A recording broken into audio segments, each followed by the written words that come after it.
Chapter 1. In the world of One Piece, there lies an island named Honshu Island, abbreviated as Huandao, situated within the calm belt of the New World, close to the East Sea. Atop the island, on a solitary protruding rock, Luo Han awakens amidst a gentle breeze. Rubbing his eyes, he gazes blankly at the azure sky in the blink of an eye. It has been a decade since he arrived in the world of One Piece. Yet Luo Han still finds it difficult to forget his past life. In his previous existence, despite the immense pressure of reality, where he graduated from university after 17 years and earned a mere 6,000 in 3 years, it was still a peaceful world living in the social environment of Greater China. He could indulge in books and anime during his leisure. Appreciating the vastness of the world without the fear of being disrupted by pirates, little did he know that one day he would awaken as a small infant with tiny arms and legs, alas. Xiao Han, hurry back. The fish scale fruits have ripened this year, and we are waiting for you. Thump, thump. Below the cliff, Grandmama gently tapped the ground with her cane, her bright eyes narrowing as she walked towards Luo Han, speaking as she approached. How could he forget? Today marks the island's quadrennial fish scale fruit festival. It must be around 2 in the afternoon now. The fish scale fruit is a delicacy reserved for islanders aged 10 to 18 beyond 18. Its effects are negligible. This is due to the fact that the fruit is born from a colossal sacred tree that possesses the energy of transformative qualities, bearing fruit only once every 4 years. Returning to his thoughts. All right, Grandma, Luo Han replied as he sprang to his feet.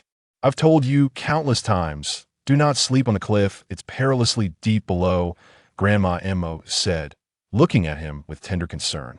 Don't worry, Grandma Mo, you've said it many times already, let's go, allow me to assist you.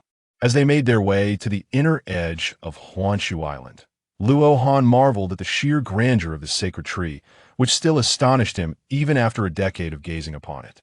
One must marvel at the wonders of nature, for it can create the most extraordinary geological formations. Honshu Island is entirely circular, composed of rock, standing approximately 200 meters high, with its inner and outer sides vertical to the sea surface, resembling a colossal stone pillar encircling the ocean. At its center lies a bottomless freshwater lake. The lake's depths connect to the ocean through water tunnels, allowing seawater to flow in.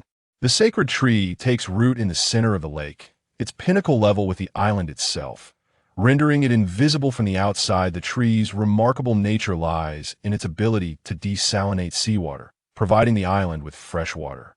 The roots of the sacred tree intertwine with the island, forming a web of pathways. In addition to the spiral stone staircases, the islanders can traverse the routes formed by the tree roots. The homes of the islanders are carved into the rock of the circular island, arranged according to the layers of roots, totaling 9 levels.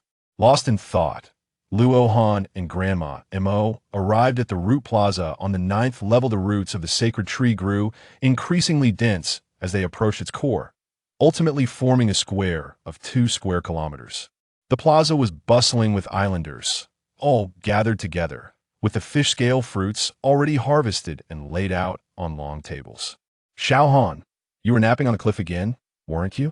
Of course, ever since Xiao Han could walk, he has run to the cliff every day. Is sleeping on the cliff really more comfortable than sleeping in a woman's bed? Ha. What are you talking about? You silly old fool. As the islanders teased one another, Luo Han rolled his eyes, maintaining a nonchalant expression as if he understood nothing. All right, Luo Han, come over here and line up, called Uncle Kate, the leader of the hunting team, with a rugged voice. Standing at 5 meters tall, with bulging muscles and dark skin, Uncle Kate, resembling a gorilla, exuded an imposing presence. The hunting team was responsible for venturing beyond the island to hunt near sea kings, and only men over the age of 18 could join after passing selection. Uncle Kate was the strongest among them, likely possessing the combat prowess of a Navy vice admiral, especially in the New World. Luo Han hurriedly ran to the back of the line, consisting of over 40 individuals aged between 10 and 18. The island's population is roughly over 20,000, with about 40 individuals able to partake in the fish scale fruit every 4 years. Brother Han, do you think after eating the fish scale fruit, I could defeat my father? A plump boy in front of Luo Han excitedly asked.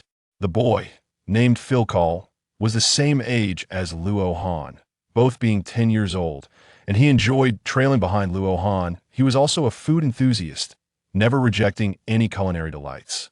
Of course, Luo Han understood the boy's question. "What are you thinking? A few more times, and you should be close enough.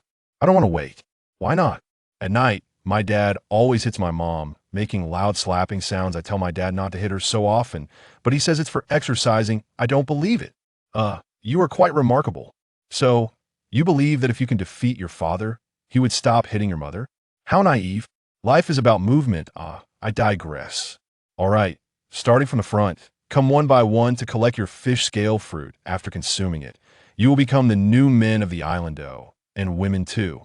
Ha! Ha ha ha! Uncle Kate boomed. The plump boy quickly turned his head, his eyes filled with anticipation as he looked at Uncle Kate. Luo Han remained silent, equally eager himself. Thus, they began to collect the fish scale fruits. As the individuals ahead took their turn, the plump boy also received his, and at last it was Luo Han's turn. Since he accidentally overheard the island's elders discussing terms like the Navy, pirates, and the world government when he was 5, Luo Han realized he had entered the world of One Piece, a realm where strength governs life. Thus, he needed power, and the fish scale fruit was a foundation for his ascent, for not everyone possesses the innate talent of Big Mom. "Uncle Kate, this fish scale fruit seems different from everyone else's." The fish scale fruit, as its name suggests, has a surface resembling layers of fish scales, with an overall green hue. However, Luo Han's fruit had a smooth exterior adorned with kaleidoscopic patterns, displaying a myriad of colors, making it look utterly unique. Xiao Han, your fish scale fruit is indeed a bit special, but I assure you it was definitely harvested from the sacred tree. I picked it myself, Uncle Kate affirmed. "But it doesn't look like it," Luo Han murmured softly. "Little Luo Han, the fruits of the sacred tree must not be wasted. We should be grateful. Perhaps the effect of your fish scale fruit is extraordinary." Uncle Kate suddenly spoke solemnly, looking directly at Luo Han. "Fine." With that, Luo Han took the peculiar fish scale fruit to the side, preparing to cut it before consuming it.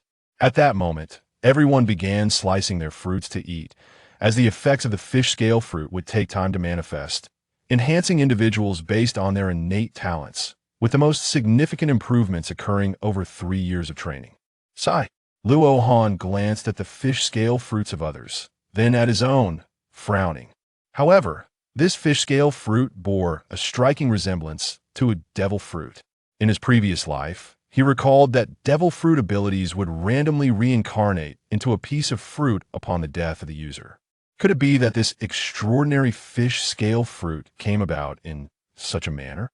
If so, he couldn't help but feel a twinge of excitement. "Luo Han, why haven't you eaten yet? It's quite delicious." "Oh, is this your fish scale fruit?" Phil Call inquired with curiosity. "Yes, although it looks a bit odd. The taste might be a bit hard to believe."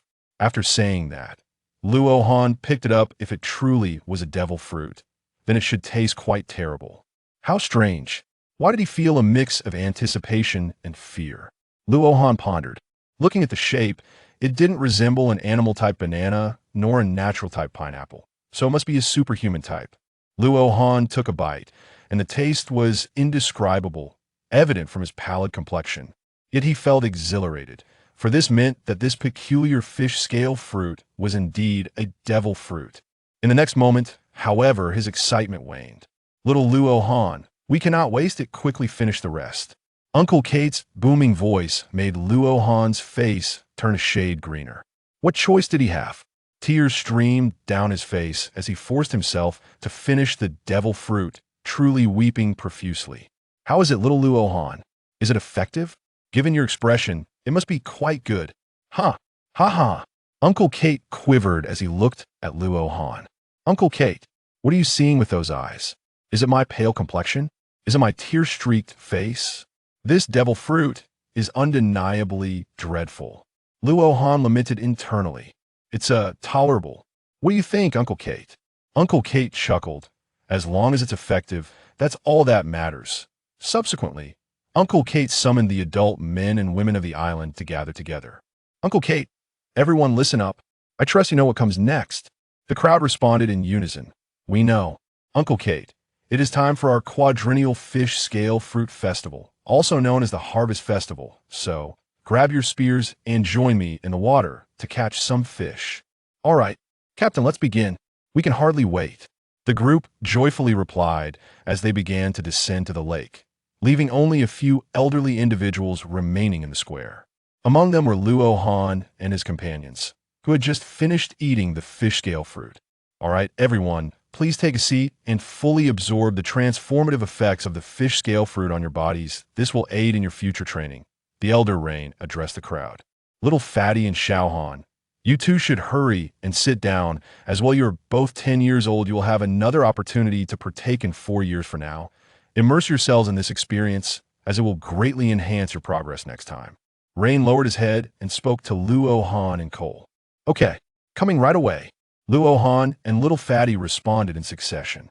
Upon hearing that this would assist in their future training, even the boisterous Little Fatty, Cole, hurried to sit down, especially since he needed to prevent his parents from quarreling. At this moment, Luo Han remained standing. Having consumed a devil fruit instead, he approached the edge of the square and peered through the gaps between the roots of the sacred tree. The scene he had witnessed once before replayed vividly before his eyes. All around the surface of the circular island lake floated a myriad of sea fish, both large and small, including some small sea kings stretching up to 100 meters in length. Each time the fish scale fruit ripened, the sacred tree would emit a unique fragrance into the water, a scent that lingered until the sun set in the evening. Before that time, this aroma attracted various marine creatures to the circular island lake through the underwater caverns. Yet, due to the sacred tree's inherent seawater desalination properties, the water closer to the surface became increasingly fresh. As marine creatures accustomed to the saline ocean approached the lake surface, they struggled to adapt to the fresh water and the oxygen depletion caused by the dense marine life, causing the fish near the surface to gradually faint. Thus, the island residents' bountiful harvest naturally ensued. This created a harmonious symbiotic relationship between the sacred tree and the island inhabitants. The fish scale fruit produced by the tree endowed the islanders with strength, while the islanders assisted the tree in maintaining cleanliness by attracting the marine fish. Xiao Han, you can practice here. Grandma will go home to prepare water and wait for your return, Grandma Mo said with a smile to Luo Han. Yes, Grandma, you should go rest now. Once we receive the fish in the evening, I will come back. Luo Han replied to Grandma Mo, who had been watching him closely. Grandma Mo, all right. Take care, Xiao Han. I will head home now, she said, turning to leave with her cane, taking slow steps back home. I will. Hee hee. Luo Han chuckled, watching Grandma Mo's figure fade into the distance. The bond between Luo Han and Grandma Mo was indeed special. Shortly after Luo Han was born, his parents succumbed to illness. The specifics of the ailment remain unknown in this era. Survival was a battle of endurance. Those who could not endure were left to await their fate. After his parents' demise, Luo Han was raised under the care of Grandma Mo, though not by blood. She had always treated him with kindness. Luo Han was deeply grateful, especially since he had traversed into this world, understanding the hardships Grandma Mo had endured from a young age. Reflecting on these thoughts, he glanced at Little Fatty, who was now completely absorbed in his own experience. Luo Han also settled down, delving into the experience of consuming that devil fruit, pondering what abilities it might bestow upon him. With his eyes closed, he quietly contemplated for several minutes before opening them, inexplicably grasping the essence of the fruit's powers, which seemed to pertain to the realm of the mind. The specific manifestations of these abilities would depend entirely on the individual's imaginative capacity. Initially, there were no discernible powers to speak of, leaving the development entirely to future endeavors. Luo Han mused that this might also explain the demise of the fruit's previous owner. After all, mastery over the mind requires a certain level of creativity. On Earth, the imagination surrounding the mind has been explored in wondrous ways. For instance, in the world of Naruto, there exists the most formidable illusion technique, Kotoamatsukami, which can permanently alter a person's thoughts and will. It is akin to transforming the murderer of your father into your most beloved parent, to the point where you genuinely believe it to be true. Furthermore, in the realm of Bleach, there is Kyoka Sujetsu, a capability that manipulates all five senses, even extending to the sixth sense, a prospect that is truly terrifying, not to mention the godly awareness akin to observation haki. Upon reflecting on this, Luo Han felt as though some force within his mind was on the verge of eruption. Boom! It felt as if an eternity had passed, yet also as if it were merely a fleeting moment. Luo Han closed his eyes again, sensing that the world had transformed. Amidst the darkness, new glimmers of light appeared, accompanied by numerous sounds of breathing. These lights must represent the island's inhabitants and the marine life, he thought. This one is quite large. Another person would be helpful. This Sea King-class creature would certainly nourish those little ones. He chuckled. Various sounds erupted in succession, and it was clear he had awakened observation haki. This range could likely encompass the entirety of Ring Tree Island. Indeed, this mind fruit required a conceptual imagination to unlock its potential. It could not merely be fanciful thinking. Rather, it needed to be grounded in certain conceptual ideas. Much like the concept of spiritual awareness, those who enjoy reading cultivation novels on Earth possess a general understanding of it. Spiritual awareness is the extension of mental energy into the external world, allowing one to perceive the surrounding environment, akin to the sense of touch, creating a vivid mental image, much like radar. Once this concept is established, the capabilities of the mind fruit are activated, resulting in the formation of the controllable ability known as observation haki. After carefully attuning himself to the abilities of observation haki, Luo Han continued to explore the transformations brought about by the mind fruit. Time slipped by as he immersed himself in the study of the devil fruit's powers. Before long, night fell, and the sun quietly sank below the horizon. The islanders, who had gone to the lake to gather fish, began to return one by one, the catch piled high in the lower square. Apart from the fish everyone would take home for dinner, the remainder would be salted by the hunting team and stored in a peculiar stone cave on the island. This cave had the unique ability to preserve the salted fish for 3 to 4 years. Luo Han selected a fish reminiscent of a tuna from Earth, weighing approximately 100 pounds. He then made his way home to the 9th floor, where he lived with Grandma Mo. Due to their proximity to the top of the island, Luo Han had always enjoyed visiting the summit during his childhood. After discovering the only outcropping on the island, he took pleasure in gazing out at the distant scenery, perhaps a yearning for his past life, and gradually grew accustomed to visiting daily. Arriving at the entrance of their home, he found Grandma Mo had already started a fire. "Xiao Han, you're back. Hurry inside," she exclaimed, her face lighting up at the sight of him. "Grandma, wait a moment. Let me prepare this delicious fish, and then we can start cooking." Luo Han replied hurriedly. Placing the fish down, he set to work on it, and soon enough, he had it filleted. Meanwhile, the water Grandma Mo had heated was boiling. Luo Han began placing the fish into the stone pot, followed by some sea salt and a unique island spice, and then they would be ready to eat. "All right, it's ready, Grandma," he announced, handing her a stone bowl. "Good. Xiao Han, you must eat more, since eating the fish scale fruit. Your appetite has increased, so you need to eat plenty," Grandma Mo said, affectionately patting his head as she took the bowl from him. Steam rose from the white stone pot, filling the air with the delightful aroma of fish, creating a warm and tranquil scene. Grandma, try this piece of meat. It's delicious," Luo Han urged, offering her a chunk of fish. Grandma Mo smiled. I'll give you a piece too." Time passed in the warmth of their shared meal.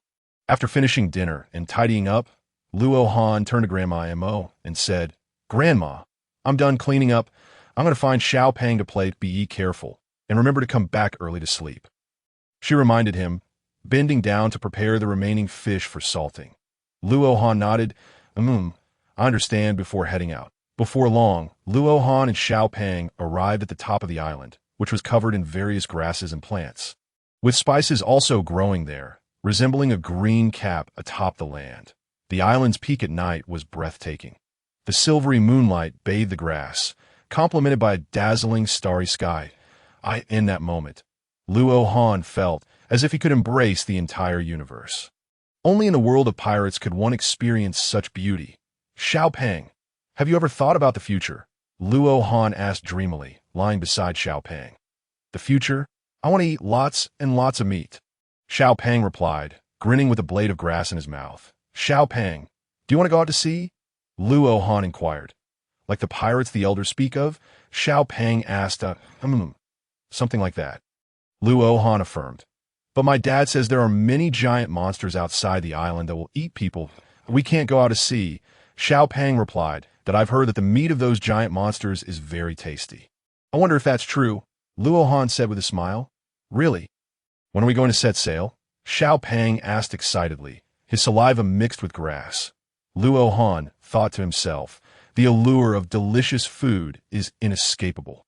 I will set sail, Xiao Pang, that if you want to join me, we can go together, Luo Han declared, standing tall and gazing at the starry sky with determination. Now, let us begin our daily training, he said, pulling Xiao Pang up to practice, which was essentially sparring. The islanders trained from a young age in a form of military boxing, which, to Luo Han, resembled a series of boxing movements akin to the military training he had learned in his past life. Luo Han and Xiao Pang had been practicing since they were 5 years old, yet they had not achieved much distinction. Nevertheless, they continued to train each night.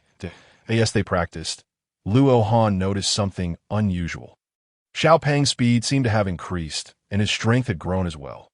Typically, during their sparring sessions, Luo Han would outmaneuver Xiao Pang, but today Xiao Pang not only matched his speed but surpassed it slightly. His strength, already formidable, had grown even greater. Xiao Pang, how come you've suddenly become so strong today? Luo Han paused to ask the plump boy. I don't know. It must be the enhancement from the fish scale fruit. Didn't Brother Ryan say that training would amplify the effects of the enhancement? Xiao Pang replied, equally excited. That doesn't make sense. I ate it too, but I don't feel the same. Luo Han realized the truth. He had consumed the devil fruit, not the fish scale fruit, and thus his body had not undergone the enhancement. It was indeed a perplexing situation. Never mind, Xiao Pang, you go ahead and practice that. I'll train on my own. Luo Han waved his hand and moved aside to sit down. Contemplating his future path, as it stood, the road to strength would be delayed. But fortunately, there was still one more opportunity to consume the fish scale fruit. For these 4 years, he would focus on developing the mind fruit. Meanwhile, Xiao Pang continued to practice military boxing beside him, already exuding a certain momentum. It seemed that this military boxing would only reveal its true power after consuming the fish scale fruit. Luo Han needed to carefully consider the direction for developing the mind fruit. Reflecting on his own capabilities, his current physique, having not undergone the enhancement from the fish scale fruit, could only be described as average. However, his mental prowess should have increased. After all, he had consumed the mind fruit and awakened observation haki. Now he lacked strength. How could he enhance his power? There was no point in focusing on physicality. Until he obtained the next fish scale fruit, no matter how much he practiced military boxing, he would not significantly increase his strength. He could only explore the capabilities of the mind fruit. Which mental abilities might manifest as strength? Eureka! Among the myriad superpowers, there exists one that is particularly enviable and stylish. Telekinesis, the ability to repel anything with a mere wave of the hand. With a fierce glare, the unassailable force could strike down upon the enemy. A superpower once yearned for by countless childhood dreams. It was decided. I shall develop telekinesis. The next step involves refining the conceptual framework of this ability, followed by a communion with the power of the mind fruit to manifest telekinesis. With a clear objective at hand, Luo Han set aside the earlier frustration of not obtaining the fish scale fruit for enhancement and dedicated himself to the development of his abilities. After approximately 3 hours of practice, Luo Han summoned Cole to return home, arranging to continue training in Xingya the following evening before heading back to Da. The plump Cole lived right next door to Luo Han, a fact that often facilitated their companionship. Upon returning home and opening the door, the lamp fueled by fish oil still flickered brightly. Grandma sat on a stone bench, tending to her salted fish. Flipping it over with care, Luo Han approached with a smile, inquiring, Grandma, are you finished? Do you need my help? Xiao Han, you're back. No need for assistance. Grandma's already completed this. You should hurry and rest. I too must take a break. Grandma Mo replied with a smile, yet her body remained motionless. Luo Han did not insist and retreated to his sleeping nook. He understood this was Grandma Mo's expression of love, which he never rejected, though he made it a point to assist her more frequently in daily matters. Lying on the stone bed, Luo Han pondered quietly, wondering what the current timeline might be. Surely, One Piece has yet to be born, right? Alas, this island is indeed quite remote. According to the world of One Piece, Honshu Island should belong to the Summer Islands. It hasn't snowed here in a decade, yet there are advantages to such isolation. Primarily the absence of pirates. After all, in these 10 years, Luo Han has never encountered outsiders, let alone pirates. This solitude also provided Luo Han with a stable living environment. The world of One Piece is certainly not as idyllic as one might imagine. With pirates rampaging and slaughtering, even within nations, the nobility often treats the commoners as mere fodder. Thus, Luo Han cherished his current life dearly. Nonetheless, one must not be complacent. It is certain that Honshu Island is situated within the Grand Line. After all, solitary climate islands only exist along the Grand Line. That it is imperative to master my powers swiftly. This world is so vibrant. I must explore it. Power could be disregarded, but I shall not refuse beauty. Luo Han's lips curled slightly. In my past life, I was single and could not change that, nor did I wish to settle. However, in this life, possessing power would grant me everything. Although I do not aspire to become a villain, I have no desire to be a saint either. I simply wish to be myself. On the night of acquiring the Mind Fruit, Luo Han first unleashed the ambition, desires, deep within his heart. Indeed, I, Luo Han, the traveler from Earth, the wielder of the Mind Fruit, have the grand ambition of swiftly ending my singlehood. What a magnificent ambition it is! As Luo Han drifted into slumber with these desires, he awoke the next morning to find his pants slightly damp. What on earth is this? Luo Han felt a twinge of discomfort. Must reality be so harsh, just as I voiced my ambition last night? I wake up to this. Are children in the world of One Piece so precocious? Must I compete with the neighboring Naruto? Sighing, after changing into a fresh pair of pants, Luo Han ventured outside of the hall. He spotted Grandma Mo with her back turned, preparing fish soup for breakfast. He approached and seated himself on a nearby stone bench. Grandma, you always rise so early to make breakfast. It's nothing, Xiao Han. Grandma can still manage. Just wait a moment, she replied with a smile. Grandma is perpetually kind. She is always smiling. Each time I decide to wake early to prepare breakfast, I find Grandma already up and cooking even earlier than usual, claiming it is to ensure I can enjoy a steaming hot meal. Hence, I've ceased my early mornings, allowing Grandma to take charge. Before long, breakfast was ready. After sharing the meal with Grandma Mo, Luo Han called upon Cole, and they headed to the 9-tiered plaza to assemble. Upon arrival, numerous individuals had already gathered at it's Brother Ryan. Luo Han stepped forward, evading a shoulder pat from Ryan, grinning as he thought, let us see how well my observation hockey holds up. Smack. The little chubby boy did not dodge in time. Hey, Xiao Han? Cole, have you two felt any changes in your bodies today? Brother Ryan asked. Eyeing Luo Han with mild surprise. I asked that you, Brother Ryan? Yes, indeed. I feel considerably stronger. Last night, Hanji couldn't even compete with me, the proud Cole declared. Luo Han felt a twitch at the corner of his mouth. Must he flaunt it so? Truly, children are children. We are not the same. And you, Xiao Han? Brother Ryan continued to inquire that, I'm doing all right, just not as drastically improved as Cole, Luo Han replied. And no worries, with time and practice. You will surely see enhancements. I'm heading over now. You two should prepare as well. It's time to begin training. Brother Ryan reassured him before departing to organize the group for their military training. Brother Ryan is the nephew of Uncle Kate, 18 years old, and already stands nearly 2 meters tall with a robust physique. It must be said, the world of One Piece is peculiar, with an array of different races and heights that are quite abnormal. Likely influenced by various physical techniques and foods, the brawny Brother Ryan is responsible for organizing our morning physical training, military exercises, due to being the eldest and simultaneously bearing the role of supervisor. Each day begins with the sun's ascent, as the youths of Honshu Island, aged 10 to 18, commence their morning drills. 2 hours later, the morning training concluded and the group dispersed. What to do next was left to individual arrangements. Cole, filled with excitement, sought Brother Ryan for insights on military exercises, likely spurred by the recent morning practice and his perceived improvement. Luo Han maintained a facade of normalcy, though he felt a tinge of jealousy. Yet genuinely felt happiness for Cole. Shaking his head, he cast aside his thoughts, secretly reassuring himself. Things will get better. Returning home, Luo Han began to assist with lunch preparations, which consisted of a simple meal of fish cake and fish soup. The fish cake is made from the resin that flows from the sacred tree, dried and ground into a powder resembling flour or rice flour, then mixed with water and steamed. The it carries a rich fish aroma. Hence its name. Grandma Mo, now elderly, generally stays at home to grind the resin. Therefore, since turning 8, Luo Han has taken on the responsibility of making lunch, leaving breakfast to Grandma Mo, who still insists on preparing it herself.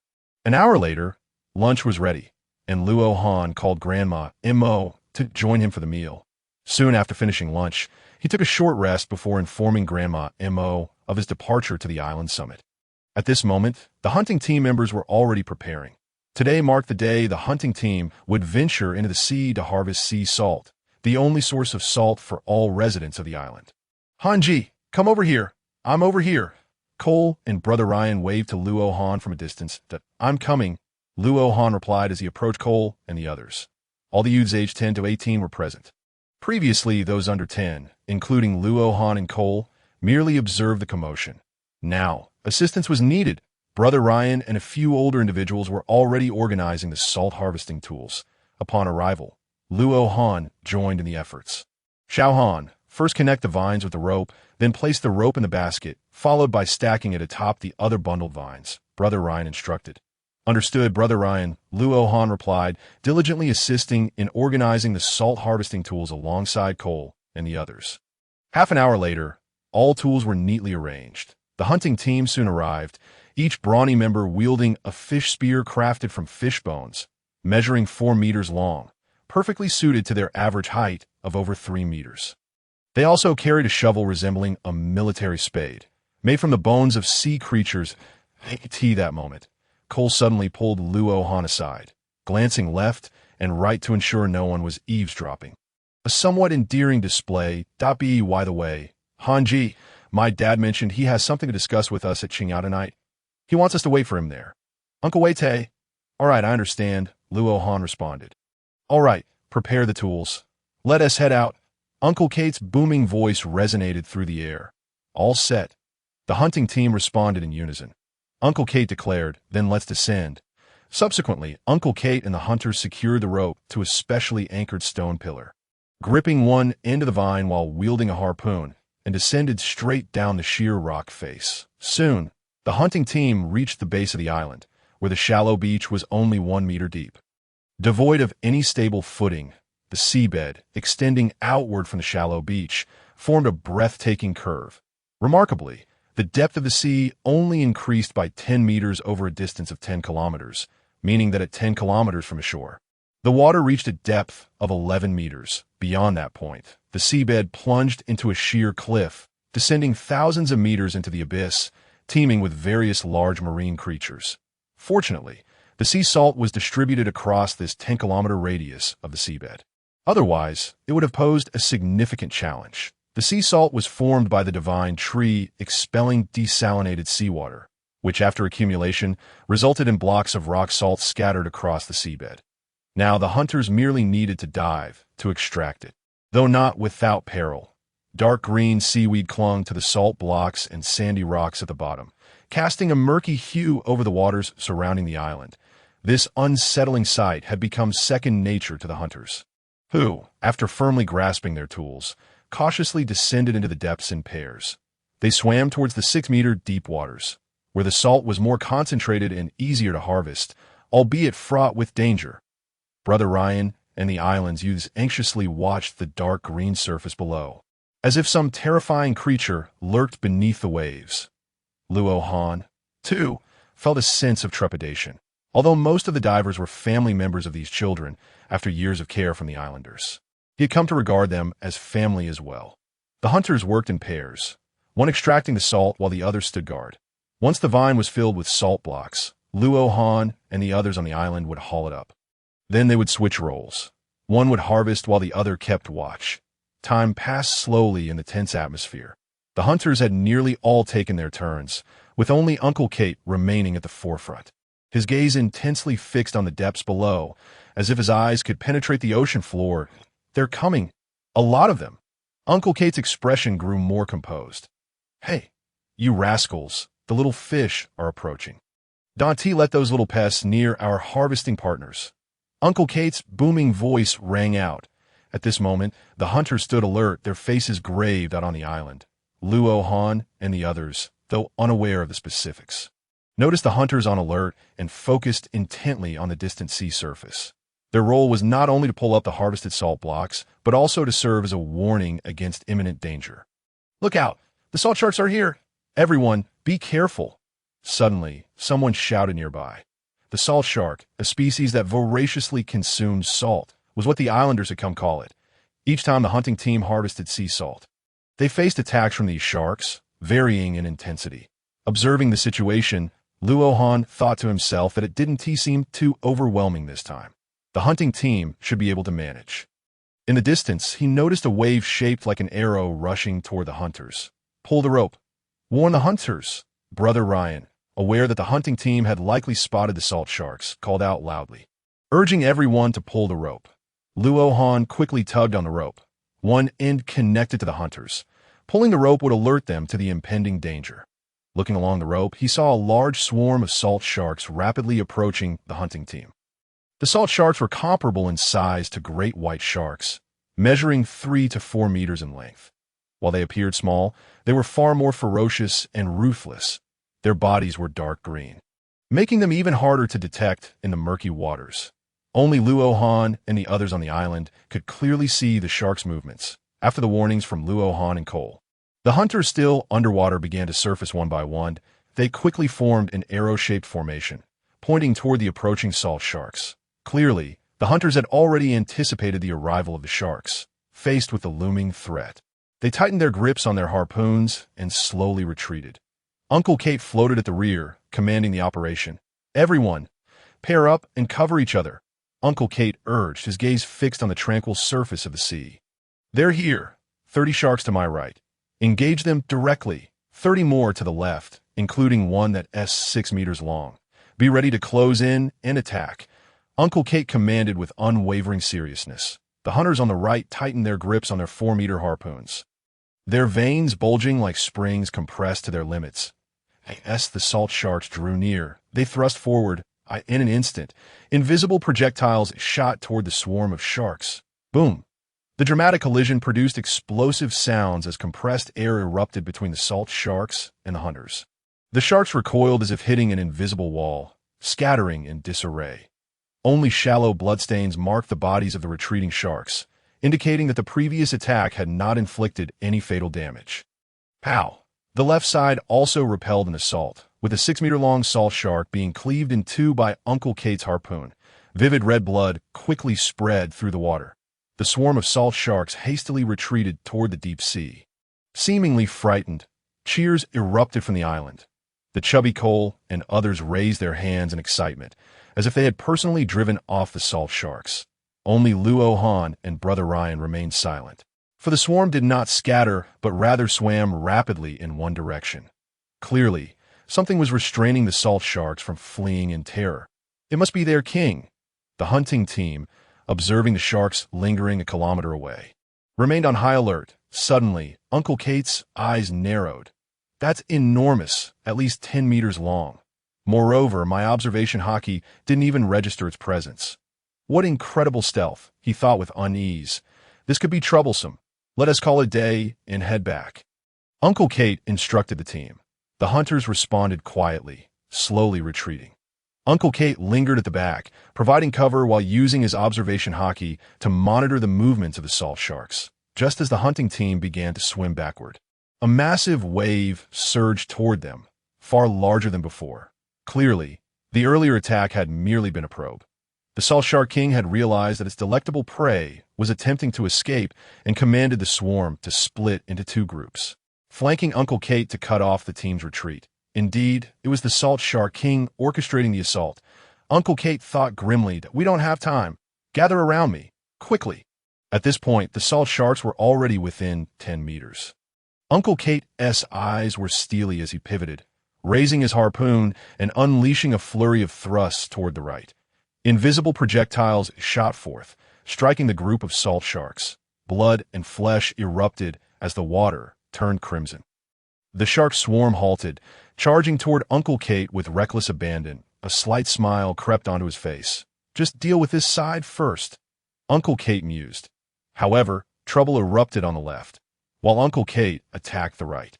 The sharks on the left turned and charged at the hunters. The sheer number of attacking sharks overwhelmed the hunters in an instant, and one of them was even bitten, losing a leg. The others also bore various wounds. This delay allowed the sharks on the right to pounce, plunging the situation into chaos. The hunters quickly huddled close to Uncle Kate, denying the sharks any chance to breach their formation. The salt sharks surged forward in a frenzy. The harpoons, wielded at high speed by the hunters, collided fiercely with the menacing jaws of the salinity shark, creating a violent clash. The resulting white shockwave soared to a height of 200 meters. Visible even to Luo Han, standing on the island. Brother Ryan anxiously watched Uncle Kate battling below, his eyes betraying a hint of concern. Cole and several younger members of the team turned pale upon witnessing a comrade's leg being bitten off. They remained silent, merely biting their lips, their gazes fixed intently on the tumultuous fight below. A harpoon was hurled once more, striking another salinity shark with a resounding splash. Blood gushed forth as Uncle Kate's assault saved a teammate on the brink of losing his head. Scanning the surroundings, they realized there were too many. More salinity sharks were swimming in from the distance, summoned by the Shark King. Observing the Shark King lingering far off, they knew they could not continue like this. If they did, the team would not endure. One swift strike was necessary to eliminate the Shark King. Otherwise, its intelligence would prevent any further chances. Uncle Kate closed his eyes, resolutely deciding in his heart. A tremor surged forth. Luo Han was startled. Below, the swarm of salinity sharks abruptly ceased their assault, as if they had encountered something terrifying, and no matter how the Shark King called out, they remained unmoved. The bloodstained sea surface rippled with waves emanating from Uncle Kate, creating a series of tumultuous currents. Gripping his harpoon tightly, Uncle Kate posed in a fighting stance, his right hand drawn back, clutching the weapon firmly. An aura radiated from him, accompanied by flickers of electricity in the air. This phenomenon was born of the void. Only an exceptionally potent aura could create tangible friction with the air, generating the strange occurrence of electricity from the void. Witnessing this unusual display from Uncle Kate, Luo Han felt awestruck by his formidable presence. Uncle Kate lacked the Conqueror's Haki. Just imagine the strength he would possess if he did. No wonder Conqueror's Haki could render the weak-willed unconscious. The scene shifted. Having gathered his strength, Uncle Kate's eyes calmly fixed on the distant Shark King. Soon, the creature sensed something amiss. The instinct for survival urged it to flee, yet its intelligence dictated it should not, leaving it in a moment of hesitation. But Uncle Kate would not hesitate. With a single charged strike, he unleashed his power. Boom! The sound of air being sliced apart echoed as a white river surged straight toward the Shark King. Reflecting in its fearful eyes, the white torrent pierced through the Shark King, plunging into the depths of the sea, leaving behind a channel spanning several kilometers across the vast ocean. Splash, splash, with the Shark King's demise. The swarm of salinity sharks scattered in all directions, and the sea surface calmed. Only the hunters, mouths agape in astonishment at the sight of the river, remained frozen in disbelief. Even after several breaths had passed, they could not recover from the shock of such overwhelming power. "Enough, you fools! Get back, and quickly assist that unfortunate soul with his bleeding. Otherwise, it won't be just a matter of a severed leg." Uncle Kate swayed slightly, regaining his balance, and bellowed at the group of dimwits. "Are you waiting for the salinity sharks to return? I can only muster this one powerful strike, and if they come back, I won't be able to withstand another," Uncle Kate silently thought. The hunters, inspired by their captain's bravery, swiftly returned to the island. Subsequently, they climbed the ropes leading to the land above. That moment, Luo Han and Cole, having regained their composure from Uncle Kate's display, clutched the stone pillars, gazing at the hunters, especially at Uncle Kate. Before long, Uncle Kate and the hunting team ascended to safety. "Dad? Oh, Dad!" cried young Pharaoh, age 12, as he clung to the remaining leg of Uncle 8. His face streaked with tears, clearly having wept for some time. "But it's all right. From now on, I can play with you more often." Uncle 8 smiled as he gently patted his son's head, his expression tinged with regret and a hint of relief. Young Pharaoh continued to weep in Uncle 8's embrace. "Hurry and help 8 bandage his wounds," Uncle Kate commanded. The nearby hunters quickly fetched medicinal powder and cloth strips to tend to 8's injuries. Watching this scene, Luo Han felt a pang of bitterness in his heart. Simultaneously, his yearning for power grew more urgent, akin to the uncertainty of tomorrow. One could never know which would arrive first. Only through commanding overwhelming strength could one face any unforeseen circumstance with composure. Uncle Kate cast a thoughtful glance at Luo Han, who was deep in contemplation. Yao Yao instructed everyone to tend to the wounded, while the rest should return with the salt to distribute among the islanders. On the way back, Luo Han and Cole remained silent, needing time to process the day's events. Eventually, they arrived at the doorstep of their home. After bidding farewell to Cole, Luo Han stepped inside. Grandma Mo was absent. She must be at the sacred tree square gathering resin. Returning to his inner cave, he lay down on the stone bed, recalling the vivid scenes from earlier, the white river of strikes still etched clearly in his mind, as if it were unfolding before his eyes once more. That must be the technique, a charged strike that obliterated everything in its path. With the memories of his previous life aligning, Luo Han was certain it was the legendary secret art known only to the giants of the Giant Kingdom. Dominance followed closely by the technique mastered by Big Mom, authority. How could Uncle Kate possess dominance? Where could he have learned it? Uncle Kate must have ventured out to sea. No, he must have gone out to sea. Otherwise, he would never have had the opportunity to learn such a secret technique. Sigh, what good does it do to ponder? Even if Uncle Kate were willing to teach me, I couldn't practice it now. Today's events demonstrated that even he could only unleash a single strike. I noticed that Uncle Kate's final tremor caught Luo Han's observation of his Kenbunchika haki. Well then, the road must be taken step by step. My foundation is already solid that I possess a suitable devil fruit and the fish scale fruit to enhance my body. The groundwork for becoming a strong individual is laid. It all depends on my efforts from here on out. Not for the sake of beauty, but to resolve the regrets of my past life. Reinvigorated, Luo Han rose from the bed and began preparing dinner for the evening. After a flurry of activity, he steamed the fish cakes and cleaned the fish meat. When Grandma and Mo returned, they could begin their meal. "Xiao Han, come, help Grandma bring some fish cake powder back." Grandma Mo's gentle voice echoed from outside the cave. Luo Han rushed over to assist her with the smaller bag of fish cake powder, supporting her back to the stone table. After placing the powder beside her, he sat down and gently patted Grandma Mo's back to help her catch her breath. Luo Han poured a bowl of water and handed it to her. "Grandma, you should rest for a bit. I'm about to cook the fish meat, and it will be ready soon," he said. Grandma, we'll watch you cook." Grandma Mo replied. Watching Luo Han's busy little figure, her thoughts drifted far away. Since his birth, Luo Han had been cared for by Grandma Mo. She understood that he was a little adult, though he appeared very sensible. At times he could be quite childlike. Despite being a child, he was filled with contradictions. Luo Han had always been quiet and untroublesome, so the only close companion was Cole. That it wasn't that his relationships with other peers were poor. Rather, they were simply average. They wouldn't inquire about what his parents were like. Yet he showed genuine concern for others, which was why Grandma Mo felt such compassion for him. Reflecting on these thoughts, Grandma Mo's gaze toward Luo Han softened even more. "It's time to eat, Grandma." Luo Han lifted the fish pot onto the stone table, scooped some fish cakes into a bowl, and handed it to her. "All right, let's eat." Grandma snapped back to reality and accepted the bowl. The dim light of the fish oil lamp illuminated the room as night fell.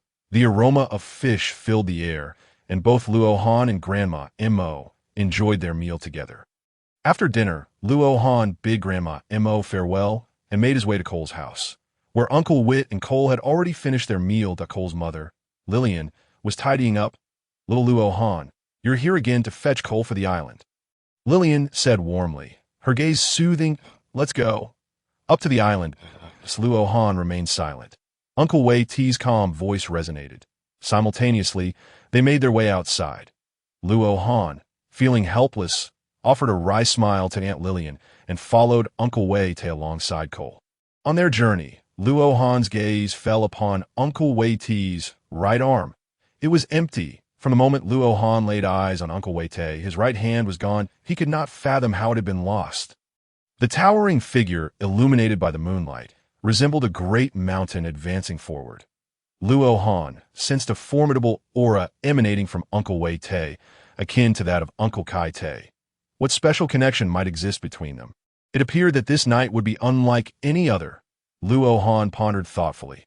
They walked in silence until they arrived at Chinya, where the three formed a triangle and seated themselves.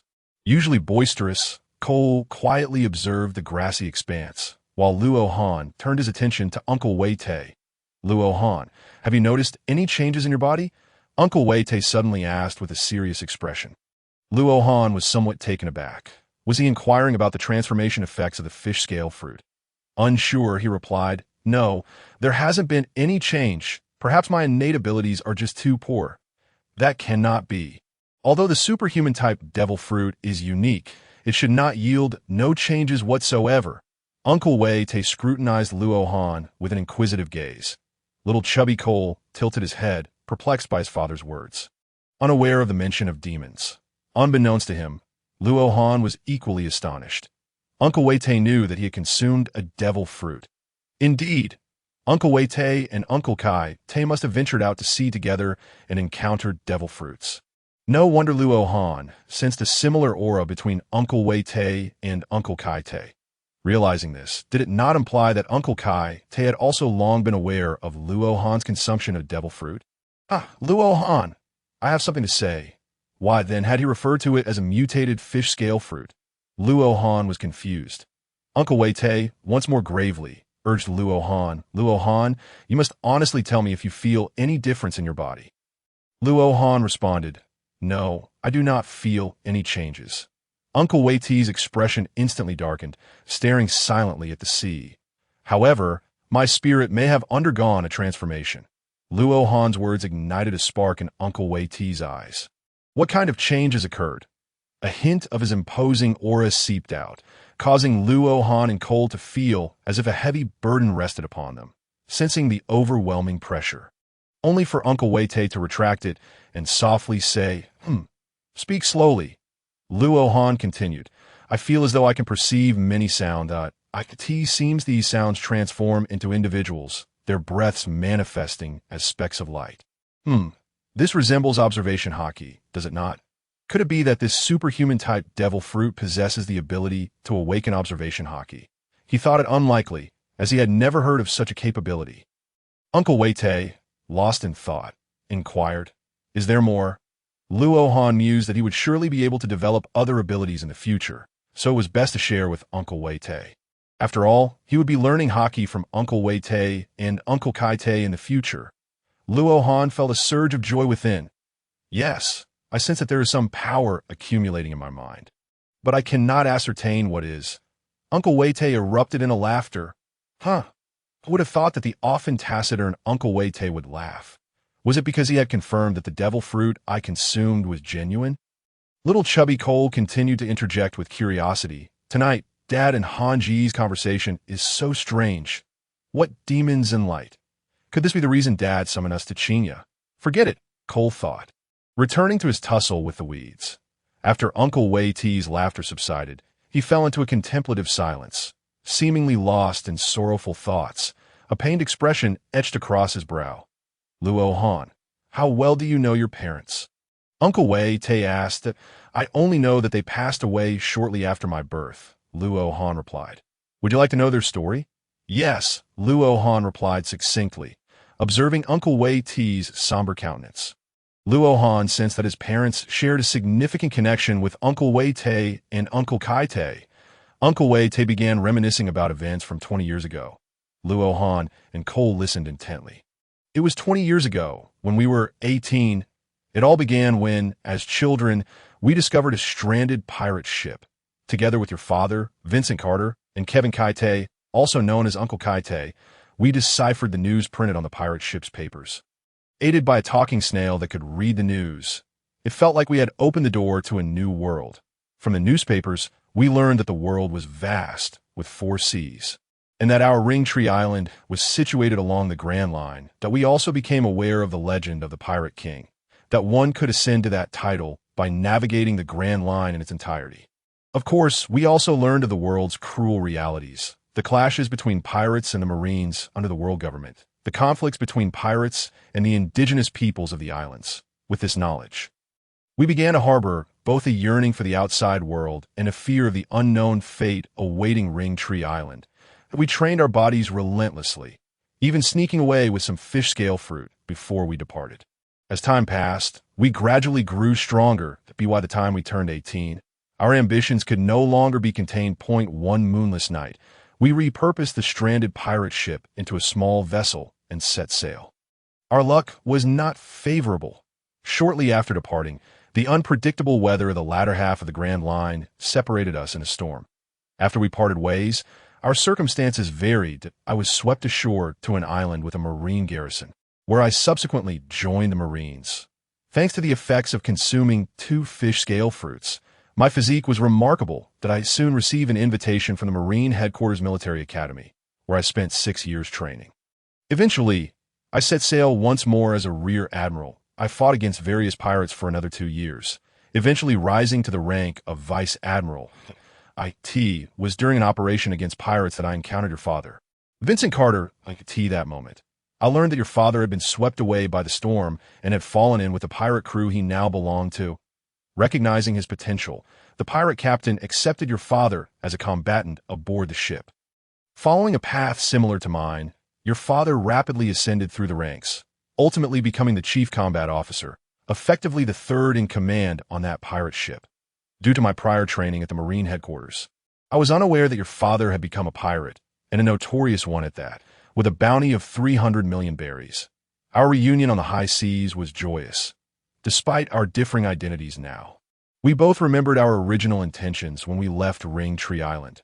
We simply sought to see the world and, incidentally, gain the strength to protect our hometown, Ring Tree Island. The battle with your father's pirate crew ended with both sides sustaining injuries. But fortunately, neither your father nor I was seriously harmed. After that, I maintained regular contact with your father, seeking ways to locate Uncle Kaite, as we were all convinced he would not come to harm. Until an event transpired that reunited the 3 of you. That time, the world government issued a command to the Marine headquarters, instructing them to send a vice admiral to a village in the Giant Kingdom to retrieve a devil fruit. Simultaneously, this information reached your father's pirate captain. By then, both your father and I had grown weary of years of slaughter. Upon learning of the significance of this devil fruit to the world government, we resolved to seize the opportunity to obtain it. Your father and I both recognized that it was time to leave this cruel sea and return home. With the increasing number of pirates, the Marines were gradually losing their grip on control. That we knew it was only a matter of time before Ring Tree Island would be discovered by pirates. That would be a calamity we wished to avoid. Subsequently, I willingly accepted this command, for I have long been acquainted with the carnage wrought by pirates over the years. The world government was also inclined to trust me, and so I set forth towards the village of giants. Meanwhile, the pirate crew to which your father belonged began their journey to the same destination. We nearly arrived at the reception point of the giant village in unison, situated on the eastern coastline of the island. Flanked by sheer rocky cliffs, a narrow path merely 5 meters wide led into the village of giants. Yet at that moment, the reception point was devoid of any presence. The spies under the world government's employ had been brainwashed. They would not intentionally miss their appointed time. Something must have gone awry. With the absence of the world government spies, the fabled devil fruit was also nowhere to be seen. Your father's pirate crew and I maintained a temporary truce, exchanging a brief glance that conveyed a shared understanding. Wait for an opportunity. However, this tranquility was short-lived as a tremendous sound of footsteps echoed as 2 giants charged towards us. In the distance, a spy from the world government, clutching a wooden crate, executed a combination of moonwalk and shave techniques. Hurtling towards us like a released arrow, it seemed they were about to cross over the sea. Suddenly, a resounding dominion rang out, accompanied by a solid slash that surged forth like a torrential river, cleaving through the space between the warship and the pirate vessel. The crate containing the devil fruit was lifted by the wind. While the world government spy was obliterated in the wake of that strike, the figure darted from beside the giant, swiftly claiming the crate that ha ha ha. The village of giants is no place for you to run amok, bellowed a 5-meter-tall man, laughing in the direction of the warship and pirate ship. He even managed to share a secretive grin with me and your father, with our mastery of observation hockey. Both your father and I instantly recognized one another. What followed was a chaotic melee, instigated by my and your father's deliberate guidance, as pirates, navy, and giants clashed in a tumultuous battle during the fray. Your father and I conveyed our plan to your Uncle Kate, which involved eliminating the giant who had just dispatched the world government spy. He consented, as he too yearned to return home. However, he expressed his desire not to harm the giants, prompting us to decide on a stealthy retreat. In the ensuing battle, we feigned cooperation, allowing the giants to restrain the pirates. I covertly issued orders for the navy to withdraw. Thus, we fought our way away from the reception point, emerging on the opposite side of the island. Subsequently, we felled a large tree to construct a rudimentary raft and set sail from the village of giants. Our journey home commenced. Yet, we had underestimated the intelligence capabilities of the world government, for they somehow discerned that the three of us had initially set out to sea together. This led to a relentless pursuit by the world government. During our flight, your father and mother encountered each other on a beautiful island point 5 months later. Your mother discovered she was with child. We began to ponder that we could no longer delay our return. Previously, we feared implicating our hometown of Honshu Island, which is why we had refrained from returning directly, opting instead for erratic movements. But now, we were compelled to make a choice. Thus, we set our course for Honshu Island. While the Navy and the World Government Spy Organization, CP0, also mobilized, the crate contained a devil fruit of formidable power. The world government would never permit it to fall into the wrong hands. On that fateful day, rain fell as we found ourselves at the very spot where we had once encountered a storm upon our departure. The world government unleashed a toxic gas bomb. And your father, in a bid to shield us, succumbed to the poison. Your mother, in her attempt to save your father, was also caught in the noxious fumes, just as despair threatened to engulf us. A storm of the same magnitude as 10 years prior suddenly descended upon us. The three of us, along with your mother, were swept into the sky, but this time we held tightly to one another. Refusing to let go, fortune smiled upon us. The storm carried us back to Honshu Island, though unfortunately, we landed on the ocean floor. Exhausted, we encountered the salt shark. Under normal circumstances, any one of us could have easily handled it. But at that moment, we were far too weak to fight. Yet we gritted our teeth and swam towards Honshu Island.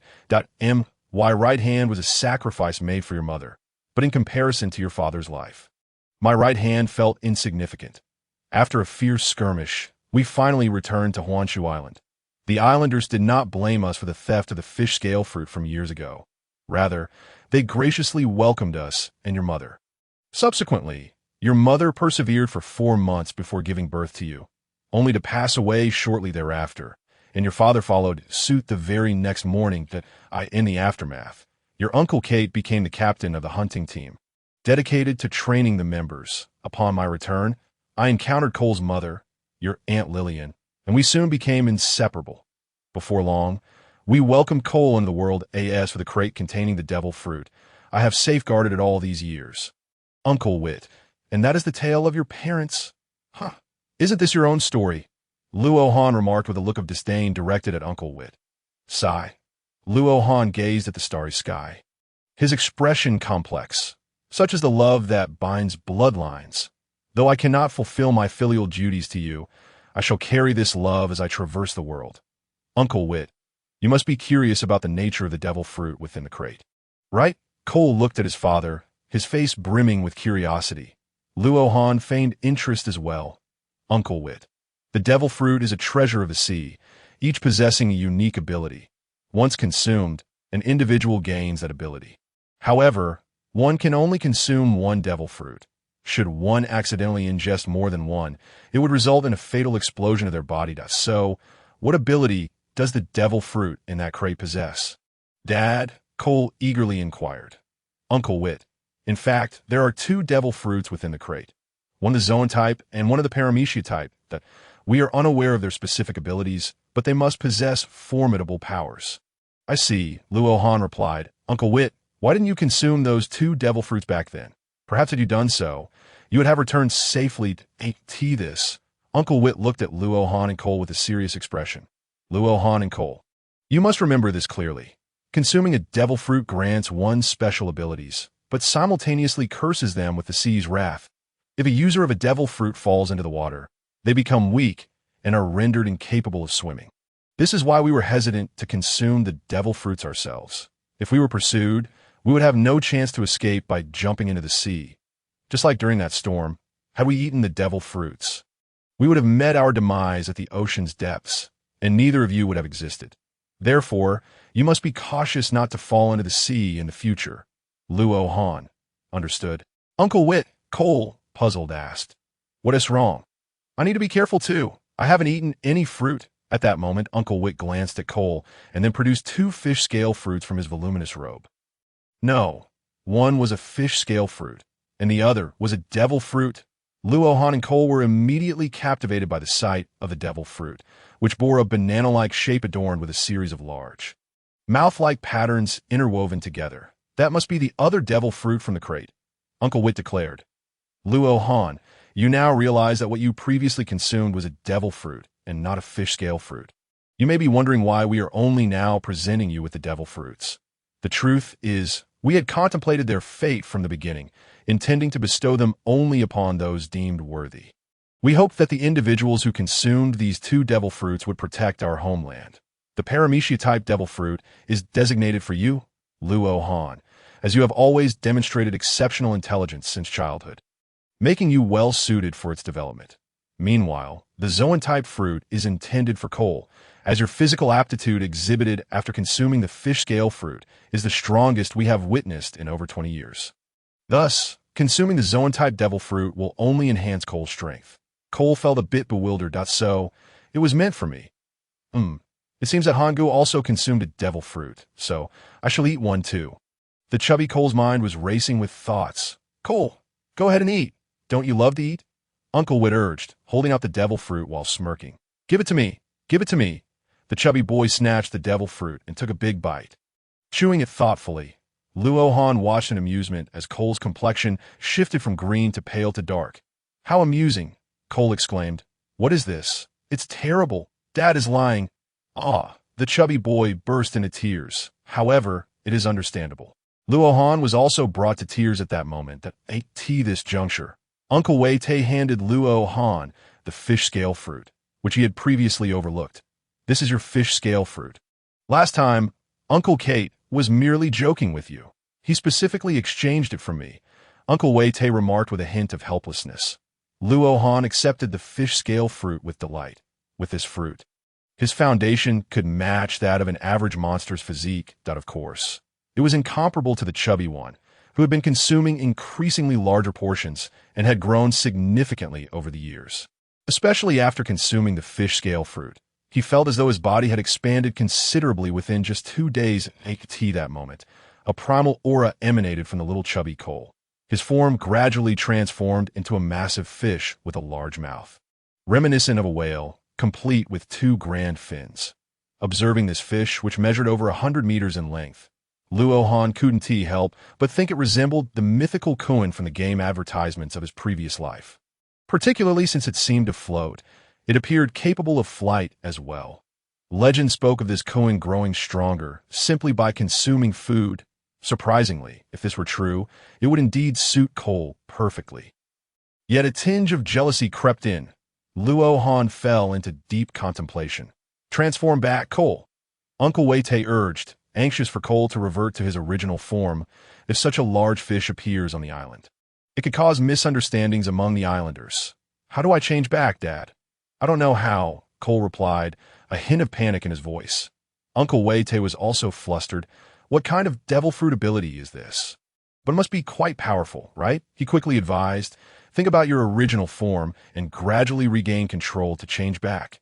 Cole followed the instructions, slowly recalling his former chubby physique. All right, I'm back to being chubby.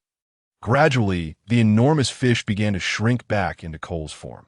All right, we'll call it a night. Starting tomorrow, you will train with me for 3 hours every afternoon, Uncle Wei-te declared before departing. Luo Han and Cole exchanged glances. And instead of beginning their usual training, they lay on the grassy knoll gazing at the stars. Brother Han, I think I'm feeling hungry.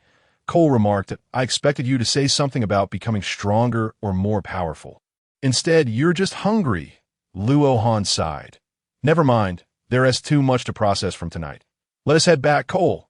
Subsequently, Luo Han and Cole returned home in silence, arriving safely, after a flurry of activity, that night.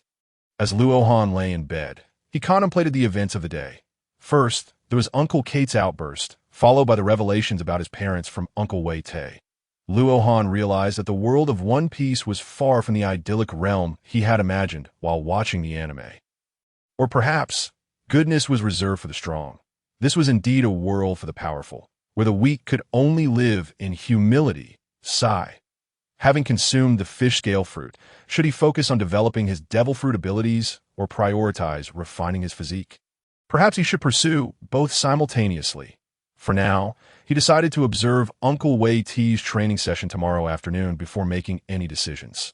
Sleep overtook him, he dreamt not a single dream, and enjoyed a restful night. A small benefit of the heart fruit's ability. After breakfast prepared by Grandma Mo, he followed the usual routine to the 9th square for military boxing practice. Upon arriving at Uncle Wei-te's home, only Cole and Aunt Lillian were present at "You're here, little Luo Han. Time for morning practice, Cole." Aunt Lillian greeted Luo Han before calling out to Cole, observing Cole devouring a large piece of fish. Luo Han thought to himself, how could someone eat so much and still maintain a healthy physique? All right, Brother Han, let us go, Cole said with his mouth full, speaking indistinctly. Standing up, he was indeed tall. After consuming the devil fruit and a night's rest, he had grown significantly. Aunt Lillian's demeanor remained consistently gentle, showcasing her remarkable character, as she had managed to subdue Uncle Wei-te upon his return. On the way to the 9th square, Luo Han couldn't help but notice that Cole, now only 10 years old, stood at an impressive height of 1.8 meters, while he himself was a mere 2 meters. He pondered whether this disparity was normal. Luo Han felt a pang of envy. Shaking off his thoughts, he and Cole arrived at the square where all the eligible children of the island had gathered. Brother Rain was, as always, organizing everyone's positions and leading the morning exercises. With the sunrise, the new day's training commenced, the air filled with the sound of youthful yet determined voices practicing their punches. This time, Luo Han truly felt Cole's transformation. As he practiced, a refreshing sensation coursed through his body, akin to a gentle stream nourishing every cell. He felt invigorated rather than fatigued, growing stronger with each movement. As time passed, Luo Han became immersed in his practice. Momentarily forgetting everything else, he meticulously sensed his body, perhaps due to the heart fruit's ability, allowing him to perceive the subtle changes within. He could distinctly feel how his cells were transforming, becoming denser and more vibrant in such a short span. The visible enhancement was utterly captivating. For a moment, Luo Han found himself entranced. All right, this morning's practice concludes here. Overexertion can be detrimental to your health. Brother Rain's voice jolted Luo Han back to reality. He halted his movements, realizing that 3 hours had already elapsed without him noticing that he yearned to continue, for that sensation of revitalization was simply enchanting. At that moment, Brother Rain approached Luo Han, with the surrounding peers gazing at him in astonishment. Only Cole appeared oblivious to the attention directed at Luo Han. Luo Han, too, wore a confused expression. Luo Han, remember to practice in moderation. You can only train for 3 hours each morning. Exceeding that is unwise. Your body can only handle so much energy. Just look at yourself now. What is wrong with my body? Luo Han quickly raised his hand to examine it, his mouth agape. His hands were so thin that the bones and veins were clearly visible. He touched his face, and it was the same. His entire body had slimmed down considerably, even though he felt as though his cells had been thoroughly rejuvenated. How did I end up like this? Looking around, it seemed I was the only one affected. Cole appeared perfectly normal yesterday. Luo Han inquired urgently. Cole also cast a worried glance at Brother Rain. Did you secretly practice punches last night? After consuming the fish scale fruit, you shouldn't overexert yourself. The transformation induced by the fruit consumes energy, and each person has a daily energy limit. If you exceed that limit, the fish scale fruit will deplete your energy directly, causing your body to weaken. Just like yours has, Brother Rain explained loudly, also using the opportunity to caution the other children. But I didn't overtrain. Luo Han protested that that's so. Brother Rain, when you practice, do you feel that refreshing sensation coursing through your entire body? Luo Han asked with curiosity. Brother Rain replied, not at all. I just feel stronger or more toned after practice. What you're describing must be an illusion brought on by the initial enhancement from the fish scale fruit. No, what I felt was real, Luo Han insisted, but refrained from arguing further. He agreed with Brother Rain to avoid overtraining and returned home with Cole. On their way back, Cole looked at Luo Han, hesitating several times before seemingly summoning great resolve. He said, Brother Han, how about this? I'll share half of my meat with you from now on. That way, you won't lose weight like me. But I don't want to be like you, Luo Han replied, shaking his head at Cole, who had grown yet rounder. All right, Cole, I'm fine. I won't need it anymore. Besides, I can't eat half of what you do. Oh, I see.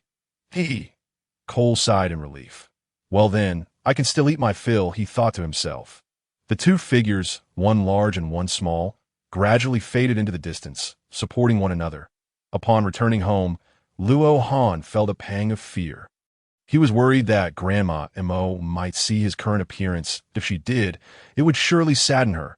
Luo Han did not wish to witness Grandma Mo in distress. Entering the house, he was relieved to find that Grandma Mo had likely gone to grind fish cake flour that morning. He hurried to prepare lunch, ensuring he boiled a bit extra fish. At noon, Grandma Mo returned. Having dined in advance, Luo Han had returned to his normal state. It must be said that the inhabitants of the One Piece world possess remarkable physiques. Whether one wishes to lose or gain weight, it appears quite simple, merely a matter of eating or abstaining. After finishing lunch, and under the watchful eye of Grandma Mo, Luo Han and Cole set out with Uncle Wit towards the square on the first level. Following the winding stone steps for half an hour, they finally arrived at the lower first level. That was Luo Han's first visit to this lower tier, and he was quite curious. The square featuring the divine tree was nestled right by the lake surface, with enormous roots adorned by ladders made of vines, presumably to facilitate movement in and out of the water. Gazing deeper into the lake, he noticed a shimmering rainbow-colored glow. The clarity of the water rendered the iridescence even more enchanting, resembling a lake filled with rainbow-hued diamonds. This dreamlike scene was entirely different from his previous experiences during the Fish Scale Fruit Festival. Previously, Luo Han had never paid attention to the lake due to his distance above. He had not anticipated such a wondrous place existed on Ringtree Island. He wondered what creatures emitted that rainbow light. Just then, using his observation hockey, he sensed movement. What could those beings be? Before long, upon reaching the square, Uncle Wit instructed Luo Han and Cole to wait for a moment. After saying this, he dove into the water with the other men of the island. At that moment, Luo Han noticed something peculiar. Individuals he rarely encountered were gathered here. Moreover, many of them bore injuries. Among them was Uncle Ite, who had lost a leg during the last salt harvesting. It appeared that this was a place where the injured residents of the island worked. Luo Han mused to himself, while Cole had already sprawled out on the square. From Luo Han's height, he could no longer see above Cole's chest, truly a sight to behold. Time passed slowly upon their return. Uncle Wit and the others emerged from the water, each carrying one or two peculiar fish, each about a meter long and resembling eels. They were deemed special due to their scales shimmering with rainbow hues. These were the very creatures Luo Han had sensed earlier with his observation hockey, the beings that radiated a rainbow glow from the lake. Uncle Wit placed the vibrant fish upon a long table in the square, accompanied by some cutting tools, presumably for processing the fish. Luo Han, Cole, come over here, he called. Luo Han and Cole approached, uncertain of what was to be done. From today onward, you will consume this fish until the transformation of the fish scale fruit is complete. This fish is scarce and is typically prioritized for you two who have just consumed the fish scale fruit. Uncle would explain while preparing the rainbow fish. He continued, rainbow fish thrive on the moss that clings to the roots of the divine tree. As the divine tree possesses extraordinary energy, the moss is rich in energy as well. The rainbow fish, by feasting on this moss, accumulates a significant amount of this energy, causing their flesh to emit a rainbow glow. Both the rainbow fish and the fish scale fruit have long been treasures of Ringtree Island. The island's residents relied on these two treasures to fortify their bodies and survive in this challenging environment. Eventually, an ancestor developed the martial arts you practiced this morning, allowing the transformation capabilities of the fish scale fruit to be greatly enhanced with the support of the rainbow fish's energy.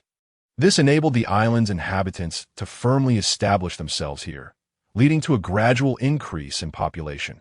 Without the energy support of the rainbow fish, the transformation capabilities of the fish scale fruit are limited. Thus, you should understand the rarity of the rainbow fish. Understood, Luo Han and Cole replied in unison, with Cole already on his feet. Whenever food was involved, Cole would never miss out. Uncle, I noticed many in the lake. Why can't we gather more for everyone to eat? Cole inquired, puzzled. Uncle Wood explained, the moss is essentially the bark that the divine tree sheds, but it cannot fall away due to being submerged in water. The miraculous energy of the divine tree transforms this bark into moss, which remains attached to the tree, siphoning nutrients and affecting the tree's growth. The rainbow fish are responsible for cleansing this harmful moss. However, once they consume all the moss, they will begin to eat the bark of the divine tree itself. Therefore we, the injured, dive into the water daily to guide the rainbow fish to the roots of the divine tree, where they need to clear moss, preventing them from consuming the tree's bark after depleting the moss in one area. Thanks to the miraculous energy of the divine tree's transformative cells, the growth of rainbow fish is not rapid. But they're plentiful enough to meet your daily needs. That IT is also because you two are devil fruit users that you can supplement your intake of rainbow fish here. I see. Luo Han marveled. The divine tree truly was wondrous, deserving of its title. From the transformation capabilities of the fish scale fruit to the energy replenishment of the rainbow fish, culminating in the ability to desalinate seawater. It perfectly formed an ecological cycle. IT felt as though the rainbow fish and the island's inhabitants were akin to custodians summoned by the divine tree. Truly, a single tree upholds an entire society. Contemplating this, Luo Han's yearning for the outside world intensified. The legendary Fishman Island beneath the sea, the floating sky islands, and the islands where lightning rained down. He longed to grow up quickly. All right, let us eat, Uncle Wit said, handing the prepared rainbow fish to Luo Han and Cole. Are we eating it raw? Luo Han asked, coming back to his senses. Cole was already salivating. Since consuming the devil fruit, he had developed an insatiable craving for meat, particularly raw flesh. Eating it raw allows for optimal energy absorption. Go ahead, everyone does it this way. Uncle Wit continued to process the rainbow fish that he then placed the pieces into baskets, which he submerged in the water, revealing no traces of blood on the fish meat. In a wonder, Uncle Wit urged them to eat it raw. Soon, Luo Han and Cole began a feast. For Luo Han, it was a significant meal. Half a rainbow fish had him feeling at his limit. Anymore, and he felt as though the energy would burst from his body. Yet Cole devoured 2 fish and still felt unsated. What a monstrous constitution. It seemed Cole was the strongest being in the One Piece world. Yet the anime never mentioned him. Could it be that without me, Cole never ventured out to sea and thus remained unknown? No, such a meat shield must accompany me. It would provide a sense of security at sea. Moreover, Cole could fly, eliminating worries of storms capsizing the ship and throwing people into the sea. Luo Han found himself lost in fanciful thoughts. All right, after you finish eating, hurry over to this side of the square. Uncle Wit instructed Luo Han and Cole, then walked to the other side of the square. Luo Han and Cole quickly followed. They observed numerous white marks on the roots of the tree on the other side. Yet none had broken skin. This was yet another marvel of the divine tree. The roots beneath the water were relatively fragile, while the parts above the water were incredibly sturdy. Ordinary hockey attacks could not breach the tree's bark. Luo Han and Cole approached either side of the square, watching Uncle Wit in the center. Your special training involves attacking me. Uncle Wit gestured. Give it your all. Come on. Exchanging glances, Luo Han and Cole crouched slightly before leaping forward with decent speed. Especially Cole, whose robust physique seemed implausible for such explosive speed. However, to Uncle Wit, this speed was merely average. As Luo Han and Cole drew near, ready to strike, Uncle Wit subtly shifted his body, clasping their arms as they swung their fists.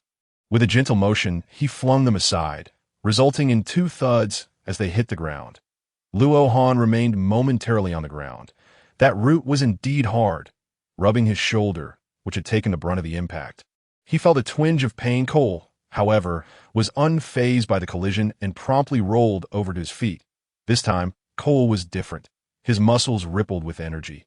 Standing at 6 feet tall, he emanated wisps of white steam.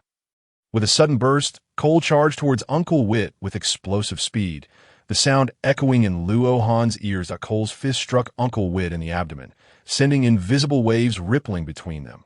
Luo Han. How long will you stay there? Uncle Wit exclaimed, bracing himself against Cole's punch, noticing Luo Han still sprawled on the ground. Do not squander the devil fruit that your parents risked their lives to acquire. Luo Han's expression froze momentarily. He stood up, his demeanor turning serious. While it's possible to not exert oneself for the sake of others' expectations, Luo Han realized that if he wished to venture out to sea in the future, he must grow stronger. Here comes Uncle Wit. Luo Han's gaze sharpened as he clenched his fists and dashed towards Uncle Wit. Such a look in your eyes, Uncle Wit exclaimed with hearty laughter. Bang, boom, crash. Time slipped away under Uncle Wit's rigorous training. The training persisted until nightfall, during which Luo Han was relentlessly subjected to Uncle Wit's iron fists. By the end, Luo Han was left aching all over, with numerous bruises adorning his body. The rainbow fish merely provided energy for prolonged training, but could not heal wounds. Only Cole seemed unaffected, enduring the blows as if nothing had happened, his injuries barely visible. Uncle Wit too wore an expression of surprise, likely astonished by the prowess of the Zoan-type Kun fruit, not to mention Cole's exceptional talent. After bidding farewell to Uncle Wit and the others, Luo Han and Cole made their way home. Upon returning, Luo Han carefully stored the half-a-rainbow fish that Uncle Wit had given him. Welcome back, Xiao Han. Come, have some fish cake, Grandma Mo called out upon seeing Luo Han's return. Sure, Grandma, Luo Han replied. You must be exhausted. Look at all those injuries, Grandma Mo said, concern etched on her face as she took Luo Han's hand gently. It's nothing. I consumed the fish scale fruit, and I'll be fine by morning. Luo Han responded softly. After dinner, as per usual, he headed to Qing'an. Luo Han lay on the grass, the afternoon's intensive training having taken quite a toll on him. This morning, he had believed his body would adeptly absorb the transformative powers of the fish scale fruit. It seemed, however, that the excessive transformation earlier was likely due to the influence of the mind fruit's abilities. The specifics of how the mind fruit affected him remained unclear to Luo Han. But he was certain of one thing. His physical aptitude was woefully inadequate. Uncle Wit had suggested that Luo Han should focus on developing his devil fruit abilities going forward. Indeed, I have never been one to glorify brawling. I am merely an ordinary individual wishing to resolve conflict from a distance of 10 kilometers if possible, avoiding physical contact altogether. Luo Han thought to himself with a hint of self-deprecation. Wow, Han-gu, you're already here. Cole approached Luo Han with heavy steps. Yes, Cole, let's not train tonight, Luo Han replied while still lying on the grass. Cole settled down beside Luo Han, gazing up at the starry sky. Pondering that tonight Han-gu seemed somewhat different. Cole, from now on, I need to prioritize developing my devil fruit abilities, Luo Han said, a hint of resignation in his voice. You saw the training today. I can no longer keep pace with you. Cole looked at Luo Han with confusion, unable to comprehend the connection between this and their training. Perhaps in Cole's eyes, Luo Han was still the opponent he could spar with as before. Yet now, it had become a one-sided affair where Cole effortlessly dominated Luo Han. Luo Han was lost in thought, ignoring Cole. Unbothered, Cole continued to lie there, content to simply be with Han-gu, irrespective of training. Luo Han counted the stars, reflecting on Uncle Wit's word from the conclusion of training. It became evident that Luo Han's physical aptitude was not merely average, but considerably subpar, allowing him only to pick on the less agile Cole prior to his transformation. On the island, ordinary children could consume an entire rainbow fish, while Luo Han alone could barely manage half. Today's training had been entirely Cole practicing against Uncle Wit, with Luo Han being thrown back almost instantaneously whenever he attempted to engage. Thus, he resolved to adhere to his previous intention, developing psychokinesis. Otherwise, he would truly have no chance of keeping up with Cole. It was entirely possible that Cole would set sail, gain fame, and leave behind a legendary tale in the world of One Piece, while he, the so-called protagonist of this narrative, would live a life of obscurity, never having even left the island. The very thought was terrifying.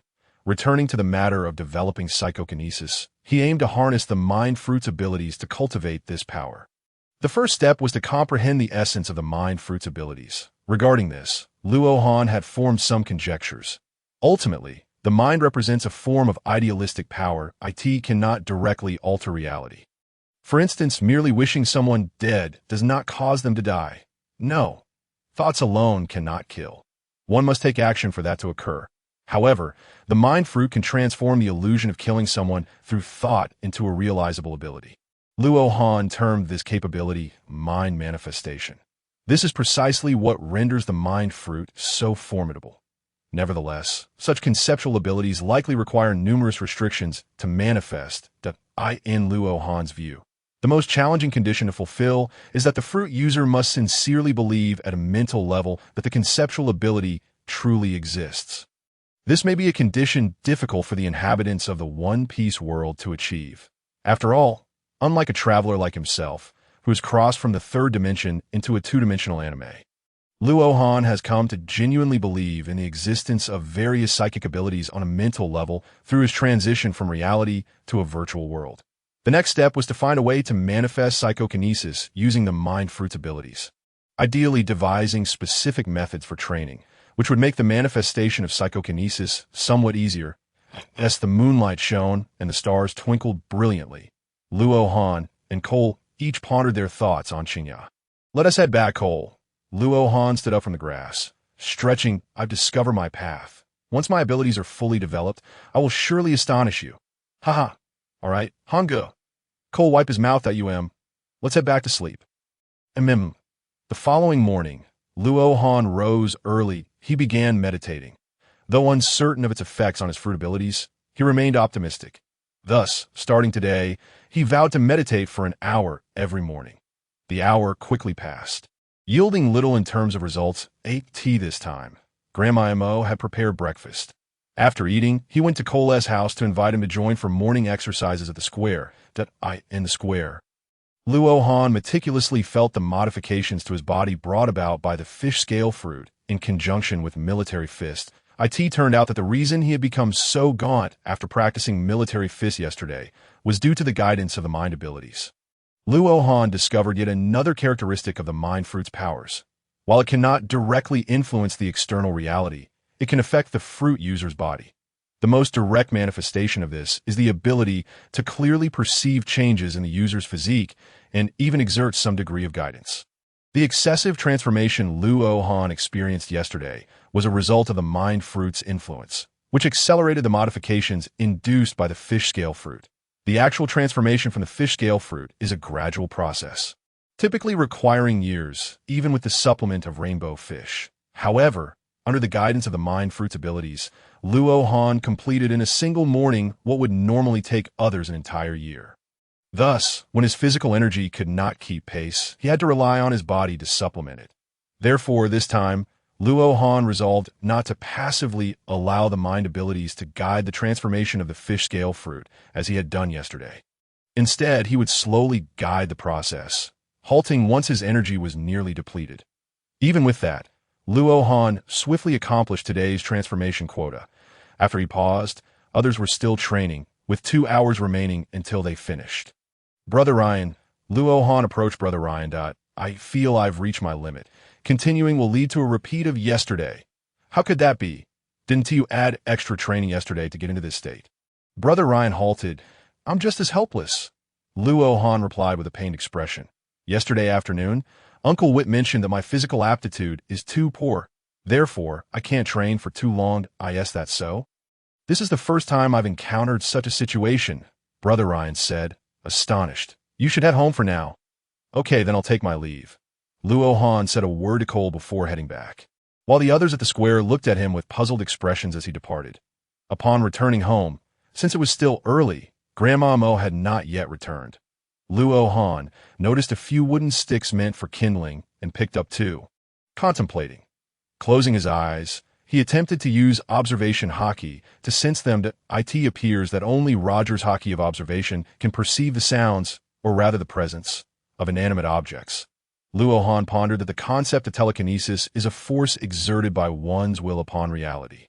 To manifest such power, the foremost requirement is the strength of intention that, in Luo Han's view, if the haki of observation could reach the level of listening to the voices of all things, then materializing one's thoughts would become significantly easier. Clearly, even after consuming the fruit of the mind, awakening the haki of observation has not quite compensated for Luo's rather mediocre innate talent. Previously, he thought his aptitude was commendable.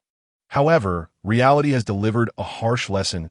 A transmigrator. His so-called golden finger merely consisted of having read a few novels and watched several anime series, while the system he possessed was utterly lacking in any remarkable talent.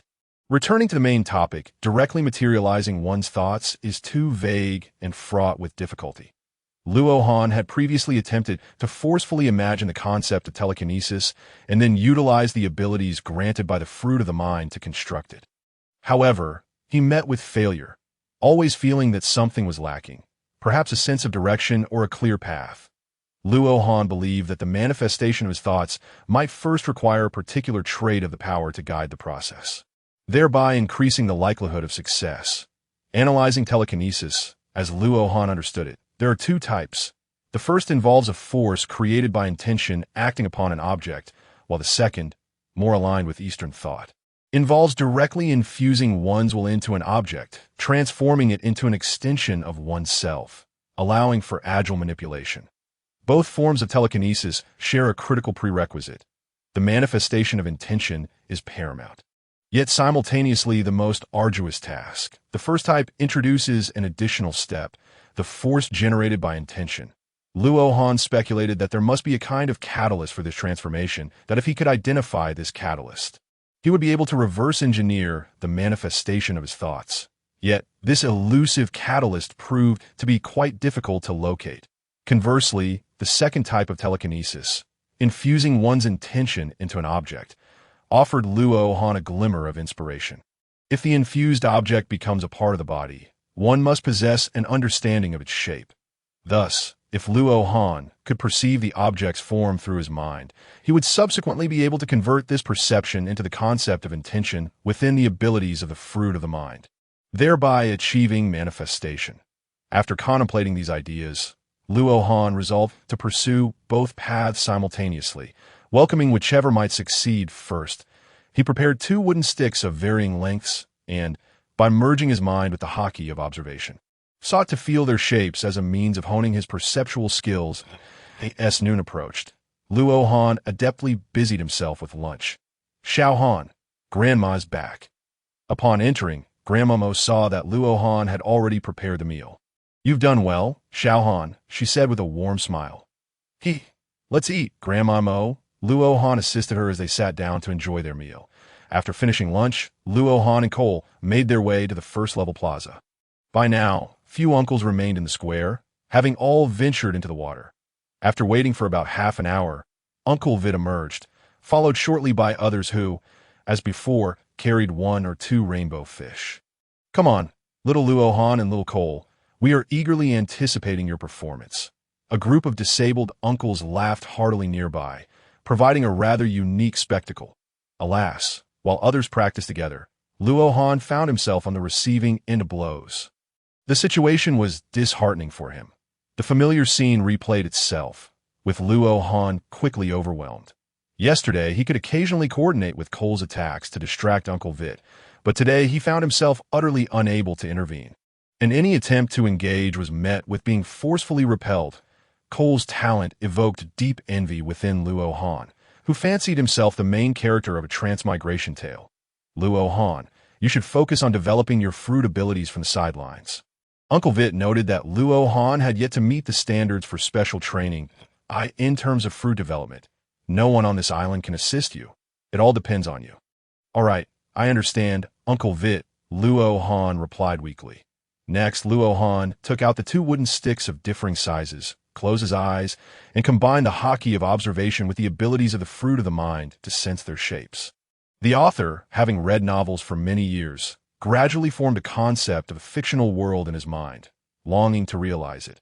However, time constraints had hindered his efforts until the recent pandemic prompted him to cast aside all reservations and embark on the serialization of this fictional world. Thus, he penned the first installment as a fanfiction of One Piece, fulfilling a long-held dream. This initial work serves as a prelude within his literary universe, intertwining with subsequent narratives. Though he is a novice, he possesses ambitious aspirations. The first novel is intended as a means of honing his writing skills, and he graciously welcomes constructive feedback from readers. As a fledgling author, he solemnly vows, this novel will reach its conclusion. The total word count remains uncertain, but he will faithfully complete the outline he has established. The second installment will unveil the true reason behind Luo Han's transmigration, forming the core premise of the next tale. He hopes that the discerning readers will be merciful and refrain from guessing the outcome. Otherwise, this might very well be his final work. After all, if the readers are already privy to the plot of the second installment, he would find little motivation to continue writing. However, as long as the audience remains in suspense, regardless of the first installment's success, he will proceed with the second. Finally, he extends heartfelt gratitude to all readers for their support and recommendations, pledging to diligently learn, refine his writing, and craft this novel with care. Thank you. In the afternoon, the island of Honshu is bathed in the ethereal glow of the divine lake, casting shimmering reflections upon the sacred tree. Reminiscent of a celestial realm. In the first-level plaza, the father-son duo of Cole and Uncle Vit continues their vigorous practice. As their sparring progresses, Cole's improvements are evident to the naked eye. Moreover, he seems to possess an innate combat intuition, grasping fighting techniques with remarkable ease. Coupled with his astonishing physical talent, it appears that a future Emperor of the Sea is rising. Meanwhile, Luo Han's situation remains difficult to articulate. What is the young Luo Han engaged in? Is it a form of specialized training? Uncertain, Uncle Vit remarked that only intelligent individuals can effectively harness the powers of the devil fruit. Perhaps this is the method conceived by clever minds. A group of uncles observed Luo Han sitting in the plaza with his eyes closed, engaged in quiet contemplation, and began to speculate about him. Despite his closed eyes, Luo Han, utilizing the haki of observation, was aware of their discussions. Alas, it seemed challenging. He had not made significant progress. The haki of observation was unable to perceive the presence of the wooden sticks, let alone their specific shapes. How he longed for Roger's ability to hear the voices of all things. After all, Roger had inscribed words on the ancient stone tablets in Skypiea that mirrored the historical texts. This indicated that through listening to the voices of all things, his haki of observation had not only conveyed the meaning of the historical text to him, but also the shapes of the characters. Of course, one cannot rule out the possibility that Kazuki Oden aided him. Thus, if Luo Han's haki of observation could emulate Roger's, manifesting his thoughts would undoubtedly be much more attainable. He would not find himself in the current predicament, devoid of any clues, merely meditating. This state persisted for 10 days, with Luo Han unable to grasp the sizes of the 2 wooden sticks. He could not even sense the sticks themselves, let alone discern their shapes, leaving him feeling increasingly anxious. How could he continue like this, especially in comparison to Cole's advancements? At that moment, in the first-level plaza, 2 beasts, one large and one small, engaged in fierce combat each day afternoon. The sounds of bang, bang, echoed continuously throughout the square. Cole must now stand at nearly 1.9 meters tall. In the next 4 years, he should undergo a significant growth spurt, potentially matching Uncle Vit's stature. Keep going, Cole! Faster and with more power! Uncle Vid's lion-like roar resonated, but soon after, with a resounding thud, Cole crashed to the ground. Once more, he rose again, the sound of his heavy breathing spread like a trumpet through the ears of the spectators. This time, Cole did not charge at Uncle Vid as before. Instead, he took a moment to recuperate like a wild beast preparing for the next bout. Observing closely, one could see Cole's muscles rapidly contracting, akin to a spring being compressed, gathering strength. Had he already begun to grasp the techniques of his own power? Uncle Vid's mouth widened in astonishment, and then broke into a smile that my son's talent truly surpasses my own. Ha ha! Come, let me witness the true extent of your power. With a resounding thud, in an instant, Kier stood before Uncle White in Luo Han's eyes at that moment. The speed of his muscles surged to its limit, and the explosive force of his punch cascaded into Uncle White's abdomen.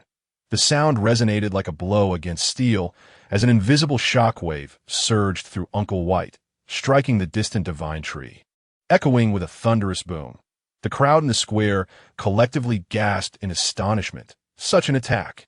Has such power been mastered at such a tender age? It is utterly astonishing, standing rooted in place. Uncle White gazed at Kier with delight and boundless anticipation. He hoped that Luo Han would soon find his own path to power as well. Turning to the side, he observed Luo Han, whose face was a mixture of shock and joy. Uncle White held high expectations for Luo Han, eager to see to what extent he could develop the powers of the devil fruit. Glancing back at Kier, who was still gathering strength, Uncle White declared, "That will be all for today, Kier. Take this time to fully appreciate the power and technique you just displayed." Heaving a breath, Kier responded, "Yes, Dad." It was clear that the previous strike had taken a toll on him. "Kier, that was truly impressive. Indeed, to develop a technique akin to a swordsman-esque strike at such a young age. He is bound to become a powerful figure like Uncle White, perhaps even stronger than Uncle White himself." Ha ha ha. The older gentleman in the square beamed with joy as they looked at Kier, who was seated on the ground. Luo Han shared in their joy. He was elated for Kier and had also discovered a method to perceive the essence of thought manifestation.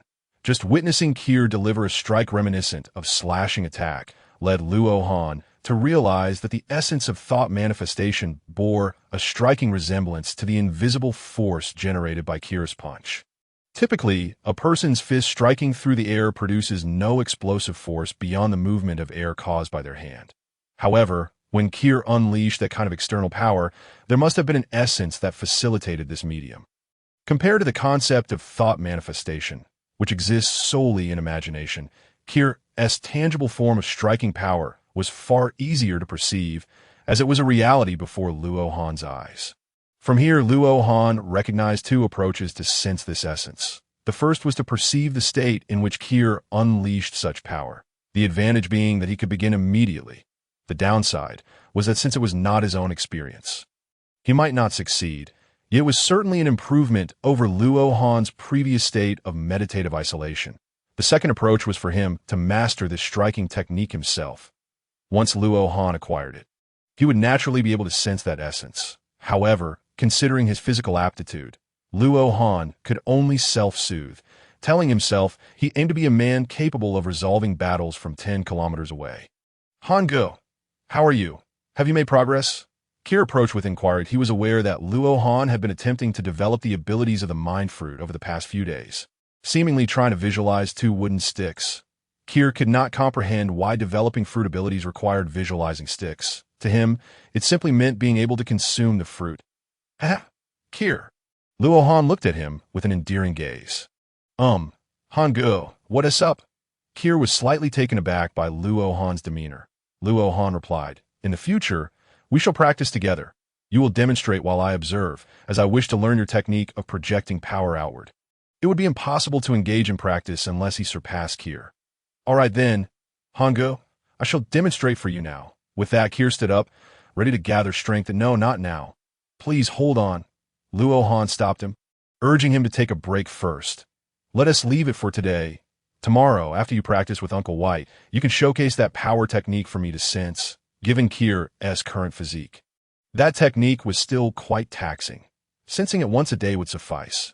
As Kier grew stronger, he could sense it more frequently. All right then.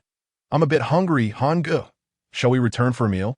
Sure, let us go back. After bidding farewell to Uncle White and the other gentlemen, Luo Han carried tonight's rainbow fish and returned with Kier. In the days that followed, Luo Han diligently practiced both methods to cultivate different mental manifestations. Time slipped by unnoticed. 3 years passed, and Ring Tree Island remained largely unchanged, with the islanders comfortably settled in their lives. Only age continued to march forward, as both Luo Han and Kier turned 13. Moreover, Brother Lane had joined the hunting team a year ago, and Uncle White had welcomed several injured gentlemen and brothers. Since establishing the cultivation method for manifesting thought power, Luo Han genuinely felt his mental progress. It was a unique sensation, as if the mind fruit was guiding him in manifesting thought power. Another day of Uncle White's specialized training arrived, and now was Kira's turn. Leaving Luo Han feeling somewhat forlorn on the first level of the square, like everyone else, Luo Han was fully engrossed in the intense battle unfolding between Uncle White and Kier. The sounds of rushing air from rapid movements and the explosive sounds of swift strikes alternated, indicating that the clash had transcended human limits. Today marked the final specialized training session for Kier and Uncle White. Over the past 3 years, Uncle White had imparted all 6 styles learned from the Navy to Kier. Kier's innate talent was indeed prodigious, mastering everything within a year. Thus, there was little left to teach. The rest depended on Kier's future training. Further practice would yield little benefit, and the transformation ability of the fish scale fruit had concluded over these 3 years. From now on, Kier merely needed to hone his physique to grow stronger. Currently, Kier stood an impressive height of 3 meters. Though still quite hefty, resembling a mountain of flesh, it was remarkable that this muscular Kier could effectively control his own body. This led to a swift, explosive speed, and only Uncle White and Uncle Kate could withstand his overwhelming power. Over the years, Uncle Kate had frequently come down to guide Kier's training. Watching the battle between Uncle White and Kier, Luo Han reflected on his own progress over the past 3 years. Alas, while others advanced, Luo Han had achieved little beyond rapidly exhausting the transformation ability of the fish scale fruit in the last 2 years.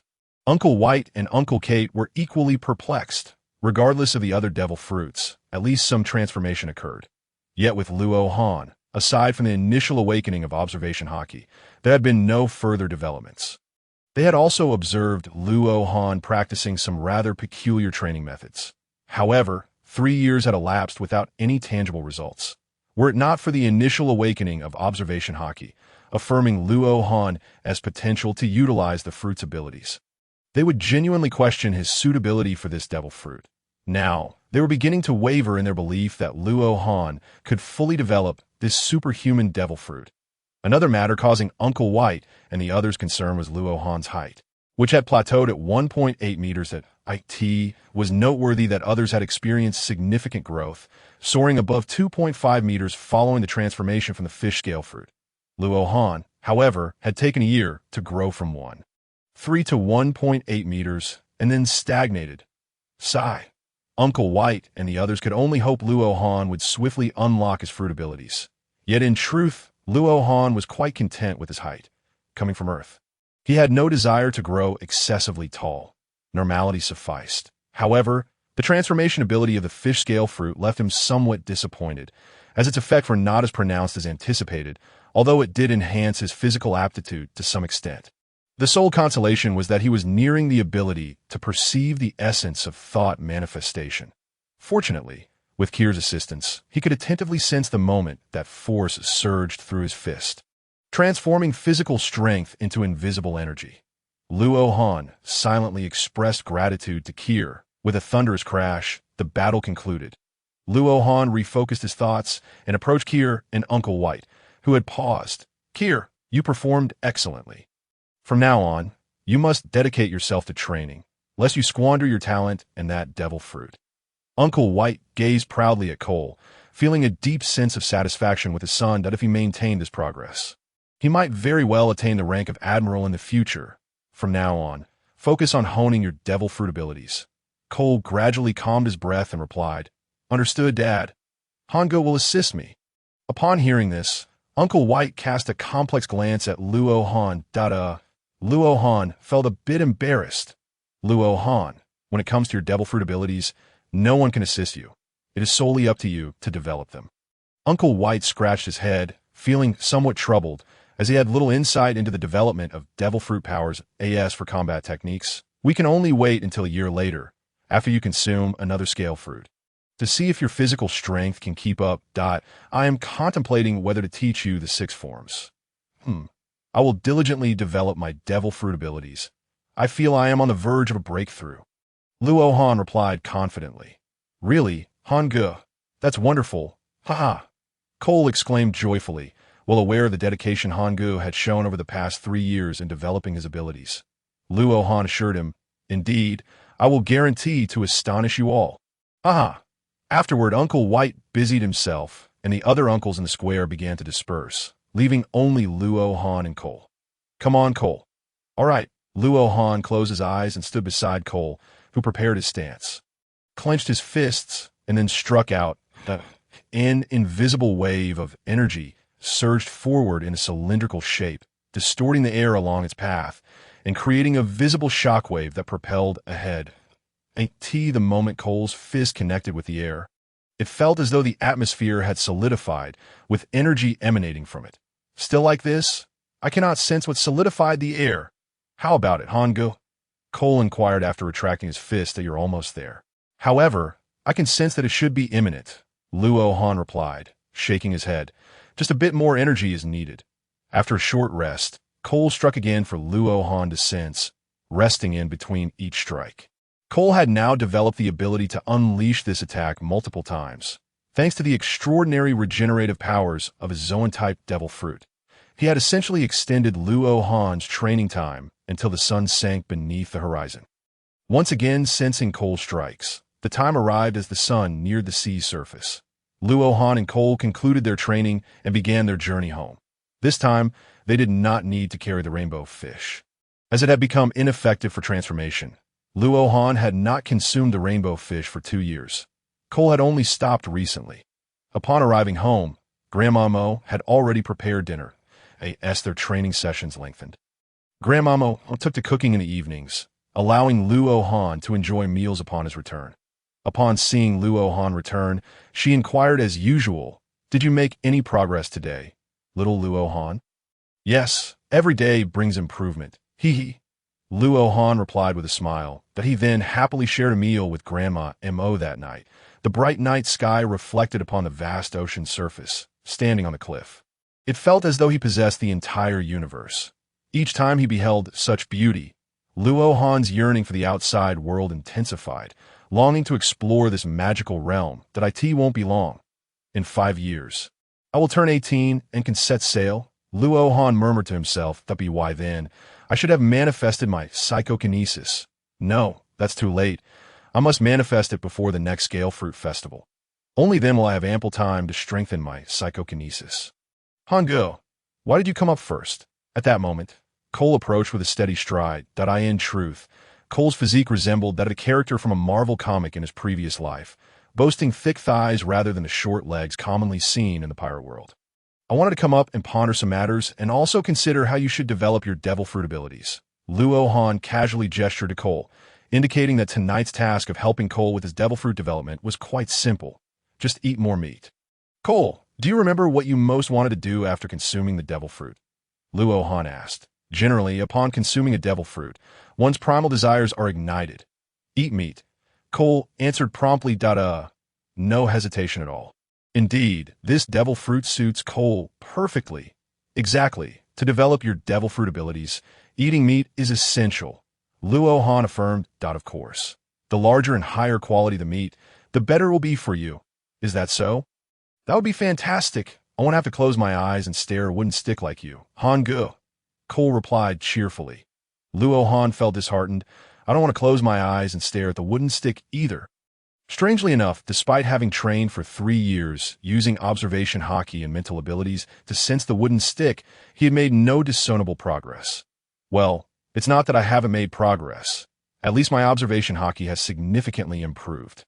But I still cannot perceive the form of the wooden stick. Han-ge, Will you still teach me observation hockey tonight? Cole asked at that moment. Ever since Cole had reached a certain level of combat proficiency 2 years ago, Luo Han had been training him nightly to awaken his observation hockey, similar to how Rayleigh trained Luffy, that we must practice. When we set sail, lacking observation hockey will put you at a disadvantage. Luo Han pulled Cole down from the cliff, leading them to the island summit. Cole, tonight we will do something special. In the past, my speed was too slow, and your physical attributes were too strong. My movements lack surprise, and with the 6 forms techniques, you could easily evade my attacks. Therefore, it has been difficult for you to awaken your observation hockey. Cole looked at Luo Han with wide, innocent eyes, eagerly awaiting further explanation. Let's be straightforward. I ought to refrain from over-explaining these matters to Cole and allow him to remain an innocent youth. Well, a child is fine too. Tonight, you will transform into a complete form of Kuin using your devil fruit. Then I will attack you from a distance with stones, and you just need to evade. Luo Han instructed Cole. Subsequently, Cole began to transform. By the way, Luo Han was quite envious of the transformation ability, especially Cole's Kuin fruit. It had been a long time since he had seen Cole utilize his devil fruit transformation. It seemed he had only transformed once at the beginning. He wondered if this time he would grow larger. He felt a bit excited. Bang, bang, bang. It appeared Cole was having some difficulty. Cole, what are you doing? Transforming. Do you need to shout a slogan to change forms? Luo Han observed as Cole struggled for quite a while without success. Feeling a bit depressed. What if we shout a slogan? Luo Han tentatively suggested. What slogan, Hanga? Let me think. How about this? Repeat after me. Kuin fruit, transform. Luo Han declared. He then watched as Cole shouted, his entire muscular body twitching. Luo Han felt a bit alarmed and quickly called for a halt. All right, that's enough, Cole. Let's try a different approach. Upon seeing Cole stop, Luo Han secretly wiped the sweat from his brow. What was going on? Had an animal-type devil fruit user lost the ability to transform? He had never heard of such a thing, that a series of question marks overwhelmed Luo Han in an instant. Cole, how did you transform the first time? Do you remember? Cole, now flushed with urgency, responded, I don't know. He scratched his head and smiled sheepishly. That I knew it. This fellow has never communicated about the powers of his devil fruit. He may not even know what kind of devil fruit he consumed. Uncle White had also been quite perplexed, not allowing Cole to use his abilities during training. Cole, do you remember which devil fruit you ate? Cole tilted his head, looking at Luo Han, clearly seeking answers to his confusion. Sigh. Luo Han placed a hand on his forehead, perplexed about which devil fruit it could be, especially since he had shouted the slogan so energetically. You ate the Kuin fruit, which allows you to transform into a Kuin, a massive flying fish. Luo Han explained patiently to Cole. Cole exclaimed, So they're flying fish? Luo Han countered, Your focus is misplaced. The point is, you are the flying fish. Your devil fruit ability is to become a flying fish, which is the Kuin. He nearly fell into Cole's trap, having not noticed this before. Why was Cole acting so adorably foolish today? Cole, think carefully about the taste of the devil fruit when you first tried it. That flavor should be unforgettable. Luo Han continued to prompt him. I remember now. Hanga. At this moment, Cole finally recalled that scent, which remained difficult to accept to this day. He then began to reminisce about the sensations of that fateful night, gradually communicating with the latent powers of his devil fruit ability. Subsequently, Cole began to transform slowly into the form of a Kuin. Growing larger by the moment, the fierce gust of wind swept through, making it nearly impossible to keep his eyes open. It took a while before he could finally manage to open them. Before him loomed a Kuin 300 meters long, with a wingspan of 200 meters, hovering in the void before Luo Han. Its enormous mouth dominated its head, lined with a multitude of sharp teeth reminiscent of those of a shark. The creature's pitch-black skin was adorned with deep blue stripes, exuding an air of mystery. Luo Han, is it possible to cultivate observation hockey now? Cole's voice echoed as saliva sprayed from his mouth, drenching Luo Han. Faced with this colossal entity, Luo Han trembled before Cole's gaping MWIT was utterly terrifying. The open mouth, with its endless rows of teeth, seemed to have no bottom. Perhaps it would be best if you transformed back for now. Your size is too great for effective training, Luo Han suggested, removing his clothes. knowing he would need to bathe to rid himself of the saliva. Besides, in this form, it's quite inconvenient. Let us think of another training method tomorrow. Luo Han gazed at the repulsive saliva that enveloped him, emanating a foul odor like tea that moment. There was a thud, followed by another. Uncle Vit and Uncle Kate arrive at the island's peak, their expressions reflecting shock upon seeing Cole. They had originally been resting at home when they suddenly sensed a powerful aura emanating from the island's summit. Fearing for the safety of Luo Han and Cole, they hurried over, only to find this astonishing great fish floating in the air, the result of Cole's devil fruit abilities. Uncle Vit and Uncle Kate exchanged proud glances, reassured that their choice was not in vain. Cole would undoubtedly protect Honshu Island in this harsh world. All right, Cole, transform back quickly. You'll frighten the inhabitants of the island. After I explain everything to them tomorrow, you can train with your devil fruit powers. Uncle Vit called out loudly to Cole. The reason they had initially refrained from allowing Cole to train with his devil fruit abilities was due to past accounts they had heard while at the Navy headquarters, stating that those who consumed a devil fruit would be influenced by its powers as they developed their abilities at that time. Cole was still young, and Uncle Vit wished to shield him from any uncertain repercussions, cautioning him against utilizing his devil fruit powers. Cole noticed the arrival of his father and Uncle Kate, and upon hearing Uncle Vid's words, he gradually transformed back. Fortunately, he had not forgotten how to control his transformation. It seemed this evening's endeavors had come to a close. He would need to continue striving with his telekinetic abilities. Cole was becoming increasingly formidable, his transformation into a devil fruit creature rendering him immensely large. While reverting back to human form made him quite small, it was no wonder that the future Emperor Kaido was renowned as the strongest creature across land, sea, and air. Reflecting on this, Luo Han recalled that it was only 3 years ago during Uncle Kate's inquiry that he learned that the future Pirate King, Roger, had yet to set sail. At present, he was still absent from the seas. Returning to the matter at hand, the transformation from such a massive dragon form back into a human body, with such immense power confined within a small frame, inevitably resulted in terrifying defenses, complemented by the incredible recovery capabilities that awakened powers brought forth. Indeed, the title of the strongest creature across land, sea, and air was well-deserved, with thoughts of Cole potentially becoming such a monstrous powerhouse. Luo Han's desire to manifest his telekinetic abilities grew ever stronger. This world belonged to the strong. Only the strong could live freely. Luo Han simply yearned for a bit more freedom.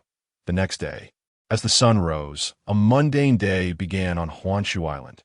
After finishing breakfast, Luo Han and Cole made their way to the peak of the island, where, on the other side, Uncle Kate's hunting team had already begun their training. With Uncle Vid's special training concluded, Luo Han had arranged for Cole to join him in training that morning. Let us begin, Cole. Continue attacking towards the distance. Luo Han activated his observation haki, while Cole prepared to strike. This time, the sensation felt distinctly different from before. A deadly aura of a beast appeared within Luo Han's perception, followed by a mysterious energy emanating from Cole. As Cole swung his fist, this enigmatic energy concentrated upon it. At the moment of impact, this mysterious energy erupted forth. The air surrounding his fist seemed to come alive, transforming into a tangible force, as if it were resisting the punch. Meanwhile, Cole's entire strength found an outlet. Surging forth in an instant, the punch, akin to a slash, was unleashed, creating a shockwave that diverged from the fist, unlike the traditional sword masters who needed to comprehend the rhythm of all things to achieve such feats. It appeared that Cole's punches required an understanding of the mysterious energy within his body. Once he grasped this enigmatic essence, Luo Han, too, could unleash such a blow. This time, everything went smoothly. Luo Han sensed the mysterious energy that influenced the air's density. In truth, he had previously encountered this mysterious aura, though he had never paid it much mind. 3 years prior, when Luo Han had just consumed the devil fruit. Uncle Kate had utilized the secret technique of the giant kingdom, Dominion, while harvesting salt from the seabed. That moment, a flicker of electric sparks surrounded Uncle Kate, representing the potent aura generated by his presence and the air around him. This aura was a manifestation of one's will, whether it was Uncle Kate or Cole, when their attacks were imbued with intent, The power unleashed could extend outward, creating shockwaves. This ability to influence reality through what was quite akin to the concept of thought. Having contemplated these matters, Luo Han was now ready to begin manifesting his intent.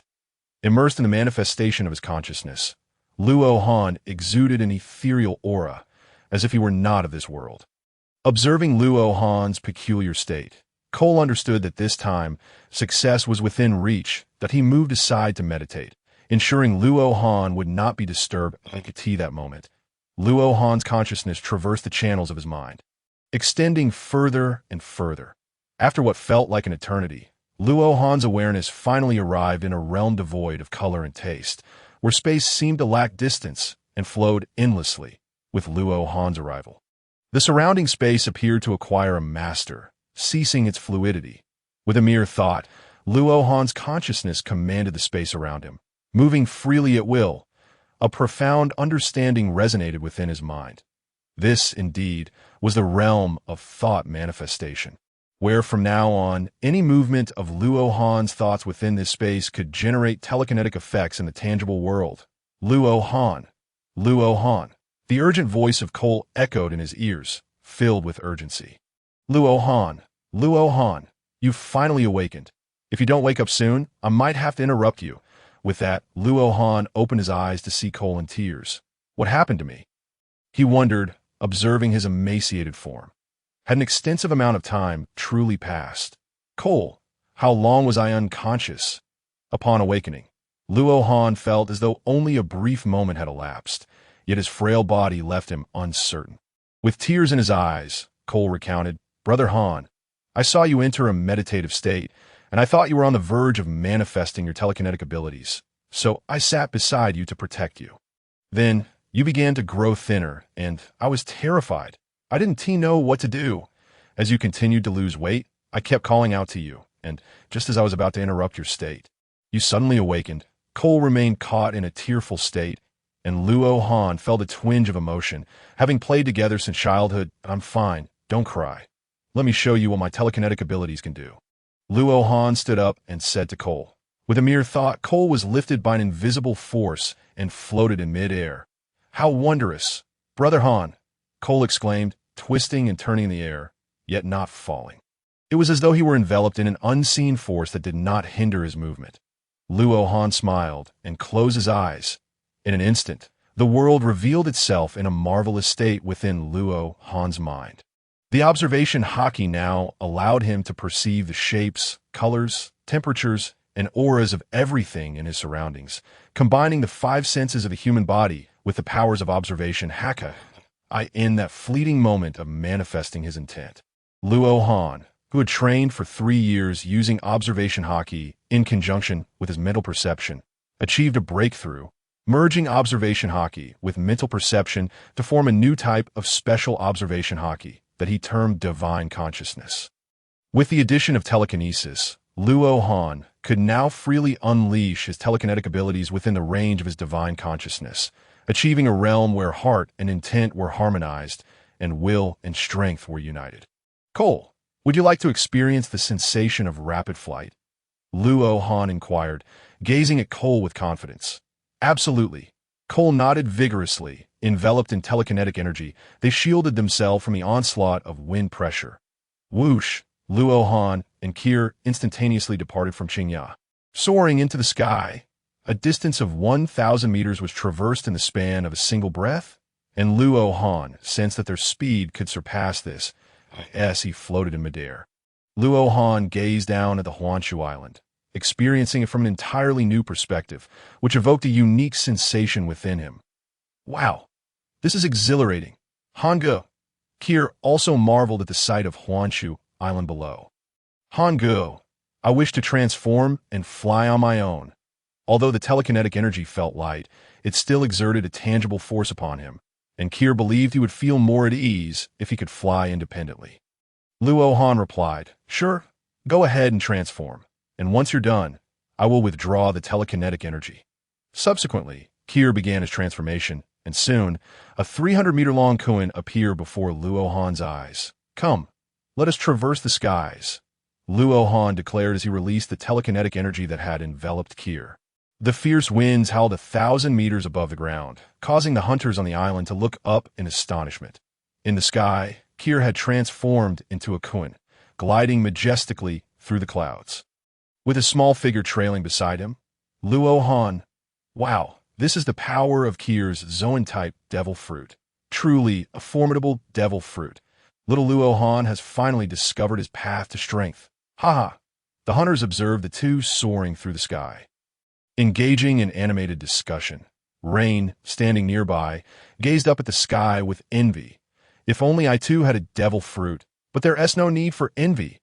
Everyone has their own path.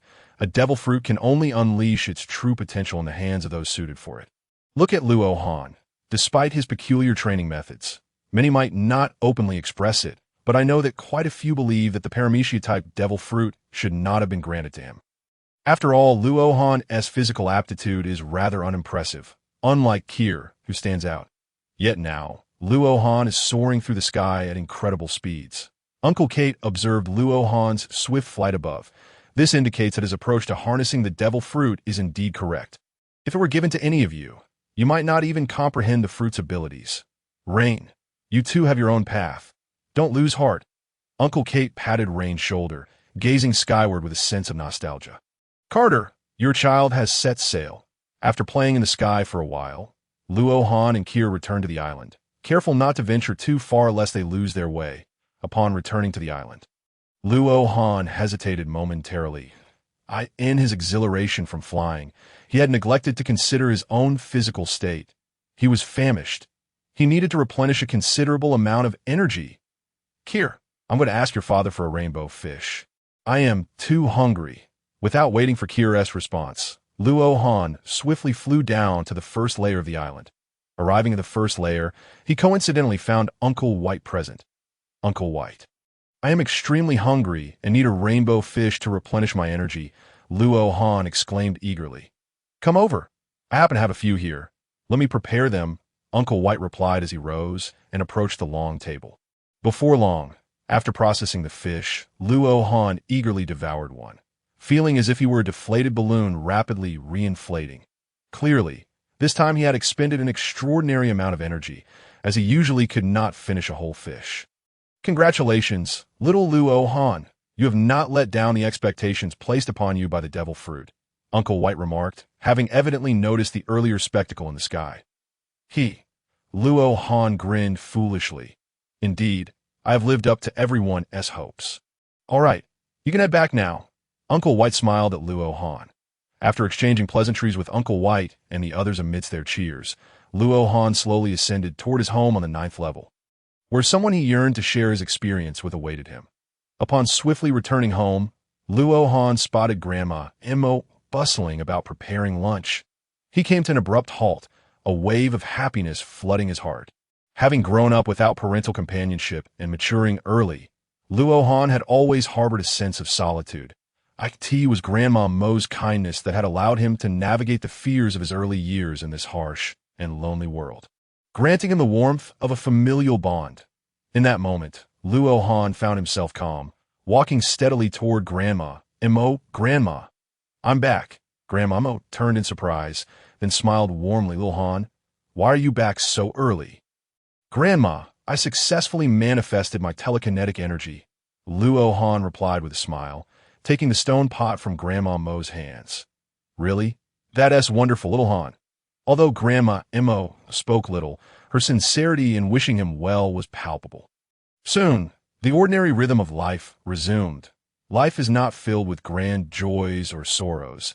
It is the mundane that is truly real. Having eaten the rainbow fish, Luo Han was no longer hungry. But he stayed to finish the meal with Grandma Mo afterward. He ventured alone to the top of the island. That moment, Luo Han took the time to carefully reflect on his recent achievements. It could be said that this breakthrough had granted him the qualification to stand at the pinnacle of the world. Luo Han discovered that when utilizing telekinetic energy, he experienced minimal physical exhaustion.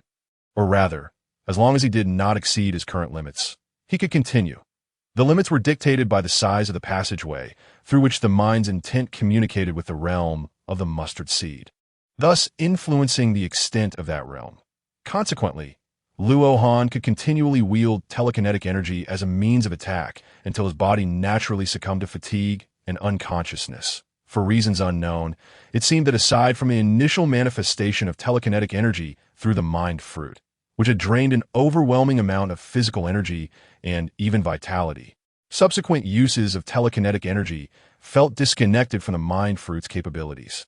Hence, utilizing telekinetic energy did not deplete his physical strength. It was as if Luo Han merely needed to avoid fainting, retain consciousness, and be able to think in order to initiate the telekinetic energy. Savoring the sensation of being enveloped by telekinetic energy, Luo Han prepared to conduct an experiment to see if it could isolate the essence of the ocean, that if successful, he would be able to utilize telekinetic energy to shield himself entirely, granting him the ability to move freely in water. This way, he would not suffer the helpless fate of a devil fruit user who fell into the sea. Luo Han flew down to the first layer of Honshu Island and sought out Uncle White. Sharing his thoughts, "Are you certain?" Uncle White inquired, a look of skepticism on his face. "I am certain that I wish to give it a try. It is vital for my future path," Luo Han declared, his gaze resolute. "You also said that a devil fruit user must never fall into the sea." Uncle White observed Luo Han's unwavering determination and gradually felt reassured. "All right, do not worry. Dive into the water. If anything goes wrong, I will be the first to rescue you." With that, Luo Han enveloped himself in telekinetic energy and began to plunge toward the surface of the lake. Splash! Luo Han dove into the water like a sharp arrow. Upon entering, he felt a reassuring absence of sensation. It was akin to the experience of soaring through the sky while enveloped in telekinetic energy, merely feeling the energy merging with his body. The external stimuli against his body were entirely shielded by the telekinetic energy. Like a fish, Luo Han gracefully maneuvered through the water, even able to manipulate the water with telekinetic energy to shape his form. Water escape, water dragon bullet technique. Let us see how it works. Uncle White observed Luo Han swiftly darting through the water like a fish, gradually easing his worries. After playing in the water for a while, Luo Han emerged and, after a brief exchange with Uncle White, set off to find Kier. If Kier could also envelop himself in telekinetic energy without being affected by the ocean's essence, they would be able to navigate the waters together. This way, Luo Han and Kier would truly become tri-environmental beings capable of traversing land, sea, and sky. Upon locating Kier, he found him still feasting at home. "Kier, are you done eating? Let us go for a swim in the ocean." "As a Kuin, how can you not swim?" Luo Han tempted Kier. Kier looked at Luo Han with a puzzled expression. "I sent Dad saying that devil fruit users can't go into the water." "Do not worry. I've tested it before. By enveloping myself in telekinetic energy, I can shield myself from the ocean's essence." Luo Han continued to entice him. "Really?" Although Kier was somewhat skeptical, he was willing to trust Luo Han. Soon, Luo Han and Kier flew out to the seafloor, in an area with 1 meter of water depth. Gazing at the water below, Luo Han decided it was best for him to enter first to assess the situation. Considering that the previous water was diluted by the divine tree and had transformed into fresh water, he wondered if there might be any discrepancies.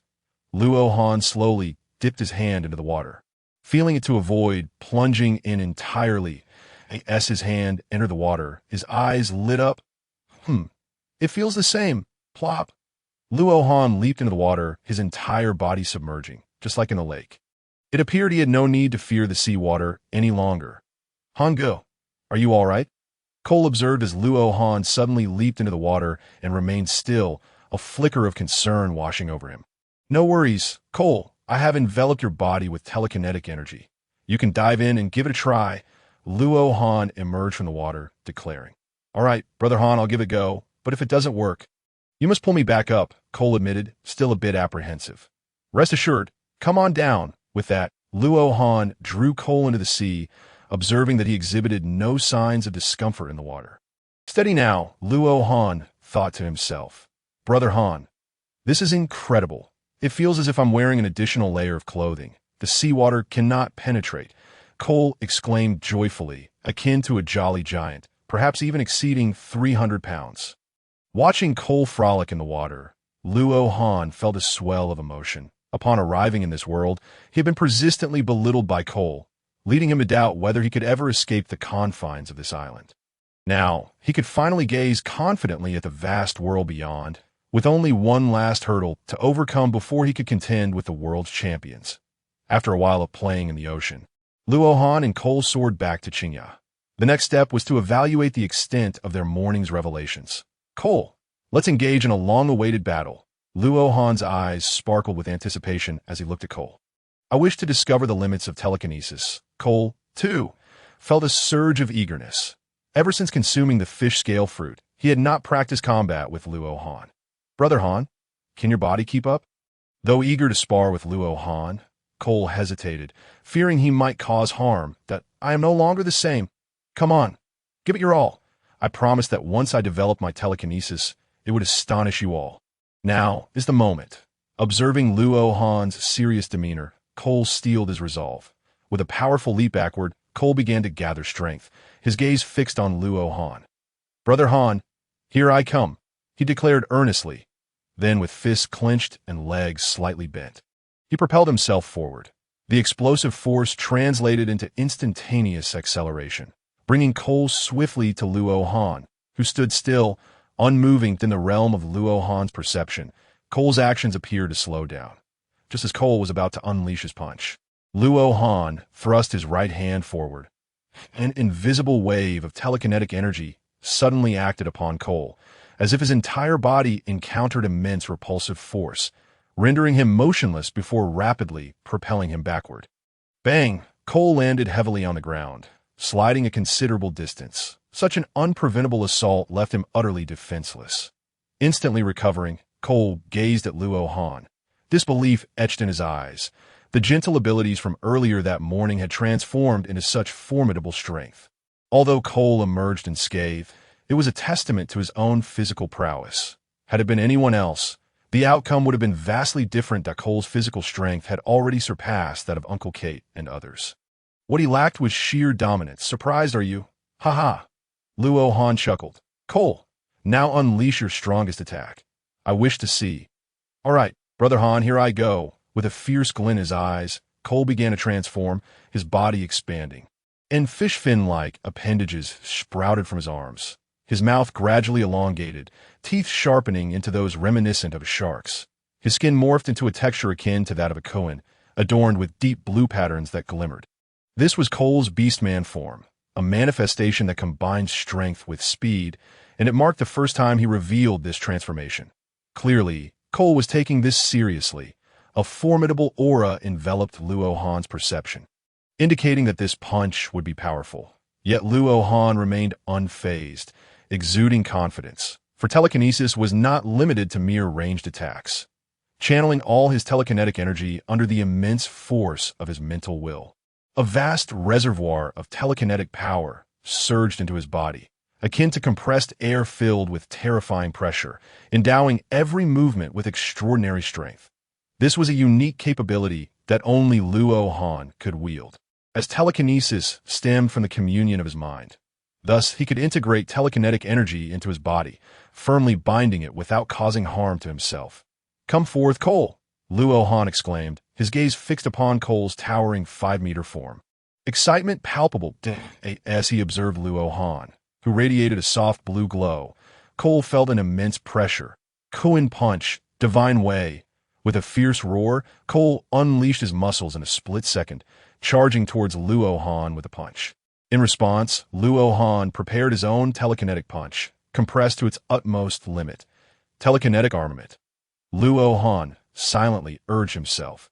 The clash of their fists, one large and one small, reverberated with a thunderous boom, sending shockwaves across the entire island. The sound was reminiscent of a cataclysmic event emanating from the island's peak. What was happening? Had a sea king creature landed on the island? The islanders, upon hearing the noise, began to murmur anxiously. It's not a sea king. It's just Luohan and Cole engaged in combat. Everything is fine. Uncle Kate and Uncle Vet reassured the others. Concurrently, both men thought to themselves, Luohan is truly remarkable. Having only just begun to develop telekinesis, he is already capable of engaging in close-quarters combat with Cole. Previously, Luo Han had solely utilized telekinesis for flight, believing it was limited to ranged attacks. Little did he know that he could also integrate telekinesis into his body, thereby creating an effect akin to the armament haki, enveloping himself in an imperceptible layer of defense. What a brilliant idea! The intense sounds of their fierce battle echoed throughout Ring Tree Island, marking the clash of two prodigies. The island's residents wore expressions of joy, their hearts brimming with delight. After all, the stronger the new generation, the brighter the future of Ring Tree Island. Subsequently, the battle between Luo Han and Cole continued well into the night. Bang! Bang! The two combatants landed simultaneously on the ground after another aerial exchange. Panting slightly from an afternoon of fierce combat, Cole's breath had only quickened marginally. What an astonishing physical talent combined with the extraordinary abilities of a Zoan-type devil fruit user, resulting in a creature of unmatched speed, strength, and defense. Without the Kuin fruit, Cole's inherent physical gifts would likely have limited him to becoming a mere vice admiral in the future, though he would still be formidable with the Kuin fruit. The possibility of reaching the level of an emperor was not beyond reach. Luo Han pondered deeply, unaware of the tumultuous waves of emotion stirring within Cole's heart. It was essential to recognize that prior to this, Luo Han had not even qualified to spar with him, as Cole had feared that a careless punch could obliterate him. In just a morning's time, Luo Han had managed to endure an entire afternoon of physical combat with him, appearing remarkably composed, only slightly out of breath. Naturally, he was winded. While using telekinesis did not significantly deplete energy, the physical exertion of combat still consumed stamina. Were Luo Han able to perceive Cole's thoughts, he would undoubtedly respond, "Cole, this battle is exhilarating." Once the clash concluded, Luo Han remained exhilarated. After all, the visceral impact of close-quarters combat always ignites a primal desire for violence between men.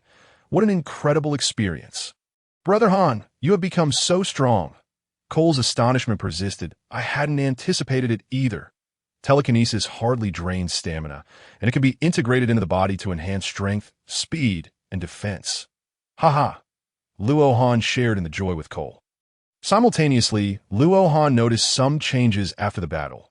Indeed, his physique had grown stronger. Since 2 years ago, aside from the natural growth of his body resulting in increased strength and speed, he had not experienced any other form of enhancement.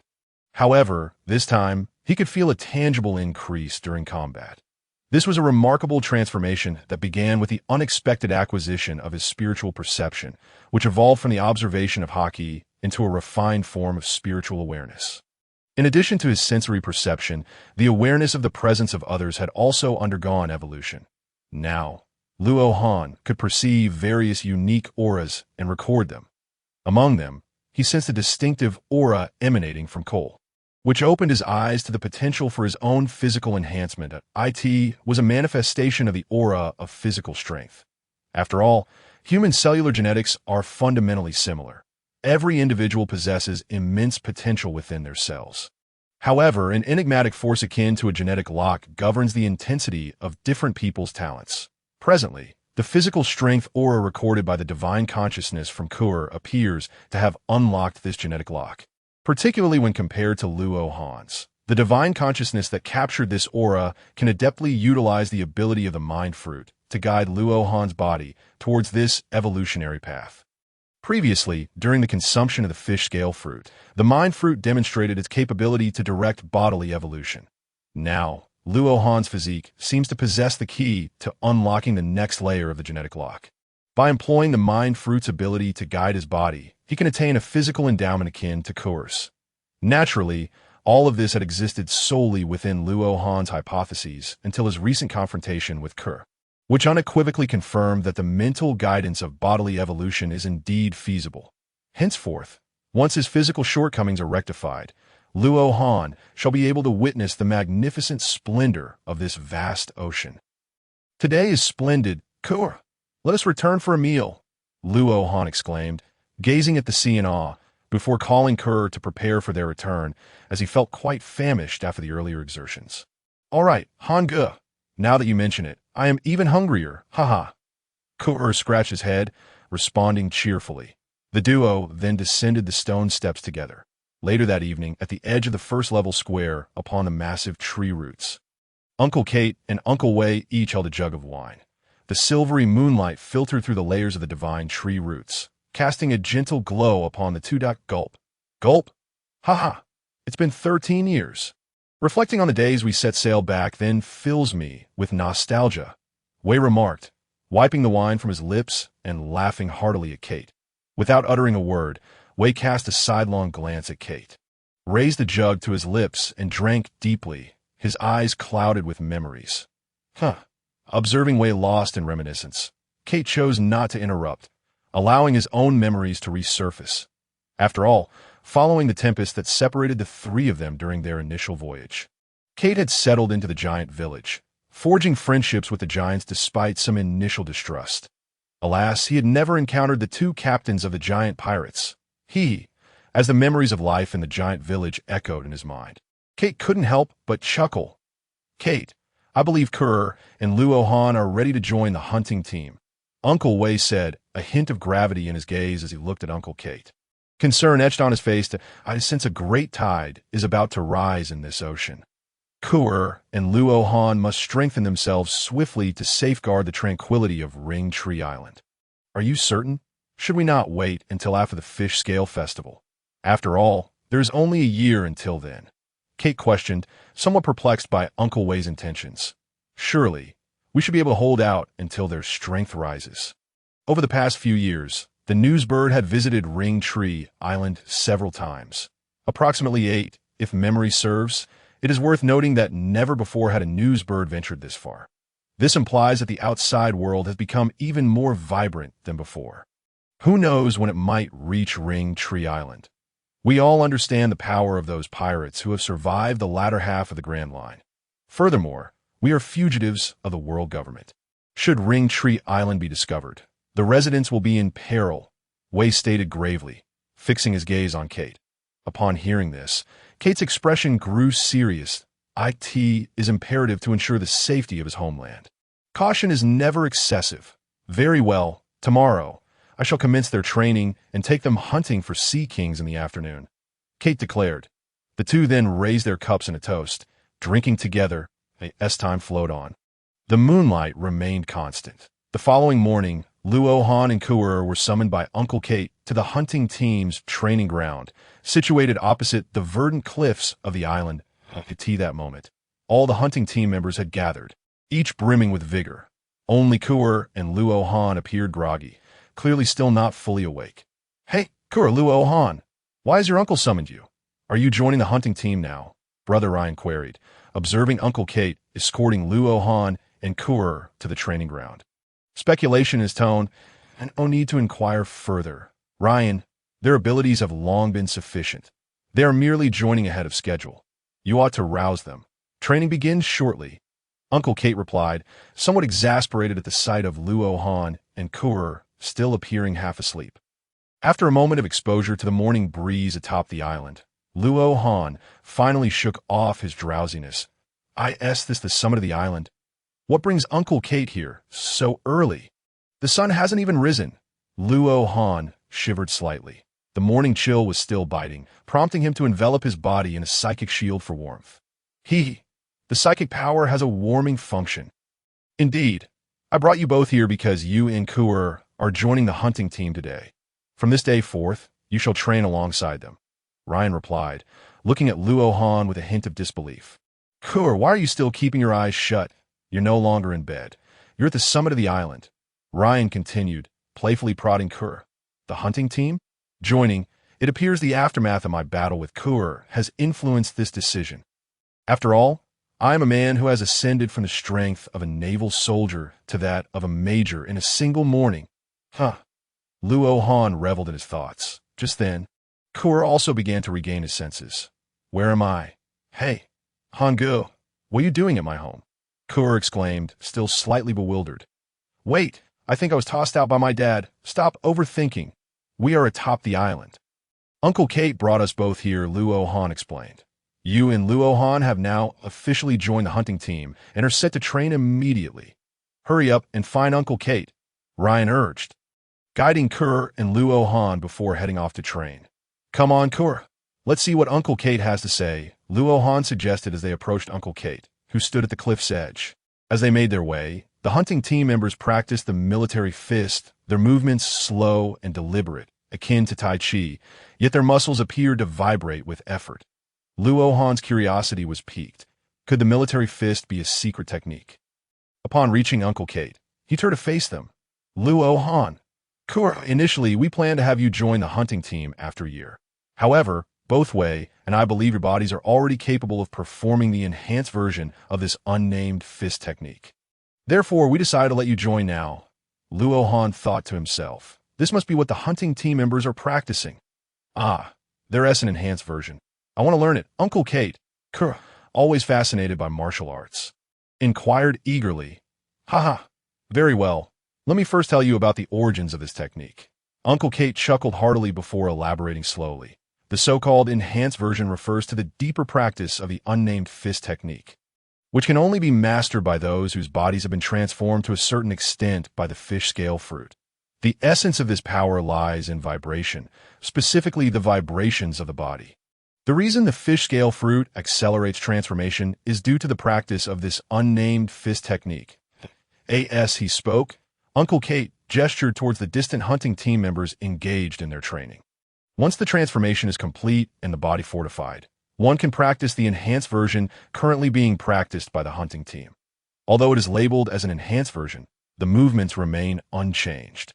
It merely adds an internal sensation that is difficult to perceive without adequate physical strength. Upon hearing this, Luo Han raised his hand, a wry smile on his face. "Uncle Kate, I doubt my body meets the standard. My ability to engage in close combat with Kerr yesterday was solely due to my fruit powers. We are aware that you refer to the psychic power that merges with your body's techniques. Correct?" Yes. You woke me up at this early hour," Luo Han replied, somewhat exasperated. "Haha. Although little Luo Han, your body may not meet the criteria, your strength certainly has. Henceforth, you shall train alongside little Kerr, enabling both of you to progress together." Uncle Kate chuckled, resuming his explanation. The so-called sensation refers to the experience of the vibrational feeling throughout the body while practicing the unnamed fist technique, allowing one to control the intensity of the vibrations and their distribution. Just like this, Luo Han and Cole simultaneously turned their gaze towards Uncle Kate, who extended his arm to their astonishment. Uncle Kate's arm appeared as if obscured by a mosaic, hazy and indistinct. After staring for a moment, they felt a slight dizziness. Observing closely, the vibrations coursing through his body converged onto his arm, gathering strength like a tea that moment. All he needed to do was strike. Subsequently, Uncle Kate unleashed a powerful punch towards the sea, sending forth a wave of cylindrical shock waves that soared into the sky, dissipating only after several hundred meters. Although it paled in comparison to the overlord technique he had previously wielded, it was nonetheless far more formidable than an ordinary punch. Most notably, this blow was entirely devoid of any intentional extension, relying solely on the body's inherent strength, akin to the raging foot technique from the Six Styles. Luo Han recalled that in the world of One Piece, only Fishman Karate, the 8-impact fist, and the world government's Six Styles could unleash such techniques without the mastery of intentional extension. Perhaps there were others, but only these 3 secret arts had left a lasting impression on Luo Han, underscoring their remarkable prowess. Each of these techniques, once mastered, could elevate one to a superhuman existence. That it was astonishing to discover that such secret arts existed on this remote island of the Grand Line. Indeed, the latter half of the Grand Line was extraordinary. It was no wonder that it was dubbed the New World. Truly remarkable. That power was precisely the kind I'd always sensed. I thought I was the only one aware of it. Haha. Cole was elated. Previously, he had concentrated the power in his fist through rapid muscle contractions, combined with the extension of his will, producing an extraordinary punch wave. It was quite similar to the power Uncle Kate had just demonstrated. However, Cole's technique was somewhat crude, lacking the finesse with which Uncle Kate could control localized vibrations without sacrificing bodily agility. "I want to learn. Uncle Kate, please teach me," Cole eagerly inquired. "Hold on. I will instruct you on how to channel the vibrations through your punches." As for young Luo Han, You shall accompany Cole once he has learned, helping him to enhance his sensitivity to these vibrations. Uncle Kate replied to Cole, then turned to Luo Han. Understood, Uncle Kate, Luo Han replied weakly. He watched as Cole and Uncle Kate moved aside to begin their lessons, and a pang of jealousy stirred within Luo Han. Am I merely here to accompany Cole in his studies? He thought. Alas, who could blame him for his body lagging behind? Yet, he felt a surge of happiness. He realized that by training alongside Cole, he too could rapidly grow stronger. The battles from the previous day had already demonstrated that the guidance of the mind could indeed facilitate the evolution of the body. It was possible even without the guidance of breath, albeit at a slower pace. Previously, Luo Han's aspirations for bodily enhancement had been dulled by his mediocre physical talents. Once he relinquished his desire to grow stronger, the ability of his mind fruit to guide his body weakened correspondingly. This realization came to him when he recalled his first experience with mental guidance. He had longed for the fish scale fruit and finally consumed it, achieving his maximum potential during the practice of the nameless boxing technique. Intense mental activity stimulated the spirit, guiding the body towards rapid transformation and enhancement, even at the cost of vitality. This was perhaps the most terrifying power of the mind fruit. Intense mental activity could directly facilitate bodily evolution, without limits, as long as the desire to grow stronger remained.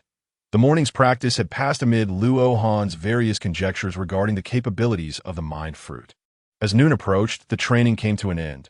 Uncle Kate instructed Luo Han and Cole that he would take them hunting for sea kings in the afternoon before returning. Following suit, Luo Han and the others made their way back. Shortly after noon, they rested for about an hour. The hunting team members arrived one after another at the island's summit, with Luo Han and Cole joining them. Uncle Kate stood at the forefront, awaiting the arrival of everyone. Today, we require 10 individuals to accompany me into the sea to hunt for sea kings. Cole, you will transform into your full form and soar above. Luo Han, stay close to Cole. Should anyone be injured, you shall be responsible for bringing them back, controlling the situation on Cole's behalf. After selecting 10 individuals, Uncle Kate imparted his instructions to Cole and Luo Han in the beginning. You two should observe how we hunt the sea kings, haha. The team leader, Ryan, interjected at that moment. Luo Han turned to gaze at the so-called Arkansas. Brother Ryan, are you sure that is an ark and not a small boat? He remarked, pointing at the vessel that could barely accommodate 2 people. I used to think the hunting team had a large ship. Turns out this is it. One might mistakenly believe we're going fishing. And it's less than a meter long. Haha. Let us go. I'll explain more on the way, Uncle Kate chuckled. Then each of them grabbed 2 arcs and slid down the rope towards the island's edge. Surprised, aren't you? Haha. I was just like you back in the day. Soon you'll understand what I mean, Ryan laughed, noticing the bewildered expression on Luo Han's face, which reminded him of his own past reactions. Ryan then picked up 1 arc and followed in Uncle Kate's footsteps. Brother Ryan is also among the 10, Luo Han observed, feeling somewhat overwhelmed by the teasing glances of the hunting team members. Luo Han hastily urged Cole to transform and descend. It must be said that Cole found these antics truly mundane. It seemed that apart from eating and fighting, there was little that piqued his interest. Only Luo Han had expressed surprise moments ago. Shortly after, Cole transformed into his full form and soared above, while Luo Han floated beside the small vessel occupied by Uncle Kate. Uncle Kate, why do we utilize such a small boat for hunting sea kings? Aren't you worried that a single wave could capsize it? Luo Han inquired, genuinely puzzled. He could not fathom how such a small boat could bring back a sea king. And no wonder he had never seen the hunting team return with one over the years. Was it because they lacked a large ship? Stop overthinking it. Young Luo Han, you know the origin of Ringtree Island. Uncle Kate responded, noticing Luo Han's wandering thoughts and beginning to recount the island's history. Is the origin of Ringtree Island related to its name? Luo Han asked, haha. Of course not. Look at how large Ringtree Island is now. Uncle Kate replied that it's indeed quite large. What does that have to do with anything? Luo Han responded, there is a connection. When I was a child, Ringtree Island was not nearly as expansive as it is today. It has grown considerably over the past 20 years. The older generation may have noticed the changes even more distinctly. Uncle Kate reflected with a hint of nostalgia. That moment, the small boat slowly glided away from the seabed of Ring Tree Island. Young Luo Han, use your observation haki to sense the surroundings. You will find that there are actually no sea kings nearby. Uncle Kate encouraged, urging Luo Han to utilize his observation haki as if he were already certain that no sea kings were present. Indeed, there are none, Luo Han exclaimed, surprised to find that there were no sea kings within several kilometers, aside from a salt shark, which was located 1,000 meters deep beneath the surface. How strange. Luo Han pondered. Seeing Luo Han's curious expression, Uncle Kate chuckled and continued his explanation. The divine tree possesses the ability to desalinate seawater, resulting in the salt accumulating on the seabed, while much of the desalted seawater flows into the surrounding ocean, increasing the salt concentration in those waters. Therefore, the surrounding sea areas seldom harbor sea kings. Salt sharks typically reside in the deep sea. They only ascend to the surface when they crave salt or encounter salt blocks. At this point, Uncle Kate's demeanor grew serious. Salt sharks do not often venture into shallow waters. Rather, they swim to the seabed every few days to consume salt. Thus, we have always been injured while battling salt sharks. Do not underestimate them. Despite their small size, their adaptation to both deep and shallow waters endows them with formidable defense and strength. This, combined with their incredible speed, makes each encounter a fierce battle. Uncle Kate gazed out at the pale green surface of the sea, his expression tinged with sadness. Even under his protection, the hunting team members still sustained injuries from time to time, as long as we focus solely on dealing with the salt sharks. We should be fine. Moreover, as long as we do not venture too far into the sea, the salt sharks pose no threat to us. In this deep sea zone, we cannot maneuver as freely as we could on the seabed, Luo Han remarked. Struggling to comprehend, he posed his doubts to Uncle Kate. Look back at Ring Tree Island. You will see that there are no islands nearby. The seabed descends in a straight line after extending 10 kilometers outward. Uncle Kate turned his gaze back towards Ring Tree Island. His expression one of Luo Han and the other hunters followed suit, their eyes drawn to the island. Indeed, it resembled a stone pillar rising from the surface of the sea. How marvelous! It was something they had never noticed before.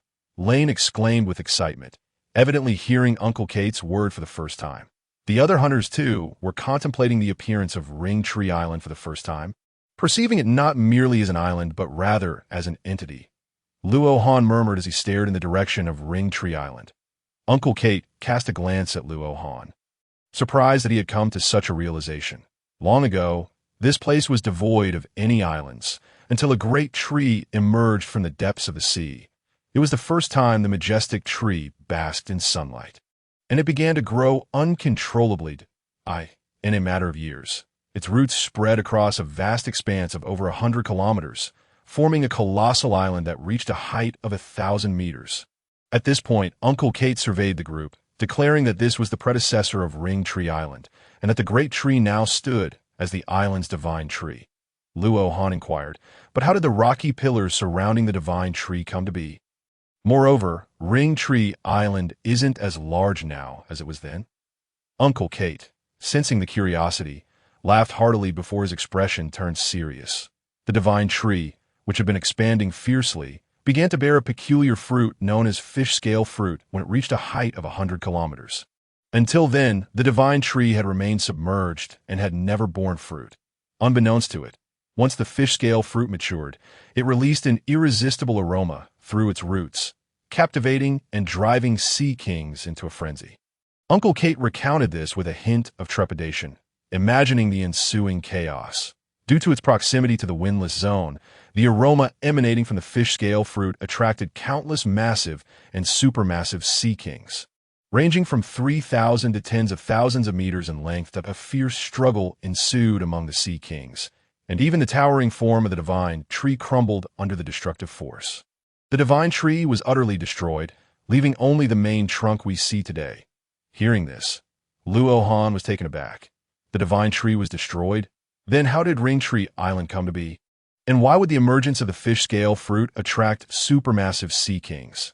This posed quite a conundrum for Luo Han, who felt a pang of pity for the divine tree. All it wanted was to raise its head and bask in the sun. Is it wrong for a tree to desire light and warmth? Why must the sea kings ravage it? If the divine tree could speak, it would surely have much to express. Luo Han pondered on behalf of the divine tree, eager to hear more from Uncle Kate. Uncle Kate continued. Afterward, the divine tree seemed to gain a semblance of intelligence.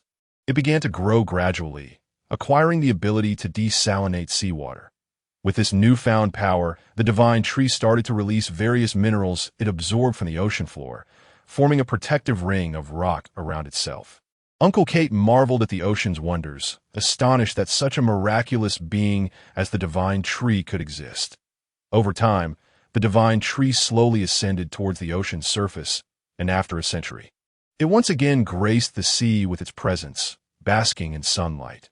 Curiously, while growing beneath the sea, the divine tree had thrived slowly, but upon reaching the surface, it experienced a frenzied growth spurt, as if imbued with a mysterious force.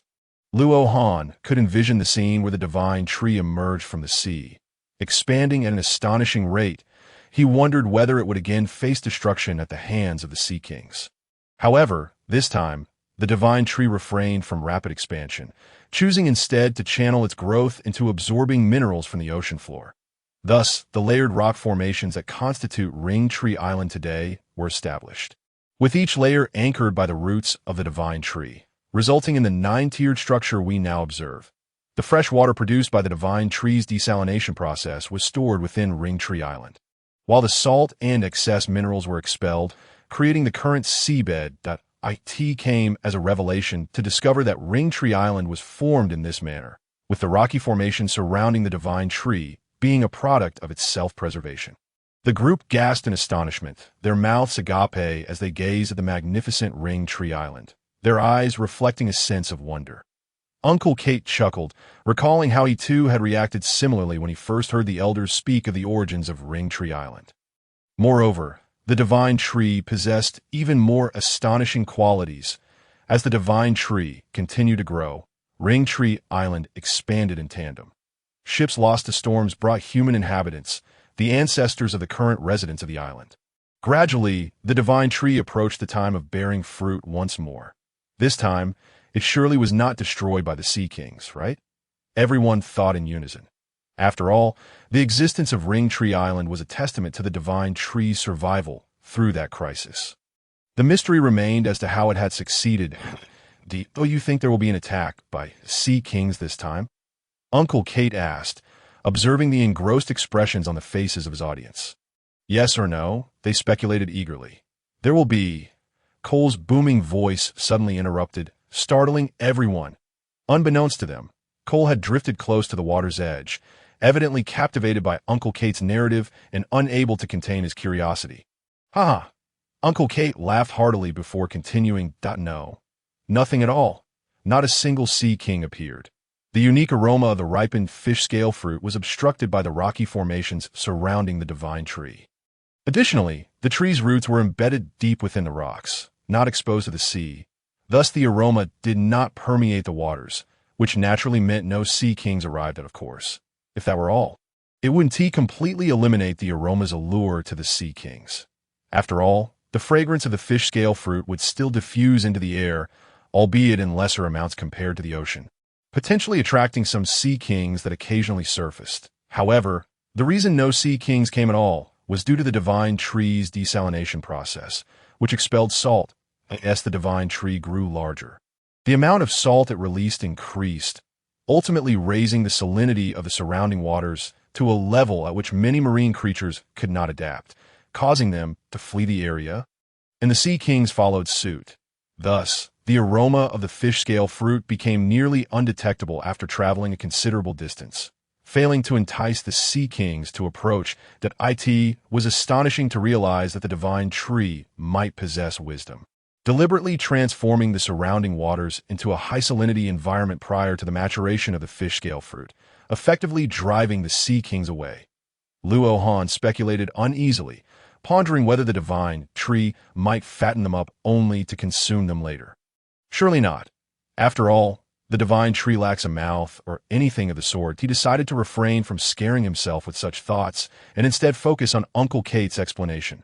Thus, from that point onward, the surrounding waters were devoid of sea kings, allowing people to settle peacefully on Ring Tree Island.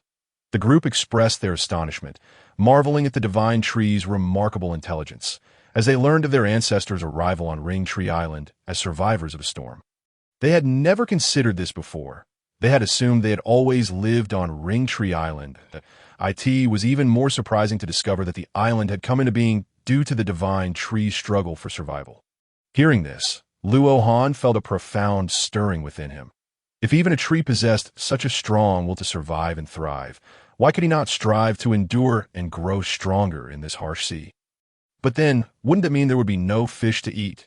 With all the fish gone, only the fish cake powder from the divine tree remains. Wouldn't that be rather disheartening? Cole voices doubts, clearly serious about his food. Uncle Kate chuckled heartily in response. That is precisely why the divine tree is considered wise. It has excavated several underground passages, each several hundred meters wide, deep within the ocean floor. The exits of these passages are located far from Ring Tree Island. When the passages break through the seabed and connect with the seawater during the ripening of the fish scale fruit, the deep-sea fish will naturally follow the scent through these channels to Ring Tree Island. Meanwhile, the larger sea kings can only cause destruction to the distant ocean floor, having no impact on the divine tree. As these fish approach Ring Tree Island, the decreasing salinity of the water diminishes their strength. However, the aroma of the fish scale fruit incites their frenzy, and by the time they reach Ring Tree Island, they are left helplessly floating on the surface. This is why the Fish Scale Fruit Festival is also known as the Harvest Festival. The group collectively surmise, it is said that when the divine tree first emerged from the depths of the sea, its growth was initially quite sluggish, and it faced several assaults from formidable sea creatures. However, these challenges were met with resolve by the ancestors of our people, who found refuge on the Ring Tree Island. In gratitude, and perhaps to retain the presence of our forebears, the divine tree spent several years forging a passage to bring fish to the island. Thus, with an ample food supply, our ancestors ultimately settled permanently on Ring Tree Island. Was the rainbow fish brought here in a similar manner? Ryan inquired, and the others shared a growing curiosity about how the rainbow fish arrived at Ring Tree Island, particularly since it is a freshwater fish. Interestingly, the rainbow fish was not originally known by that name. Its initial appellation has been lost to time. What is known is that it is a rare species capable of thriving in both saltwater and freshwater. Drawn to the divine tree, as it is unaffected by freshwater, in the beginning, it took considerable effort for the island's inhabitants to catch the rainbow fish, which were abundant and swift in the water. For many years, their attempts seemed futile, as the fish established their home at the bottom of the divine tree lake. Eventually, they became a staple source of meat for the community. Later, it was discovered that the rainbow fish consumed the old bark from the roots of the divine tree, which actually promoted the tree's growth. Upon realizing this phenomenon, the inhabitants ceased their efforts to catch them, recognizing the benefits they brought to the divine tree's vitality. However, the rainbow fish proved to be quite indolent. If left undisturbed, they would continue to feed in one spot until there was nothing left to consume, eventually turning to the roots themselves. Consequently, the islanders had to designate individuals to chase them away daily. Then it was observed that the rainbow fish, having overindulged in the divine tree's bark, transformed into luminescent creatures, with their flesh and bones radiating a rainbow glow. They also became fully adapted to freshwater, unable to survive more than 10 breaths in salt water. Subsequently, the transformative effects of the fish scale fruit and the energy replenishment from the rainbow fish were recognized, allowing both Ring Tree Island and its inhabitants to thrive until this day. After a considerable time, the group slowly regained their senses, their gazes toward the divine tree imbued with a newfound appreciation, akin to making the acquaintance of a new friend or ally. Henceforth, the divine tree would not merely be a miraculous provider of fish scale fruit and fish cake powder, but also a companion in their battles. Observing the change in expressions among the people, Uncle Kate wore a satisfied smile, pondering that one ought to cherish and protect this wondrous island, that he then glanced at Luohan and Cole. indicating that the future of Ring Tree Island would require their guardianship. What about the salt-eating shark, Captain? At that moment, a member of the hunting team seated on another vessel inquired. The others expressed their confusion as well, pondering how the salt-eating shark came to be, as it had previously gone unnoticed, seemingly existing solely in the waters surrounding Ring Tree Island. Could it be that the salt-eating shark gained the ability to thrive in high salinity waters by consuming the roots of the divine tree? The salt-eating shark is drawn to the salt expelled by the divine tree, which continuously dilutes the seawater, releasing substantial amounts of salt. Consequently, the salt-eating shark has taken Ring Tree Island as its lair, remaining at the bottom of the island except when hunting formidable sea creatures. This explains why we are often attacked when we go to harvest salt. After all, it is akin to competing for food with the salt-eating shark. At that moment, the vessel glided smoothly to a point 30 kilometers from Ring Tree Island. Upon arrival, Luohan's heightened sense of awareness began to detect large sea creatures lurking in the deep sea. 10 kilometers away, we are nearing the boundary between high salinity waters and regular seawater. Begin patrolling along the boundary as we circle the island, maintaining a distance of no more than 1,000 meters from each other. If any sea creatures appear, alert me, Uncle Kate advised. Having also noticed the situation, as the vessel leisurely approached the area typically patrolled by the hunting team, Uncle Kate remarked, "How peculiar that there are no sea creatures in the surrounding waters. How shall we hunt?" Luohan, bewildered, questioned, "Didn't we set out to hunt sea creatures? Now it seems we are merely patrolling." Indeed, the absence of sea creatures raises concerns about our ability to procure meat. Cole, clearly more preoccupied with the prospect of food, dismissed the larger implications. Little Luohan and little Cole, do not underestimate the dangers of patrolling. One misstep could cost you your life. This is not like battling the salt-eating shark, where survival is a possibility. Here, a moment's carelessness could lead to fatality.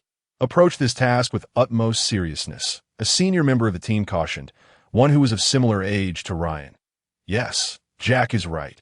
While the waters surrounding Ring Tree Island may now be transformed into a high salinity zone, over the past decade, there have been persistent sightings of sea creatures near the boundary, likely remnants of those that initially attacked the divine tree. After all, large sea creatures possess a certain degree of intelligence. Why do these sea creatures not approach Ring Tree Island? Luohan asked anxiously, as the thought of being surrounded by creatures capable of devouring half the island was unnerving. Uncle White and I speculate that as the divine tree stabilizes, the fish scale fruit has begun to bear fruit every 4 years. The intelligent sea creatures, drawn by the absence of any enticing scents, have become reluctant to cross into the high salinity waters surrounding Ring Tree Island. Uncle Kate explained, sharing his and Uncle White's hypothesis. This seems plausible. Otherwise, we cannot account for their behavior. ITSA relief. For Ring Tree Island cannot withstand the devastation wrought by these large, even colossal, sea creatures. Luohan exhaled a sigh of relief, and the others followed suit. However, the instinct for survival will inevitably lead some sea creatures to breach the boundary and venture toward Ring Tree Island. This is where we must intervene, ensuring that no sea creature crosses over, lest the residents of the island be endangered. Just as Luohan felt a sense of relief, Uncle Kate drew his attention back to the matter at hand. But do not worry. It remains uncertain whether the salt expelled by the divine tree is specifically intended as a deterrent against the existence of sea creatures.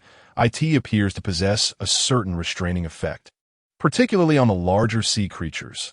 Once they enter the high salinity waters, they become akin to devil fruit users encountering sea stone, rendered powerless. However, they do not suffer as severely, as they can still swim slowly. Thus, our task is to drive them away. If we cannot, then we must proceed cautiously.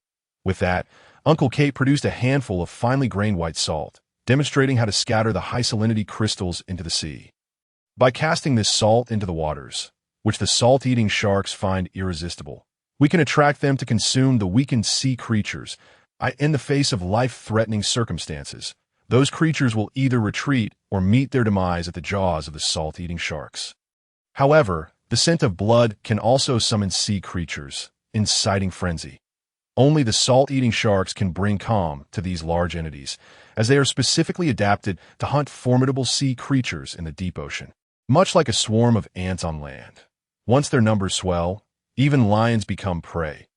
Luo Han was astonished to learn that salt-eating sharks hunt large sea creatures in the depths, highlighting the sheer number of salt-eating sharks lurking beneath Ringtree Island. Nevertheless, we must remain vigilant. When sea creatures enter the high salinity waters, they often surface before diving back down, consuming anything that crosses their path. If one is swallowed by a sea creature, the chances of survival diminish significantly. And even if one escapes into the water, caution must be exercised against the salt-eating shark's predation, Uncle Kate reminded them.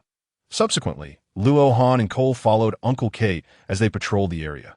Fortunately, no untoward incidents occurred. And by evening, everyone returned to Ringtree Island. This hunting expedition for sea creatures had concluded successfully, had it not been for Uncle Kate's recounting of the origins of Ringtree Island. The afternoon's endeavors would have been rather mundane for the hunting team. Alas, I had hoped to witness Uncle Kate's colossal secret technique, the Elbaf Spear Dominion. Once more, Luo Han mused with a hint of regret. As night descended upon Ringtree Island, tranquility reigned, punctuated by laughter resonating throughout the island. The enticing aroma of fish cakes tantalized Luo Han's senses. Upon returning home from the hunting expedition, he found Grandma Mo had already prepared dinner. In recent years, due to his training, Grandma Mo had taken on the responsibility of cooking. Luo Han only managed to return home occasionally to lend a hand in the kitchen, and he realized he had not spent much time with her lately.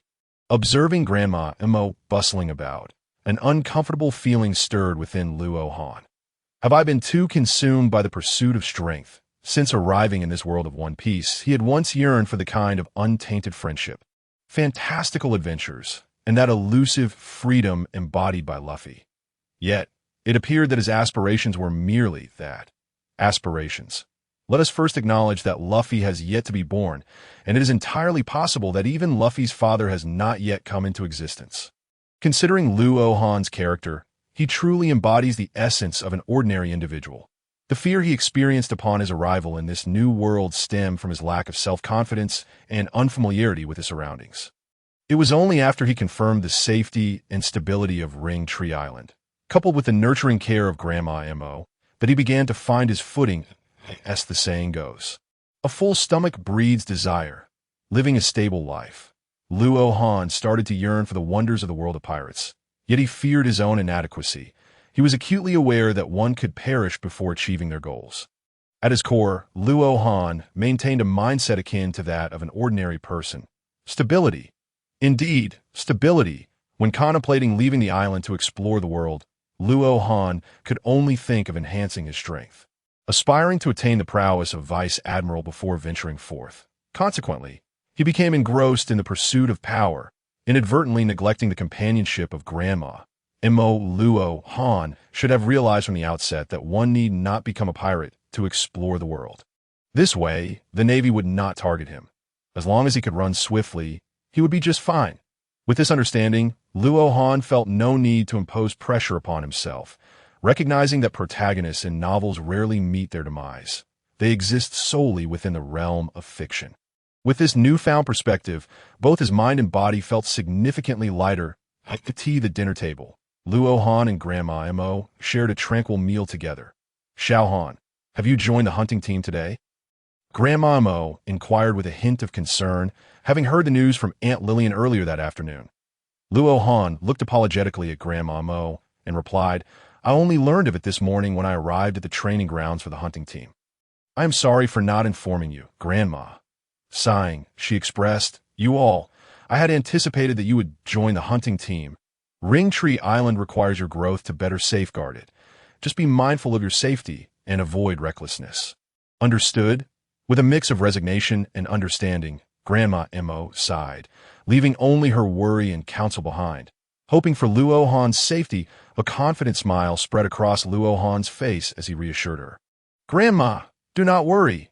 I will be cautious, and besides, I can now fly through the sky.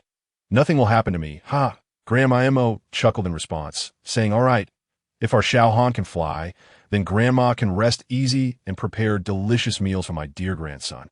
With a firm nod, Luo Han concluded their warm dinner. The following morning, Luo Han flew to the first level to convey his intentions to Uncle White. Are you certain? Uncle White looked at Luo Han in astonishment, utterly taken aback by what he had just heard. It was still a year until the fish scale fruit would be available.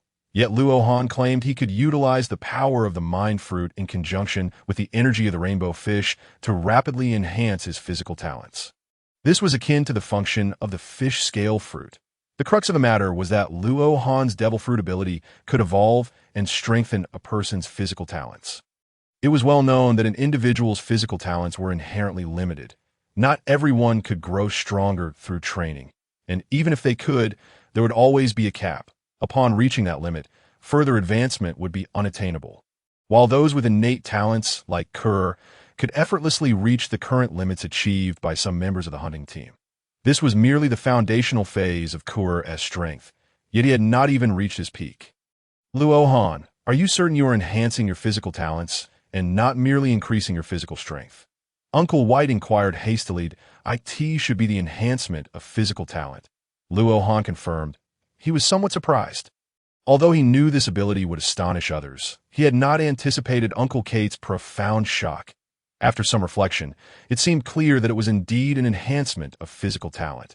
After all, at his current age, the power he possessed had already reached its limit, and the only thing left to rapidly increase was the strengthening of his physical talents. It was as if the capacity of a water reservoir had expanded, allowing for a greater volume of water to be stored. Upon hearing Luo Han's response, Uncle White remained astounded. After all, Luo Han was asserting that his physical talent could grow stronger, not merely his physical body. Enhancing physical strength was temporary and did not elevate one's ceiling.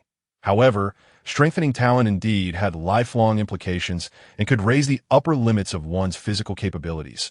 This was precisely why Uncle White was so taken aback. If true, Luo Han might surpass Kerr. Uncle White gazed at Luo Han with a serious expression, intrigued by how this feat could be accomplished. Naturally, the wonder of it all was undeniable. He had not expected that besides the fish scale fruit produced by the divine tree, Luo Han's mind fruit ability possessed such transformative potential for physical talents as well. Contemplating all this, Uncle White sought further confirmation. Cautiously, he asked, Luo Han, are you certain you can enhance your physical talents? Luo Han replied assuredly, I am certain that I confirmed it during my battle with Kerr the day before yesterday. The improvement was visibly apparent, which solidified my belief. This is also a capability of the mind fruit, allowing one to enhance their physical talents through mental guidance. Previously, due to my insufficient development of the mind fruit, I had not realized its potential until I developed telekinesis and a variant of observation hockey that enabled me to sense and record vital energies. This facilitated the enhancement of physical talents through mental guidance. By recording Kerr's vital energy, my mental guidance gained a concrete reference, allowing the speed of enhancing physical talents to increase significantly. I truly felt this during the intense battle with Kerr, which confirmed that the mind fruit ability could indeed bolster my physical talents. Luo Han did not conceal how he could enhance physical talents. He laid everything bare, for he trusted Uncle White. After all, he was the father of Kerr and a close companion of Luo Han's father. Even after confirming Luo Han's statements, Uncle White still found it hard to believe and asked, does this enhancement of physical talent have limitations? Or does it cease to function once one reaches Kerr's level? Luo Han shook his head and replied, there's no limit, Uncle Whitey, as long as I continue to desire the enhancement of my physical talents. There will be no ceiling. However, without a strong corresponding vital energy to benchmark against, the speed of mental guidance will slow considerably. Otherwise, I wouldn't have been unable to feel it in previous years. By the end of his explanation, Luo Han felt a bit bashful. With such a remarkable ability, he had failed to notice it. Sweat. In that case, can you use this ability on others? Uncle White regarded Luo Han with eager anticipation, hoping for a favorable response. Unfortunately, Uncle White was destined for disappointment. Luo Han replied, no. This mental guidance seems to only work with me at the center. Sighing internally, Uncle White lamented, I should have known better. With such a powerful ability, if it could be shared with others, then everyone would be able to reach Kier's level. Keep in mind, my expectations for Kier's future strength are at least that of a vice admiral. Only the strength of an admiral would suffice to meet my goals. Imagining 100 admirals at his disposal, he envisioned a future where Ring Tree Island would be breathtakingly beautiful. As Uncle White was lost in his daydreams. A sly smile crept onto his face. One could liken it to Kizaru's grin. Observing Uncle White's lewd smile made Luo Han shiver inexplicably. It was truly disconcerting, as he was usually such a serious individual. Once he became absorbed in his own thoughts, he could transform into someone so uncharacteristically mischievous. Ahem. Luo Han. Clearly, Uncle White had noticed his subtle change and felt a bit embarrassed. Actually, my current mind fruit ability still cannot extend beyond myself, so I cannot enhance the physical talents of others. However, if my mind fruit ability were to develop further, I should be able to assist others in enhancing their physical talents. The specific conditions for this will only become apparent in the future. Nevertheless, I have a strong intuition that I will be able to help others strengthen their physical talents. Luo Han remarked playfully at the awkward Uncle White, just as Uncle White was about to respond. He was momentarily speechless. Could my aspirations truly become reality? If this ability were to fall into the hands of the world government or other pirate factions, it would spell disaster. Subsequently, with a serious expression, he warned Luo Han, you must not reveal this ability to anyone else, except for myself and Uncle Kate. You are still unaware of just how monstrous this ability of yours truly is. Should the outside world learn of it, it would bring calamity upon both you and Ring Tree Island. You understand? At this moment, Luo Han too became solemn, realizing that this world revered strength above all else. The ability to enhance physical talents was akin to the capacity to mass-produce powerful individuals. One must ponder. What faction would not be tempted? I understand, Uncle White, that I will not speak of it. Luo Han replied earnestly. This ability to enhance physical talents resembled the bloodlines in the world of Naruto. Just imagine, when Uchiha Madara required the eyes of his own brother to awaken the eternal Mangeki Sharingan. You accomplished it through the enhancement of your physical abilities, when a Mangeki Sharingan evolved into the Rinnegan, necessitating the cellular power of Senju Hashirama. You again achieved this through the augmentation of your physical endowments. It is indeed a cause for trepidation. Allow me to share another instance that in the realm of cultivation. The foremost emphasis lies upon one's innate talent for cultivation. Many possess worthless spiritual roots. Yet you have managed to elevate your seemingly worthless spiritual root to that of the most formidable. To put it simply, you possess the ability to transform a wastrel into a prodigy. Congratulations! All factions and individuals will inevitably choose between killing you or subjugating you. Either you enable my people to excel, or you face death, such is the fickle nature of fate. Upon your arrival, you have unwittingly taken on the role of fate's executor. Can the populace remain at ease? Ignorance is bliss, I suppose.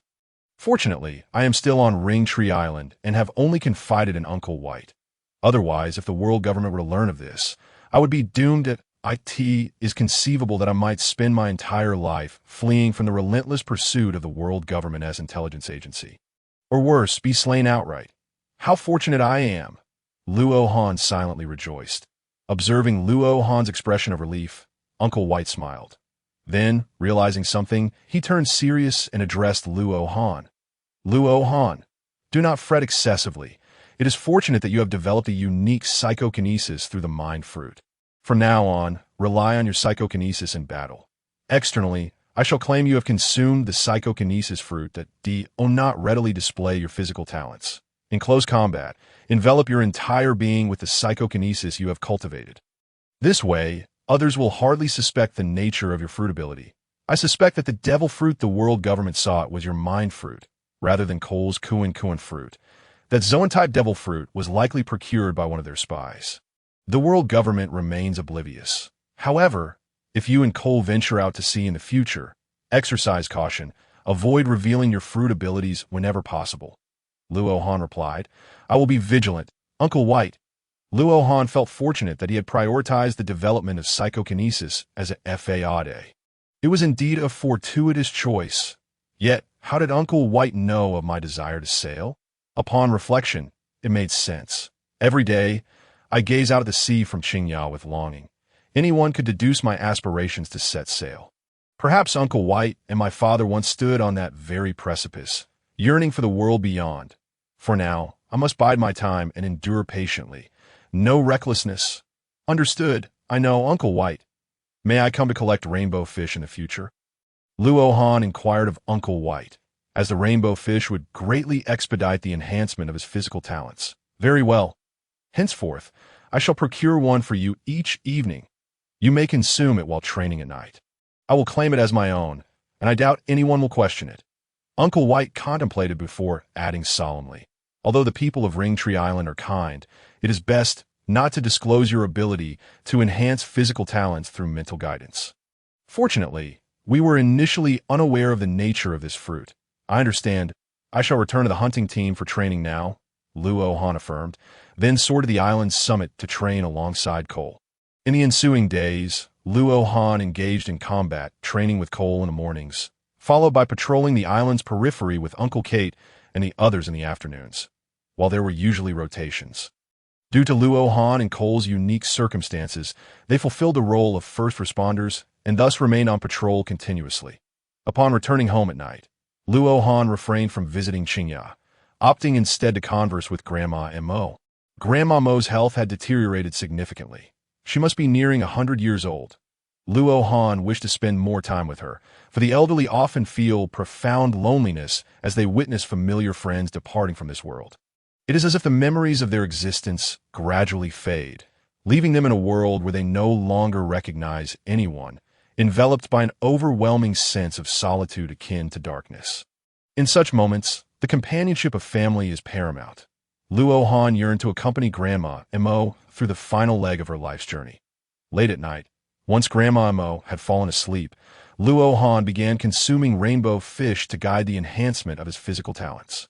Typically, the energy of the rainbow fish would be depleted within a few hours, and at that point, he would pause to avoid becoming emaciated. This routine persisted for 6 months. One morning, the members of the hunting team gathered early at the training ground. The sky was heavy with clouds, seemingly poised to descend at any moment. Not a glimmer of sunlight pierced the gloom, which mirrored the somber mood of the gathered individuals. From this day forth, Luo Han, you shall patrol alone toward the direction of Qingya on Ringtree Island. Cole, you will accompany me as we patrol from here. The rest of you, focus on your training. Uncle Kate's voice resonated deeply as he stood before the group. His expression grave and his gaze filled with an unusual seriousness. Understood, Uncle Kate. From today onward, I shall execute my patrol duties diligently, Luo Han declared, his figure appearing diminutive compared to the other hunting team members. Standing at approximately 2 meters tall. After 6 months of enhancing his physical talents, Luo Han had finally reached a height of 2 meters and began to control his growth thereafter. For the time being, he could not afford to draw too much attention. Fortunately, the mind fruit's ability to manipulate the physical form was exceptionally potent, allowing Luo Han to control his body's growth to a certain degree. Akin to the life return technique in the 6 styles that moment. The others gazed at Luo Han with concern. He was still quite young. However, they did not underestimate him.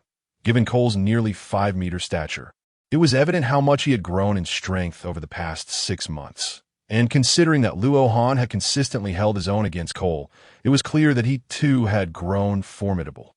Luo Han had become a reliable companion. Throughout this half-year, Luo Han had utilized his psychokinesis to rescue several hunting team members from perilous situations, fostering a profound trust and concern among his peers. Yet, during this period, unprecedented changes had begun to manifest in the waters surrounding Ringtree Island, causing a degree of apprehension among the group. All right, let us set forth. Stay safe, Luo Han, Uncle Kate said, his gaze filled with concern as he looked at Luo Han. Yes, I will, Luo Han replied. Subsequently, he, Cole, and Uncle Kate set off on their patrol. With a whoosh, Luo Han launched himself from the island's peak, soaring over the surrounding ocean of Ringtree Island, where the high salinity of the sea met that of ordinary waters. Casting a glance at the depths before him, a flicker of gravity crossed Luo Han's eyes. He began to patrol the boundary zone, maintaining an altitude above 1,000 meters, ensuring he could respond swiftly to any unexpected occurrences. After all, beneath the tranquil surface of the boundary zone, Luohan's perception had detected no fewer than 4 enormous sea kings, each ranging from 3,000 to 8,000 meters in length. He circled the island at a steady speed of 50 kilometers per hour. More large sea kings are approaching. There are significantly more than yesterday. Alas, this is troubling, Luohan mused bitterly. Just 6 months prior, he had resolved to enjoy a leisurely and fulfilling path of enhancing his physical talents, gradually exploring the capabilities of the mind fruit, while dedicating more time to accompany Grandma. Little did he anticipate that the waters surrounding Ring Tree Island would undergo such a sudden transformation. As the maturity of the fish scale fruit drew nearer, the surrounding boundary zone began to see the emergence of large sea kings. Initially, no one paid it much mind, as some large sea kings had previously ventured into the boundary zone. However, most of them either swam directly toward Ring Tree Island or circled the boundary zone before departing. This time, however, was different. The sea kings that entered the boundary zone remained conspicuously in the depths. Yes, they appeared to be in unison. It was as if all the sea kings that had come here had made an unspoken agreement. Over the ensuing 6 months, the number of sea kings in the boundary zone burgeoned, with sizes increasing from the initial 3,000 meters to now include individuals measuring 8,000 meters. The hunting team members soon became aware of this anomaly, as these large sea kings surfaced daily, their house-sized eyes fixated on Ring Tree Island. The very sight of their gaze sent shivers down Luohan's spine. It was imbued with a blend of intelligence, greed, and madness. Luohan and the hunting team members were now certain that these sea kings were lying in wait for the fish-scale fruit of the divine tree to mature. These sea kings had transformed into a formidable pack of hunters, poised to prey upon the divine tree. Alas, in a previous life, while watching One Piece, I always believed that any formidable being could easily overpower the sea kings, particularly the larger ones. Yet, it is only when faced with these colossal creatures, each akin to the majestic peaks of the Himalayas, their eyes larger than houses, fixated upon you, that one truly comprehends the insignificance and ignorance of one's own existence. Luohan's heart was heavy. His attacks, to be honest, may not even have an effect on the 3,000-meter-long sea kings, let alone those that stretch 8,000 meters. Currently, it seems that only Uncle Kate and Uncle Vid on the island could contend with such enormous sea kings. However, the fish-scale fruit has yet to mature for another 6 months. By then, Luohan does not believe that only 8,000-meter-long sea kings will be present. Surely, there will be those exceeding 10,000 meters. Alas, it is a perplexing dilemma. If only he could communicate with these sea kings. Luohan mused in his heart. This would allow him to explain the situation, directly offering all the fish-scale fruit to the sea kings and letting them seize it themselves. Unfortunately, that is not feasible. Even if he were to throw out the fish-scale fruit now, these sea kings would not abandon their assault on Ring Tree Island, just like the first time the divine tree faced an attack from the sea kings. Even after the fish-scale fruit was gone, the frenzied sea kings nearly uprooted the divine tree in their destruction. Sigh. Luohan, having sighed countless times, felt utterly helpless. The crisis at Ring Tree Island seemed entirely unsolvable. If only he could develop the ability akin to the deity of heaven from the world of Naruto, it wouldn't require complete control. If he could just manage to control the strongest of the sea kings, the crisis could be resolved. Moreover, possessing such colossal sea kings as mounts would make circumnavigating the world much safer. Contemplating the beauty of the future, Luohan could not help but chuckle. Yet his expression darkened. First, they must survive this crisis. If all else fails, he and Cole may have to carry a portion of the people away through the skies. Currently, the surface of the sea was surrounded by sea kings, and even the usually predatory salt sharks had retreated beneath Ring Tree Island, too fearful to venture out. However, Grandma Mo and the older generation might be unwilling to leave, especially under the condition of abandoning a portion of their people. Grandma Mo would certainly refuse to depart. Sigh. Reflecting on these matters, Luohan sighed deeply once more, gazing towards Ring Tree Island. The divine tree was to face its past nightmares again, hoping it would survive this time as well. At present, Luo Han could see no hope of defending Ring Tree Island against the onslaught of the Sea Kings. If only his strength were greater. The intense desire for power surged within Luo Han once again. This time, he would not slacken. Only with strength could he protect those dear to him.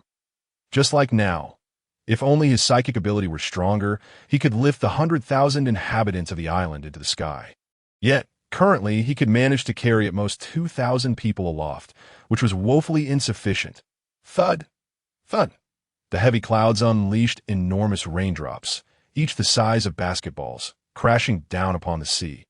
Luo Han enveloped himself in psychic energy, preventing his garments from becoming drenched. Observing the depths below, his consciousness began to scan for the Sea Kings beneath the ocean. This torrential rain, one wondered, to what extent would it diminish the salinity of the waters surrounding Ring Tree Island? He hoped this group of Sea Kings would not seize the moment of lowered salinity to attack the island. Alas, this was the very reason for everyone's concern today. Thankfully, the fish scale fruit would not mature for another 6 months. The Sea Kings were not yet frenzied. They retained their intellect and should not attack. In the border region around Ring Tree Island, thud, thud, the sound of massive raindrops continued to resonate, having fallen for an hour already. In the dim sky, Luo Han persisted in his patrol. Meanwhile, 100 meters above the sea, Uncle Kate sat cross-legged atop Cole, who had transformed into a giant fish, carefully sensing the surface below with his observation hockey. Fortunately, there was no unusual activity. After his sensory scan, Uncle Kate felt a wave of relief. "All right, Cole, ascend a bit higher," Uncle Kate instructed. Cole opened his mouth slightly and responded with a booming voice, "Understood, Uncle Kate." He then soared back to a height of 1,000 meters. Why again? Because Uncle Kate's observation hockey had a limited range and could only vaguely sense significant movements, unlike Luo Han, who possessed ultra-long distance perception. Thus, each time he sought to accurately gauge the movements of the Sea Kings beneath the ocean, Uncle Kate had to have Cole fly to a height of 100 meters above the sea surface. Then continue to use his observation hockey to perceive. Once the specific situation was clear, they would return to a height of 1,000 meters. Still no unusual activity. It seems this rain will not provoke the Sea Kings to attack Ring Tree Island prematurely. Uncle Kate pondered.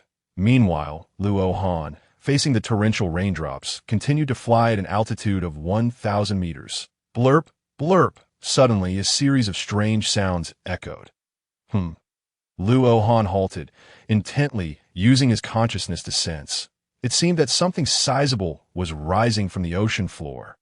Not a living creature. Pop, pop. It turned out to be colossal bubbles, each several dozen meters in diameter, ascending from the depths and bursting. Not good. Luo Han's heart tightened. He feared that the Sea Kings were about to make a move. What to do? Should he notify everyone immediately or observe the situation further? Luo Han's expression grew anxious. At this moment, the Sea Kings from the deep sea, also surface point 1, could see mountain-like heads of Sea Kings emerging. Massive waves expanding outward with their ascent. Look, what is that? A member of the hunting team atop the island pointed towards Luo Han's position. What is that? The others gazed in astonishment at the distant waters, their eyes wide with disbelief. In the far sea, the heads of the Sea Kings rose like mountain peaks, forming a range that surrounded Ring Tree Island. "Those are large Sea Kings," one of the hunting team members exclaimed, his voice trembling. Crash, crash. Subsequently, the waves stirred up by the emerging Sea Kings reached heights of over 10 meters, crashing towards Ring Tree Island like a tsunami, the sound of waves colliding with the island's rocky layers resounding. The inhabitants of Ring Tree Island paused their tasks, clasped their hands in prayer, hoping for the safety of the hunters. This moment, in the border region, the Sea Kings were only a few hundred meters away from Luo Han. A Sea King resembling a bull faced him directly, its eyes fixated on the Ring Tree Island behind Luo Han. Alone against these colossal beings, cold sweat drenched Luo Han entirely. The emerging Sea Kings all turned their gaze towards Ring Tree Island, seemingly confirming something. Luo Han remained motionless, in truth unable to move, simply observing the Sea Kings below. These Sea Kings paid no heed to Luo Han. Perhaps to them, he appeared as a mere ant fluttering in the sky. Insignificant and inconsequential. After a while, it seemed the Sea Kings had confirmed something. One by one, they dove back beneath the waves. Phew!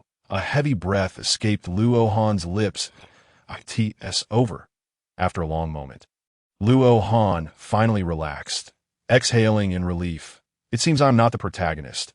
I lack the so-called strongman mentality. Just now, I truly felt immobilized, as if my very essence were being suppressed beneath the presence of the Sea Kings. Luo Han thought, with a tinge of self-doubt. Had those Sea Kings attacked him, he wondered if he could have moved at all. If not, his aspirations of becoming a pirate would meet an abrupt end here. Luo Han felt a mix of anxiety and relief. Thankfully, the Sea Kings had not attacked Luo Han nor Ring Tree Island. Otherwise, Luo Han's expression suddenly darkened, even though they had not attacked now.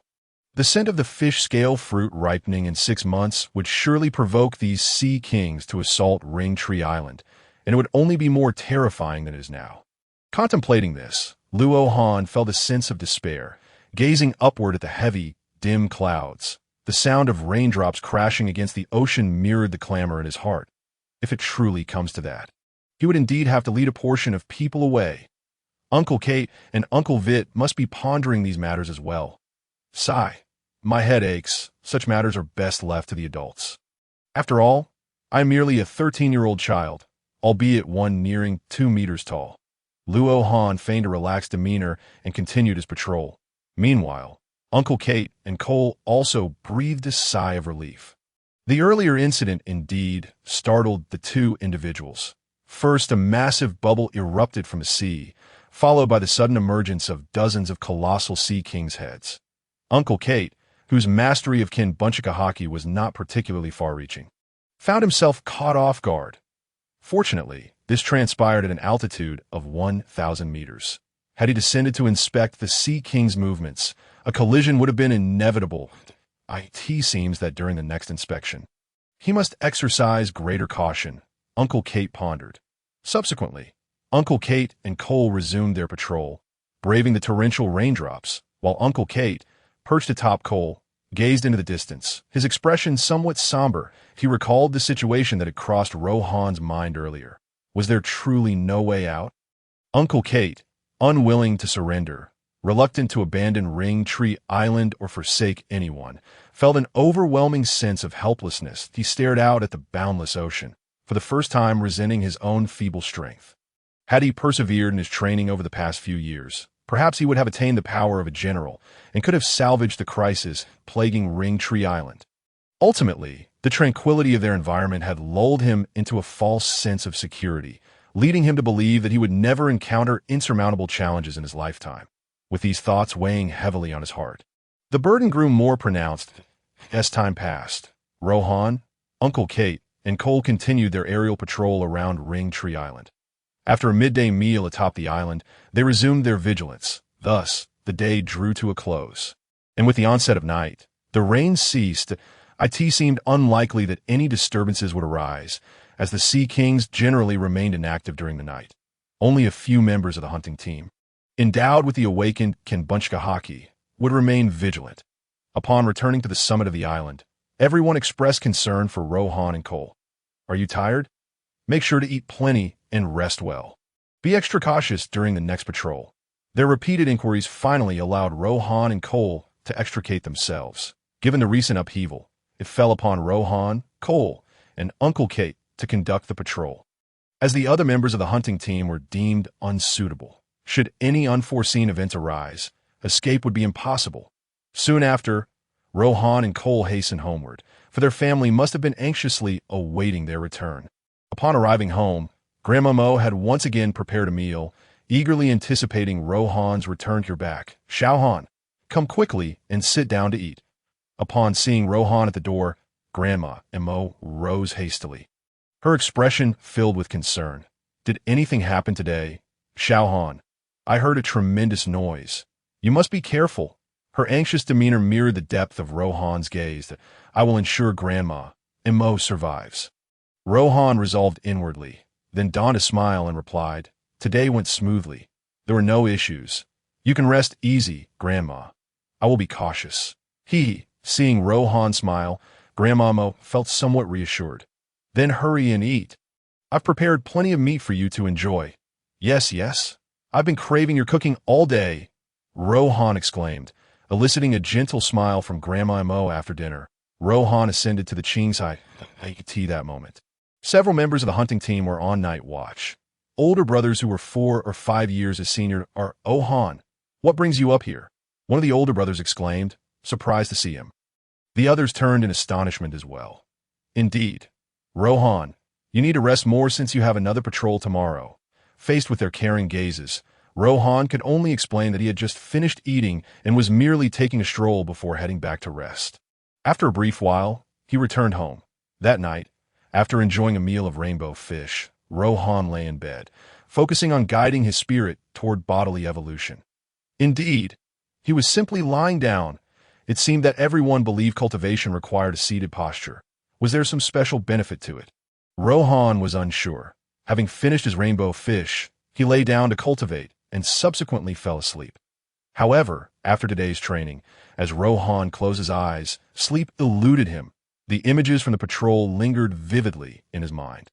The moment those massive sea kings surfaced left him drenched in sweat, paralyzed as if frozen in time. Sighing deeply, Rohan felt utterly helpless. What could be done? How could he save Ring Tree Island and everyone? Should he enhance his psychokinesis to rescue them all? Or perhaps develop a different divine ability to control all the Sea Kings? Alternatively, he could elevate his spiritual awareness to the point of comprehending the voices of all things. Then befriend the Sea Kings, imploring them to spare the divine tree. Yet it seemed that with only half a year remaining, accomplishing any of these was improbable. Perhaps he should focus on enhancing his physical talents first. Tomorrow, he would discuss with Uncle Wei about consuming 3 rainbow fish each night for training. At the very least, he needed to maximize his strength within the next 6 months to avoid being as immobile as he had been during the day. The following day, the weather was clear, the clouds of yesterday having dissipated, yet the shadows of unease lingered in the hearts of the people.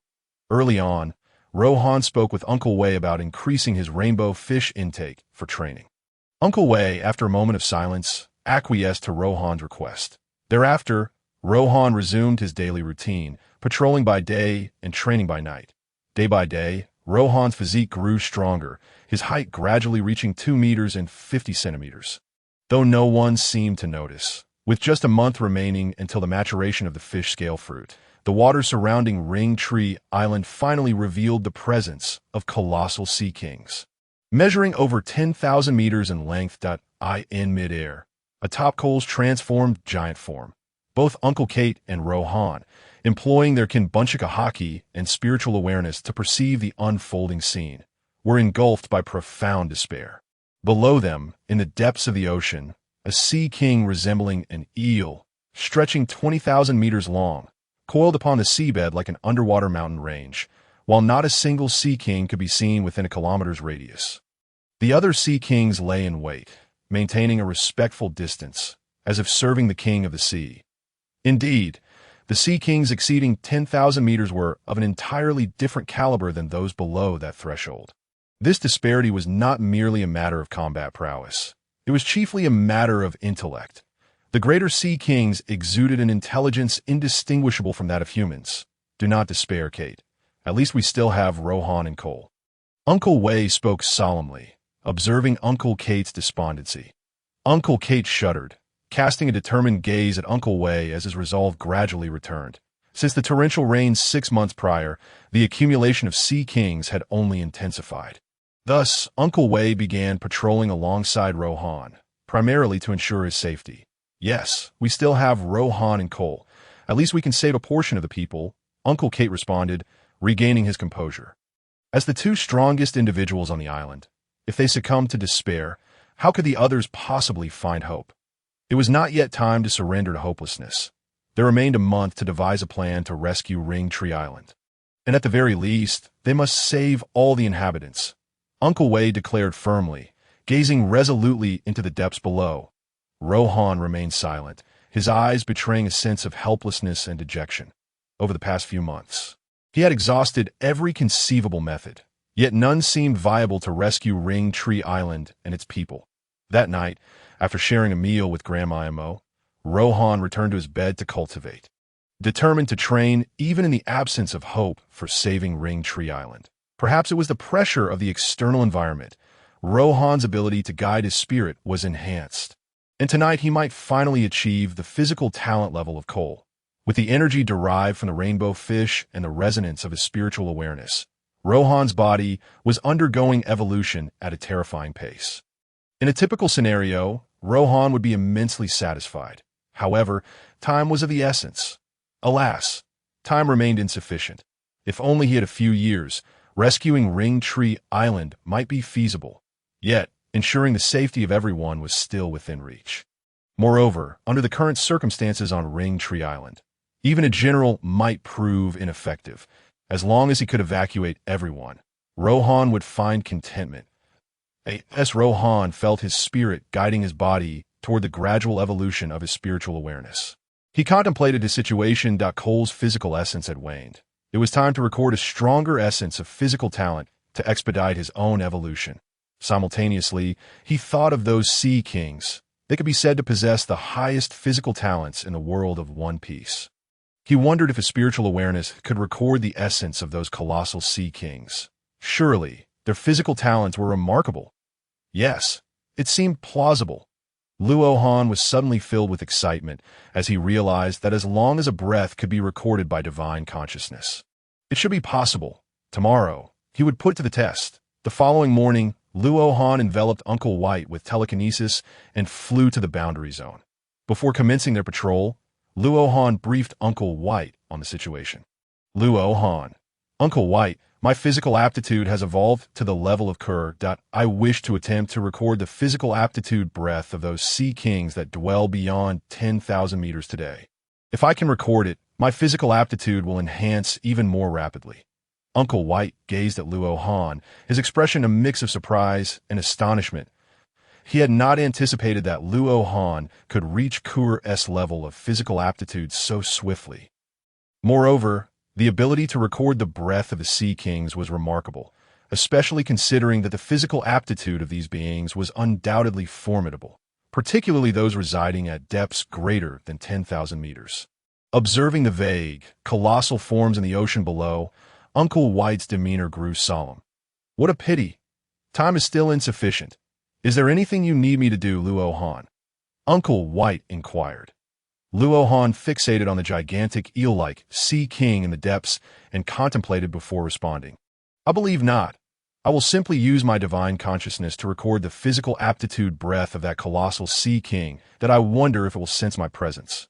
At that moment, I will need you to alert me to any disturbances. Very well. Proceed with your attempt. I will be vigilant, Uncle White replied in a grave tone. Subsequently, Luohan closed his eyes and utilized his divine consciousness to perceive the breath emanating from the 2,000-meter-long Sea King. Under the enveloping aura of his divine consciousness, the physical aptitude breath of the gigantic Sea King radiated like the sun. However, its brilliance made recording it somewhat laborious, akin to receiving an overwhelming and complex influx of information, necessitating considerable time for complete assimilation. As time elapsed, Luohan remained motionless in the sky, maintaining his telekinetic grip. Uncle White observed the Sea King below with a serious expression, prepared to notify Luohan at the first sign of trouble. After a while, Luohan's body began to undergo a transformation, gradually shrinking and becoming leaner. Noticing this change, Uncle White understood that Luohan was reaching a critical moment in his breath recording. Alas, Luohan is too impatient. He should have prepared some rainbow fish for energy last night, Uncle White lamented, hoping that Luohan could endure. Within Luohan's divine consciousness, his mind tirelessly recorded the breath transmitted through his perception. With the final trace of breath recorded, Luohan finally completed the assimilation of the physical aptitude breath from the colossal Sea King. He had not anticipated it to be more challenging than recording Kurs. It was evident that if humans possessed the physical aptitude of such gigantic Sea Kings, the potential for destruction would be immense, at least rivaling that of the formidable matriarch. Upon opening his eyes, Uncle White inquired eagerly, Luo Han, did you succeed? Luo Han replied, I have recorded it successfully. Now, it is time for enhancement. Then let us return directly. First, I will provide you with a rainbow fish, for you are as fragile as a mere skeleton at the moment. Uncle White added. Alas, Luo Han felt somewhat helpless.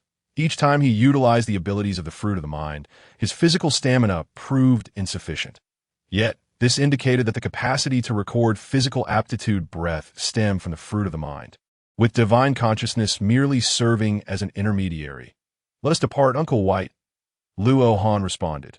With that, they swiftly flew back to the depths beneath the first layer. Upon arrival, Uncle White leaped into the lake to catch fish. Luo Han decided to let Uncle White handle it, as he could have easily used telekinesis to capture the rainbow fish directly. However, seeing Uncle White's eager demeanor, Luo Han felt touched and refrained from intervening.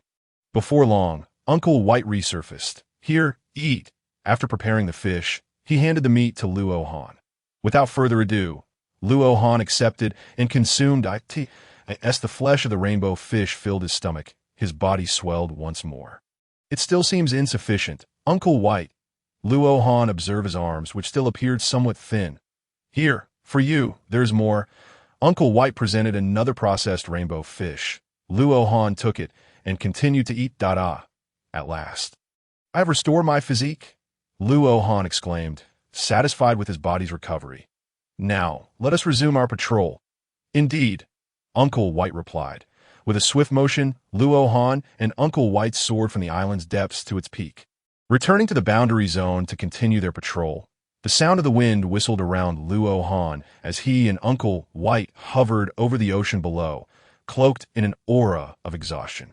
Suddenly, a colossal sea king resembling a crab emerged. Its size beyond description, it spanned approximately 10,000 meters, not accounting for its enormous pincers, and was entirely encased in a thick shell.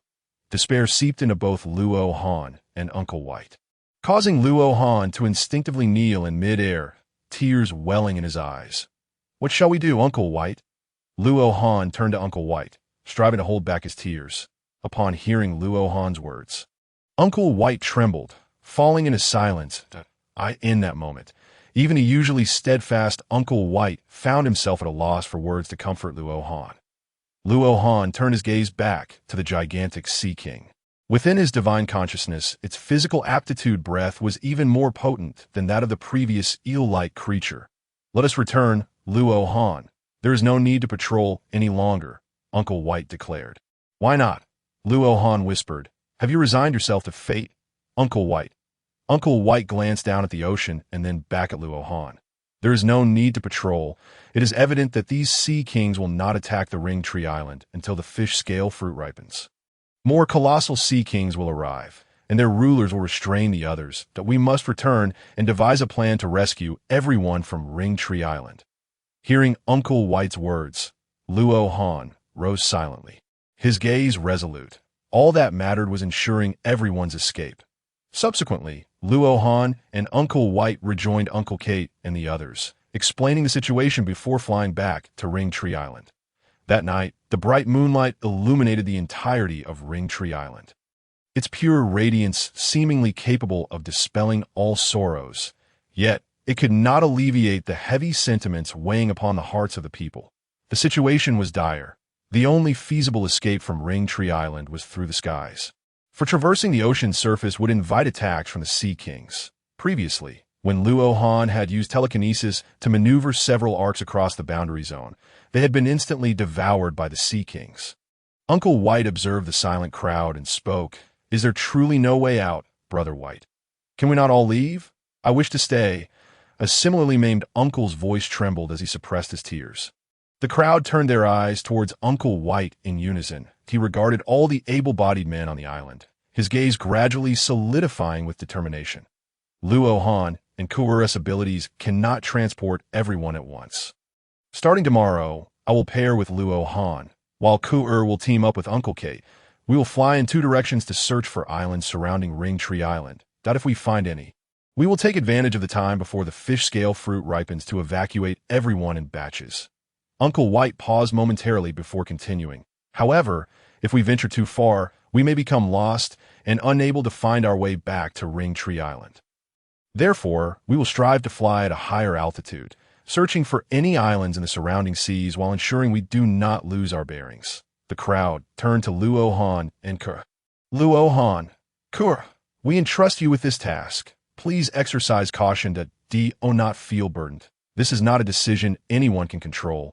Alas, I did not expect to burden you too with such a responsibility at the end. A glimmer of hope flickered in the eyes of the crowd, yet they also wished to relieve Luo Han and Kur of this weight, offering their best wishes instead. Atop Ring Tree Island, Luo Han felt a heaviness settle in his heart as he observed the eager and hopeful gazes of those around him. He resolved that he must find an island by tomorrow and ensure everyone's escape. Very well, if we find an island, everyone will depart, but if not, we shall proceed as previously discussed. Now, disperse and speak with your families.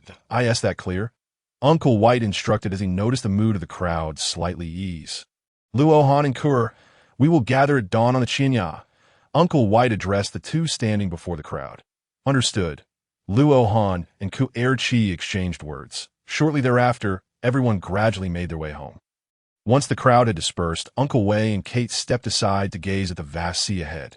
Tomorrow, keep a watchful eye on Luo Han. Do not let him venture too far. I sense something amiss with him today.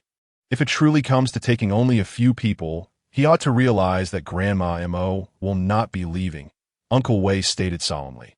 Uncle Wei's figure stiffened slightly as he sighed. We are all aware of the bond between Luo Han and Grandma M.O. I will be vigilant tomorrow. If necessary, we shall forcibly take Grandma M.O. with us. Hopefully, everyone will understand. Let us hope so. Both men contemplated as they stared at the sea. Upon returning home, Grandma M.O. was still waiting at the dining table.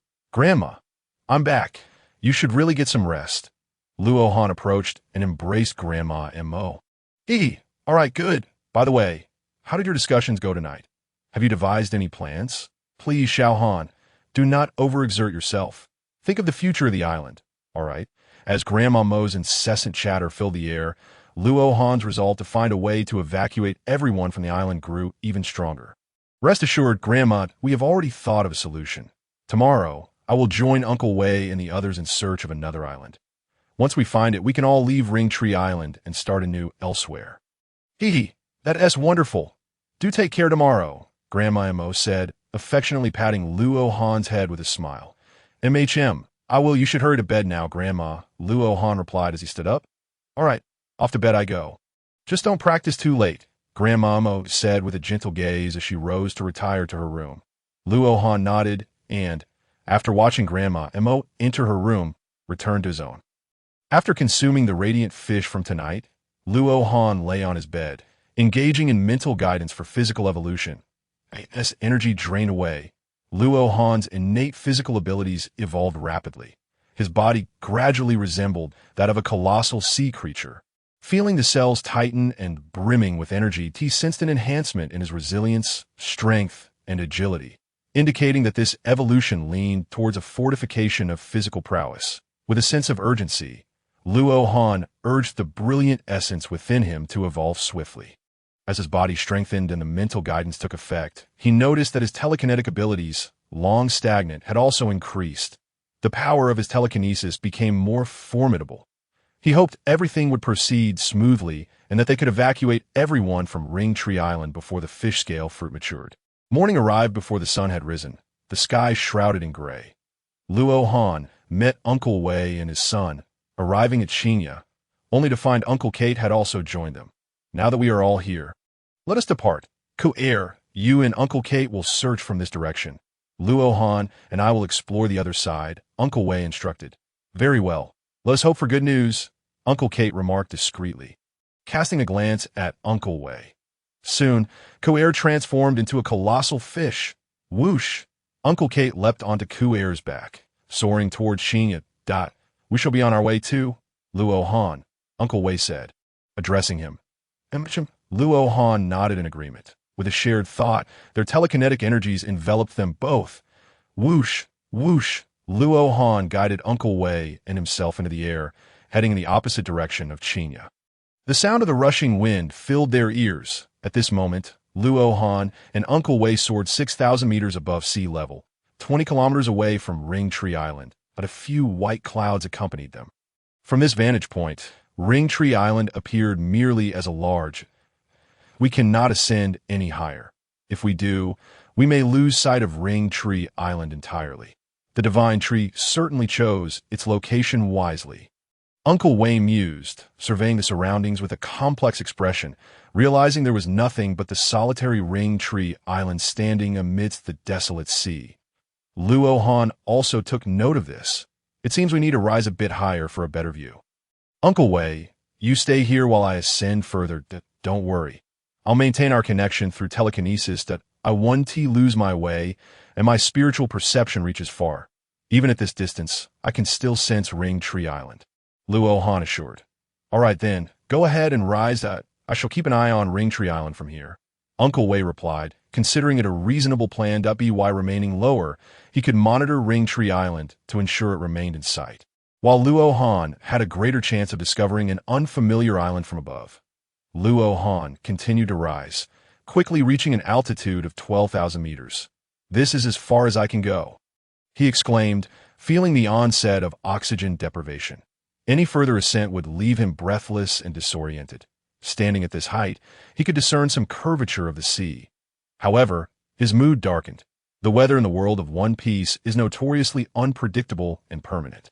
Certain areas are perpetually cloaked in clouds. From Luo Han's perspective, the vast expanse of ocean stretched endlessly before him.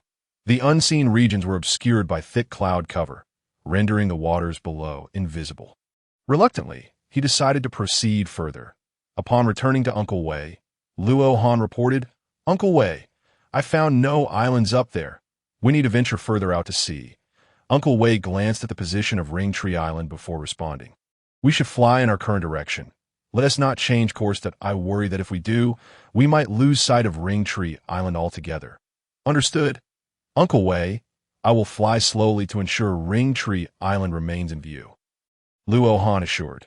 Upon reflection, he recognized that changing direction mid-flight could indeed lead to losing track of Ring Tree Island. For today, they would first observe the surroundings in this direction before deciding on their next course of action. Let us move on, Uncle Wei encouraged Luo Han. The two then flew approximately 20,000 meters forward, coming to a halt as Ring Tree Island became barely perceptible.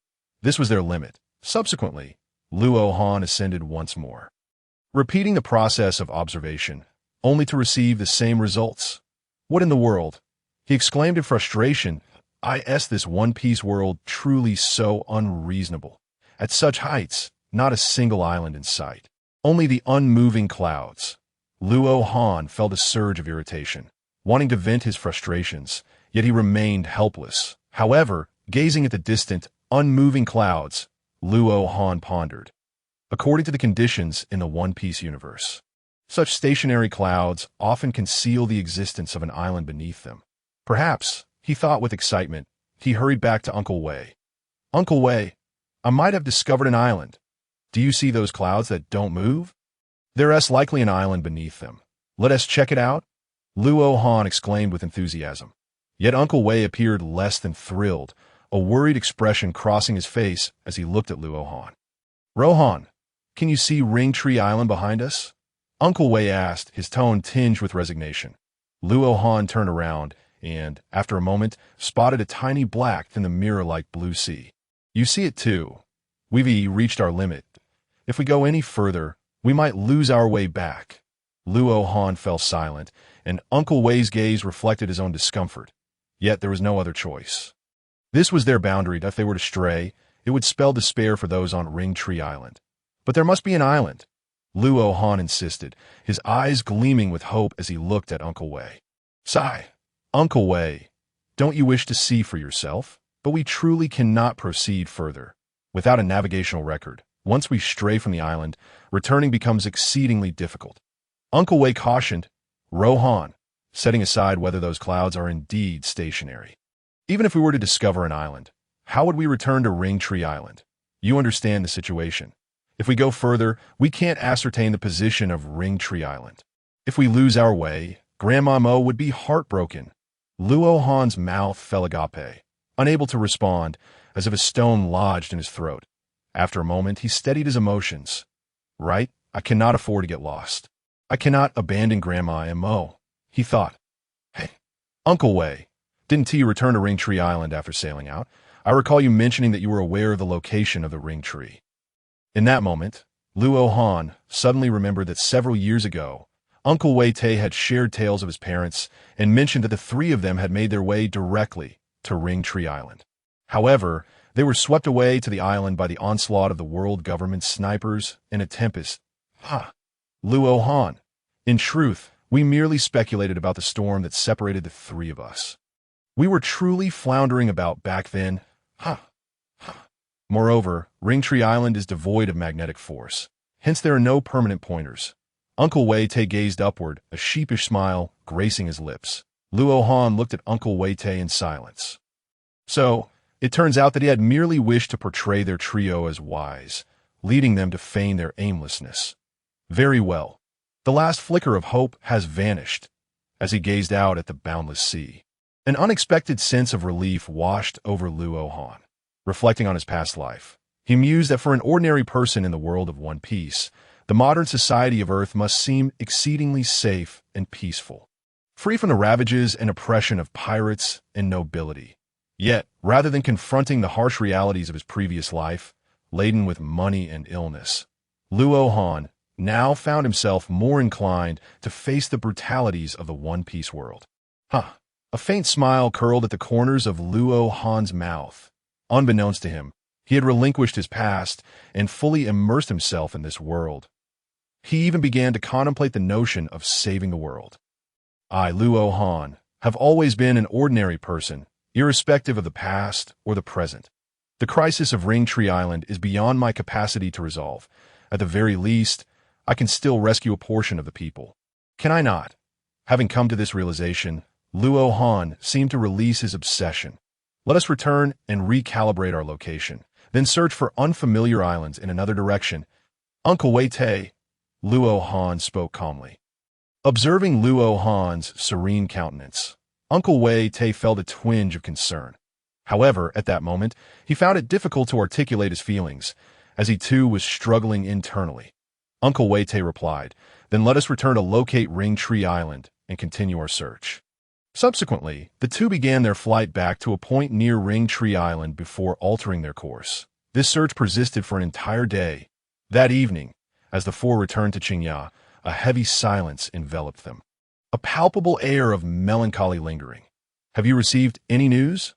Uncle Wei Te broke the silence, glancing at Uncle Kai Te. Shaking his head, Uncle Kai Te's expression conveyed resignation. Cole, observing the atmosphere, remained silent. I shall return home first. Uncle Wei Te, we will resume our search tomorrow. With that, Luo Han flew home alone. Then I shall return as well. Father, seeing Luo Han depart, Cole too wished to go home, perhaps yearning for a meal. Very well. Let's go back. Uncle Wei Te responded. Wei Te, what is the matter with Luo Han? I felt something amiss when I saw him earlier. He appeared utterly tranquil, as if he cared for nothing at all. Just yesterday, he was so full of urgency and concern, Uncle Kai Te remarked, observing Luo Han's retreating figure. Sighing, Uncle Wei Te replied, Today's search has left him in despair, utterly broken. Upon returning, he has assumed this state. Perhaps it is due to the weight of our expectations resting upon him, which has burdened him greatly. Now that he sees no hope, he has surrendered, and let us not forget ourselves. Are we not the same? Just that we no longer express it on our faces. Sometimes, not expressing it is the true essence of despair. Uncle Kai Te gazed at the sea, his voice subdued, that we shall continue as well. Tomorrow we will press on, that we must not relinquish hope until the very last moment. Uncle Wei Te rose and headed towards the interior of the island. Wait for me, Wei Te. Uncle Kai Te followed suit. Trailing behind Uncle Wei Te day by day, the search yielded no information regarding any islands. Meanwhile, the presence of colossal sea kings grew increasingly alarming, with 5 confirmed sightings, each exceeding 10,000 meters in length. Panic began to permeate the island. Everyone understood that only a fraction could be rescued, while the fate of those left behind was all too clear. In the initial days, hope lingered. Yet, as 10 days passed, the collective spirit began to fray, with people gathering at Luo Han's doorstep each morning, fervently hoping he could save their loved ones. Witnessing the anxious faces of those desperate for their kin, Luo Han could only respond calmly. "I will do my utmost to bring everyone to safety." A relief washed over the crowd. He resumed his aerial searches around Ring Tree Island, even revisiting places he had already scoured. It seemed that only through relentless searching could he find peace. Time slipped away, and now only 3 days remained until the ripening of the fish scale fruit. No one could ascertain the exact moment of its maturation. It could be ready by tomorrow. That evening, after a quiet dinner with Grandma Mo, Luo Han returned to his room, lying on his bed in contemplation. Tomorrow at noon, they would depart from Ring Tree Island. Suddenly, he felt a pang of reluctance, hoping that the sacred tree would survive this ordeal.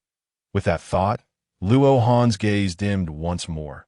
Tomorrow, he would exert every effort to rescue as many as possible. Such decisions should be left to Uncle Wei Tei and the others. He would heed their instructions that he resolved to continue his training, striving to grow stronger, so he could save more people. After consuming the rainbow fish, Luo Han reclined once again, channeling his spiritual awareness to sense the enhancement of his physical form. Simultaneously, he extended his awareness, enveloping the entirety of Ring Tree Island. Remarkably, the atmosphere had grown tranquil. Perhaps everyone had accepted their fate. Families gathered together, sharing words of comfort. Uncle Wei T's household mirrored this, as Cole rested his head against Aunt Lillian, relishing the tender affection of his mother.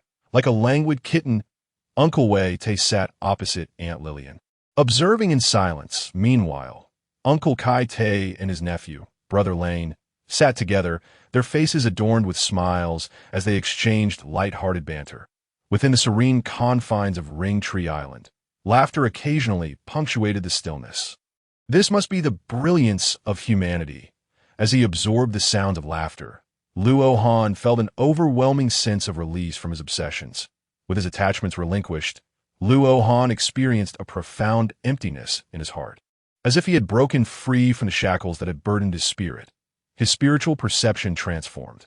Luo Han's consciousness could finally extend outward, although it required alignment with his spiritual awareness to do so. It marked a significant breakthrough.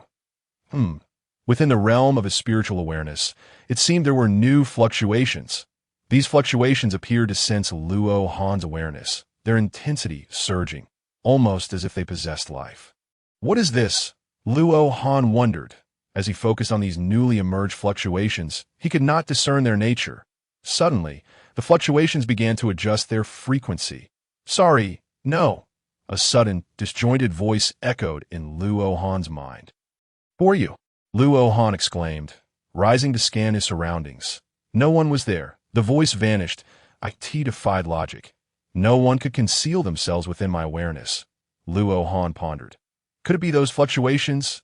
Yes. The voices had resonated directly within his mind, not through his ears. Continuing to tune into the fluctuations, Luo Han finally discerned their essence, as if they had aligned their frequency.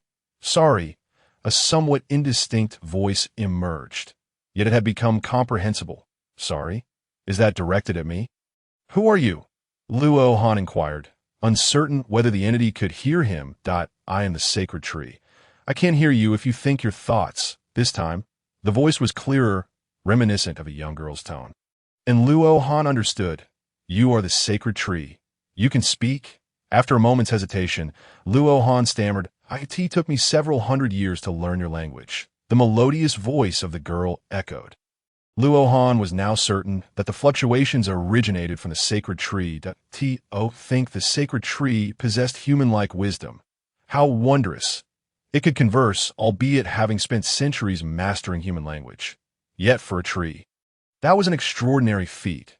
One could scarcely demand more. Sighing, Luo Han's thoughts turned to the current predicament, and a wave of sadness washed over him. "I am sorry. It is I who have brought you harm." The sacred tree lamented. Luo Han's expression dimmed as he felt a surge of compassion for the sacred tree. He had not anticipated the depth of its bond with the island's inhabitants. Even now, it sought to apologize. The sacred tree continued. My fish scale fruit will ripen by noon tomorrow. I have longed to warn everyone. Yet, no one could hear me. Thankfully, you could. Please inform everyone to leave me swiftly. What? It will ripen by tomorrow noon. No. I must hurry and alert Uncle Wei-Tei and the others. We must depart at dawn. Upon hearing the sacred tree's words, Luo Han awoke in a cold sweat. Realizing that everyone had decided to depart the following noon, that if they happened to cross paths, it would spell disaster, he hurriedly informed Uncle Wit as he stepped outside. Luo Han suddenly paused, casting a gentle and affectionate gaze upon the divine tree. Surely, she must feel quite lonely as well, that a sudden urge to create a familial atmosphere for her surged within him. Thank you for your reminder, Xiao Huan. From this moment forth, I shall call you Xiao Huan. If you wish, you may adopt the surname Luo Huan. If it pleases you, then you shall be my little sister. Luo Han felt a tinge of uncertainty. Her voice was so sweet and youthful. Surely there would be no issue in having her as a sister. Oh, what a lovely name, Luo Huan. I adore it, brother. The voice of the divine tree, no, it was Xiao Huan, resonated within Luo Han's heart. Shaking his head to dispel his thoughts, he approached Uncle Wit's residence. Knock, knock. Luo Han rapped on the door of the Cole household. With a clang, the door swung open to reveal Aunt Lillian. Little Luo Han. What brings you here? Come inside quickly. As Luo Han entered, he noticed Uncle Wit and Cole seated on stone benches. Ah, Brother Han, you've come to my home. Cole exclaimed, surprised to see Luo Han, who rarely visited others in the evening. Is something amiss? Uncle Wit inquired. Luo Han found himself at a loss for words. How could he explain that the divine tree, Xiao Huan, had spoken to him and declared herself his sister? Furthermore, she had informed him that the fish scale fruit would ripen by noon tomorrow. Would Uncle Wit accept this? Uncle Wit, tonight, just moments ago, my spiritual fruit underwent a breakthrough. That I sensed some fluctuations, or rather, the voices of people speaking. These fluctuations conveyed that the fish scale fruit will ripen by noon tomorrow, urging us to leave Ring Tree Island promptly. After some contemplation, Luo Han resolved to speak the truth to Uncle Wit. Upon hearing Luo Han's words, Cole and Aunt Lillian exchanged bewildered glances, leaving Luo Han feeling helpless. That's what you say, true, Luo Han? Uncle Wit asked solemnly, as former Vice Admiral of the Navy headquarters. He was aware that certain extraordinary forms of Kinbunchika hockey could achieve such feats. Connecting this with Luo Han's unique Kinbunchika hockey, spiritual perception, Uncle Wit understood the gravity of the situation. Indeed, it was the divine tree that spoke to me. She expressed a desire to inform everyone to leave swiftly. However, it was only after my spiritual fruit's breakthrough tonight that I could hear her. Seeing Uncle Wit believe his words, Luo Han quickly replied. The divine tree, it seems, the elders were right. It possesses wisdom. Very well. You and I shall immediately inform Uncle Kate of this matter, after which we will explain the situation to everyone. Let them prepare to gather at the peak of the island tomorrow morning. Uncle Wit stood up decisively, and together with Luo Han, they set off to find Uncle Kate. Once Luo Han and Uncle Wit departed, a profound silence enveloped the room. Suddenly, Cole shivered. The divine tree has spoken. And it spoke to Brother Han. I, too, wish to converse with the divine tree. Cole confessed, a hint of envy in his voice. Aunt Lillian, finally regaining her composure, marveled at the notion that the divine tree could speak. It was truly astonishing. After explaining the situation to Uncle Kate, the two began to notify each household. Luo Han returned home, feeling that only Uncle Wit and Uncle Kate's words would carry credibility. Upon arriving home, Luo Han did not call for Grandma Mo, as there was little to pack. He lay back on his bed, communicating with Xiao Huan. Xiao Huan, how did you manage to communicate with me? Luo Han inquired, curious about her method. I sensed a similar spiritual resonance from you, brother, so I attempted to reach out and heard your voice. The divine tree, Xiao Huan replied, cheerfully. Oh, that's how it is. It must be the breakthrough of my spiritual fruit that allowed my spirit to extend through my perception. Luo Han mused, realizing that certain thoughts could generate fluctuations in his perception, which Xiao Huan was able to sense. Contemplating this, he felt a vague idea forming, but could not quite grasp it. Sigh. I shall continue my training. Perhaps I can take more people with me tomorrow morning. Xiao Huan, I must train now. When you grow again, I shall return to see you. Luo Han conveyed to Xiao Huan in his heart. Xiao Huan emitted a wave of acknowledgement. As he withdrew his perception, Luo Han found himself lost in thought. Given Xiao Huan's age, it might be years before she resurfaced. By then, he mused, perhaps no one would remember him. He had just gained a sister only to part ways forever. The following morning, the sky was shrouded in gray. Mirroring the hearts of the gathered crowd that to the island's peak, a multitude of people stood before Chinya. Over 20,000 souls from the entire island had assembled. Luo Han, Cole, Uncle Wit, and Uncle Kate stood upon the precipice. Luo Han closed his eyes, unable to bear the sight, his fingers clenched tightly. Yet the voices he heard made his whole being tremble.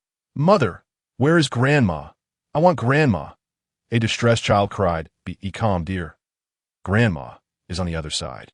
You will see her soon," a mother cooed, her voice quavering.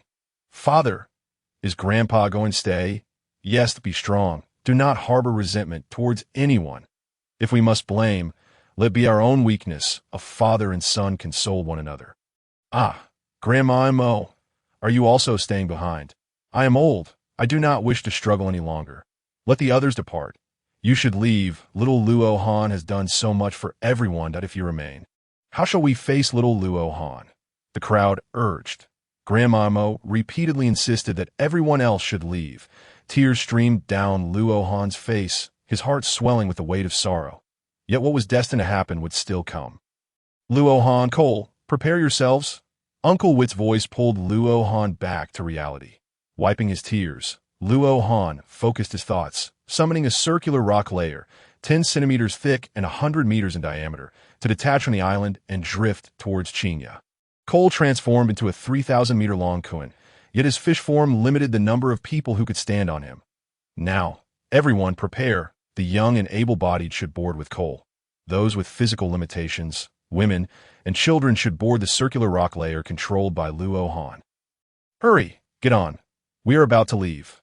Uncle Kate urged everyone to move swiftly. The sky brightened slightly as they began to walk towards the rock layers controlled by Cole and Luo Han. The once tranquil Ring Tree Island was now filled with heavy breaths. The calm atmosphere persisted until only the elderly remained, when the cries of children began to rise. "Luo Han, do not overexert yourself.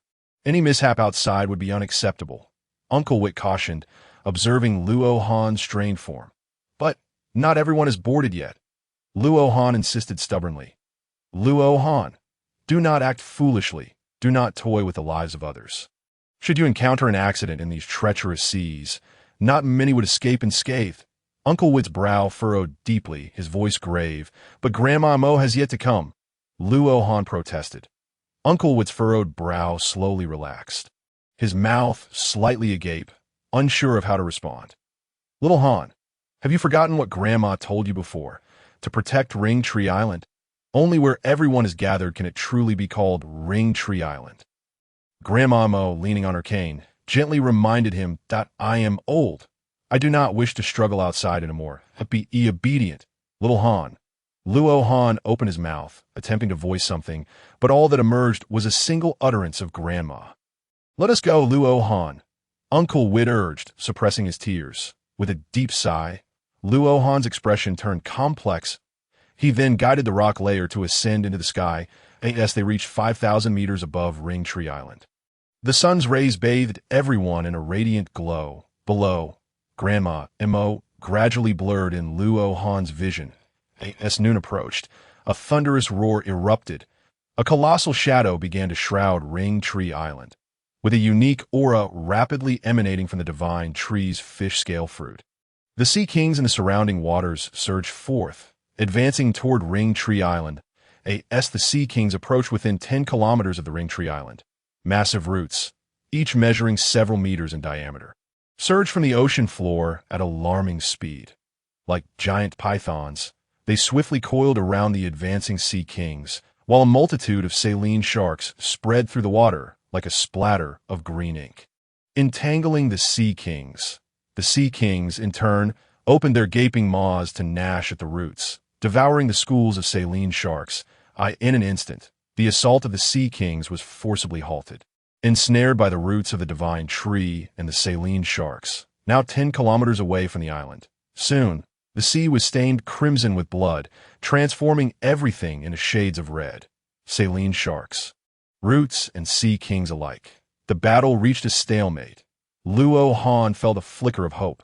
Could it be that Grandma Mo was saved? Suddenly, everyone sensed a shadow cast over the sky, as if the sunlight had been obscured. Turning to look, they gasped. It was the colossal, 2,000-meter-long, eel-like Sea King. Leaping from the water, it then opened its vast jaws and lunged downward, devouring a large swarm of saline sharks in an instant. The crab-like, oversized Sea King raised its massive pincers, severing sections of the roots and consuming them without a care for the saline sharks clinging to its shell, which rendered them powerless to escape. Instead, they were swallowed whole. Subsequently, the 8 supersized Sea Kings that had arrived began to retaliate, leading a multitude of large Sea Kings, causing the saline sharks to gradually vanish and the roots of the divine tree to droop helplessly. Luo Han felt a chill creep over him as he gazed intently below. Yet, these Sea Kings seemed not to directly assault the divine tree, but rather to feast upon its roots. Observing this, Luo Han felt he had grasped something. Closing his eyes, he extended his consciousness to perceive the roots of the divine tree. A series of scents emanated from the fish scale fruit, gathering at the roots. That must be the fragrance released upon the fruit's maturation. But was it the scent of the roots that compelled these Sea Kings to attack rather than heed the fish scale fruit? Upon reflection, wasn't it this very aroma that attracted them in the first place? Whether the scent originated from the fruit or the roots mattered little to the Sea Kings. Luo Han pondered. This could very well explain the previous assault, where the roots of the divine tree were nearly uprooted. However, as long as the aroma persisted, once the roots were consumed, these Sea Kings would inevitably turn their sights on the divine tree again, along with Grandma Mo and the others. What could be done? Watching the Sea Kings ferociously gnawing at the roots, a flash of inspiration struck Luo Han. Information! After all, as a university student in his past life, he possessed a fundamental understanding of biology. All perception in living beings is based on the brain or specific body parts, which receive information and react accordingly. Only upon receiving such information can sensations like touch, smell, sight, and taste arise. Just like the current Sea Kings, their bodies were reacting to the scent of the maturing fish scale fruit wafting from the roots, interpreting it as the very thing that drew them near. Thus, they focused on devouring the roots instead of seeking the true source of the scent, the fish scale fruit. If he could obscure this scent, rendering it imperceptible to the Sea Kings, perhaps they would cease their attack on the divine tree. Yet upon further thought, this would not suffice. The intelligent Sea Kings, even without the scent, could still see and remember and would inevitably attack the divine tree, unless he could somehow block all 5 senses of the Sea Kings. With this realization, a smile crept onto Luo Han's lips, filled with joy. I can manifest the ability to super-control the 5 senses using the powers of the mind fruit. The conditions are perfectly aligned. And my consciousness can precisely perceive taste, smell, sight, touch, and even faint emotional cues. These are indeed the 5 senses. Moreover, the mind can record scents, which are a form of information. The fact that it can record implies it can also alter them. Now that my mental abilities have extended through my consciousness, the foundation and concept of super-controlling the 5 senses are already in place, that I simply need to manifest it using the mind fruit's capabilities. Haha! For the first time, Luo Han felt the essence of a protagonist enveloping him. Uncle Wit, I can save Grandma Mo and the others without even leaving Ring Tree Island. I've conceived a solution to rescue the island. Luo Han turned to Uncle Wit, his excitement palpable. Really? You mustn't act recklessly, Luo Han. Uncle Wit responded with a serious tone, concern etched on his face that I truly could develop a kind of super control over the 5 senses to conceal Ring Tree Island. Even driving these Sea Kings away. Luo Han replied with equal seriousness. Are you certain? I am certain, but I need to return to the island. I cannot fully utilize the devil fruit's powers in midair. Luo Han continued. Uncle Wit furrowed his brow, glancing at the elderly below, then at the expectant faces of the others who had heard Luo Han's words. Huh. Uncle Wit burst into laughter, proclaiming loudly, "Very well. Since Luo Han is determined not to give up, how can we adults afford to abandon hope? Let's descend." With that, Luo Han controlled the rocky layer to gently lower them towards Ring Tree Island. Cole and the others followed suit, evidently having noticed the conversation. All right, Luo Han, we believe in you. You can do it." Everyone cheered, seeing the joyful faces around him. Luo Han felt worth it. Though I, Luo Han, am but an ordinary person, I aspire to be the hero who saves everyone. Upon landing on Ring Tree Island, Luo Han disregarded the elder's chatter and began to fully manifest the super control over the five senses, as time was of the essence. At that moment, the Sea Kings had nearly finished feasting on the roots, and some had already begun to set their sights on Ring Tree Island. With his consciousness plunged into the depths of his mind, he exerted all his energy into the powers of the mind fruit. Within his mental perception, all sense and sensations began to fall into a rhythmic pattern, as if the five senses had been encoded with information. Now, by employing the mind, he could assign an alternate code to this information, transforming it into another form of encoded data. Thus, the initial phase of super-controlling the five senses was complete. He merely needed to tamper with the information surrounding the Sea Kings, allowing them to perceive the altered data that Luo Han had created. As time passed, Luo Han naturally kept his eyes closed. Go, Luo Han. Everyone fervently prayed. The deafening sounds of water crashing echoed. The Sea Kings surged towards Ring Tree Island, their mountain-like heads bearing down. The crowd shut their tear-filled eyes, while the children were tightly embraced by their guardians. Uncle Wit and Uncle Kate exchanged glances, their legs braced, fists clenched. A clash was imminent. Just then, the large Sea Kings suddenly halted, their eyes turning crimson as they charged towards the supersized Sea Kings, as if those colossal beings were the divine tree itself. Subsequently, the supersized Sea Kings, too, with bloodshot eyes, began to tear into the larger Sea Kings. Uncle Wit and Uncle Kate shared a knowing look, collapsing onto the ground with expressions of relief. The crowd, with their eyes still shut, remained motionless for a long moment until they opened them to find Luo Han floating above, while the Sea Kings engaged in a brutal struggle around Ring Tree Island. The entire ocean appeared stained with blood. "We are saved. We don't have to leave Ring Tree Island. Grandma, we can stay." Wailing with joy, the crowd embraced one another. Luo Han utilized his mental abilities to super-control every piece of information within the range of his consciousness.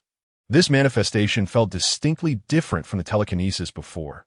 Telekinesis influenced reality through a mysterious space, while super-control over the five senses was directly governed by the powers of the mind fruit, making it far more taxing on physical stamina. With Luo Han's current endurance, he could only sustain it for about an hour.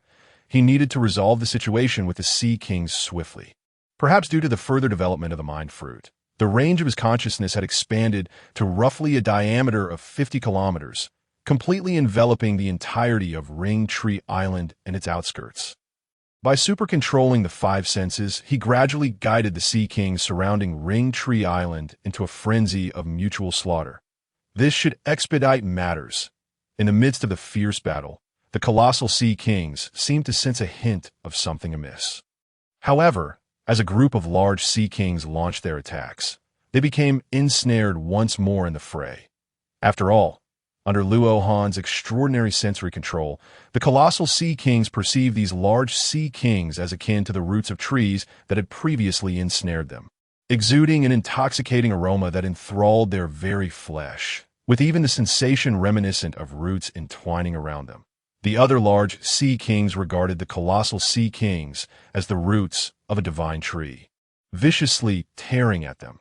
The slaughter persisted for an entire hour, and ultimately, all of the colossal Sea Kings perished, leaving only a few measuring 4 to 5,000 meters in length to survive. At this moment, Luo Han could no longer endure, plummeting from the sky. Uncle Kate, with a swift movement, caught Luo Han. "Well done, Luo Han!" Uncle Kate exclaimed loudly. Alas, Luo Han could not hear him, having already succumbed to unconsciousness. A smile adorning his lips, his consciousness lingering on the azure sky. What a delightful fragrance, the aroma of fish cakes and fish meat. Upon awakening, The bright light blurred Luo Han's vision, revealing a familiar room. A knowing smile crept across his face as he thought, the Ring Tree Island is safe, and everyone is safe. How wonderful! Following the enticing scent, he ventured outside, where he found Grandma M.O. preparing a meal. Grandma! Luo Han rushed over, embracing her tightly. You're awake. Xiao Han. Hurry, Grandma will soon serve the fish cakes and fish meat. Grandma M.O. chuckled, patting Luo Han's hand. All right. Thank you, Grandma. Luo Han released her and took a light-hearted seat at the dining table.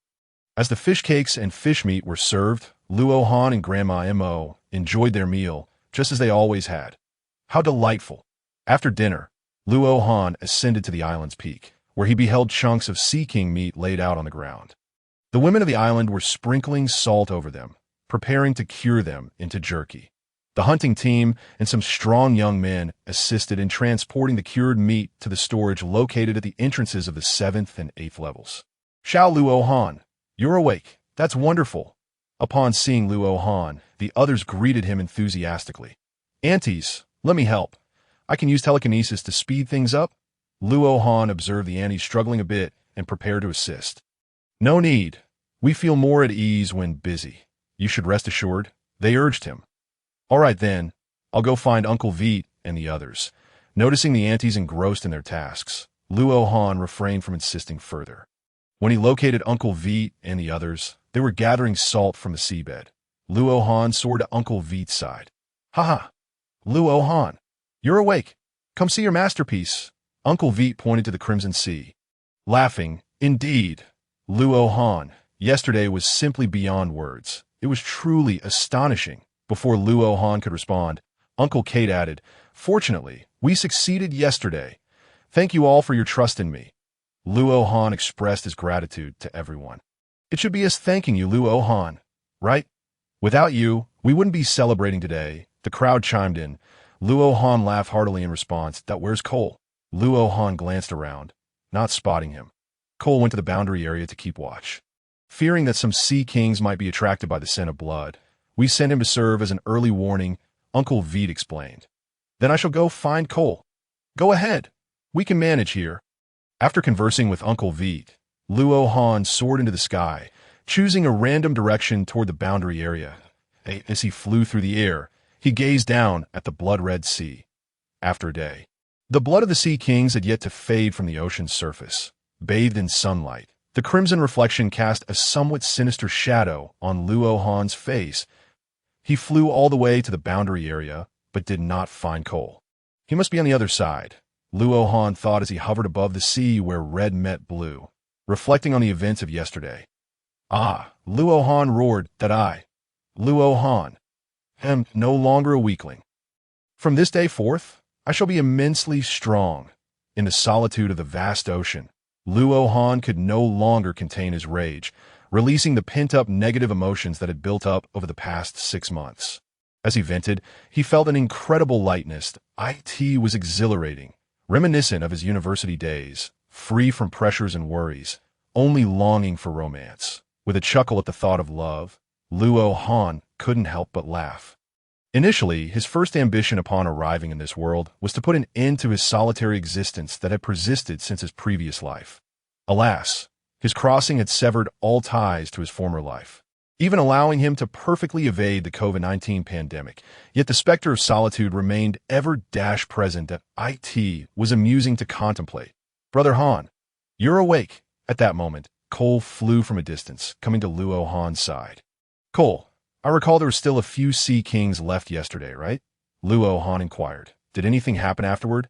No, those few sea kings departed on their own. Cole paused before continuing. Brother Han, how did you manage to make those sea kings turn on one another? My psychic fruit ability has advanced, allowing me to develop the power of sensory control. Luo Han explained. I then manipulated those sea kings, inciting them to slaughter one another. That's incredible, Brother Han. From now on, we can feast on sea kings. Cole exclaimed with enthusiasm. Of course, Luo Han replied. Subsequently, he and Cole patrolled the boundary area together on the seabed. Uncle Veet and Uncle Kate sat aboard the Arkansas Veet. Luo Han seems different somehow. Uncle Kate remarked, it's as if he has shed his restraints. He must have resolved the crisis, which instilled in him a mindset capable of confronting anything, Uncle Veit speculated. Haha, that's just as it should be. Uncle Kate agreed. Once they consumed the fish scale fruit, I plan to start teaching them the secret techniques of dominance. Uncle Veit gazed at the expanse of the Crimson Sea, reflecting. Indeed, it's time to impart some new knowledge to them. He said that I intend to teach them the art of dominance as well. Dominance? Huh. With their physical strength, they should be ready, Uncle Kate replied. Haha, how splendid. This crisis has been thoroughly resolved by Luo Han, allowing both Uncle Veit and Uncle Kate to finally rest easy. Entrusting everything to Luo Han and Cole. As time passed, Luo Han and Cole's patrol continued until evening, encountering no Sea Kings. The nearby Sea Kings must have all participated in the battle yesterday. Luo Han mused. That night, instead of returning to their respective homes, everyone gathered at the island's peak. A grand barbecue feast was underway, with enormous chunks of Sea King meat suspended over the roaring fire. The sizzling sounds mingled with the delectable aroma, enveloping the crowd gathered around the flames. The sound of children, around 5 or 6 years old, eagerly swallowing their saliva, echoed throughout. First, let us celebrate our safe passage through this crisis, Uncle Veit proclaimed. And then, there's nothing more to say. Everyone, eat to your heart's content. Uncle Veit laughed heartily, a rare display of joy. Wow. Ha! Laughter and merriment illuminated the faces of the crowd. Grandma, here, this piece is particularly tender. Luo Han offered a piece of meat to Grandma Mo. Good. Xiao Han, you should eat too, Grandma Mo replied. Misham. Luo Han responded to tea that moment. The group sat around the fire, the orange glow casting light upon their faces. Each person wearing a blissful smile. Brother Han, here, this piece of meat is for you. A chubby little girl stood before Luo Han, holding out a chunk of meat. Thank you. Here, you can have this piece too. All right, Luo Han laughed. Observing the girl's round mouth watering, he couldn't help but grin. Really? Brother Han, you're so kind. She giggled. Luo Han accepted the meat and casually handed it to the little girl, watching her relish the morsel before returning to her mother. Suddenly, he was reminded of the divine tree's little ring. If he could find a human fruit in the future, he would give it to the little ring to eat. Would it truly result in having an additional little sister? That would be rather amusing. The banquet continued, yet there lingered a sense of something missing. What could it be? A performance, such a joyous occasion should certainly be accompanied by entertainment. With this thought in mind, Luo Han concentrated his thoughts. He beheld the rainbow fish and the lake's waters in the divine lake. Enveloped by his telekinetic energy, they coalesced into a stream of shimmering, rainbow-hued water, ascending from the lake's depths to gather above the Ring Tree Island. Was that the rainbow fish? How beautiful! The crowd pointed at the glimmering water curtain in the sky, exclaiming in awe. Uncle Wei cast a glance at Luo Han, chuckling. That is something Luo Han conjured. Everyone just enjoy the spectacle. Ha! Indeed. Allow me to present a rainbow barrage for your entertainment, Luo Han joyfully announced. He then manipulated the water curtain surrounding the rainbow fish with his telekinesis, shaping it into faces, Uncle Wei-T's, Cole's, and even the little girls from earlier. Witnessing this enchanting display, everyone began to dance in delight. The children gathered around Luo Han, eager for him to transform their own faces into the sky. They had seen the little girl's visage appear and wished to see their own. Naturally, Luo Han obliged each of these adorable little ones. The merry barbecue feast continued into the deep of night, with guests gradually returning to rest. Late at night, back in his room, Luo Han lay on his bed, extending his consciousness toward the divine tree. Thank you, brother, the little ring of the divine tree said. I should be the one thanking you, Luo Han replied. Your appearance inspired my concept of sensory super control, allowing those Sea Kings to battle amongst themselves. Moreover, I think it would be best if you refrain from calling me brother. It feels a bit strange, he added. Why? The little ring inquired. Just because, Luo Han replied. Little ring, would you like to move about like a human? I would. That is splendid. Once I find the devil fruit, the human fruit, I shall give it to you, Luo Han assured. Then you will possess a human body. Thank you, brother. The little ring responded. Feeling the joy radiating from his heart, Luo Han smiled. After chatting with the little ring for a while, He prepared to sleep.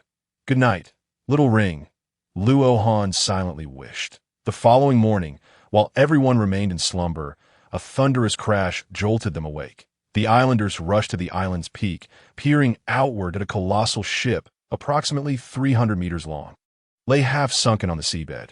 Its sails were nowhere to be seen, perhaps swept away by the storm. The vessel bore numerous cracks, evidently subjected to various pressures. Luo Han arrived at the island, gazing thoughtfully at the ship below. If he wasn't mistaken, the figurehead was a skull, indicative of a pirate vessel. Luo Han mused. "Luo Han, any idea where it came from?" Uncle Kate approached. "No, I just arrived as well, Uncle Kate," Luo Han replied. "However, I believe it must have fallen from the sky, much like you all did before, caught in a storm. It seems likely, doesn't it?" Uncle Kate remarked. "Luo Han, let us descend and see if anyone survived." "Be cautious. This is likely a pirate ship," Luo Han responded. "Rest assured. I'm aware." He then used telekinesis to lower them both onto the deck. "There is no one here, Uncle Kate," Luo Han declared after scanning the area with his mind, confirming the absence of survivors. Only everyday items and a pristine newspaper. With a thought, the newspaper floated into Luo Han's hand. "What is that?" Uncle Kate inquired. "An intriguing newspaper," Luo Han replied, a hint of a smile gracing his lips. "Uncle Kate, shall I move this ship to the island?" "All right, go ahead," Uncle Kate consented. With a crash, Luo Han transported the pirate ship to the island summit. Curiosity piqued, the crowd gathered to observe. "Let us sort through what could be salvaged. But be careful not to damage the hull," Uncle Kate instructed. Holding the pristine newspaper, Luo Han walked to the cliff's edge. Gazing at the boundless sea, he noted that the waters surrounding Ring Tree Island were not as red as the previous day. However, the world beyond was beginning to turn crimson. Luo Han mused. Lifting the newspaper, he saw the image of a burly man come to life on its pages, his expression brimming with arrogance, a confident smile radiating an aura of dominance. Even through the paper, Luo Han could sense the man's overwhelming ambition. "Rocks," the man on the newspaper proclaimed. He was a pirate. The headline read "New World." This man had declared to the entire pirate world yesterday his intention to name the latter half of the Grand Line the New World. And he, Rocks, would usher in this new world and conquer it, aspiring to be its sovereign. His declaration reverberated through the world like a comet striking the earth, with the news agency's deliberate dissemination. This proclamation rapidly spread across the globe today. Luo Han looked up at the sky, a surge of ambition swelling within him. The powerful aura emanated from him, instantly enveloping the entire island. Bang! Bang! Several islanders' eyes glazed over, their legs giving way as they fainted. Chaos ensued on the island. "It's nothing. They just fainted. They'll all be fine shortly, so don't panic," Uncle Kate reassured the crowd. Uncle Wei-Tae, arriving at that moment, exchanged glances with Uncle Kate, both turning their attention toward the cliff's edge, and then shared a hearty laugh. Luo Han felt the overwhelming aura of ambition manifesting within him. Could it be that he was indeed an ambitious person? Luo Han pondered that it wasn't so. However, anyone witnessing that man's declaration, especially those with even a hint of ambition in their hearts, would undoubtedly feel compelled to partake in it. The world outside must surely be in an uproar, Luo Han thought. At that moment, the world wasn't merely in turmoil. It had begun to truly upheave, just as Roger had ignited the Great Pirate Era. A new world dominated by pirates had emerged, offering the pirates of the seas a newfound purpose, akin to salted fish awakening to dreams of transformation. Driven by this so-called dream, one pirate ship after another set sail toward the new world. Thus began the world's insurrection at the world government's headquarters in Mariewa, within the Five Elders' office at D.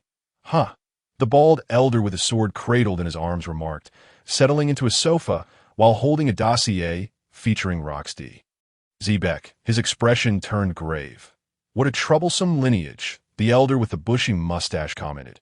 "However, the notion of ruling the latter half of the Grand Line is rather laughable that even the world government cannot fully dominate it, let alone a pirate," the golden-haired elder chuckled. "Yet we must not let our guard down. After all, he belongs to that lineage of Deet, the elder with the long beard interjected, standing up. Meanwhile, on the Roger pirate ship in the first half of the Grand Line. Hey, Roger, it seems there are others besides you who wish to upend this world, Rayleigh said, brandishing a fresh newspaper as he looked at Roger. Ha ha ha. Roger laughed heartily. I sent this intriguing, Rayleigh. Set sail. My brothers, our destination. The new world. All right, the crew chorused in unison. Back at Ringtree Island, Luo Han yearned to set sail immediately to meet the heroes of the sea. Yet upon reflection, he realized he was still insufficiently strong. The next 4 years would solely focus on mastering Haki. His physique had already acquired the extraordinary attributes of a colossal sea king, so he need not worry as long as he perfected his Haki. Luo Han would be able to traverse the world with ease. Luo Han, that conqueror's Haki you exhibited earlier. It was you, wasn't he it? Uncle Kate remarked that at this moment, Uncle Wit and Uncle Kate, standing on the Qingya, observed Luo Han with an air of unwavering certainty. Indeed, Uncle Kate, exclaimed Luo Han. Take a look at this newspaper, dear uncles. He raised his hand, and the newspaper soared into Uncle Kate's grasp. This is truly exhilarating, Uncle Wit declared, his tone brimming with excitement, as if he yearned to set sail and explore the seas at that very moment. Ha! Alas, we have outgrown that phase. It is now your turn. Uncle Kate replied. Let us wait 4 years. I'm still not strong enough. I wish to learn Haki, Uncle Kate. Luo Han stated. No problem. We were planning to teach you in the future anyway, Uncle Kate assured him. Subsequently, Luo Han returned home to prepare dinner. Regardless of lofty aspirations, life must go on. After the meal, he made his way to the square on the 9th level, where the distribution of fish scale fruits was about to commence. Due to the recent attacks by the Sea Kings, the fruits had only just been harvested today. The process remained unchanged. They queued to receive the fish scale fruits, though there were a few more children and fewer elderly this time. Consuming the fish scale fruits, Luo Han felt his physique rapidly transforming under the guidance of his spirit. He silently marveled at the extraordinary nature of the fish scale fruits, already beginning to possess the colossal physical aptitude of a sea king. No wonder those sea kings attacked the divine tree with such fervor. Indeed, the enhancement effects of the fish scale fruits were astonishingly powerful. After absorbing the essence, Luo Han proceeded to the 1st level to consume rainbow fish and train himself. The following morning at the summit of Tree Island, the sun had just risen halfway. Uncle Wit, Uncle Kate, Luo Han, and Cole stood in a square formation. Luo Han, Cole, today I will impart some knowledge about Haki. Uncle Wit declared. Haki is primarily divided into 3 types: armament Haki, observation Haki, and conqueror's Haki. Uncle Wit deliberately glanced at Luo Han. Aside from armament Haki, Luo Han had already mastered the other 2 types. What? Brother Han has already mastered 2 forms. How impressive! Cole exclaimed. Interruptions. Cole, listen carefully, Uncle Wit insisted. Let us begin with armament Haki. When our physical strength reaches a certain level, we can unleash armament Haki, a power that resides within our bodies. As he spoke, Uncle Wit raised his arm, and an invisible force surged from his body, enveloping his arm. This is how it works. Haki forms an imperceptible armor around the body, enhancing both offense and defense. It can also harm those with natural-type devil fruit abilities and protect against certain special-type devil fruit powers. As for observation Haki, it generally manifests as the ability to sense auras within a certain range and make predictions accordingly. Of course, there are special forms of observation Haki that achieve unique effects, such as glimpsing the future or discerning people's hearts. Luo Han's observation Haki is indeed a special variant, Uncle Kate interjected. Glancing at Luo Han with a mix of envy and pride, Conqueror's Haki, on the other hand, is an innate power. We're not entirely clear on its specific effects, but we know it can intimidate enemies within a certain radius. Those with weak wills may even faint from the pressure, Uncle Wit continued. Luo Han, from now on, you will study the 6 styles and armament Haki with me. Cole, who had been listening intently, suddenly felt puzzled. Dad, what about me? I want to learn Haki too, he protested. Haha, Cole, you will learn from me, while Luo Han will study with your father. Uncle Kate replied that, that works. Cole acquiesced, satisfied as long as he could learn. Of course, in the early stages, the focus will still be on enhancing your physical strength. That way, it will be easier to activate armament haki, Uncle Wit explained. This afternoon, we will use armament haki to attack you, allowing you to experience this power and thereby better activate your armament haki. Cole, you will need to fight blindfolded. This will also serve to develop your observation haki. Cole pondered for a moment, wondering why he needed to be blindfolded to stimulate his observation haki, but ultimately failed to comprehend. Haha, young Cole, observation haki is akin to a form of conscious perception. Closing your eyes allows for a better activation of this sense. Uncle Wit clarified. Is that so? Well, as long as it activates my observation haki, it's all good. Cole chuckled. All right, I will now take Luo Han to the first level to train his physique, Uncle Wit announced, leading Luo Han towards the first level square. Let us go. There's plenty of Sea King barbecue from yesterday over there, Uncle Kate chimed in, excitedly bouncing alongside Cole, who was thrilled at the prospect of meat. Thus began the routine of training the body in the mornings and honing haki in the afternoons.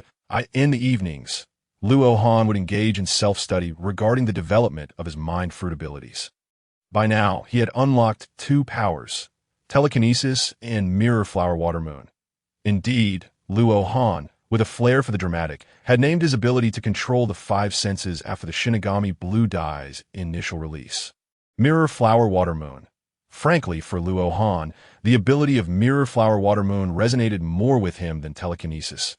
After all, he had traversed from a peaceful era in his previous life, and Mirror Flower Water Moon felt much more captivating, especially when it came to ending his single status. The ability to control the senses was far more useful than telekinesis, but a series of wicked images flashed through his mind, prompting Luo Han to shake his head. It was evident that being single remained an insurmountable hurdle for him. Time flew swiftly, and 2 years later, Luo Han had elevated his physical aptitude to the level of a massive, eel-like sea king. The next step was to gradually enhance his physical strength. His height had reached 2 meters and 80 centimeters, though he could indeed grow taller. However, Luo Han restrained himself. Being excessively tall posed its own inconveniences. Just like Cole, who had remarkably reached a height of 7 meters. Uncle Wit looked on in exasperation, realizing that Cole's future happiness would likely necessitate a form as mutated as Big Mom. Ugh, I mustn't dwell on that. At the thought of Big Mom's physique, Luo Han felt a shiver run down his spine. Fortunately, aside from the mermaid princess, the beauties in the world of One Piece were, for the most part, of more standard proportions. Moreover, Luo Han expressed no interest in mermaids, perplexed by why so many transmigrators were so keen on courting the mermaid princess. Did their later lives turn out to be happy? He mused with a chuckle. Over the past 2 years, as the Rocks Pirates grew in strength, the entire world seemed to enter a fast lane, especially in the realm of journalism. Now, newsbirds flew over Tree Island almost weekly. Luo Han gleaned some of the latest information from the newspapers delivered by the newsbirds. Since the declaration of the New World 2 years ago, the Rocks Pirates had begun conquering one island after another, either recruiting or destroying. Witnessing Rock's overwhelming personal power and ambition, various figures joined the fray. Whitebeard, Golden Lion, Big Mom, Kaido, among others, also joined the Rocks Pirates for various reasons. Today, the New World was firmly entrenched in the hearts and minds of the people, thanks to the series of victories by the Rocks Pirates. Consequently, the latter half of the Grand Line began to be referred to as the New World. The world government also initiated plans to return to the New World, aiming to fully incorporate it under their dominion. Meanwhile, the Roger Pirates had also arrived in the New World and had begun to gain some notoriety.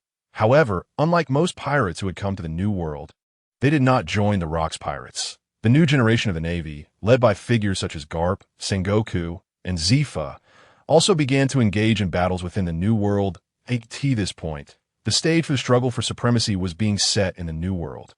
Luo Han regarded this information with a heart full of fervor, clenching his fist and feeling the intensity of haki within. In another 2 years, I will be able to fully develop my armament haki to cover my entire body. And I must not neglect telekinesis and mirror flower water moon.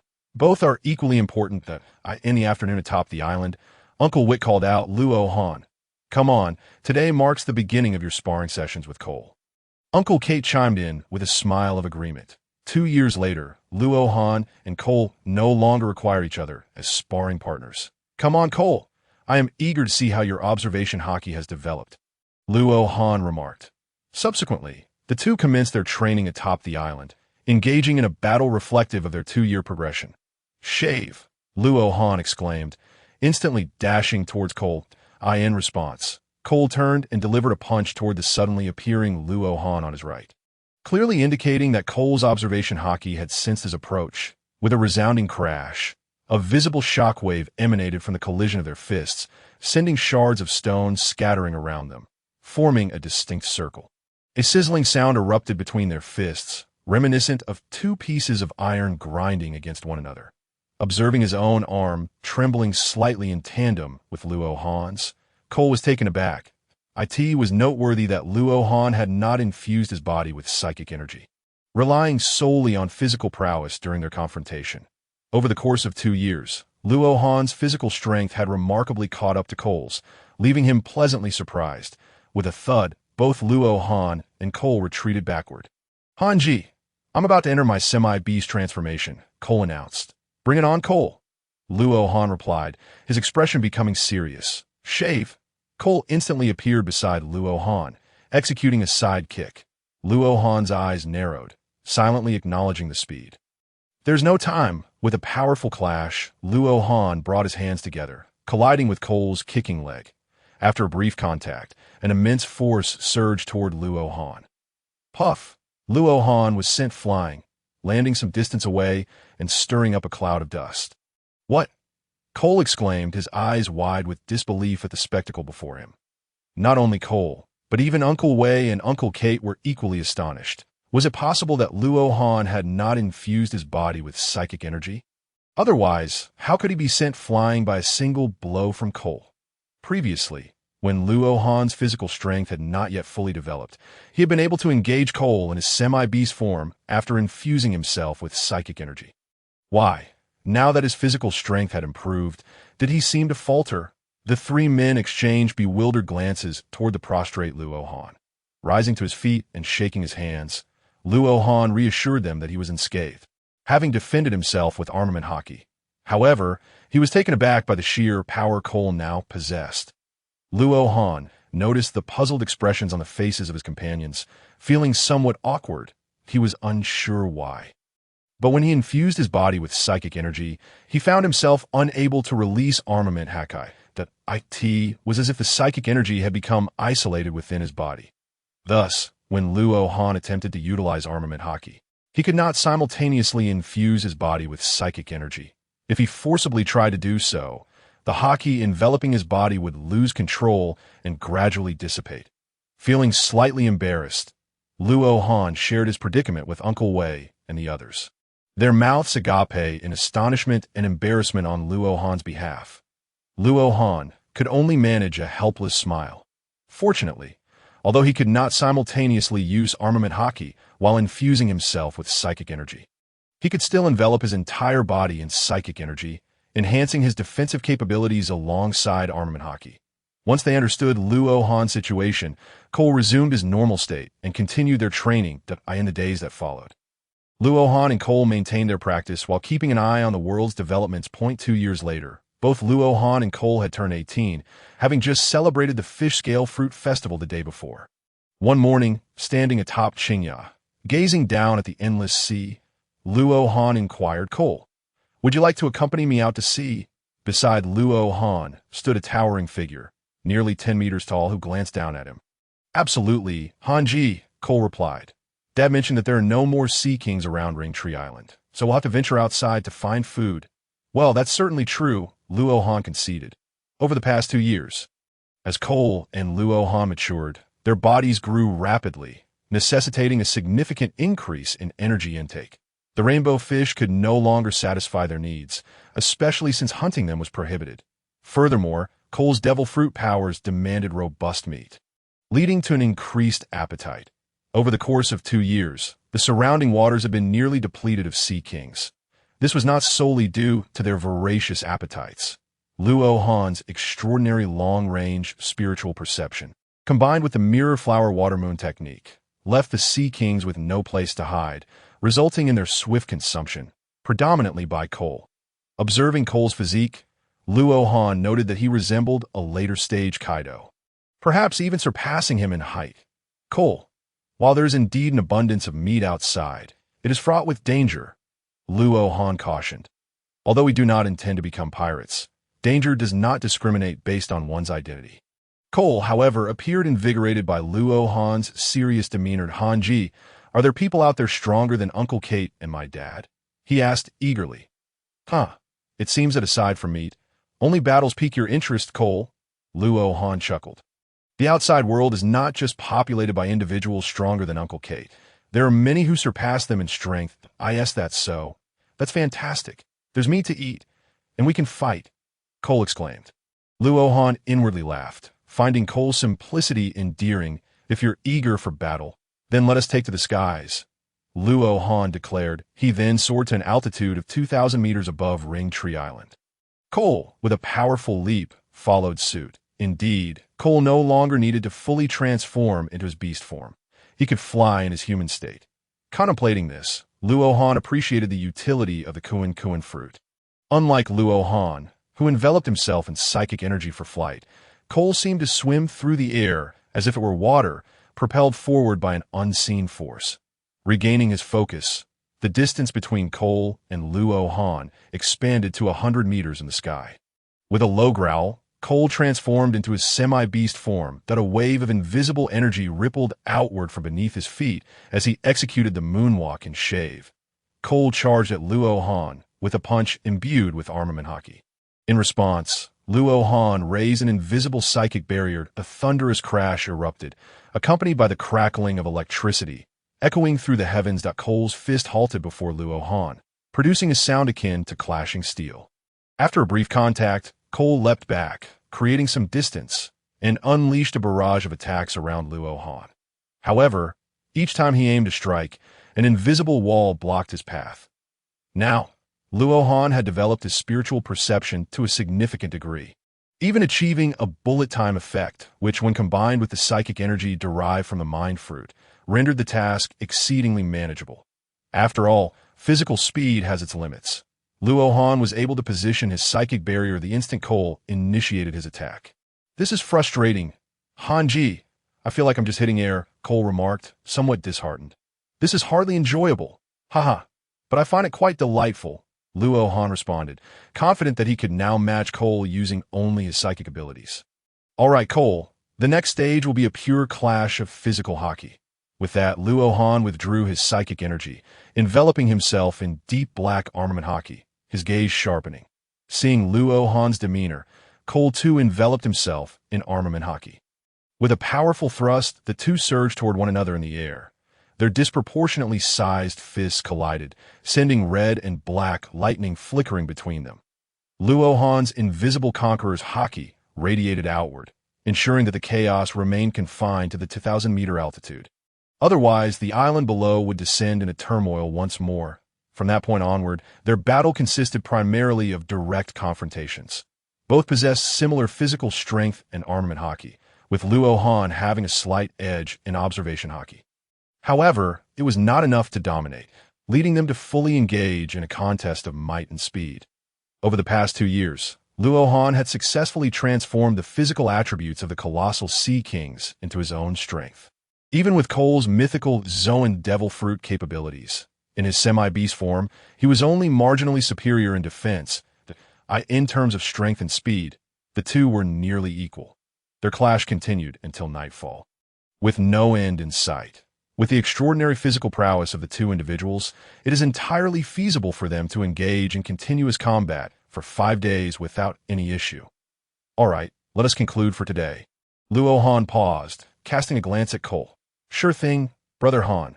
Shall we head back? Cole replied. You go ahead. I have matters to attend to with the divine tree. Luo Han shook his head, directing his gaze towards the divine tree. All right then, Brother Han. I too wish to converse with the divine tree.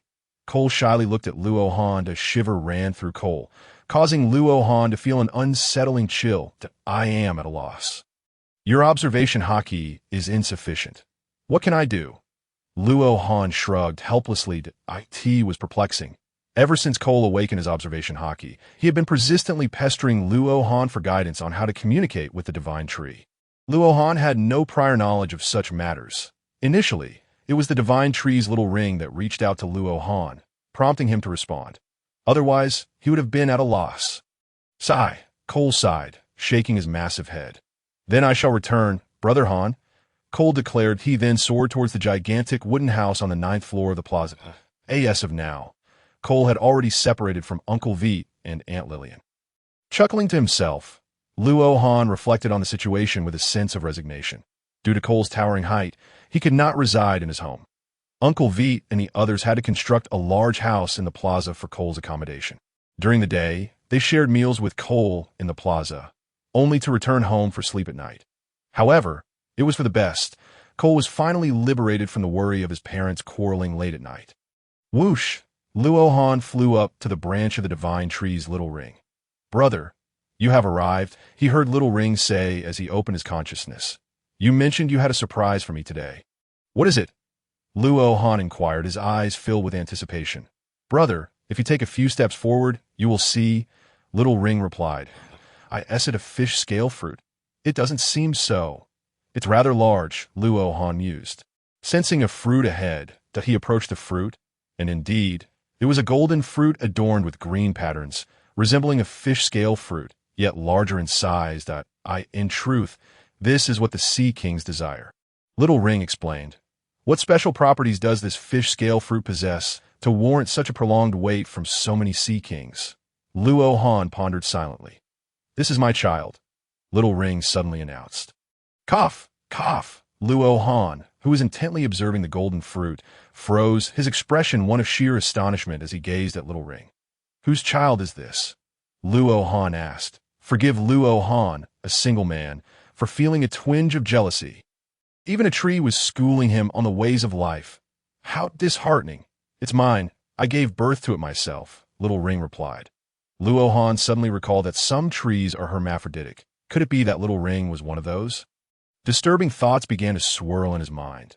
He regretted being so hasty in claiming this sister or brother.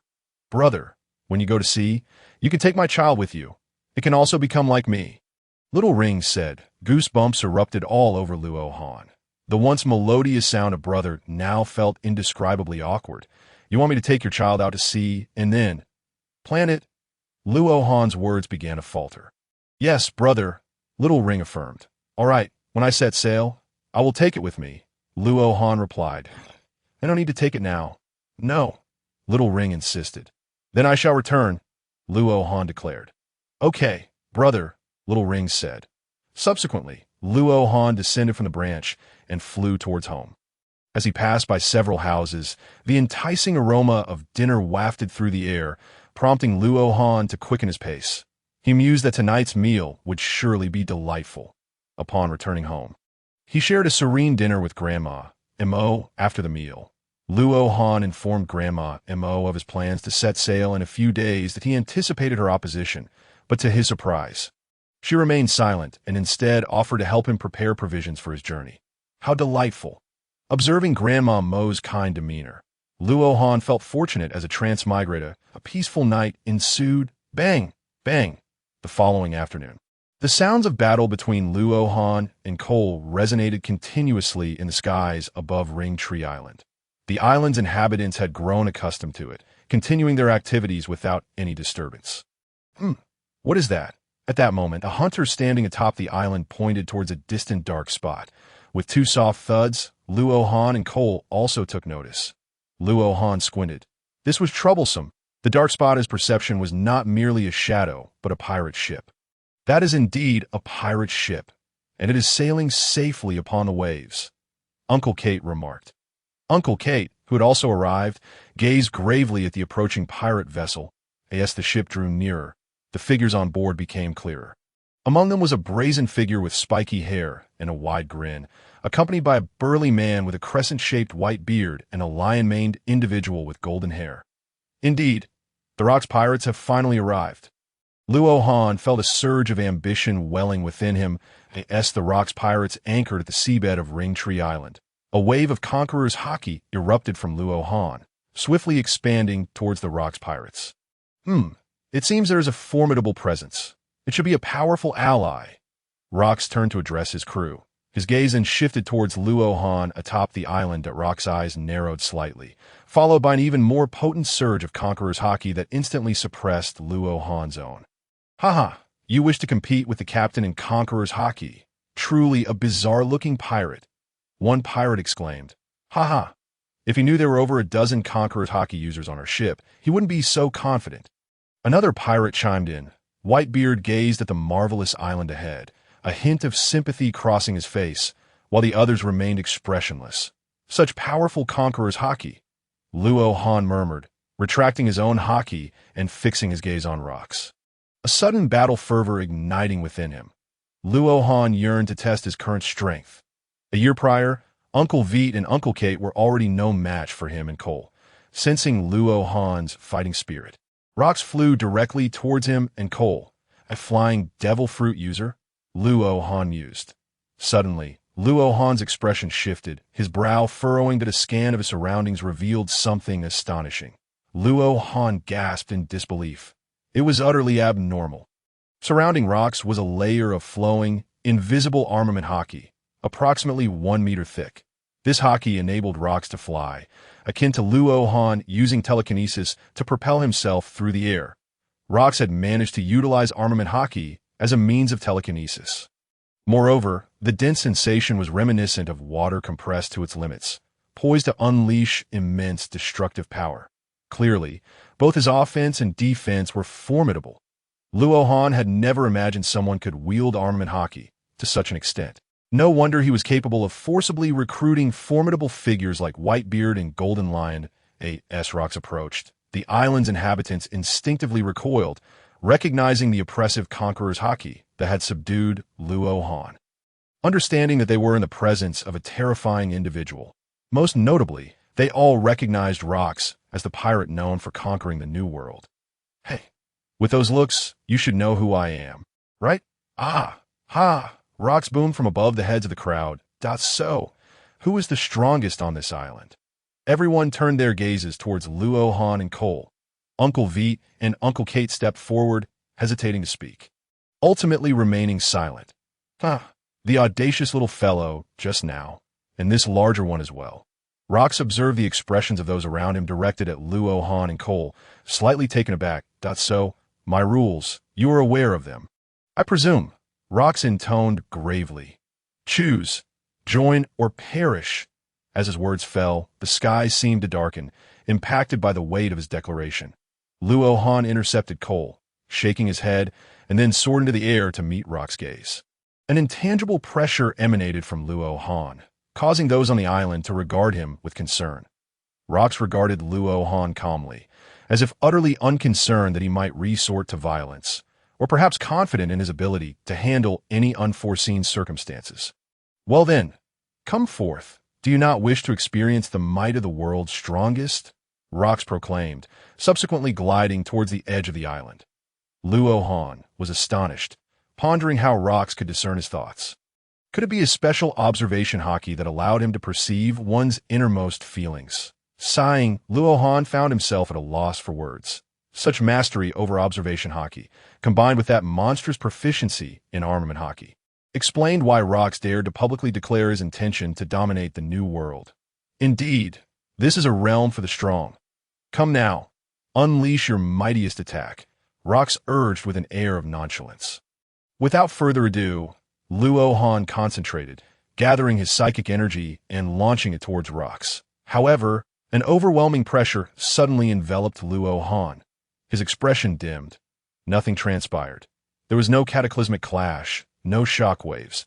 The full force of Luo Han's psychic energy dissipated silently upon contact with Rox's armament haki, as if matter itself had been reduced to its most fundamental particles. Observing Luo Han's powerless demeanor, Rox erupted into laughter. What happened to that bravado? You may attempt to harness your physical strength instead. He remarked that I can sense your physical prowess is no less formidable than your devil fruit abilities. In response, Luo Han glanced at the boisterous, laughing Rox with a wry smile. And no need to test that.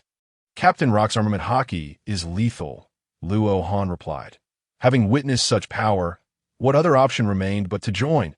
A futile struggle would only result in death, not just for Luo Han, but for the entire island. Only a fool would persist in a hopeless battle.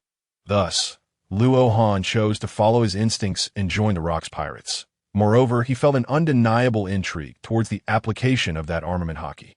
Surely, this was why formidable figures like the Golden Lion and Kaido chose to ally with Rocks. If not for that, considering the Golden Lion's abilities, Luo Han suddenly recalled the ease with which Rocks had approached him. It seemed the Golden Lion might not be as swift as Rocks. Truly, this man was devoid of weaknesses. Luo Han marveled. I shall join. I hope the captain will spare my homeland, he declared. Haha, as long as you understand my rules. Once you join, you are one of us. Your homeland will become my territory, Rocks replied. And that little brat must join as well, he added, pointing at Cole, leaving Luo Han somewhat exasperated. Fine, we shall both join. Luo Han acquiesced. After all, they were setting sail. Although piracy was not their initial intention, what other choice remained? Then let us prepare swiftly. We depart immediately. Rocks commanded. It appeared that Luo Han had arrived at the island by mere happenstance. He said nothing further and flew towards the center of the island to explain the situation to Cole and Uncle Wit. Hastening home, Luo Han found Grandma Mo there. Grandma, I am about to set sail, he exclaimed. What the rush? Shao Han, didn't you say you would leave in a few days? I haven't even prepared any food for you. Grandma Mo responded, visibly surprised the ship just arrived at the island. And Cole, and I plan to take it out to sea. Luo Han explained. So soon. Shao Han, wait a moment. Let me fetch you some fish cakes and dried fish, Grandma Mo said, bustling about, with a large bag of fish cake powder and dried fish in hand. Luo Han rushed to the island's peak, anxious not to test Rock's patience. Upon reaching the summit, he found Aunt Lillian weeping inconsolably in Uncle Wit's embrace. Cole waved his arms, eager to hug his mother, yet fearful of hurting her.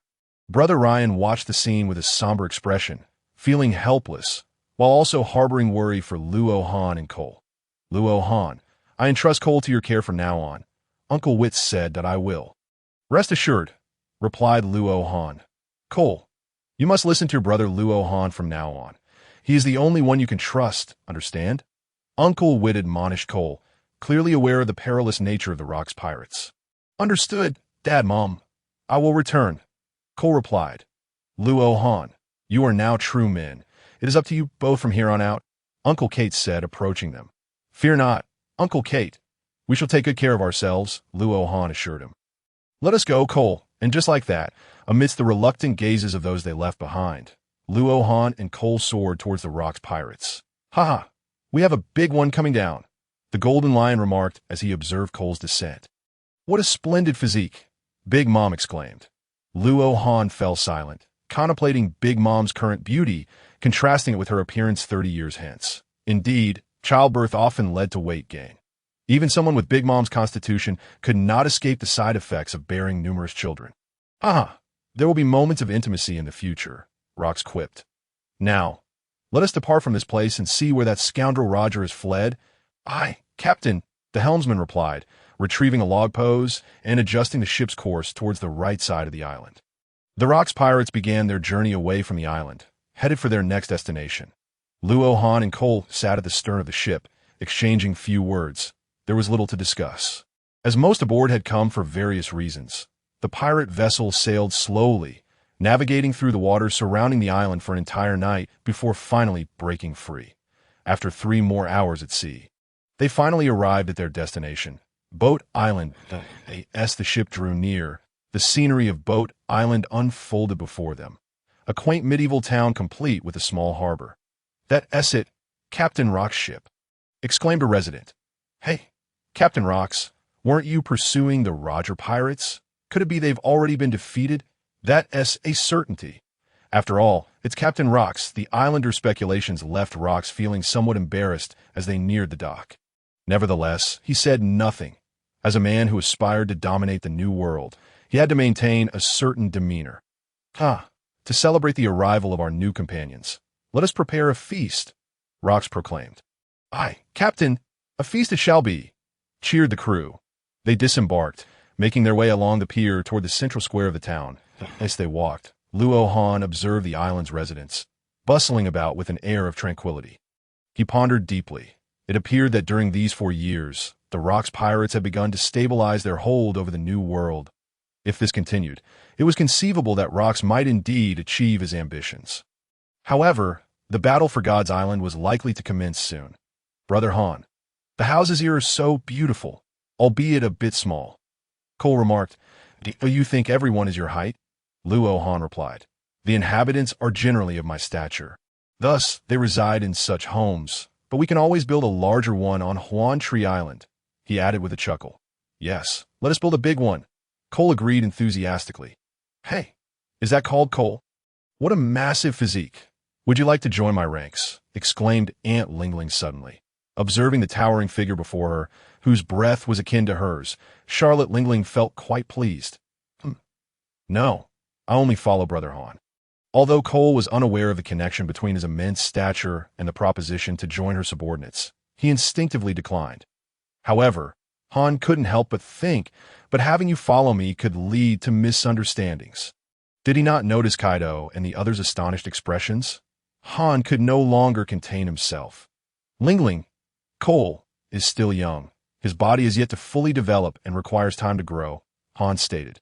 The underlying implication was clear. He was not yet suited for certain responsibilities of adulthood. Evidently, as a single man, Han was somewhat sensitive. Perhaps Aunt Lingling's formidable reproductive capabilities had left a lasting impression on him. "Well, can he still grow? Then let's wait for Cole to mature," Charlotte Lingling said, a hint of excitement in her voice. After a moment's thought, she added, "There's no rush. After all, we're all in the same boat, haha. Lingling, would you like me to join you? I'm far superior to this foolish giant." "Ha ha ha." At this moment, Wang Ji chimed in. "Your physique is too weak. I have no interest," Charlotte Lingling replied. "You bastard." Wang Ji ultimately dared not act, for Charlotte Lingling was already quite formidable, ha ha. Laughter erupted among the group. Han and Cole continued their stroll toward the town square, avoiding any conflict with Wang Ji. It was not yet the time for reckless actions. However, Han made a mental note that Wang Ji was the first to call Cole a foolish giant. Soon enough, a feast was about to commence in the town square. Thud, thud, one by one, roasted wild boars were laid upon the long table, followed by barrels of rum. Han and Cole casually found a spot to sit. Gulp, gulp. Rox was gulping down his drink. Ha ha ha. "My plan is about to come to fruition," Rox proclaimed. "The New World will soon belong to the Rox pirates. Ha ha ha." "Really? Captain Rox?" John beside him inquired. "So that means the opportunity for great wealth is also approaching." The group's expressions were filled with anticipation. Clearly, treasure piqued everyone's interest. Even Whitebeard was listening intently. "Indeed, I am close to finding that treasure. However, it is not yet time. Just wait a little longer." Rox replied, "Ha ha. We shall await the good news from our captain." John continued, "Ha ha. There are no issues there," Rox affirmed. "However, over the past 2 years, that Roger fellow has caused us considerable trouble. We must eliminate him. Otherwise, the world will not recognize our dominion over the New World." As he spoke, Rox appeared somewhat troubled. The Roger pirates were exceptionally adept at evasion and often benefited from various natural calamities. This time was no different. Just as they were about to catch up to the Roger pirates, a sudden storm separated the two ships, leading the Rox pirates to Ring Tree Island, where they encountered Han and the others, while Roger escaped once again. Nevertheless, Rox resolved to accelerate their conquest of a new world. "Captain Rox, allow me to take a few men to pursue Roger," Whitebeard suggested, compared to conquering other islands in the New World. Whitebeard preferred to chase after Roger. "Newgate, that works that I intended to split our forces anyway," Rox agreed. "Then let Newgate and Shiki lead a team to pursue Roger, while the others embark on conquering the unexplored and unclaimed islands of the New World." Observing the situation, Han glanced at Charlotte Lingling and Wang Ji. "Captain Rox, Cole, and I will join Newgate in pursuing the Roger pirates." Han ultimately felt more confident following Whitebeard. "All right, you are free to form your teams." Rox replied. The banquet continued. Feasting on meat and drinking heartily, this lifestyle seemed quite appealing, at least to Cole, who was pushing a plate as tall as himself. Brother Han, the meat here is truly delicious. Cole exclaimed, his mouth full and eyes gleaming with joy. Truly a child unacquainted with fine cuisine. Han mused. Indeed, it is quite delectable. Han agreed, nimbly placing another piece of pork into his mouth. So fragrant. The flavor of that pork belly is simply exquisite. Han was overwhelmed with delight, tears welling up. After 18 years of consuming fish cake flour and fish, no matter how fragrant, it had grown tiresome. Soon, both Han and Cole succumbed to the allure of the pork. Unable to resist, after a while, Han and Cole exhaled in unison. What a feast! That was delightful! Hey, you two youngsters, I'm talking to you, Whitebeard called out. What is it? Han replied, while Cole looked at Whitebeard with curiosity. Soon, we will pursue Roger, so don't fall behind, or I'll toss you both in the sea to feed the fish, Whitebeard warned. Han narrowed his eyes and replied, Ha, our strength is quite commendable. Brother Newgate, you think you can toss us into the sea? You just made it onto my list, Han thought to himself that As long as you have confidence, just don't end up crying from being bullied. Whitebeard chuckled. Hey kids, would you like to join my ship in the future? Gold Lion Shiki suddenly interjected. Han stared blankly at Gold Lion, thinking to himself, is it truly wise to undermine Rox in his presence? Yet, observing Rox's nonchalance and the crew's ease with it, Han began to comprehend. However, hey, you rascals, who do you think you're looking down on, calling us kids? Han stood up, his voice low and menacing. Cole also rose, a heavy aura enveloping them. The banquet hall fell silent. After about a quarter of an hour, laughter erupted throughout the town square. Han and Cole remained silent. Rox watched with great interest, not intervening Hey, you two sheltered little brats, Wang Ji taunted, Exactly. You two are merely a footnote to the captain's rule over your islands, Silver Axe chimed in. You don't think that joining the ship means you can be on par with us? Do you? Han lifted his head, gazing into Wang Ji and Silver Axe's contemptuous eyes, his expression darkening as anger surged within him. Han looked skyward, realizing the absurdity of the situation. He knew well that this was a world where the strong prevailed, that strength was paramount before setting sail, and that he had sought power to avoid such predicaments. Now that he had grown stronger, he found himself timid and apprehensive, wishing to avoid conflict. How Navi? This was not Earth. Here, lives could be taken over trivial disputes. What's wrong, kid? Feeling the pressure, Wang Ji taunted, let's get physical. Han commanded with a low voice that, no more idle talk. It was time to act. His consciousness expanded. And with a mere thought, he concentrated his telekinetic energy. Bang! A punch struck true, sending Wang Ji flying as if struck by a powerful blow. He crashed into two buildings before finally coming to a stop. On the other side, upon hearing Han's command, Cole instantaneously half-beastified and dashed to Silver Axe's side, delivering a punch imbued with armament hockey. Silver Axe was no weakling. Upon seeing Cole's arrival, he remained unfazed, swinging his axe to intercept Cole's punch. However, he was unprepared for the magnitude of Cole's strength. After a brief clash, he could not withstand the force and was also sent flying, landing beside Wang Ji.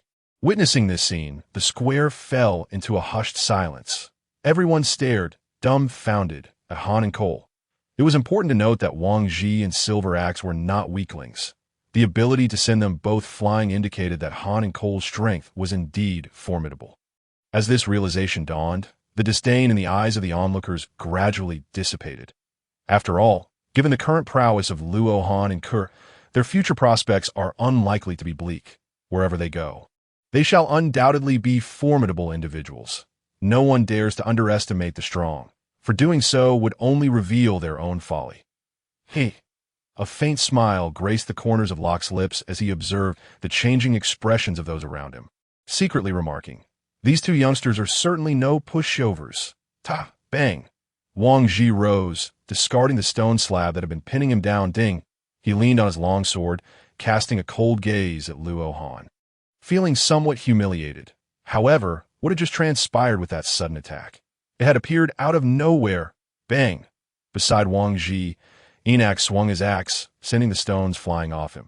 Rising to his feet, he declared, it seems we have indeed underestimated you two. Wang Ji, Then let us finish this, Wang Ji retorted. Let us go. The two exchanged glances, their expressions darkening as they charged at Luo Han and Ke. Let us give it our all, Luo Han urged. At this moment, there was no need to consider whether the devil fruit abilities would be exposed. Subsequently, both rushed towards Wang Ji and Enax. Zing! A slash emanated from Wang Ji's sword, aimed directly at Luo Han. Luo Han halted mid-air, swiftly sidestepping the strike. His eyes narrowed. Wang Ji had already appeared at Luo Han's side, swinging his sword towards his neck. Clearly, he aimed to cleave Luo Han in two with a single blow. Unfortunately, nothing could elude Luo Han's keen perception. With a mere thought, telekinesis surged forth, striking Wang Ji's body directly. It was as if he had been hit by a speeding truck, sending Wang Ji hurtling backwards. Bang, bang. This time, Ke and Enax exchanged blows with vigor. Although Enax lacked the brute strength of Ke, his combat skills far surpassed those of Ke. Thus, their battle reached a stalemate for the time being. Only the clash between Luo Han and Wang Ji left everyone dumbfounded. At this moment, Luo Han's invisible force of attack was imperceptible even to those with observation haki, rendering it nearly impossible to discern the trajectory of the strikes. This left the onlookers feeling vexed and somewhat apprehensive. If they were in the same position, they too would struggle to evade such formless assaults. Aside from taking the hits, there seemed no alternative. It was utterly monstrous. No, it must be that Luo Han's devil fruit abilities are extraordinarily monstrous, everyone thought. Meanwhile, Wang Ji, sprawled on the ground, furrowed his brow. Yet another one of those troublesome devil fruit abilities. However, it seems it cannot counter haki attacks. In terms of sheer power, it was, to be frank, rather average. Wang Ji rubbed his stomach. Thanks to the haki, he had sustained no injuries. Rising to his feet, a faint smile danced upon his lips. He raised the sword. Zing! Zing! 2 slashes flew towards Luo Han. Huh. As long as I keep my distance, that invisible attack should be ineffective, right? Wang Ji laughed. Luo Han offered no explanation. Action spoke louder than words. Yet, facing those 2 slashes, this time Luo Han did not evade. With a thought, his telekinesis swiftly coalesced into a barrier. Clang. The sound of metal clashing resonated. Wang Ji's 2 slashes halted before Luo Han. The shockwave from the blocked strikes erupted, sending debris flying in all directions. What? That devil fruit ability can even withstand haki-infused slashes. Wang Ji was astonished, his expression grim. How can we fight? The attacks have been thwarted, and I cannot evade that formless assault up close. Whitebeard and the others glanced at Luo Han, equally astonished. They had not anticipated that Luo Han's devil fruit capabilities had developed to the extent of resisting haki attacks. It is still too early to be astonished. Luo Han's gaze fixed upon Wang Ji. Today, I shall use you to establish my reputation. Wang Ji. Employing the same technique, with a mere thought, Wang Ji felt that same force manifesting upon him. The observation haki barely had time to react. Bang, bang. Wang Ji was tossed about in the air like a kicked soccer ball by Luo Han's telekinesis. The spectators struggled to suppress their laughter at this comical sight. Bang! Luo Han retracted his telekinesis, and Wang Ji crashed down to the ground. Meanwhile, witnessing Luo Han's bizarre abilities and Ke's strength, Enax deemed it futile to continue fighting, halting his assault. Brother Han, are you all right? Ke approached Luo Han, inquiring that I am fine. You still do not know my abilities. Luo Han replied. Ha! What a troublesome ability, you little brat. Wang Ji, now standing, remarked with a dark expression. However, are you merely toying with me? Such feeble attacks. Ha ha! Wang Ji seemed eager to regain some dignity. Though the laughter of the others had been stifled, it was the greatest affront. Hee! Luo Han chuckled softly, ignoring Wang Ji's taunt. Oh, what if I do? It is not I who is embarrassed by being kicked around in midair. Do you wish to experience that once more? Wang Ji glared at Luo Han, torn between the desire to retaliate and the fear of enduring further humiliation, ultimately refraining from attacking. At that moment, Locke's laughter echoed. Since we are all aware of each other's strengths, let us commence our actions. The new era is calling us, Locke declared suddenly. Now, we shall split into 3 groups. Newgate and Shiki will pursue the Roger pirates. Lin and John will conquer the remaining islands of the New World, while the rest will return with me to Hive Island. Upon hearing this, the others had no objections. Very well, Captain, they replied in unison. Subsequently, everyone began to carry out their respective tasks. Haha, that battle just now was splendid. Luo Han, was it? And Kur, I shall remember you both. Whitebeard addressed Luo Han and Kur. Come with me. Luo Han and Kur exchanged smiles before following Whitebeard towards the port. Indeed, in this world, only strength can earn recognition and a name. Luo Han paused, glancing at Charlotte Linlin. This is quite the pair. Observing Kaido standing quietly beside Charlotte Linlin, in stark contrast to his usual propensity for violence. Luo Han felt somewhat disoriented. It appeared that Kaido was to accompany Charlotte Linlin in conquering the islands. Luo Han mused. However, Kaido's current demeanor was far too subdued. Luo Han sensed that his strength was considerable. Yet it seemed he was waiting for something, holding himself in check. Regardless, I shall focus on my own path. Approaching the edge of the port, 4 or 5 pirate ships were already docked at the small pier. Alongside Whitebeard and the others, Luo Han and Kur boarded a medium-sized vessel approximately 150 meters in length. As everyone stepped aboard, the ship sank noticeably lower in the water, especially when Whitebeard and Kur boarded. Hey, you lot over there, hoist the sails, set sail in pursuit of Roger. The Golden Lion called out to several unknown pirates boarding the ship. How direct, Luo Han thought to himself. Had it not been for the earlier battle, they might have been ordered about like this.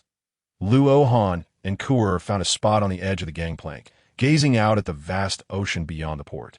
Thus began Luo Han's career as a pirate. Thud! Thud! Whitebeard, holding his Bicento, approached Luo Han and Kur, plopping down beside them to la. Is this your first time at sea? Whitebeard inquired. Indeed, I have longed to set sail. Ha. I can see that. Although I did not expect to embark as a pirate. Ha.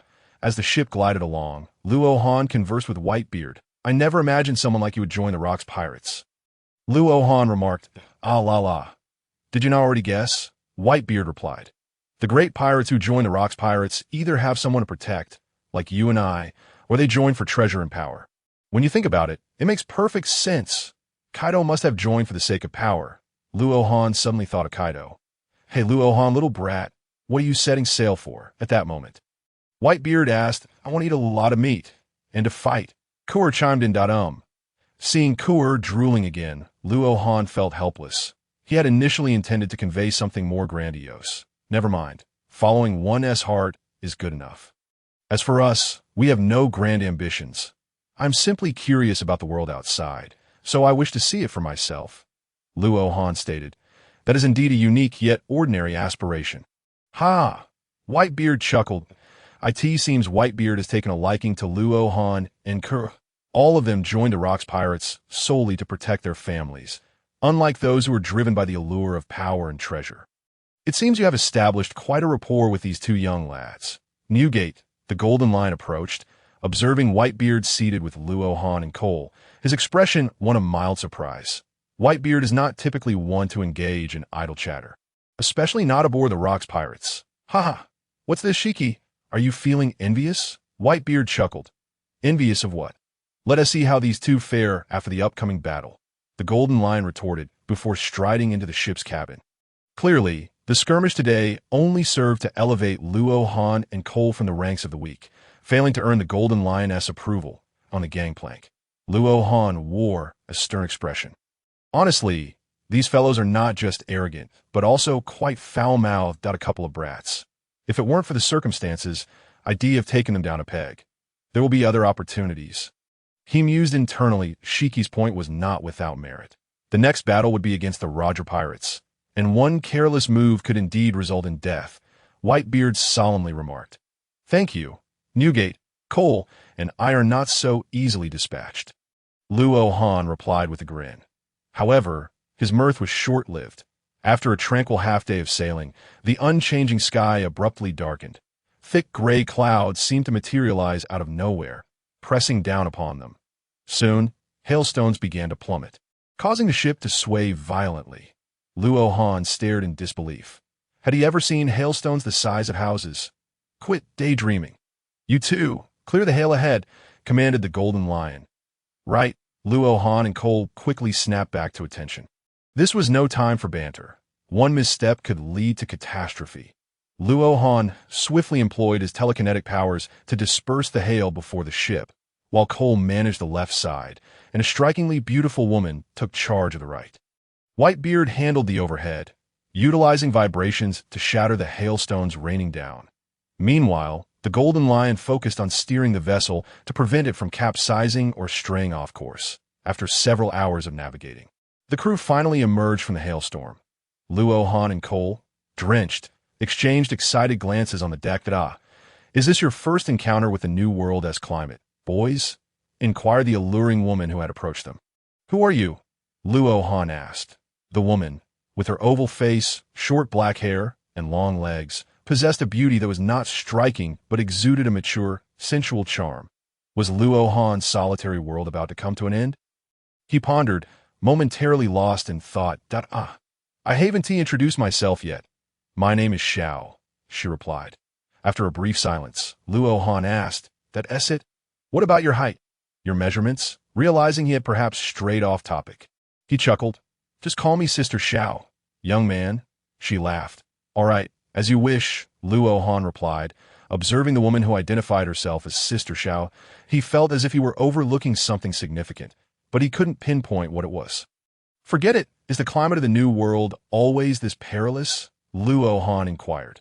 Not exactly. Most of the time, it's far more dangerous, Sister Shao responded. Yes, that's so. Well, that is somewhat reassuring, Luo Han replied, his expression one of mild relief. After all, adventure must be tempered with caution. He wasn't one to thrive in perpetual peril. Fortunately, most of the time it's dangerous, Luo Han exclaimed, suddenly realizing, wait, there are even more perilous situations. The majority of them? Otherwise, how could this be called a world for the strong? Sister Shao chuckled. This implied that only the powerful were fit to navigate such a world. At this juncture, Sister Shao cast a penetrating glance at Luo Han and Cole. So, I hope you two strong lads will look out for me from now on. She added, since we're on the same ship, lending a hand is only natural, Luo Han replied with a smile. Moreover, Sister Shao, your strength is quite impressive as well. I shall assist you too, Cole eagerly chimed in. Then I'll be counting on you too, Sister Shao replied, her smile brightening. By the way, I'm Luo Han. And this is Cole. Luo Han suddenly remembered they had not introduced themselves properly. Really? I'll remember that, Shao began, but was interrupted by a loud crash as her body flipped backward. Luo Han instinctively used his telekinetic powers to catch her. What is happening? Luo Han exclaimed, as he witnessed a massive underwater current surge to a height of 1,000 meters, causing the ship to tilt at a 90-degree angle. Various items tumbled into the ocean, and unprepared pirates were thrown overboard. Thankfully, Luo Han managed to stabilize everyone with his powers, ensuring they didn't fall into the sea. Wow, we're saved. It's Lord Luo Han, so reliable, the rescued pirates exclaimed in unison. What is going on, Sister Shao? Luo Han asked as he pulled her closer, watching the ship ascend with the current. This is a type of upward current. If we don't escape now, we'll plummet once we reach the peak. Shao explained casually, grasping the ship's railing. What should we do? Should I control the ship to fly away? Luo Han queried. And oh need, have you forgotten the two strongest monsters aboard this ship? She replied. Right, we still have Whitebeard and the Golden Lion. With their abilities, this current is nothing, Luo Han acknowledged as anticipated. The ship rose with the current, and then the Golden Lion expertly halted at midair. The power of the float fruit proved invaluable. Once the upward current subsided, Luo Han and the others found themselves back on the ocean surface. Luo Han, your ability to save others is quite remarkable, Whitebeard remarked. Indeed. Thank you for saving us, Lord Luo Han. We shall surely repay your kindness. A group of grateful pirates chorused, causing Luo Han to wince at their over-the-top gratitude. Ignoring them, he turned to Whitebeard. This is my fruit ability, which I call the thought fruit, allowing me to wield a form of invisible telekinesis, Luo Han explained that IT can form attacks and also exert control. Haha, it bears some resemblance to my float fruit ability. The Golden Lion interjected, giving Luo Han and Cole strength. The Golden Lion felt they would make valuable subordinates, so, Luo Han, how about joining my ship? He invited once more. Luo Han was left speechless. Brother, we're still on someone else's ship, and weren't you just questioning our strength? The future could be discussed later, he thought. Luo Han found it curious that the Golden Lion was so eager to recruit him without a hint of hesitation. Did he possess knowledge of the Rock's pirates' impending dissolution? Luo Han couldn't help but wonder, though the Golden Lion's demeanor did not quite align with that theory. Look, an island ahead. Newgate, a lookout pirate announced. Upon hearing this, Luo Han stood to gaze ahead. A distant black dot was steadily enlarging. It appeared to be quite close. Moments later, the ship approached the island, and the crew disembarked. Take me along, Sister Xiao exclaimed. Are we that familiar already? Luo Han replied, taken aback by her nonchalance. Thus, Luo Han, Cole, and Sister Xiao, carried by telekinesis, soared toward the island, leaving the others to swim. Boys, get the food ready. We're having a feast soon, Whitebeard bellowed, standing on the sandy beach and directing the crew in their preparations. Having been out for a while, the sky was beginning to darken. In no time, the ship's cooks had prepared the meal, and a fire blazed to life. Bang, bang. The clinking of glasses resonated in harmonious waves.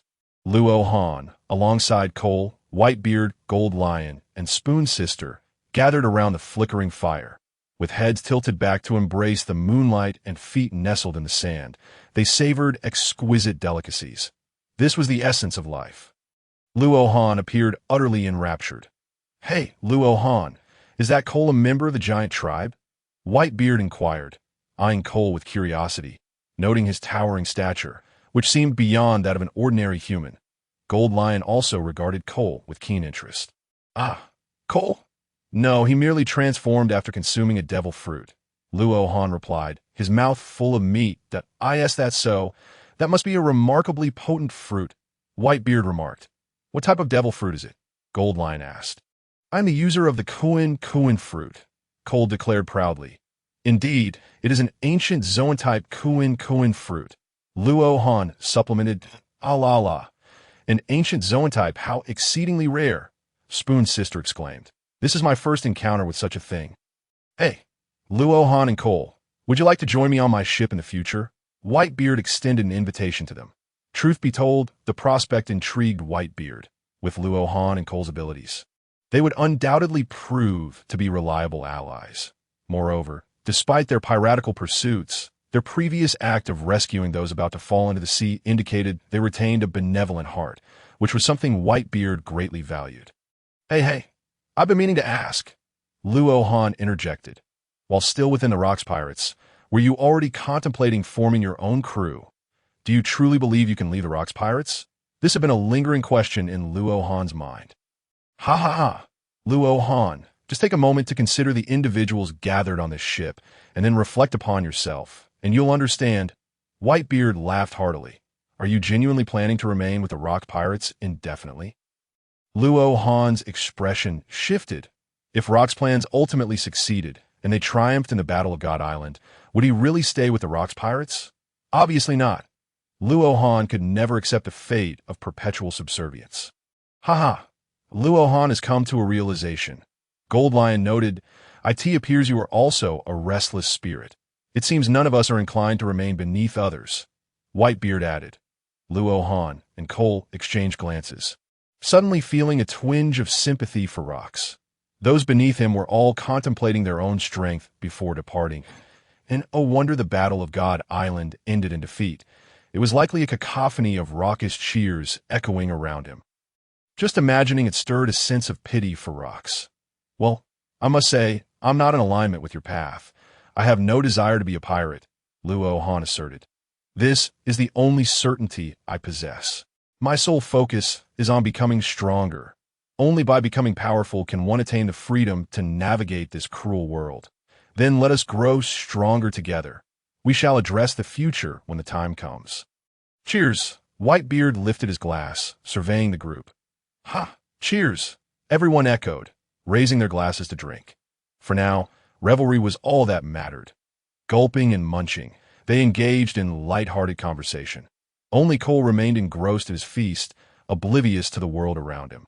Ah la la! Cole truly possesses an astonishing appetite, Spoon Sister remarked. Cole loves to eat. That's why he set sail, Luo Han replied. Speaking of which, Luo Han turned to Spoon Sister, curious about how she had come to join the Rock's pirates. Considering there were so few women aboard, please don't look at me like that. I already have someone special in my heart, Spoon Sister said, though I do harbor a slight inclination. I haven't acted on it yet. Are you really going to deny me an opportunity? And who was it that was so familiar before? Luo Han sighed, feeling exasperated. So, who is this special someone of yours? I'm quite curious, Luo Han inquired. Ha, Luo Han, you will meet him soon, Whitebeard chuckled. Soon at the next island, it will be the Roger Pirates.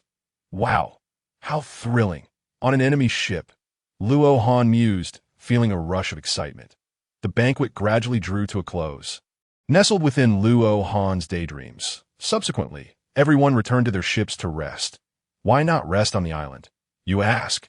That is a tale worth telling. Never spend the night on an unfamiliar island. It is a common wisdom of the New World. You never know if the island will still be there after a night's rest. It could suddenly sink or the sea level could rise. In short, it is unsafe. This was also a reminder from Spoon Sister. Otherwise, Luo Han and Cole would have truly sought a spot on the island to sleep, nearly resulting in a laughable situation. Thankfully, Spoon Sister was there, in the stillness of night. Dawn arrived. Luo Han awakened on the deck, rubbing his eyes, appearing quite disheveled. Sleeping outside without any cover made it impossible to continue slumber once daylight broke. Yet, he turned over, hoping to catch more sleep. He was utterly exhausted.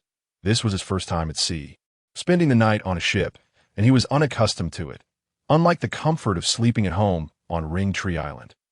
Enemy attack. Navy. Enemy attack. Just as Luo Han was about to drift back into dreams, he was jolted awake by a cacophony of shouts. He sprang up. Expanding his senses, he discerned the Navy was approaching, and their presence was formidable. Get up, you scoundrels, the Navy is boarding. Whitebeard's booming voice proved effective. Rousing all the pirates aboard, armed with swords and guns, they rushed onto the deck. No one contemplated fleeing. During this era of the New World, pirates were exhilarated at the sight of the Navy, eager to engage in battle. Moments later, 3 naval ships drew near, allowing the crew to discern the figures aboard. It's that rascal Carp, a pirate exclaimed. Fear flickered in their eyes as they gazed at the central ship. Who knew when Carp had beaten them previously, or how? But it wasn't just Carp, Luo Han noted. Observing the 3 incoming naval vessels, he realized a fierce battle was imminent. What is the panic? We have 4 powerful figures among us, one slightly stronger pirate remarked. Indeed, we have Lord Newgate and Lord Shiki, along with Lords Luo Han and Cole, so there's no need for concern, a chorus of pirates reassured one another, with even Luo Han nearly convinced of their formidable reliability. Ah! Finally found you rascals. Newgate, Shiki, Carp exclaimed from the central ship. Excitement etched across his face as he looked at Whitebeard and Gold Lion. This time, be cautious. Without rocks, let us, the Navy's 3 heroes, send you off to impel down for your retirement, Carp declared. Retirement? The Navy on that ship seems unable to grasp Carp's jest, observing the youthful figures of Whitebeard and Gold Lion. They appear to gain new insights into the term retirement. It's you 3 rascals. Whitebeard stood at the helm of the ship. What? Did you think that after being defeated by us before, you could now best us just because we VE split up? However, the intelligence of the world government is truly remarkable, to have learned so quickly. Carp laughed heartily.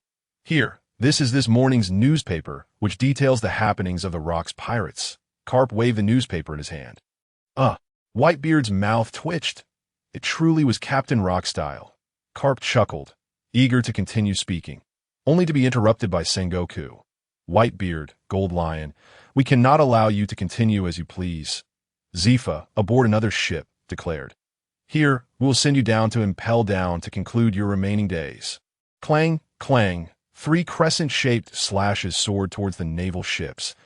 It was Gold Lion who had made the first move, evidently unwilling to endure any further banter from the Navy's three heroes. Clang, clang. The three slashes were intercepted and scattered by three fists in midair, leaving behind scratches on the sea's surface. Even as Gold Lion's condensed slashes shattered into countless tiny sword auras, they retained their formidable power.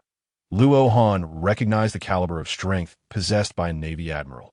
Bang, bang, as Carp, Sengoku, and Zephyr descended upon the naval vessel simultaneously, the command was issued to fire upon and sink the pirate ship. Open fire! Sink the pirate ship! Sengoku declared with great fervor. Understood, Admiral Sengoku. The soldiers responded in unison. The cannons of the naval warships swiveled toward Luo Han's vessel, and the order to retaliate was given. Fight back, you scoundrels! Whitebeard bellowed in response. In an instant, cannonballs flew haphazardly, though none found their mark. They all plummeted harmlessly into the surrounding waters. Any cannonball that approached the ship was deftly deflected by the crew aboard. The same could be said for the Navy's efforts. Luo Han felt a pang of disappointment. This was not the naval battle he had envisioned.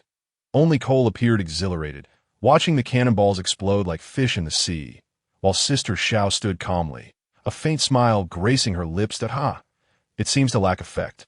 Sengoku, Carp remarked. Silence, Carp. Sengoku shot back. Zephyr, while Carp and I hold off the Golden Lion Whitebeard, you deal with the other pirates and then regroup with us to defeat Whitebeard and the Golden Lion. Very well, I shall eliminate these scoundrels first, Zephyr replied. Hey Sengoku, I can handle this alone. No assistance needed, Carp protested, his reluctance evident. Enough, Carp, Sengoku glared at him. Onward, Sengoku commanded, and the three soared through the air towards Luo Han's ship. Come at me, Carp, Sengoku. Whitebeard and the Golden Lion charged towards Carp and Sengoku, respectively.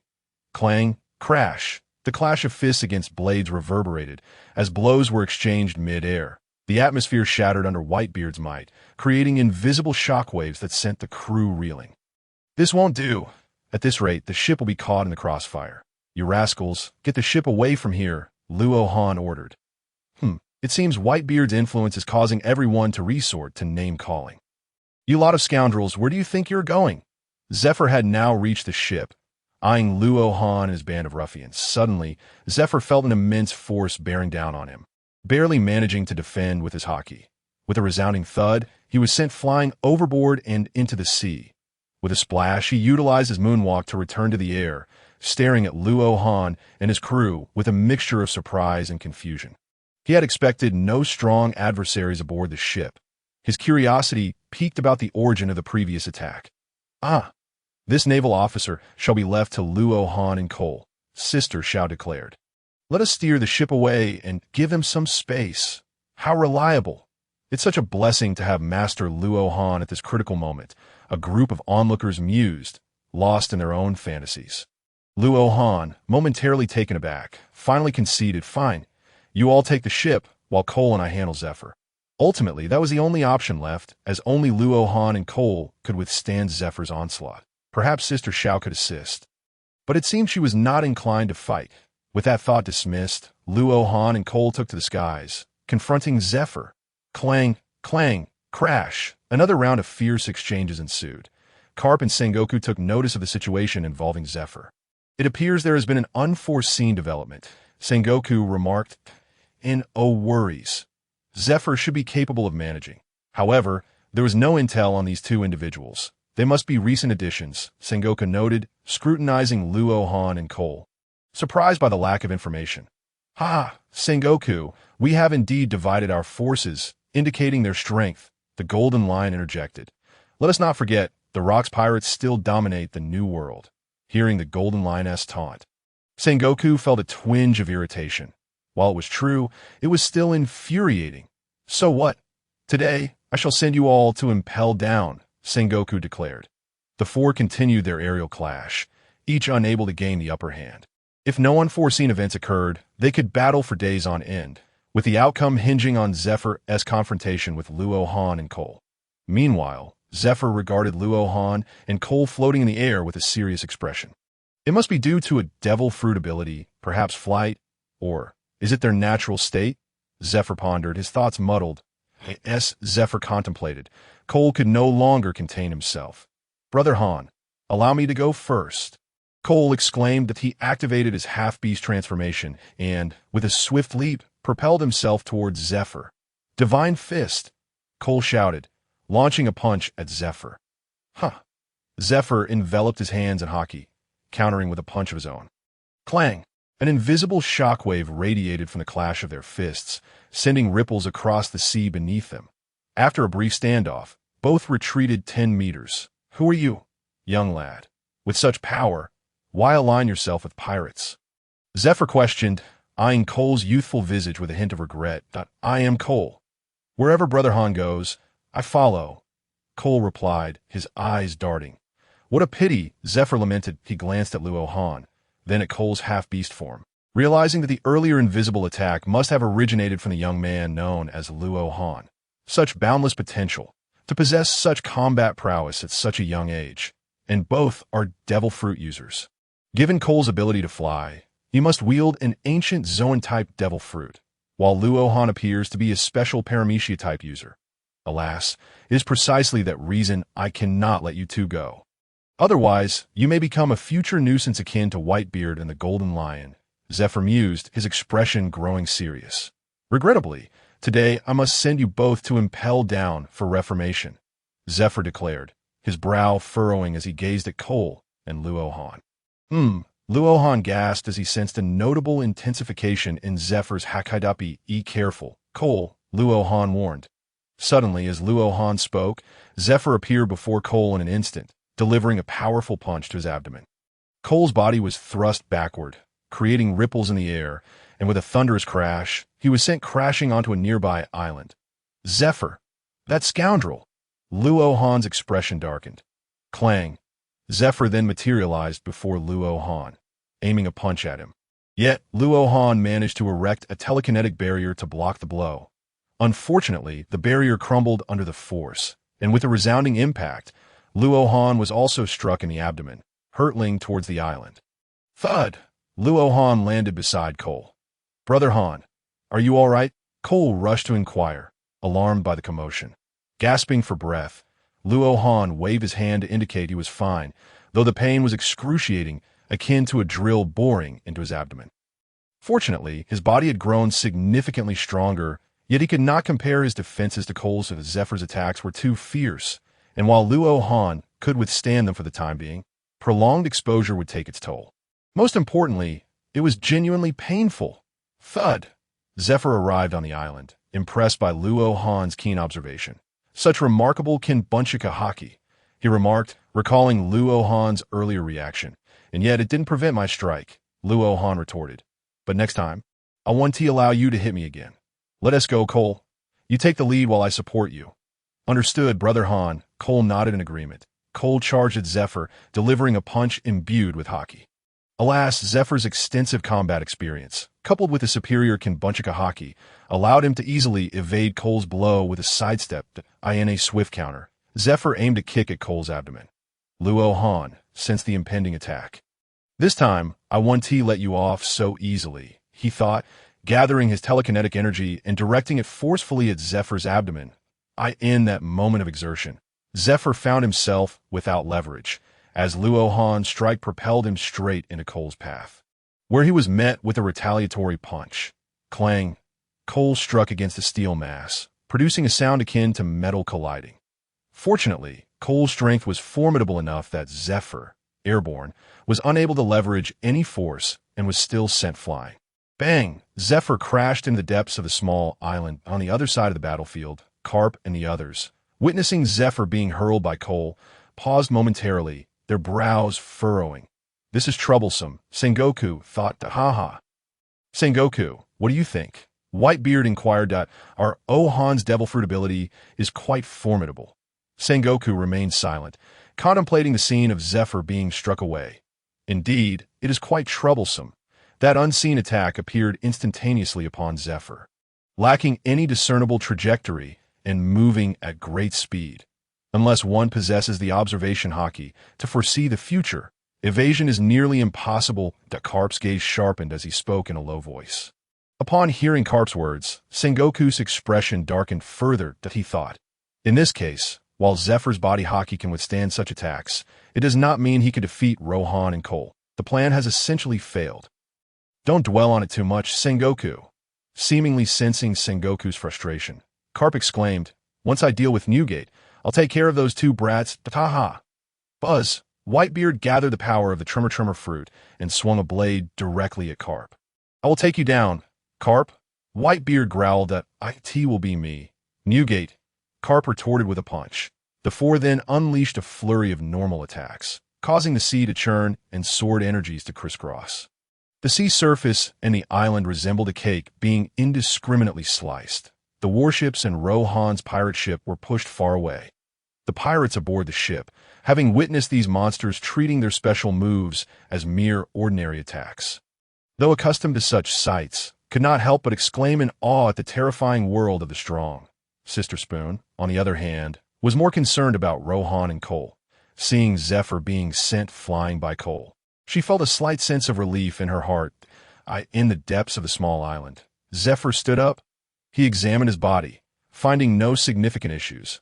Although Cole's strength was considerable, or rather, his power was immense. There's a distinction between strength and power. The former can injure a person, while the latter merely pushes someone away. It seems my armament haki still needs refinement, Zephyr pondered. Tap, tap, tap. Zephyr reapproached Rohan and Cole. Looking at Rohan, Zephyr felt a bit of a headache. Although it was merely 2 attacks, he had already deduced that Rohan's attacks, combined with his observation haki, made it extremely difficult for him to evade. This also meant that Zephyr would have to endure the hits. But isn't that how battles go? He would counter every move. Zephyr was not discouraged. Shave. Zephyr charged toward Rohan again, clearly intending to attack him as he had before. However, the focused Rohan would not grant Zephyr the opportunity this time. Now that he had integrated his telekinetic power into himself, Rohan's speed had escalated to a new level. Lowering his head, he sidestepped Zephyr's aerial punch. Rohan unleashed a telekinetic punch upon Zephyr, who was unable to leverage any force mid-air. Boom! Zephyr was sent flying toward Cole. Cole, his entire body vibrating subtly, concentrated his power into his fist, preparing to unleash giant spear dominance to eliminate Zephyr. Meanwhile, Zephyr, propelled toward Cole in mid-air, sensed the threat of Cole's punch and evaded it using Moonwalk, his form remaining unaffected. Alas, Rohan's telekinetic attack lacked haki, resulting in minimal harm to Zephyr. Having dodged the attack, Zephyr turned his aggression back toward Rohan. Rohan executed another shave, instantly distancing himself. Subsequently, a condensed cylindrical shockwave swept past Rohan, plunging into the depths of the ocean. Initially, Rohan had intended to send Zephyr back toward Cole's attacking position. However, time was of the essence. Otherwise, both he and Zephyr would have to endure Cole's assault, a blow Rohan dared not withstand. Bang! Bang! Rohan and Zephyr landed simultaneously, looking ahead to see a circular trench plunging into the sea, the surface forming a semicircular passage, which took a long time to settle. The pirates aboard their ship, witnessing the shockwave that had recently swept past the bow, expressed relief upon seeing the passage left on the sea. That was a close call. A pirate gulped, fear evident on his face. I never expected Lord Cole to be so powerful. He is truly reliable and a blessing. The group of pirates fell into their own dreamy reverie. What reliable companions indeed. Sister Spoon murmured on the other side, bang, bang. The four who had also landed on the island turned their attention to Cole, their expressions grave. Could it be that Cole is truly of the giant race? Whitebeard mused. Hey, Newgate, that was the Elbaf spear dominance, right? Carp exclaimed loudly. Have you already conquered the land of giants? Upon hearing this, Zephyr and Sengoku were equally taken aback. Indeed, according to the rules of the Rocks Pirates, if giants joined Rocks, it would signify that the land of giants had aligned with the Rocks Pirates, considering that Cole had only recently joined the Rocks Pirates. Carp and the others' expressions grew more solemn, that, if true, it would indeed shake the world. The land of giants is renowned as the strongest nation. It is the Elbaf spear dominance, but Cole should not be from the land of giants. Whitebeard stated, though he did not entirely dismiss the possibility of Cole having emerged from there. Ha ha. As long as they haven't conquered the land of giants, it should be fine. One giant alone cannot destabilize the world government's rule. Carp sighed in relief, speaking casually. However, it seems such an attack cannot be launched at will. Observing Cole's fatigued state, Sengoku's expression softened slightly as he murmured, "Ha ha, Sengoku, as long as Rohan is present. Zephyr will have no chance." The golden lion laughed triumphantly, adding, "And now is not the time for idle chatter, Sengoku." With a wave of his right hand, clang, a powerful slash was directed at Sengoku. Sengoku transformed into a great Buddha, turning to deliver a punch, releasing a condensed shockwave that clashed against the golden lion's strike. The battle erupted once more, and in an instant, the four were engaged in combat again, on Rohan's side. Watching the panting Cole, he slightly shook his head. "What's the rush? Our main focus now is to grow stronger. Haki can only be rapidly refined through combat," Rohan remarked, "with Zephyr, who possesses the strength of an admiral. As your sparring partner, you can focus entirely on your training. I will handle everything else." "Understood, Hanji," Cole replied after regaining his breath. "You two brats." Zephyr roared, his face dark as thunder. These two little rascals dare to treat it as mere practice. "It seems I must take these two rascals to impel down for some labor reform," Zephyr thought darkly. "Dahaha. Come on, Zephyr, you're destined to be Cole's sparring partner." Rohan laughed heartily, then spoke in a serious tone. "Because I said so." "You scoundrel!" Zephyr's anger erupted, and even his haki seemed to solidify further. Bang! Zephyr launched a punch. Cole retaliated with a punch of his own. Clang! This time, the two engaged in a direct clash. A large fist meeting a small one, neither yielding. Bang! The two were knocked back 10 meters each. Ouch! Cole blew on his reddened fist. Although his strength compensated for some of the disparity in power, the intensity of haki was still lacking. Fortunately, the Zoan-type mythical beast devil fruit afforded Cole remarkable recovery capabilities. In no time, his reddened fist returned to normal. The ensuing battle saw Cole taking the offensive while Rohan provided support. Whenever Zephyr targeted Cole's vulnerable spots, such as the temples, groin, or eyes, Rohan would unleash a telekinetic strike. Each time, Zephyr would leap up in anger, charging at Rohan. Unfortunately, Rohan had honed his edge OB to perfection, effortlessly evading all of Zephyr's attacks. This combat continued for 3 days and nights, ultimately concluding when Cole expressed his hunger, perhaps sensing that continuing would lead to a life-and-death struggle, especially with someone as infuriating as Rohan present. Sengoku and the others ceased their battle. "Aha! Whitebeard, this time I will let you off, but next time I will send you to impel down," Carp remarked nonchalantly, not overly concerned about allowing pirates to escape. "Then I'll just throw you into the sea to feed the fish next time." Whitebeard glared, unwilling to back down against Carp. "Ha-ha."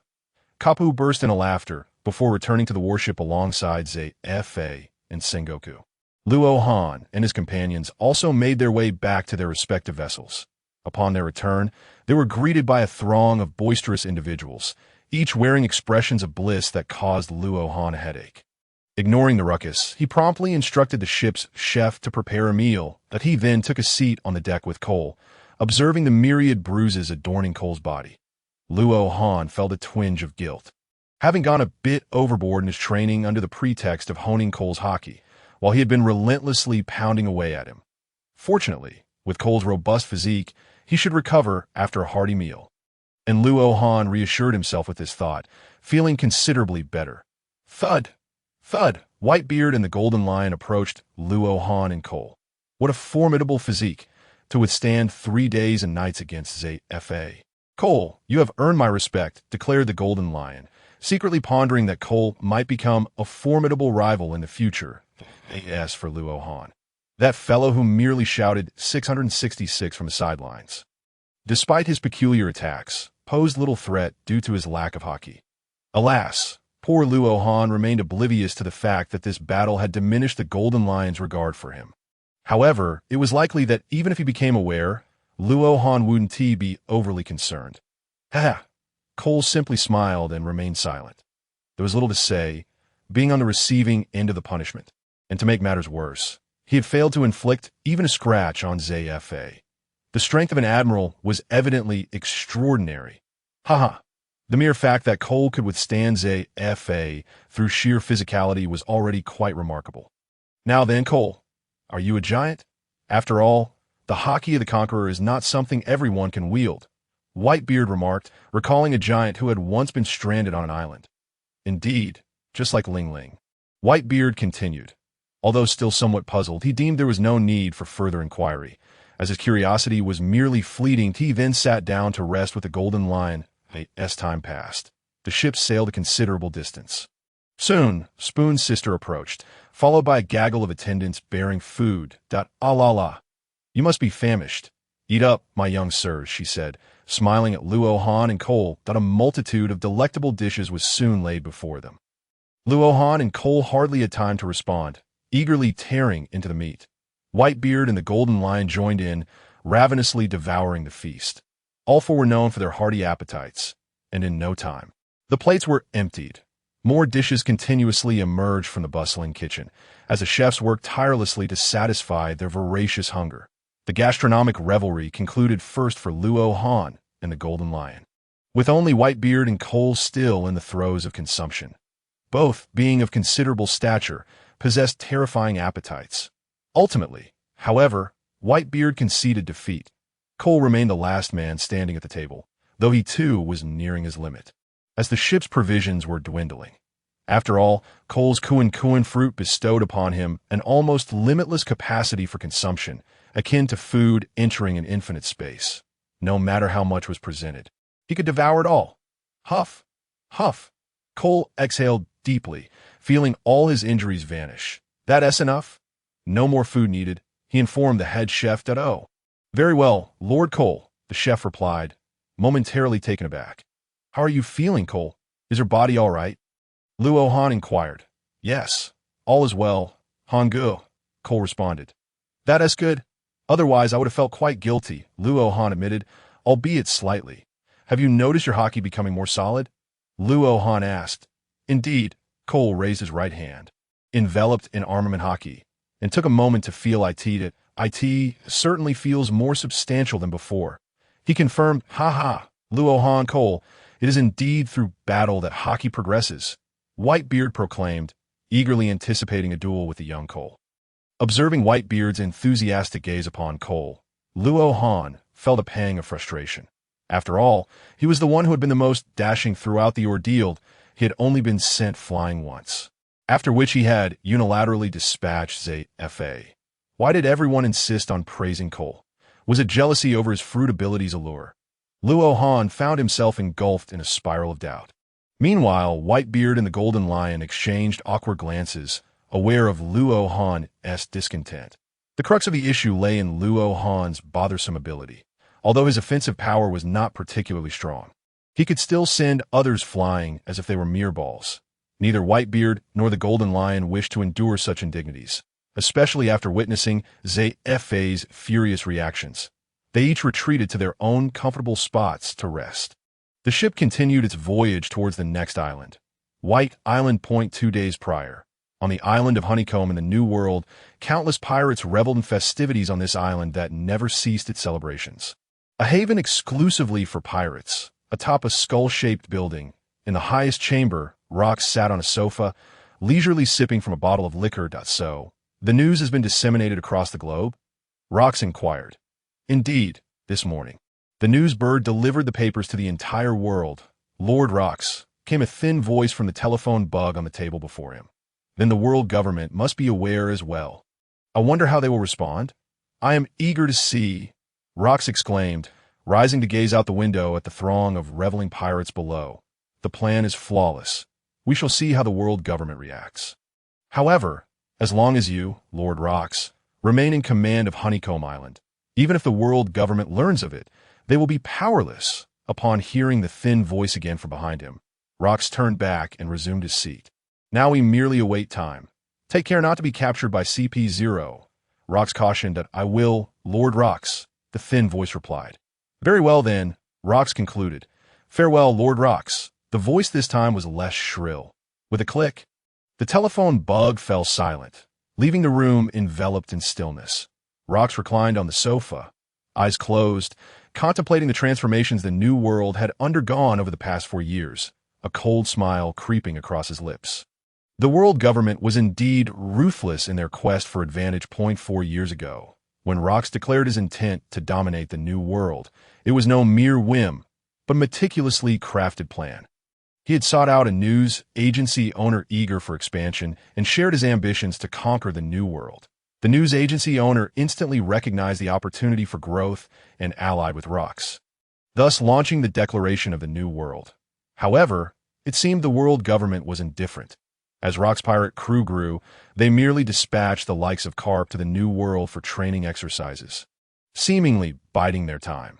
Meanwhile, in the holy land of Mariewa, in the office of the five elders, an elder with a curved blade-shaped beard furrowed his brow as he held the newspaper.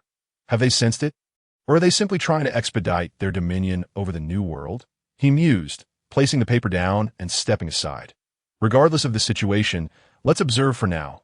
Continue monitoring the intelligence on Rock's pirate crew and be ready to report, commanded the elder with golden hair, addressing the kneeling informant. Yes, Your Excellency, replied the informant. You may go. The informant then exited. The golden-haired elder returned his gaze to the newspaper, which featured headlines about Rock's crew splitting up to conquer the new world. Have we yet to locate that rat from the news agency? He inquired, his tone indicating displeasure. Not yet, the golden-haired informant replied. What a useless bunch. Mobilize CP0. We cannot allow them to continue deceiving the common populace with their news.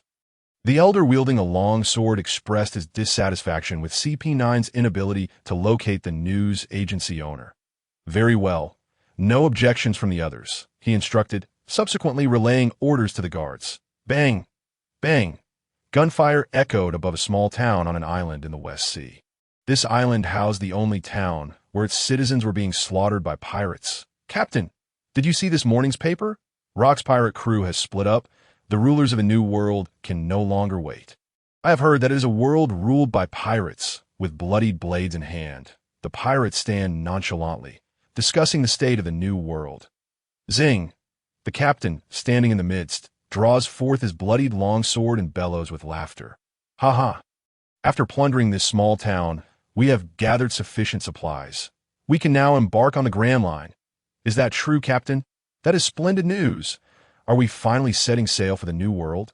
The paradise of pirates awaits us. On this day, the pirates from all corners of the seas grew increasingly frenzied in a flash. The number of pirates on the Grand Line surged dramatically to the Navy headquarters. Marine Ford. Bam! The current fleet admiral slammed the intelligence report of another fallen colonel stationed at Log Town onto the table in a fit of rage. Ever since Rox ignited the pirate era known as the New World, Log Town, serving as the stronghold for advancing into the Grand Line, has continuously faced attacks from pirates. This marks yet another colonel to fall victim to their onslaught. Damn it, what are the five elders doing?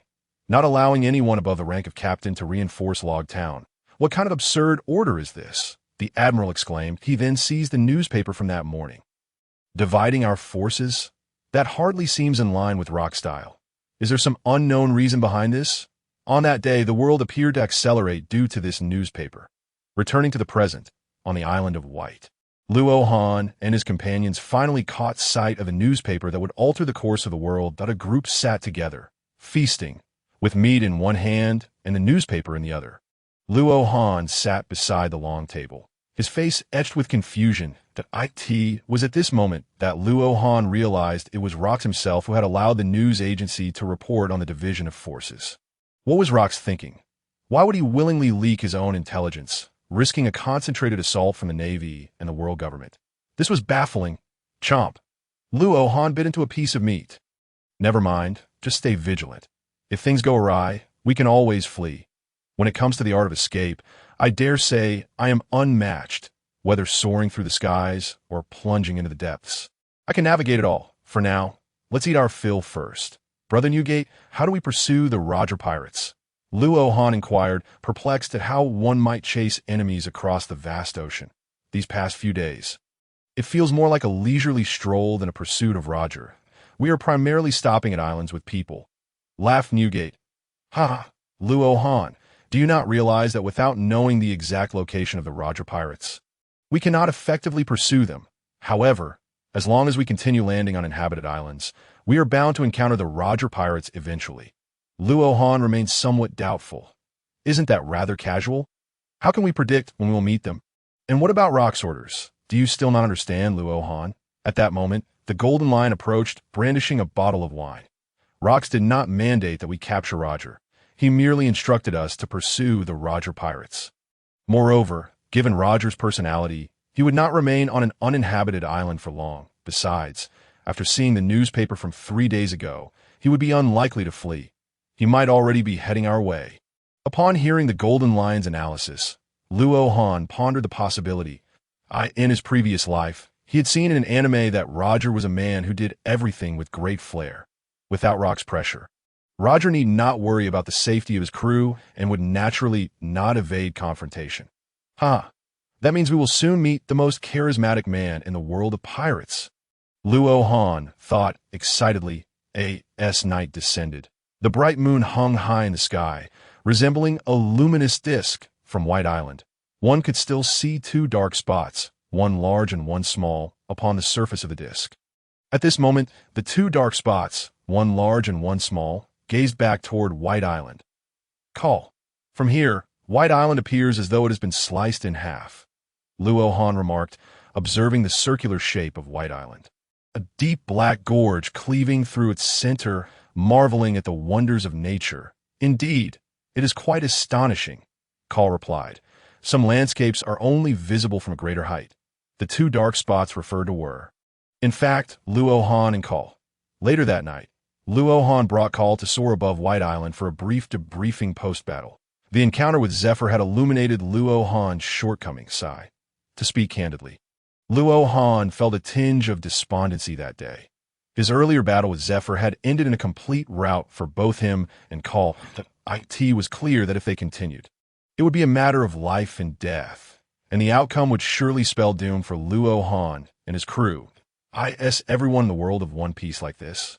Luo Han wondered. It seemed that for them, personal growth through battle appeared to come all too easily. In a fight against Zephyr, Luo Han had initially managed to disrupt Zephyr with his telekinesis, briefly overpowering him alongside Call. However, as the battle progressed, Zephyr began to acclimate to Luo Han's telekinetic assaults, eventually using them to accelerate his own movements against Call, leading to Call suffering a severe beating. In the end, Zephyr even managed to evade several of Luo Han's telekinetic strikes, leaving Luo Han utterly astonished. To this day, he had yet to comprehend how Zephyr had dodged his telekinetic attacks. Thus, Luo Han wanted to summon Call that night to analyze their encounter with Zephyr. Call, let us ascend higher to avoid disturbing those below on White Island. Luo Han instructed. Of course, Call readily agreed. The two then ascended to about 8,000 meters above the island. Call, refine your Busashoko haki a bit more, Luo Han suggested, recalling how severely he had been beaten by Zephyr. He hoped Call had gained something from the experience. Indeed, I can feel that my haki has grown significantly, Call replied, observing the smoother, more refined black haki coalescing in his hands. Let us engage in a spar. It will deepen our understanding, Luo Han suggested. All right, let us do it, Han, Call replied. With a focused thought, Luo Han infused his telekinesis into his body, acutely sensing the enhancement of his power, as if every cell were outfitted with tiny electric motors. He felt revitalized, unable to resist the urge to throw a punch. Here it comes, Call. Luo Han's eyes locked on Call as he launched a fist toward him, and Call reciprocated with a punch of his own. Clang! The collision of Call's refined haki-infused punch and Luo Han's equally potent telekinetic strike produced a thunderous explosion in the air, sending invisible shockwaves rippling outward. After a brief struggle, Luo Han felt a sharp pain in his fist. Thud! The two retreated 100 meters each upon carefully assessing Call's current attack. Luo Han once again recognized the limitations of his telekinesis. In comparison to Call's refined haki, Luo Han's telekinesis lacked refinement and defensive strength, failing to form internally within the human body, thereby diminishing its offensive capability. Luo Han believed that the true strength of Busashoka haki lay not merely in defense, but in its ability to grasp the fluid forms of Logia users, delivering impactful damage. Conversely, Luo Han's telekinesis primarily affected the surface of the body or gathered into concentrated strikes, such as punches for attacks. Therein lay a fundamental issue. Telekinesis, acting only on the surface of a body, was akin to gravity exerting its force externally, lacking the capacity for explosive damage, while it also could not penetrate the body's interior to inflict harm. This was a shortcoming that Luo Han later discerned regarding telekinesis. It could not directly target the internal structures of living beings. Perhaps this was related to the method by which Luo Han initially developed his telekinesis. His abilities stemmed from a mental connection to the telekinetic realm, enabling influence over reality, with a seed of sorts existing. It was not a direct assault from Luo Han's mental fruitability. Although launching telekinesis through this seed allowed Luo Han to conserve considerable physical energy, enabling prolonged use, it seemed that a magnetic field within living organisms obstructed the formation of telekinesis. Confining Luo Han's telekinetic manifestations to the exterior, the current task was to enhance the refinement of his telekinesis, achievable only through repeated combat. Once more, Luo Han charged toward Cole. The battle reignited. Clang, clang. The collision between Luo Han and Cole in the air generated ripples of air currents.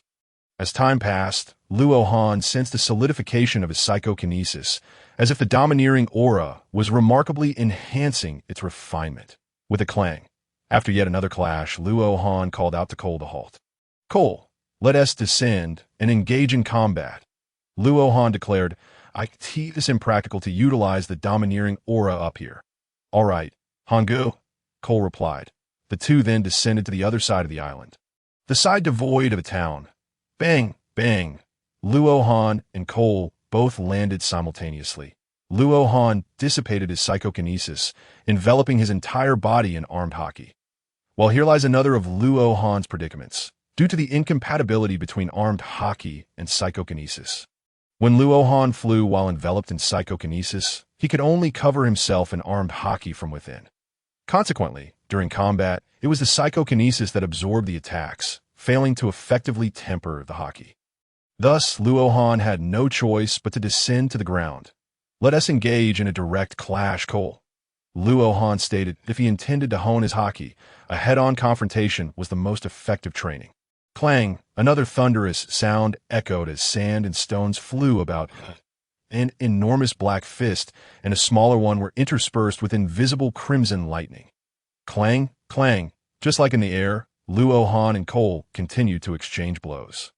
There was no technique involved, it was simply a straightforward brawl. However, after a short while, Luo Han could barely endure it hurts too much. After another exchange of punches, Luo Han blew on his reddened fists. Luo Han's haki was notably lacking. It appeared that haki needed to collide with stronger haki to elevate quickly. "Zifa truly is a good person," Luo Han mused. "Are you all right, Hangu?" Cole approached, gazing down at Luo Han's inflamed fists. "I'll hold back a bit next time, Hangu," Cole said. "Ha! No need. Besides, your haki is stronger than mine. It has nothing to do with your strength." Luo Han insisted it was unnecessary. Yet Cole's haki had indeed grown considerably stronger. Could it be that I too must engage Zifa in a head-on clash? No, my body currently only possesses enhanced strength and speed. My defense is not as formidable as Cole's. Had it been Luo Han against Zifa, he would undoubtedly be unable to withstand Zifa's haki attacks. He needed to ponder other methods of becoming stronger. Perhaps this could work. "Cole, unleash your armed haki once more. Let me experience it," Luo Han instructed Cole. "Are you sure, Hangu? Your hands are still red."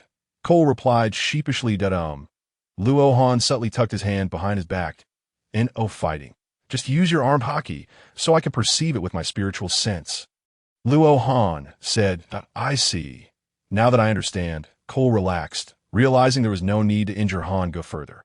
"All right, Hangu, you can sense it now." Cole enveloped himself in armed haki, and suddenly, a 10-meter-tall figure entirely cloaked in black appeared before Luo Han. An invisible pressure enveloped Luo Han. He was astonished at the immense sense of oppression emanating from Cole, who was entirely covered in armed haki.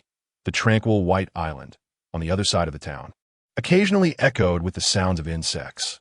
Luo Han stood before Cole, attentively perceiving his haki. This meticulous observation allowed him to truly sense its distinctiveness, perhaps due to Cole's trust in Luo Han. He could delve deeper into the essence of Cole's haki. Within his spiritual perception, although the haki possessed an air-like quality, it was predominantly a force field existing within the physical body. This force field resembled the resistance felt when bringing two magnets of the same polarity close together. This endowed haki with the ability to repel all external forces. Luo Han pondered. This must be why haki can defend against the capabilities of other special devil fruits. Otherwise, those unique devil fruit abilities would be insurmountable, akin to the childlike fruit, which would result in instant annihilation upon contact. Haki can repel the attacks or impact from such special devil fruit abilities. This grants the strong a semblance of dignity. Otherwise, a mere foxy could inadvertently incapacitate one of the four emperors that in that case. Kaido would undoubtedly never attain the title of the strongest creature. Having come to this realization, Luo Han finally grasped why his psychokinesis and haki could not fuse, even causing a rift. Essentially, Luo Han's psychokinesis was not his own power. It merely influenced reality through the world of psychokinesis, achieving its effects. Perhaps it was precisely for this reason that Luo Han's haki could not merge with psychokinesis. Alas, what a sorrowful discovery. However, this diverged from Luo Han's initial intention. He had originally sought to analyze Cole's haki refinement through spiritual perception, thereby mastering his own haki to become as formidable as Cole. It was akin to a form of replication. This way, Luo Han would not need to undergo painful close-quarter combat to refine his haki.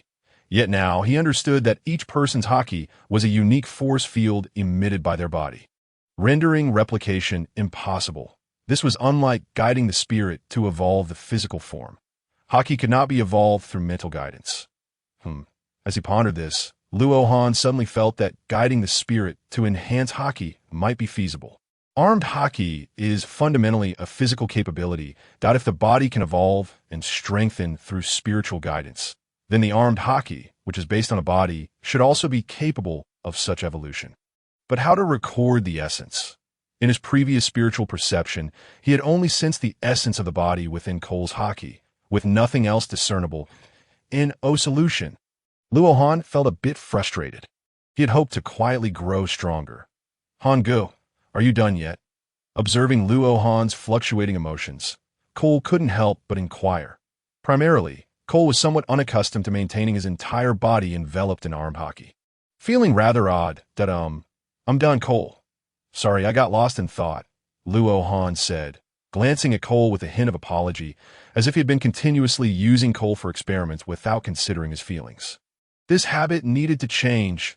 Cole was his brother, not a servant to command at will. No need to apologize, Han Ge. Cole scratched his head, a bit puzzled, unable to comprehend Luo Han's reason for the apology. Haha, it's fine. No need to apologize, Luo Han smiled, no longer being overly formal with Cole.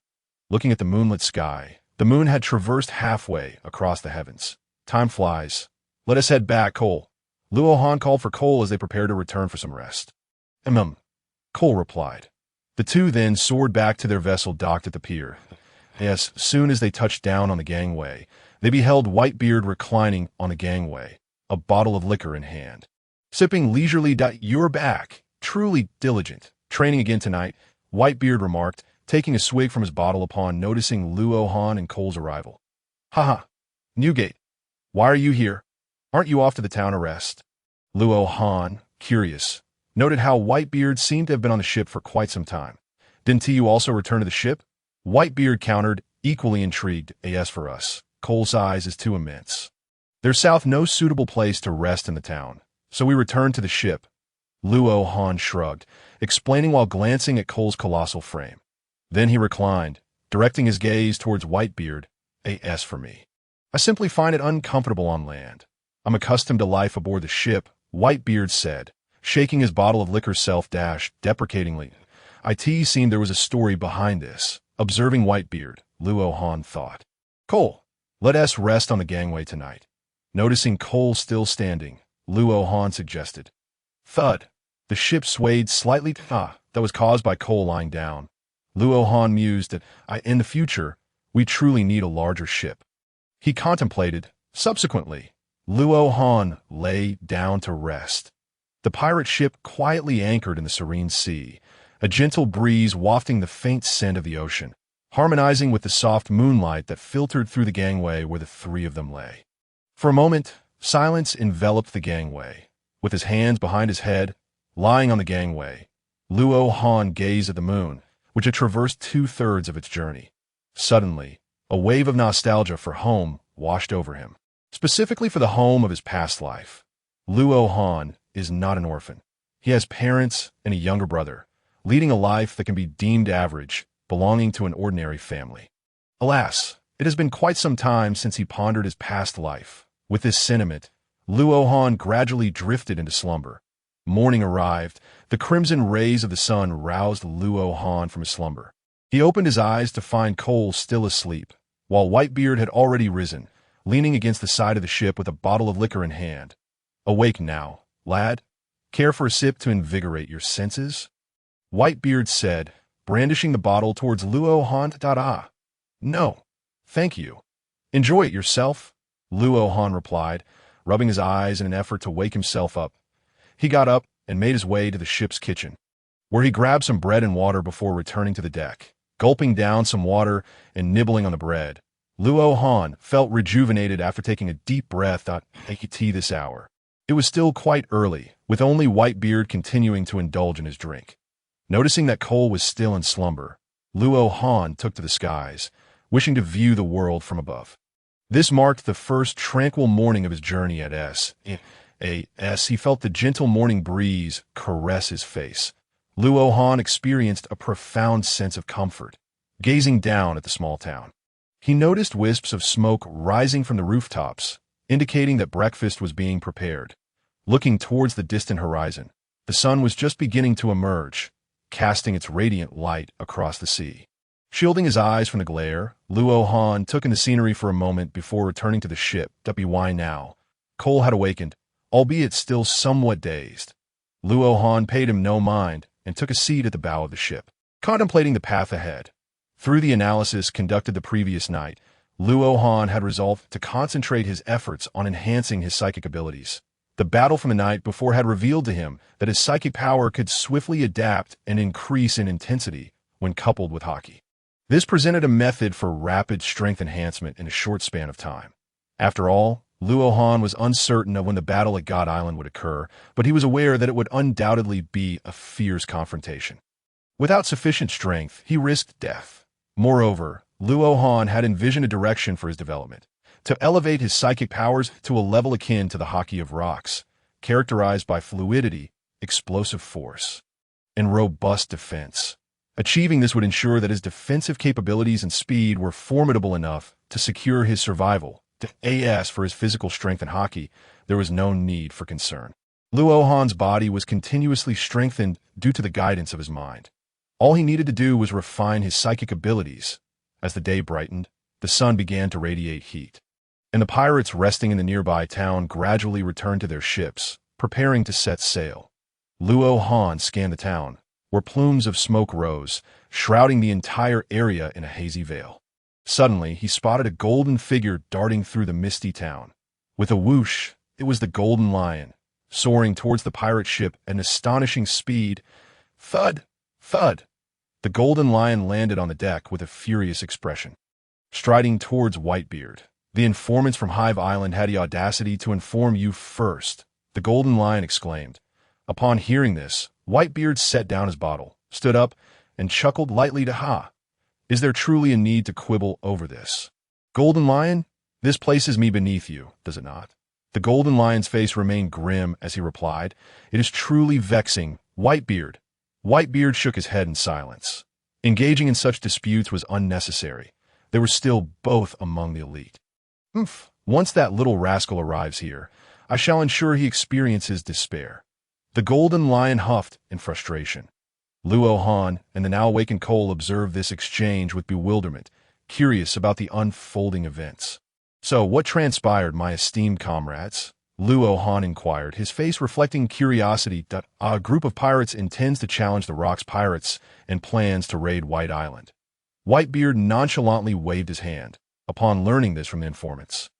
They requested we deal with those newcomers to the new world. Humph. The Golden Lion interjected, still clearly irked, for the informants had notified Whitebeard before him. Did they truly believe Whitebeard's strength surpassed his? After Whitebeard explained the situation to Luo Han, he felt somewhat at a loss. Was it truly necessary to fuss over who informed whom first? It seemed rather childish. By the way, Cole, did we receive any notification?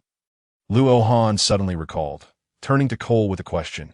Cole stared at Luo Han wide-eyed, internally questioning what notification he was referring to.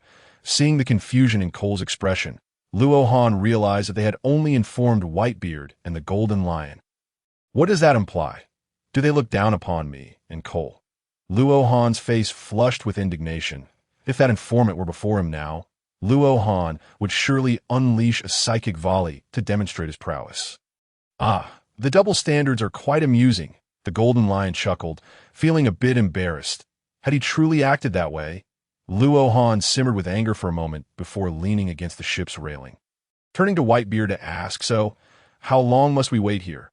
Whitebeard raised his gaze thoughtfully before responding. According to the intelligence, they should arrive at White Island by afternoon. Thud, Luo Han observed as the Golden Lion moved to the other side of the ship.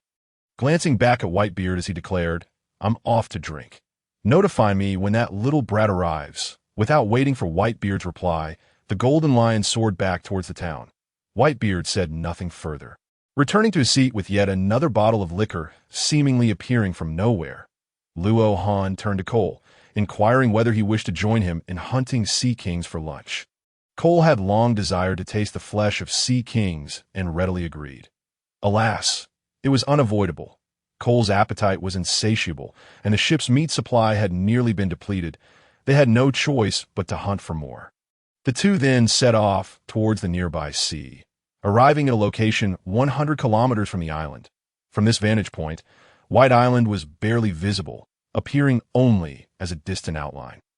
Luo Han spread his arms, extending his consciousness, believing this would enhance his perception. Beside him, Cole bobbed his large head, scanning the surroundings, but alas, his observation hockey was limited. All he could sense was the vast ocean, with no sight of any sea kings. However, Luo Han soon made a discovery. Moments later, he detected a sizable sea king, approximately 5,000 meters long, resembling a cow's body, clearly a type known for its succulent meat. With a thought, Luo Han enveloped the hefty sea king with his psychic power, utilizing the technique Mirage, pulling it to the surface despite its instinctive struggles. Gulp? Cole couldn't help but salivate, needing to swallow hard to compose himself. Sensing Cole's intense hunger, the hefty sea king struggled to escape, desperately attempting to return to the depths of the ocean, away from this perilous domain. Alas, everything was orchestrated by fate. In truth, Luo Han's mirage had led the Sea King to believe it was still frolicking joyfully in the sea. Yet its instinct to escape from Luo Han's psychic grasp was merely a natural response. Fortunately, its strength was insufficient to thwart Luo Han. "Cole, end its suffering," Luo Han commanded. "Understood," Cole replied, approaching the Sea King's head. The creature, sensing Cole's arrival, squirmed even more vigorously, foreseeing the impending scene.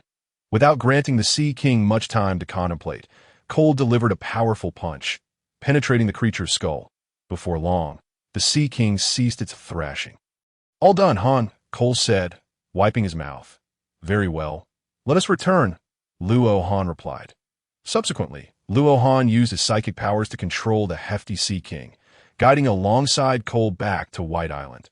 This was the reason why Luo Han and Cole had previously depleted the Sea Kings in the surrounding waters of Ringtree Island. Luo Han lured the Sea Kings to the surface while Cole delivered the finishing blow to a flawless collaboration. The two individuals retraced their steps, a colossal Sea King drifting behind them, as Luo Han appeared above the small town. The residents gazed in awe and terror at the sight, fearful of its sudden descent.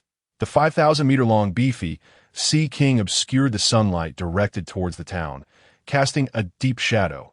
Lord Luo Han and Lord Cole are truly formidable, capable of hunting even such a massive Sea King and bringing it back whole, a pirate exclaimed. The other pirates in the town echoed his sentiments, Upon hearing the pirate's words, the townsfolk gradually calmed down, realizing that these were prominent figures of the Rock's pirates. With a thud, Luo Han placed the hefty Sea King at the coastal entrance that he then instructed the ship's head chef to arrange for people to handle it, declaring that the island's inhabitants would feast on the succulent sea creature at noon, with the leftovers generously shared with the residents. In an instant, the entire island buzzed with excitement as everyone rushed to assist. Subsequently, Luo Han and Cole ascended to the heights above White Island to commence their daily training. Strength is forged through battle. Both Cole's haki and Luo Han's telekinetic abilities required mutual honing. Clang! Clang! The sounds of their clashes resonated in the skies. Whitebeard leaned against the ship, taking a swig from his flask. They truly are diligent. It would be wonderful if we could become comrades in the future. He mused, his desire to recruit Luo Han and Cole intensifying. Meanwhile, the Golden Lion sat atop a tavern, drinking alone, his eyes glinting with a relentless ambition, akin to a lion awaiting its chance to lead a pride. Sister Xiao strolled through the town, occasionally glancing skyward with a smile gracing her face. I could see that moment. The battle in the heavens intensified. Clang! Once again, Luo Han thwarted Cole's haki assault. With each of Cole's strikes, Luo Han's telekinesis grew increasingly attuned to the force of haki, the density of his powers seemingly augmenting. Clang! Clang! Cole continued to dart around Luo Han, launching rapid attacks, while Luo Han's telekinetic barrier coalesced time and again to defend against them. This was a method to train the speed of his telekinetic activation. Since his battle with Zephyr, Luo Han had realized that while telekinesis could strike from a close distance, it still required time to manifest, whereas a strong observation haki could evade such assaults in a short span. Thus, Luo Han resolved to enhance the speed of his telekinetic attacks. After all, as long as the speed was sufficiently swift, observation haki would be rendered ineffective. This was a lesson imparted to him by Luffy when he faced Katakuri. Soon after, they exchanged roles, with Luo Han taking the offensive using telekinesis while Cole focused on defense.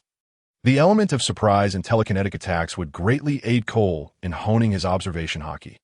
The midday sun shone brightly and fiercely. At this juncture, their training was nearing its conclusion. Clang! Cole staggered back, his body enveloped in armament haki colliding once more with Luo Han's telekinesis. With his observation haki finely tuned, Cole was acutely aware of his surroundings when suddenly, he seemed to foresee an attack to his abdomen, prompting him to leap backward. Thud! Rubbing his belly, Cole felt no injury, yet he was still miffed. He had sensed Luo Han's telekinetic strike in advance, but was unable to evade it entirely. Haha! Cole, your speed still leaves much to be desired. Luo Han chuckled, adding, I'm also working on the speed of my telekinetic attacks. Cole scratched his head, feeling somewhat helpless. He had been putting forth great effort, mastering the moonwalk, yet his speed remained stagnant. Brother Han, how can I improve my speed? Cole inquired. There's no need to force it. We are in the sky, so your speed might be hindered. Luo Han responded, as long as we continue our training, all our abilities will improve in due course. There's no need to rush, he reassured Cole, calming his anxious heart. Suddenly, a rumble emanated from Cole's stomach. Luo Han glanced at him, then at the scorching sun. It's time to return for some meat, he declared. Cole patted his belly, realizing he hadn't eaten much that morning and was now quite famished. Let's head back, Luo Han suggested. The two swiftly flew back to the ship. Gurgle! Gurgle! Whitebeard set down his bottle, wiping the remnants of liquor from his lips, as he observed two dark figures rapidly approaching the ship. Luo Han and Cole, it must feel wonderful to have family by your side, he thought. Reflecting on the inseparable bond between Luo Han and Cole, a flicker of envy crossing his eyes. Those two lads truly are dedicated to their training, commented the Golden Lion, who had already settled on the ship's railing. Thud! Thud! With a sound of impact, Cole and Luo Han landed on the deck. Sister Xiao, you returned to the ship as well, Luo Han set upon seeing her leaning against the ship's edge with a drink in hand. His gaze darting away, captivated by the sight before him. So grand, he mused inwardly. Sister Xiao shot him a sidelong glance, rising but not scolding him, instead leaning against the ship's railing. Cough, cough. Luo Han felt a bit awkward. Having been caught in the act, a flush crept across his cheeks. If only I had obtained my license in my past life. Crash, crash. Just then, the head chef appeared, carrying a large platter of meat. Approaching the deck, noticing the prominent figures standing or sitting in silence, creating a tense atmosphere, the chef appeared nervous, hesitating on whether to interrupt.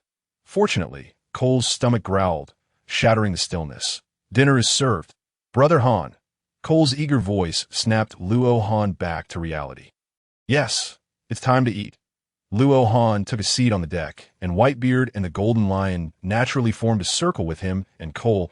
It seemed that the circle of the strong was indeed a unique bond. Sister Xiao, come over, Luo Han urged, noticing her still holding her drink. Since young master has invited me, I shall graciously join you all for dinner, Sister Xiao replied with a light laugh, taking a sip from her glass and licking the remnants from her lips. Bang! Luo Han felt a shiver run down his spine and quickly turned away to devour his meat heartily. Lately, he couldn't fathom why Sister Xiao seemed preoccupied with driving, observing Luo Han's adorable demeanor. Sister Xiao chuckled softly, purposefully sitting beside him. Sensing her proximity, Luo Han stiffened, his face contorting with discomfort. You have someone special in your life, yet you still tease a single dog like me, he lamented internally. A little brat is still a little brat, Sister Xiao laughed heartily. One day, I'll take you to see the world, haha. The Golden Lion teased Luo Han with a knowing look. Haha. Whitebeard joined in the laughter. Luo Han forced a smile. However, seeing Cole oblivious to everything around him, solely focused on his food, he felt reassured that he was still doing well, at least proving that his body had developed, and he was beginning to have thoughts of his own. Poor Cole. Being so large, it would be difficult for him in the future. Perhaps he should just settle for Charlotte Lingling. Luo Han thought. Sigh. But that wouldn't do. Being with Lingling would lead to unwanted complications later on. This is just fine. Being able to eat is a blessing, Luo Han reflected, joining the feast, transforming desires into sustenance. A grand banquet unfolded, driven by the appetites of the attendees. Quick, quick, the esteemed guests have finished eating. Bring out more meat and drinks. In the ship's kitchen, the head chef wiped sweat from his brow, directing his fellow chefs to prepare more dishes with urgency. Plates filled with various meats, roasted, boiled, and steamed, were adorned with an array of sauces. Their enticing aromas wafting through the air as the chefs delivered them to the table of Luo Han and his four companions at tea that moment. The five had all but forgotten their previous jests at Luo Han's expense, diving eagerly into the culinary feast. Even Sister Xiao devoured her meal with abandon, leaving Luo Han astonished at her voracity, simultaneously reassuring himself that a woman who ate like this wasn't worth getting overly excited about. Yes, exactly like this, Luo Han continued to gorge himself. The food frenzy lasted a full 3 hours, with Cole and Sister Xiao ultimately leading the charge. Can you believe it? Sister Xiao actually fought valiantly alongside Cole until the end. Luo Han was thoroughly unperturbed at this point, silently mourning Sister Xiao's significant other, fearing he might have to sell himself just to support her. Terrifying, no wonder Whitebeard and the Golden Lion had no qualms about dining with Sister Xiao. With an appetite like that, her strength must surely be formidable as well. After all, within the Rocks Pirates, only the strong earned the respect of the strong. Thud. The ship rocked as Cole concluded his food battle. Collapsing onto the deck, rubbing his belly, he felt immensely relieved, finally satiated. Hiss! Suddenly, a cloud of steam began to emanate from Cole. What is this? The crew aboard the ship gazed at the steaming coal, utterly bewildered. Had he truly cooked himself? Huh. Surprised, aren't you? Luo Han laughed heartily from the side, then explained, this is the ability of Cole's Kuin fruit, which allows him to convert the meat he consumes into energy that evolves and strengthens his own body. Upon hearing this, the Golden Lion and Whitebeard looked at Cole with eyes glimmering like gold, as if beholding an unparalleled beauty, almost wishing to claim him for themselves. Even Sister Spoon raised her eyebrows. For this was an opportunity for limitless enhancement. For those still within the Rocks Pirates, Rocks loomed like a mountain, and as long as they remained weaker than him, they could only obediently stay aboard the ship. This was not the future they had envisioned, but Cole's fruit ability signified a chance to catch up to Rocks in a short span of time. observing the wolf-like gazes of Whitebeard and the Golden Lion. Luo Han suddenly felt he might have spoken too soon, inadvertently revealing Cole's ability out of a moment of pride. Would this information reach Rock's ears and result in Cole's premature demise? Luo Han's heart sank. This was no jest, and carelessness could lead to death. Bang! Luo Han punched a hole in the ship, his gaze sharp as a wave of Conqueror's haki surged from him. The pirates aboard cowered, trembling, suddenly aware they might have overheard something fatal and fearing for their lives. "Cole, we are sorry," Luo Han said, looking at Cole, who had closed his eyes to sense the changes in his body, wanting to say something but momentarily lost for words. Whitebeard and the Golden Lion reacted to Luo Han's explosive haki. They too realized the consequences of Rock's learning about such an ability. The two exchanged glances before bursting into laughter. Sister Spoon remained calm throughout, her eyes only lighting up briefly when she heard Luo Han's explanation. Luo Han glared at the two laughing men, his expression darkening, as if ready to take action if they continued. Sensing Luo Han's intent, they ceased their laughter. Watching Luo Han's mixture of concern and self-reproach for Cole made Whitebeard feel that familial bonds should embody such sentiments. This further solidified Whitebeard's desire to recruit Luo Han and Cole into his pirate crew. Clearing his throat, Whitebeard said, "Calm down, Luo Han. You are overestimating the power of the devil fruit at this point." Whitebeard grew serious, adding, "In this world, there are countless formidable devil fruit users. What do you think they can achieve in the face of Rock's overwhelming presence?"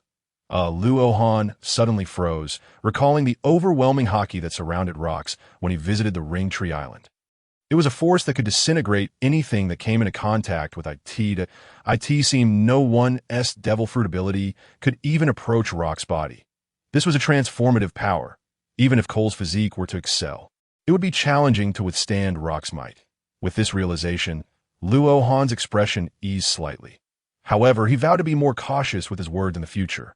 One could never be too careful. Indeed, the demise of antagonists often stemmed from their own verbosity.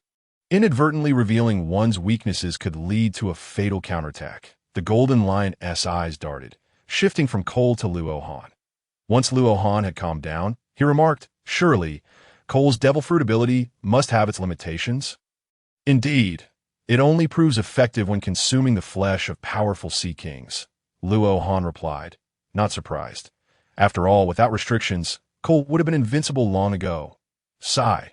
Reflecting on this, Luo Han felt reassured. The more extraordinary the devil fruit ability, the greater its limitations. Much like the surgery fruit that could grant immortality. Not only did it require the user to possess exceptional medical skills, but it also demanded the user's own life as a cost. Although Cole's ability was extraordinary, it still bore limitations regarding physical talent.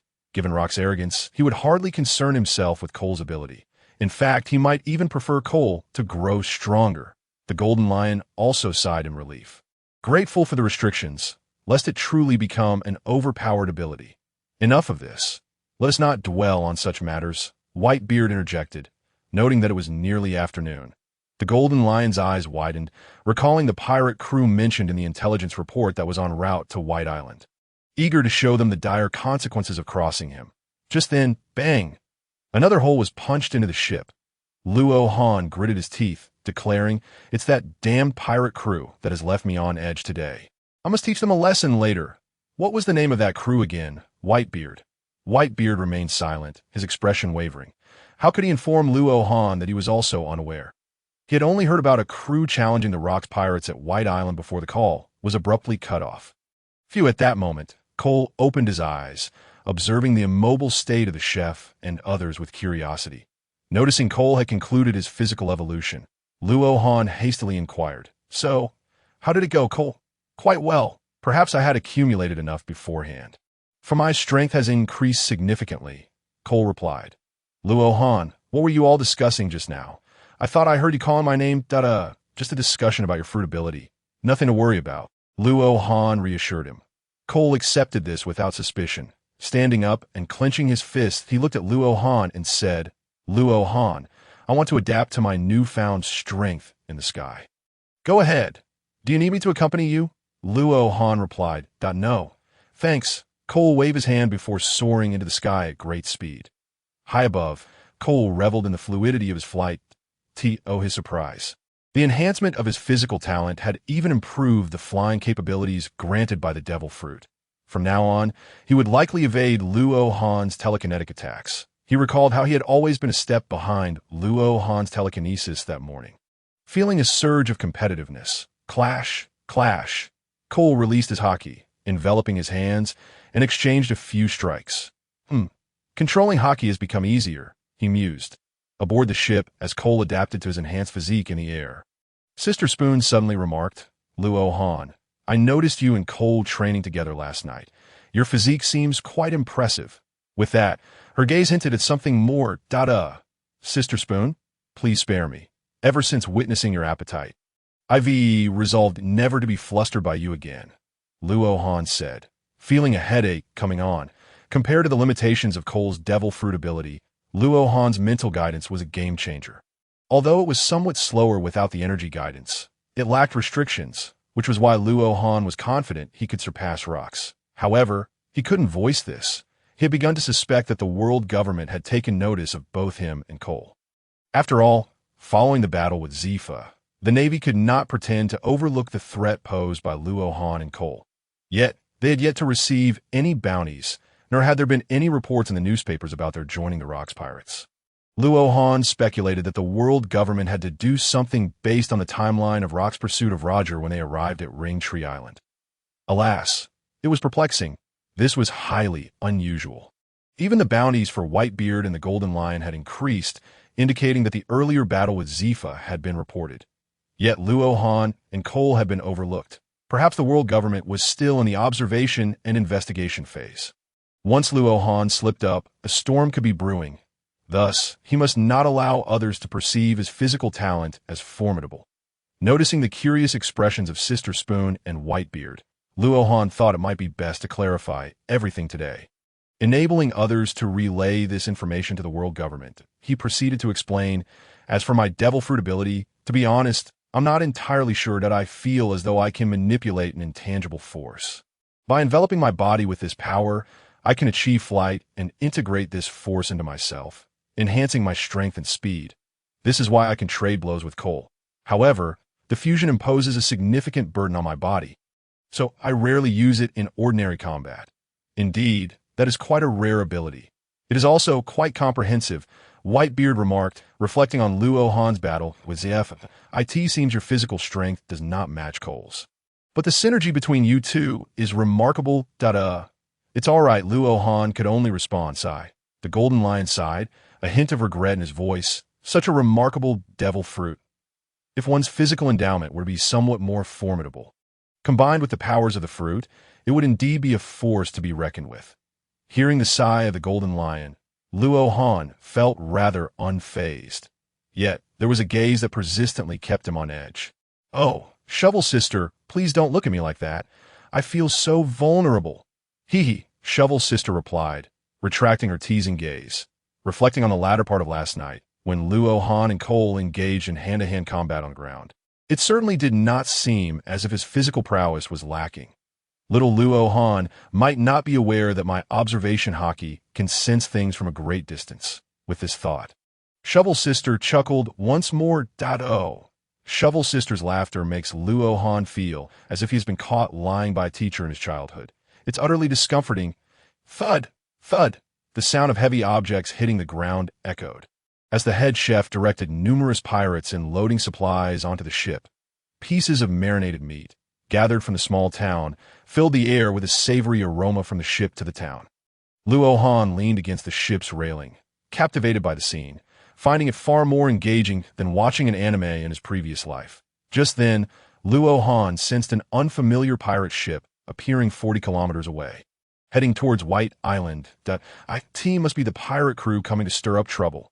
Luo Han turned to face Whitebeard and said, Brother Newgate, that pirate crew is approaching. Let me handle them, with a wave of his hand. Whitebeard, seated on the ground, replied, As you wish. Luo Han then cast his gaze toward the Golden Lion, seated at the bow of the ship, his eyes brimming with a fervent desire to confront. It seems you are eager. Luo Han, I shall leave it to you. The Golden Lion recognized the determination in Luo Han's eyes, and at this moment was no longer enraged, for he deemed them merely ignorant newcomers to the new world. No need to lower himself to intervene personally. All right, I will ensure they experience the warmth of the new world, Luo Han proclaimed, raising his clenched fist, his eyes gleaming with a certain ruthlessness. Haha, young Luo Han, do keep in mind that they possess a considerable number of members. Exercise caution, Shovel Sisters said, leaning on the ship's railing, gazing toward the sea. Indeed, their numbers were quite substantial. However, Luo Han thought it unlikely to pose a significant threat to him.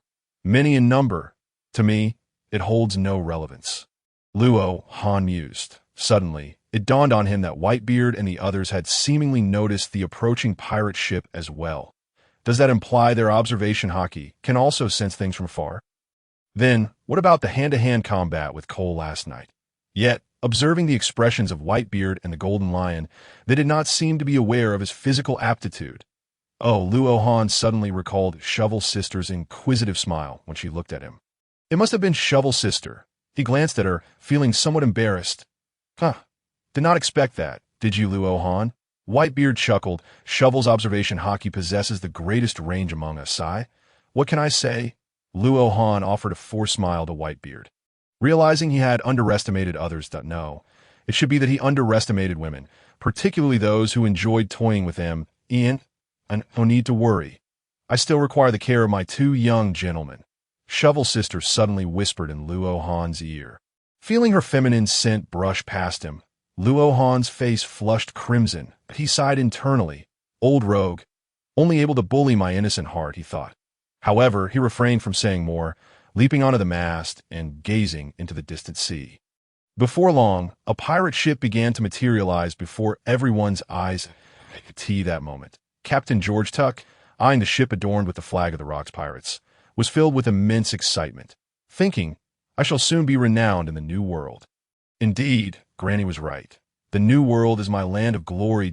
Oh no, Captain, that ship belongs to Whitebeard and the Golden Lion.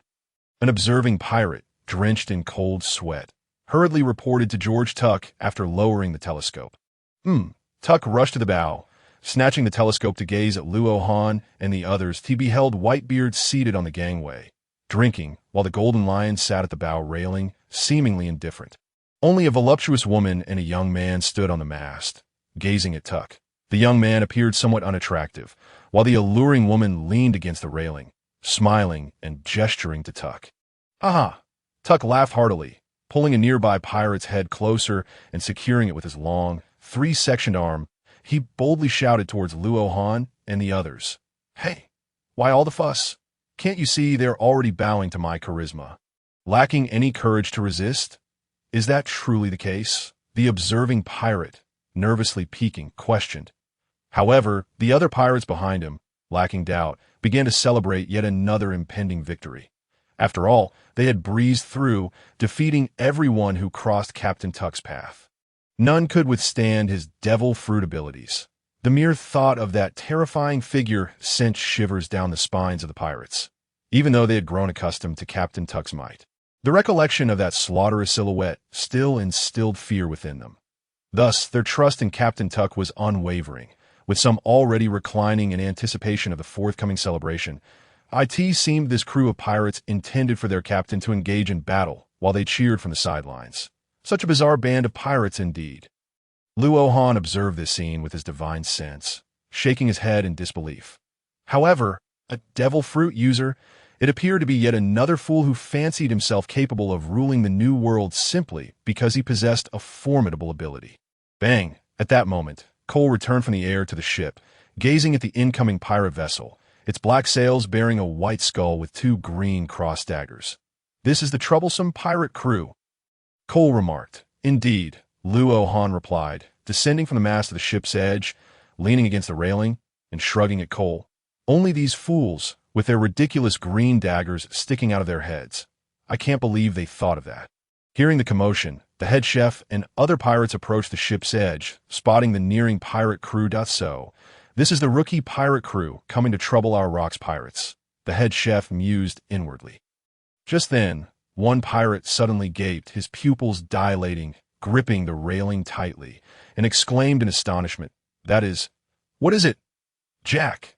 The other pirates were startled by his animated expression, turning to him in unison. "It's someone formidable." Jack began to feel nervous. "What is it?" The pirates pressed, their voices in unison. "What was it?" Jack racked his brain, cold sweat trickling down his forehead. "What was it?" The crowd was growing increasingly agitated. Is I. Captain George Tuck, with a bounty of 108 million berries. Tuck's voice suddenly boomed from a distance, seemingly amplified and tinged with gritted teeth. Nonetheless, it successfully captured the attention of everyone on the ship. Jack, pushed aside by the crowd, let out a sigh of relief, wiping away the cold sweat, glancing at Tuck from afar with a hint of gratitude. Soon after, Luo Han soared to the front of that pirate ship. Jack suddenly felt he could still save himself, his expression grave as he pushed through the crowd to the ship's edge, gripping the railing once more. Jack opened his mouth wide, exerting all his strength to speak. Then, slap, the head chef smacked Jack on the head, scolding, "Scram! Don't be a nuisance." Ignoring the fallen Jack, the head chef turned and was momentarily taken aback. Then he barked, "What are you staring at? Look at Lord Luo Han." "Ah!" The crowd instinctively shrank their heads. "Yes, yes," they responded, hastily retracting their gazes from the gangway and collectively directing their attention to Luo Han, flying before the Green Fork pirates.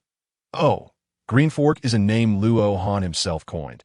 He beheld the self-proclaimed great Lord Green Fork captain, adorned with a green fork hat, vibrant floral shoes, and pants, standing at an impressive height of 4 meters, with arms of equal length. Luo Han felt slightly out of place. It reminded him of a grandpa he once saw shooting water guns on the beach. While Luo Han appraised Tuck, the pirates aboard Tuck's ship were equally unsettled. "Captain Tuck, that individual can fly. Indeed, he must also be a devil fruit user. Like the captain. How terrifying." Observing the murmurs and doubts among his crew regarding their strength, Captain Tang Lang fumed. "Silence, you fools.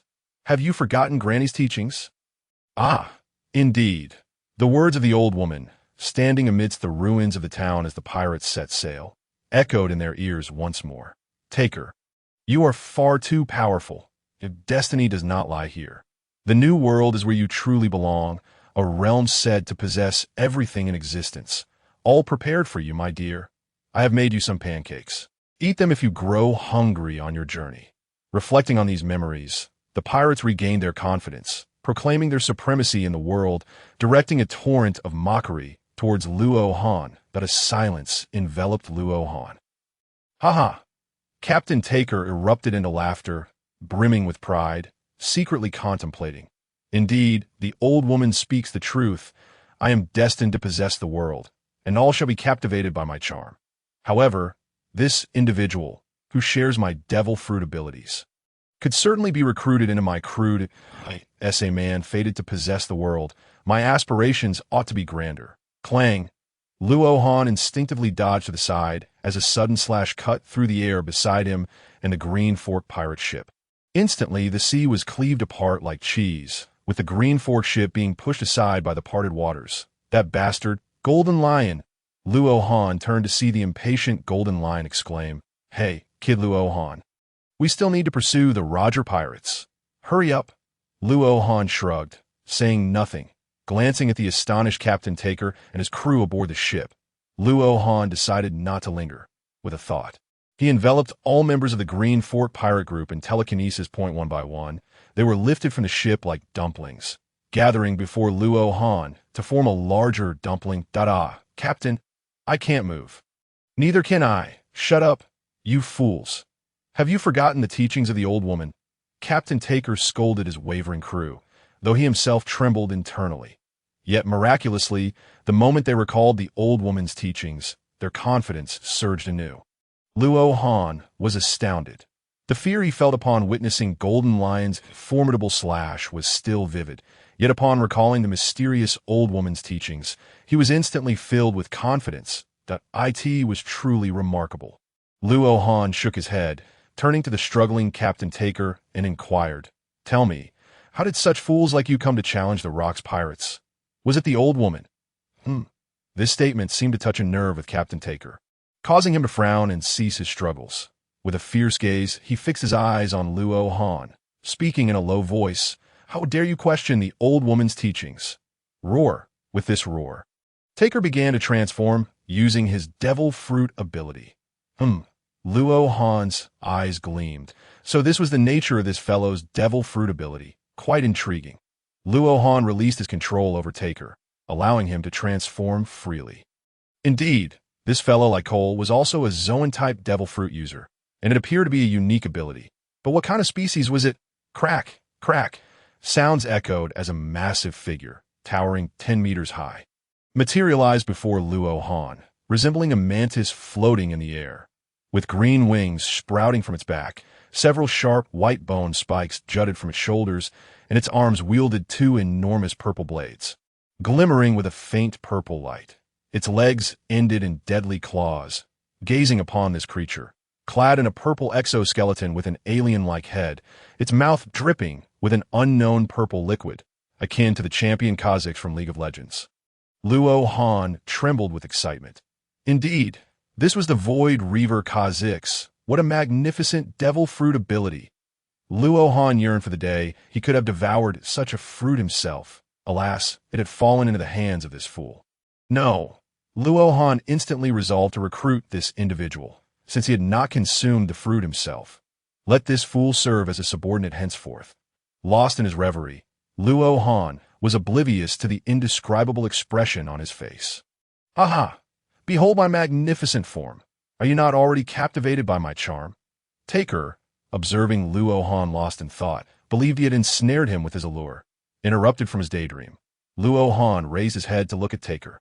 Feeling somewhat uncomfortable, with a thought he used telekinesis to suppress Taker. Feeling the pressure, Taker attempted to shake off Luo Han's telekinesis, but alas, he was subdued once more. Currently, Taker could only muster the strength of a rear admiral, akin to Luffy's power upon arriving at Sabeti Archipelago. Meanwhile, Luo Han's strength had reached the pinnacle of a vice admiral. As long as he did not encounter a top-tier Conqueror's Haki user, he could hold his ground.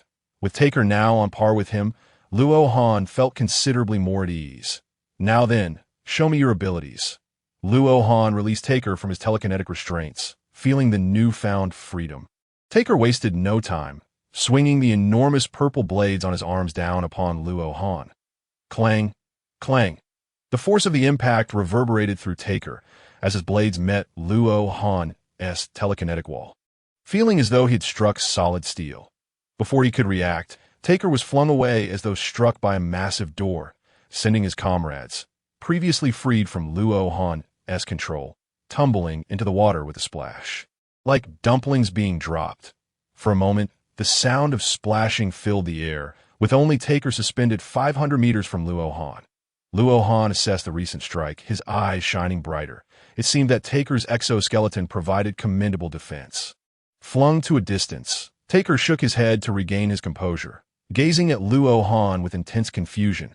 That intangible attack had felt like crashing into a solid wall, only to be rebounded. However, this bastard dared to send him flying. With a furious glare, Taker swung his blades, unleashing two flying slashes towards Luo Han.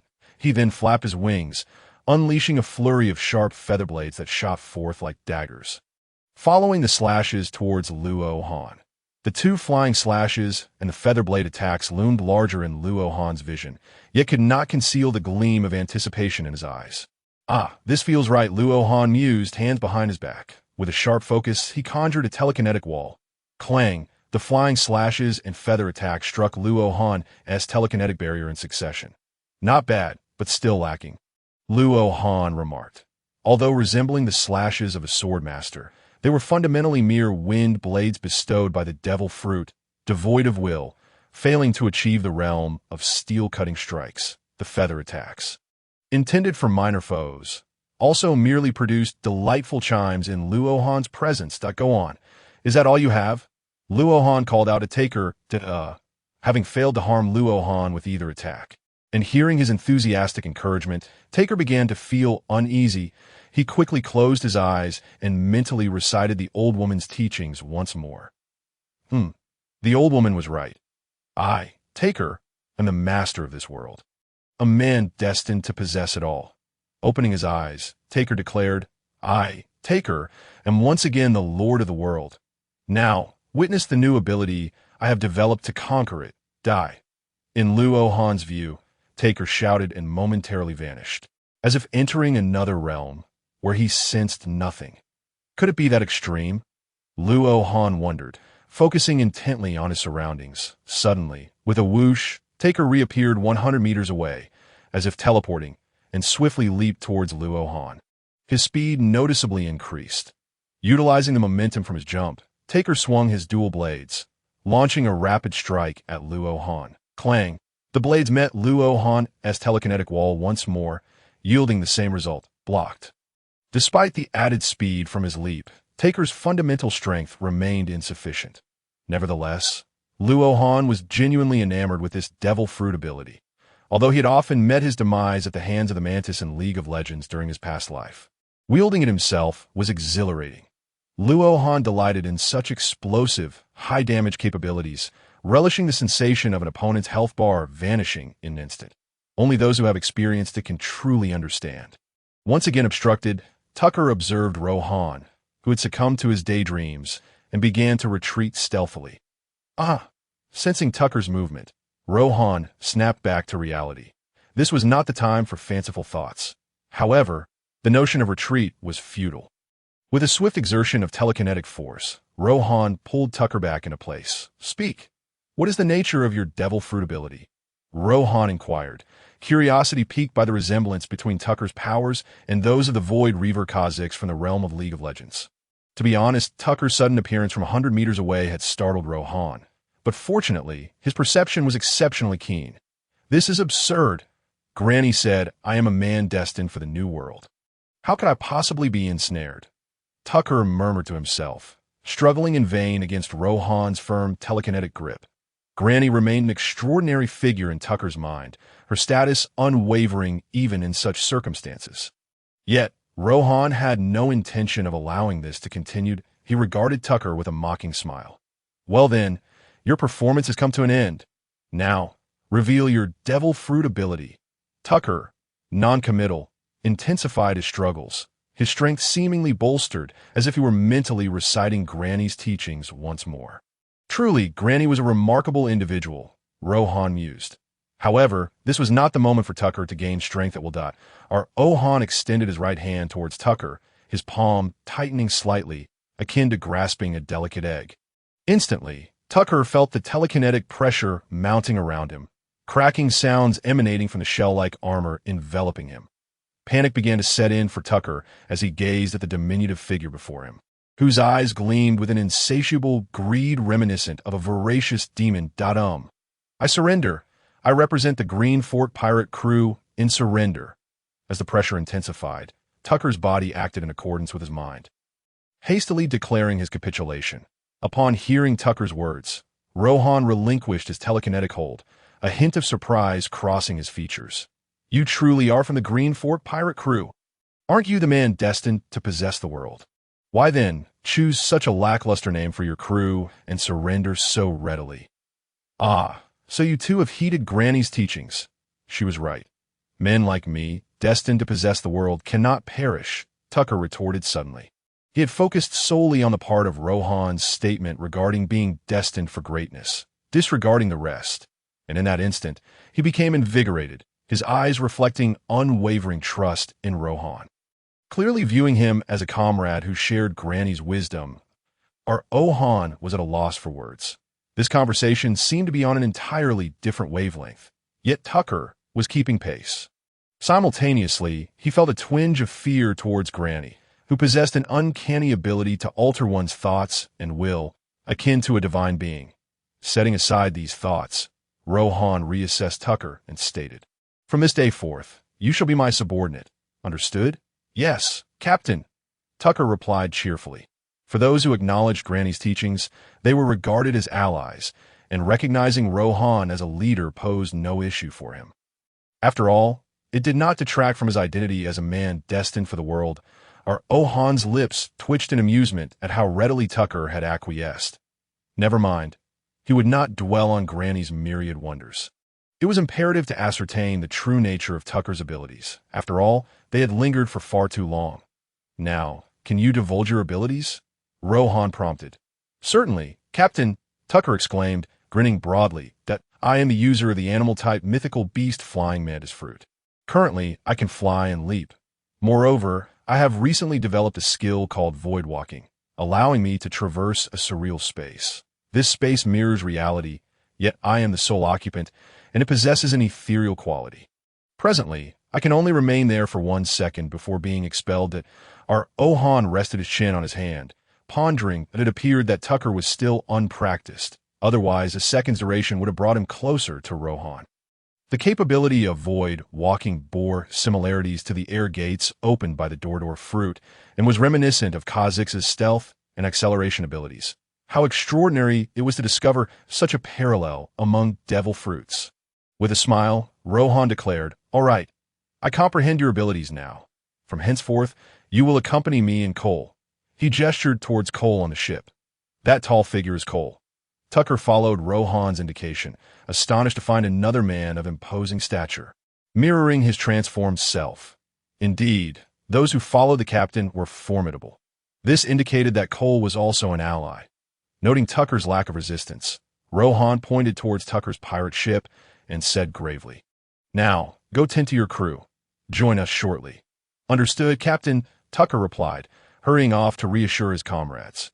Meanwhile, the rascals previously cast into the sea by Rohan had all scrambled back aboard their ship upon returning.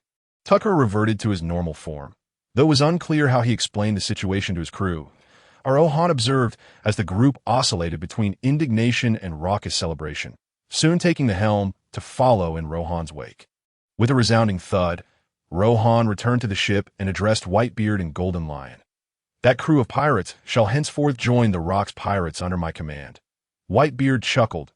He had sensed Rohan's intentions the moment he spared Tucker, but he had not anticipated that both he and Golden Lion would be so eager to recruit Rohan and Cole, only for Rohan to begin forming his own crew first. "Ah, look at you! You are quicker than us. You've already found companions for your maritime ventures."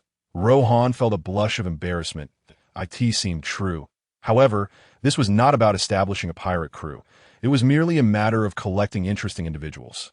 "You wouldn't understand the sentiment behind it," he remarked, choosing not to elaborate. "I simply found them appealing." Turning to Golden Lion, he encountered no objections from him, viewing Tucker as merely a foolish newcomer to the new world, destined for a swift demise, a weakling not worthy of attention, and if Rohan wished to recruit him, so be it. As you wish," Golden Lion replied. "And you, Spoon Sister?" Rohan inquired, directing his attention to Spoon Sister, who held a wine glass. "Ah, how delightful. It seems you are now one of the captain's people. Henceforth, I shall consider you a member of the crew. Moreover, Captain Rohan does not require my opinion." Spoon's sister smiled, swirling her drink and gently biting her lip. Our Ohan endeavored to maintain a calm demeanor, stating, "This is merely courtesy." "Well then, since we have resolved matters concerning White Island, let us proceed to the next island. Perhaps Roger awaits us." Whitebeard's grave voice resonated. The crew members regained their focus, realizing that the Roger pirates awaited them. They each set about preparing the sails for departure. As the two pirate ships gradually distanced themselves from White Island, sailing into the vast ocean, Tucker approached Rohan at the bow of the ship, arms outstretched, brimming with pride and boastfulness. "How about my ship, Captain? Isn't it grand?" "Not too shabby," Rohan smiled, not denying that the vessel was indeed impressive, measuring at least 500 meters in length. If only it lacked that green pirate flag, it would be perfect.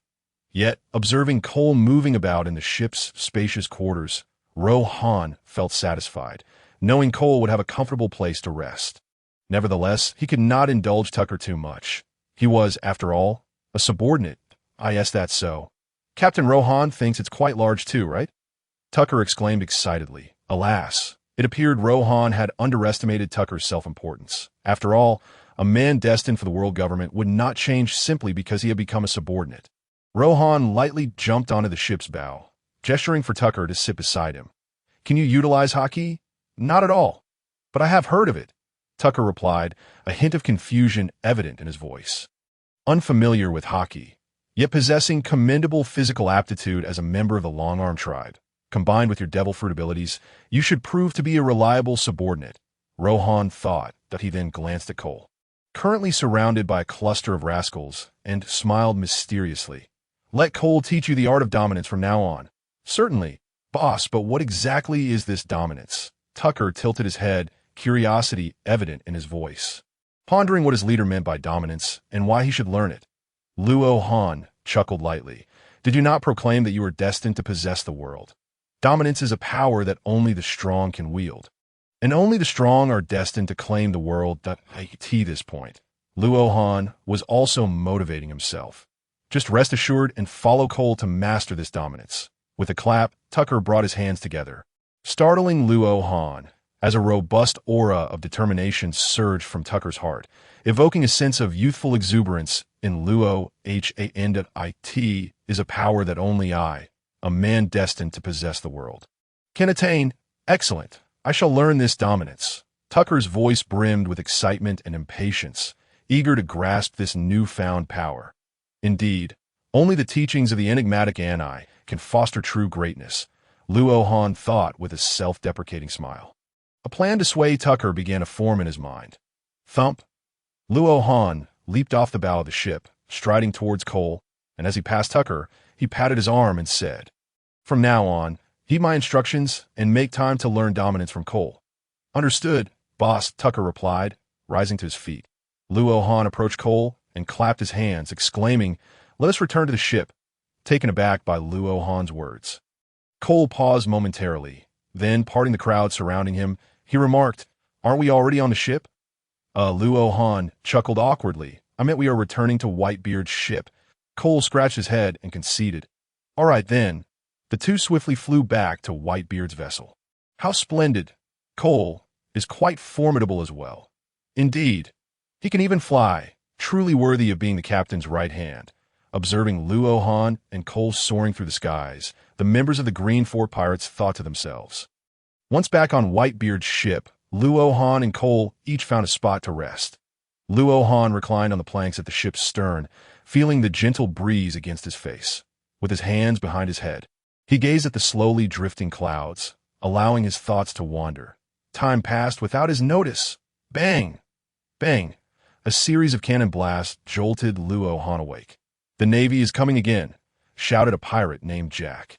Eliciting gasps from the crew, Luo Han rushed to the bow to join Whitebeard and the others. "Why is the Navy here again?"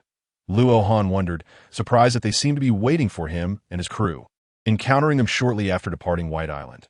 Hearing Luo Han's words, Whitebeard turned his gaze from the front, smiled, and said, "It's Carp and his crew.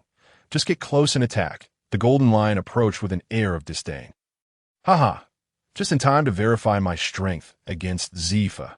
Sensing the confidence of the two, Luo Han felt himself relax involuntarily as the two ships drew closer.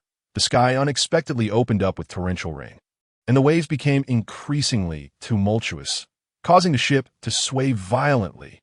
"Haha! Whitebeard, I have returned. This time my iron fist will shatter several mountains." Carp's boisterous voice echoed before the ships even drew near. Whoosh! Without further ado, Whitebeard leaped into the air, launching a punch at Carp's 3 warships, creating a shockwave that rippled towards them. Upon meeting the incoming shockwave, Carp's eyes gleamed, and he too jumped, countering with a punch. Bang! Whitebeard's shockwave was neutralized, dispersing outward and generating colossal waves. The newly enlisted Navy soldiers aboard the warships stood in stunned silence, marveling at the sheer power of the strong. Meanwhile, seeing that Carp had successfully blocked his attack, Whitebeard chuckled. "Carp, your punches are rather underwhelming." "Haha, then let the battle commence, Whitebeard." Carp raised an eyebrow, charging alongside Sengoku and Zifa towards Luo Han and his crew. Whitebeard and the Golden Lion, each utilizing their unique powers, soared through the sky to confront Carp and his comrades. At this moment, the ship's elite fighters included Luo Han, Cole, and Sister Spoon. However, as the two sides closed in, Luo Han sensed something amiss. Cole was right beside him. Yet mingling with the Navy was a member of the world government's espionage agency, CP0. Luo Han's expression grew serious as he cautioned Cole. Sister Spoon, the ship is in your hands. As Luo Han gazed at the swaying warship before him, a profound weight settled upon Sister Spoon as she recognized the gravity of the situation. Rest assured, Sister Spoon replied, if they're here, let us go, Cole. The two exchanged a knowing glance and then flew towards Zifa, who was likewise making his way towards Luo Han and Cole as the battle was on the brink of erupting. Just as Luo Han and Cole approached Zifa, three figures clad in black with white masks from the far-right warship simultaneously lunged towards them with moon steps. Luo Han and Cole halted, witnessing the masked figures swiftly encircling them and Zifa. Vincent Luo Han and Phil Cole, I presume. The seemingly authoritative figure on Luo Han's right spoke in a cold tone, reciting their names. Luo Han's pupils constricted. Such a terrifying level of intelligence. It was worth noting that since setting sail, neither Luo Han nor Cole had ever revealed their full names, not even to Rox, fearing the world government might trace them. Yet, here they were ensnared, gazing at the encircling figures. Luo Han felt the true terror of the world government, the most formidable force in this world for the first time. A sinking feeling gripped him. This situation was dire, and one misstep could cost them their lives. It seemed certain. The world government's orders are to capture Rear Admiral Zifa alive. Please cooperate, the masked figure commanded Zifa. Despite his annoyance at the black-clad figure's demeanor, Zifa did not object. The rain poured even heavier, as Whitebeard fought Carp, and a Golden Lion battled Sengoku, with slashes and shockwaves erupting all around. The warships and pirate vessels exchanged cannon fire. Tucker and the others spotted Luo Han and Cole surrounded and attempted to assist. However, each time they approached the battlefield, they were repelled by a slash or shockwave, leaving them to watch helplessly from a distance. Captain, what do we do? Yes, we can't get to Luo Han and the others. Tucker furrowed his brow as he listened to the concerned voices around him, then resolutely turned to the crew, declaring, you all steer the ship further away. Only I, the one destined to possess the world, can save Luo Han and the others. With that, Tucker transformed, revealing a 10-meter-tall flying mantis before the crew's eyes. Captain Tucker, so cool. With Captain Tucker around, Luo Han and the others will surely defeat the Navy. The crew watched in awe at Tucker's fierce form, their spirits lifted. Ha! Just wait for my triumphant return. Tucker exclaimed, brimming with confidence. Don't come over. Without dominance, you'll only be a burden to Cole and me. Just as Tucker prepared to charge in, Luo Han's voice resonated in his ears, a message transformed through his devil fruit ability. Tucker halted, glancing around with a puzzled expression, realizing he was the only one who heard it. Could it be an illusion? It's not an illusion. It's one of my devil fruit abilities. Stay back. Just protect your crew, and Cole and I can handle this. That moment, Tucker finally confirmed it was indeed Luo Han speaking to him. Understood, boss. I will learn dominance. Tucker felt somewhat helpless but recognized the significance of dominance. Captain Tucker, why have you stopped? Could it be the captain? The crew looked on in confusion as Tucker prepared to take off, only to suddenly halt and mutter to himself. You fools! Can't you see how powerful Boss Luo Han is? Just now, he told me to protect you all and not to come over. Tucker's booming voice made the crew shrink back, as even in his mantis form, he was quite fearsome, Boss Luo Han. Truly reliable, indeed. Even now, he still wishes to protect us. The crew marveled at Luo Han's selflessness. Yet, one brave pirate mustered the courage to ask, but, do we really not need to help Boss Luo Han? A hushed silence fell as everyone turned to the speaker, their expressions fierce. It seems that everyone is alike, yet you stand out as unique. Are you perhaps a spy? The nameless pirate shuddered, on the verge of collapsing. Fortunately, Tucker's words provided him with relief. Oh, not worry. Captain Luo Han informed me that they can handle it themselves. That is splendid news. Indeed, Captain Luo Han is remarkably strong. The nameless pirate appeared to grasp the significance of unity, promptly voicing the correct sentiment. Yes, yes. The crowd regarded him with expressions that suggested he was somewhat sensible. Meanwhile, after Luo Han briefed Tucker on the situation, the battle reached a critical juncture, observing the encirclement formed by the individuals clad in black and Zifa. The four positioned themselves, with Zifa confronting Cole, while the other three focused their attention on Luo Han. Luo Han pondered. It seems the previous confrontation with Zifa has been thoroughly analyzed. They aim to sever the synergy between Cole and me in order to achieve their individual objectives. Let us commence. Admiral Zifa spoke, the black-clad figure adorned with a tearful mask. Humph. Zifa's expression was one of disdain, yet he charged at Cole with a powerful punch, while the other three black-clad individuals lunged toward Luo Han. Whoosh! In the instant the four attacked, Luo Han moved to position himself in front of Cole's chest. The enormous stature of 10 meters made Luo Han resemble an ornament clinging to Cole. Forming a cohesive unit, a true test of their synergy. Go for it, Cole, Luo Han silently urged. Subsequently, he infused his psychic energy into himself, enveloping Cole with it. Whoosh! With the semi-beastification of Cole combined with Luo Han's psychic enhancement, Cole's speed surged several-fold. In an instant, he reached Zifa before the black-clad individuals could react. Clang! Though sudden, Zifa responded swiftly, trading blows with Cole. However, while he managed to intercept Cole, he could not stop Luo Han, who moved in sync with Cole and delivered a psychic-powered punch to Zifa's abdomen, sending him flying into the distance. Immediately after, Cole executed a sideways maneuver, dodging a slashing kick and a flying finger spear, while simultaneously countering with a punch against the tearful masked black-clad figure. Clang, crack, an invisible black lightning crackled between their fists, one large and one small. Upon brief contact, both Luo Han and Cole retreated. What a peculiar ability that devil fruit possesses. The tearful masked figure contemplated. Just now, aside from myself, the attacks of the other two were disrupted by an unseen force. Otherwise, Cole would not have evaded them, see? I told you this kid's ability is quite bothersome. Thud! Thud! At that moment, Zifa returned from afar using Moonwalk, joining the three black-clad individuals to face Cole and Luo Han. The tearful masked figure scrutinized Luo Han, his brows slightly furrowing. It appears he does not possess the legendary ability after all. But we shall confirm this only after engaging in close combat. Zifa, you focus on restraining that giant. We will find a way to isolate this kid, commanded the tearful masked figure. As long as you can deal with that bothersome kid, I will take care of the giant, Zifa replied impatiently. Onward, the four shouted in unison, charging toward Cole and Luo Han to engage in close combat. Luo Han's gaze hardened. Let the battle begin. He and Cole surged forward to confront the four.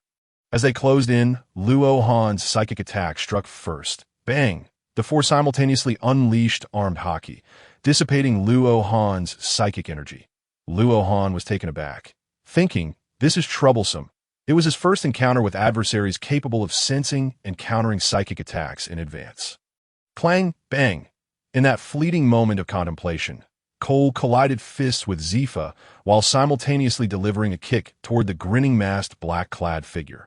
Meanwhile, the tearful masked and square-faced black-clad figures approached Luo Han, both launching punches in unison.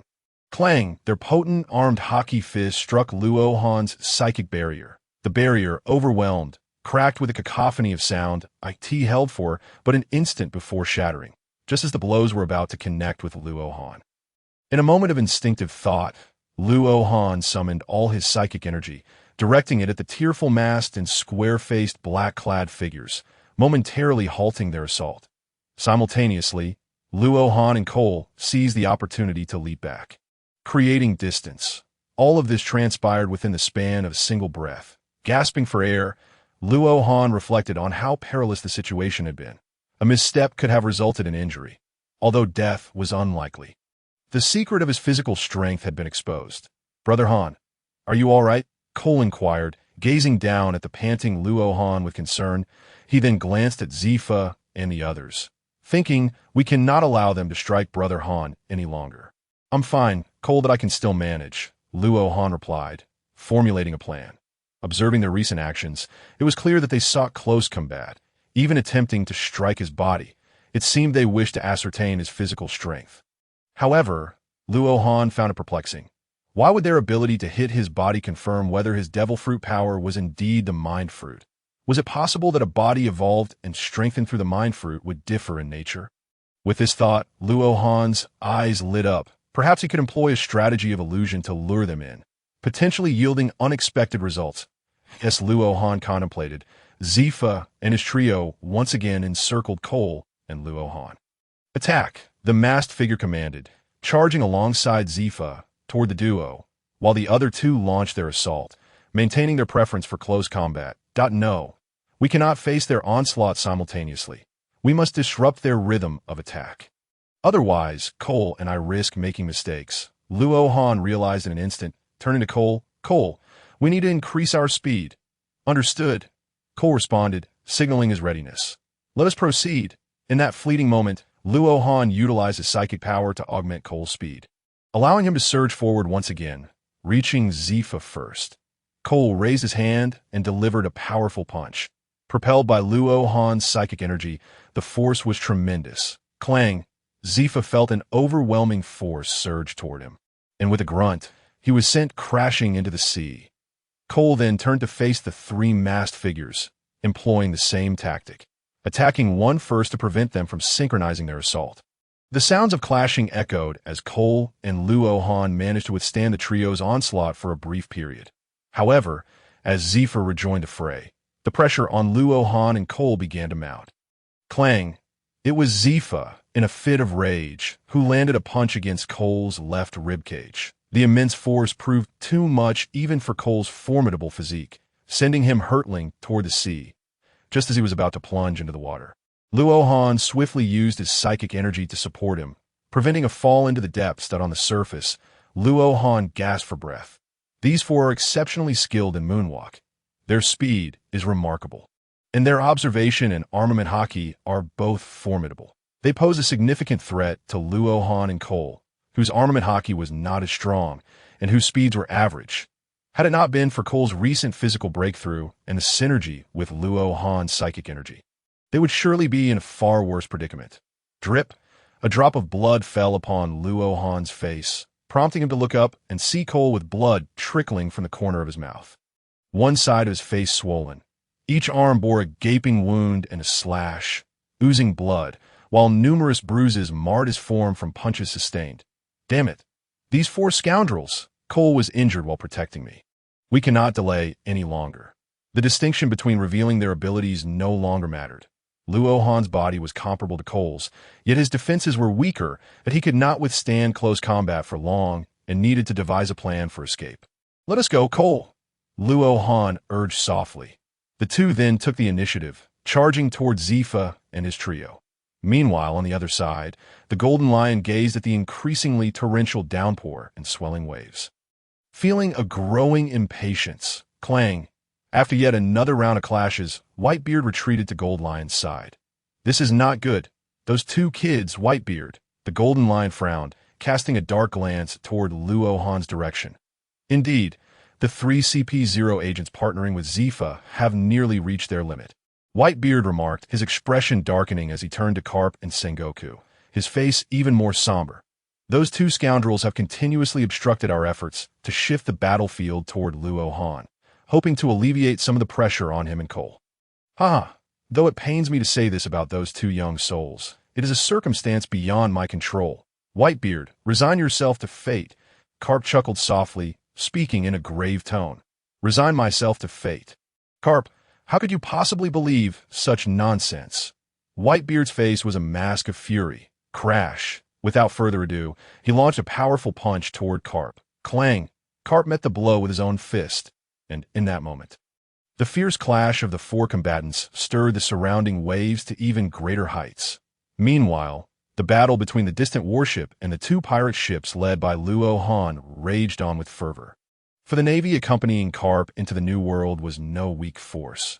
Thankfully, the presence of Sister Spoon and the newly joined Taker bolstered their ranks. Otherwise, the remaining pirates aboard would have struggled to withstand the Navy's relentless assault. Smash! Sister Spoon evaded an attack from a CP0 agent, swiftly retaliating with a kick that sent another attacking Navy major sprawling. Thud!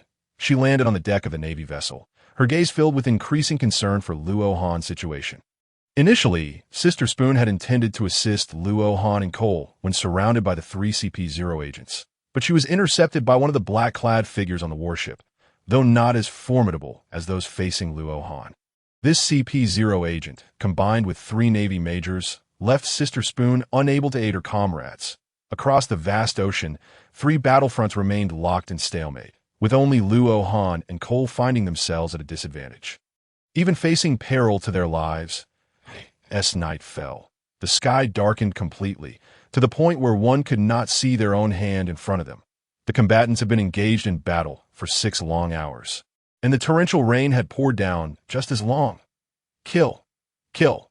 The Navy on the warship and the pirates had long since clashed, the massive waves causing the vessels to sway violently.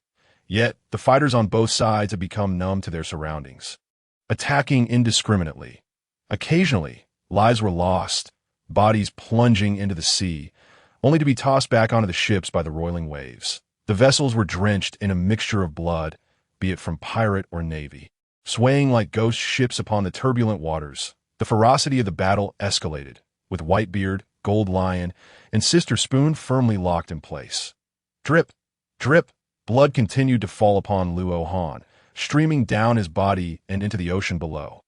Luo Han and Cole hovered 15 meters above the surface, the crashing waves occasionally splashing up and washing away the blood from their bodies. These 4 ruffians truly show no mercy, observing Zephyr and the 3 CP0 agents, who had them and Cole firmly in their sights from 20 meters above. Luo Han felt a growing sense of urgency.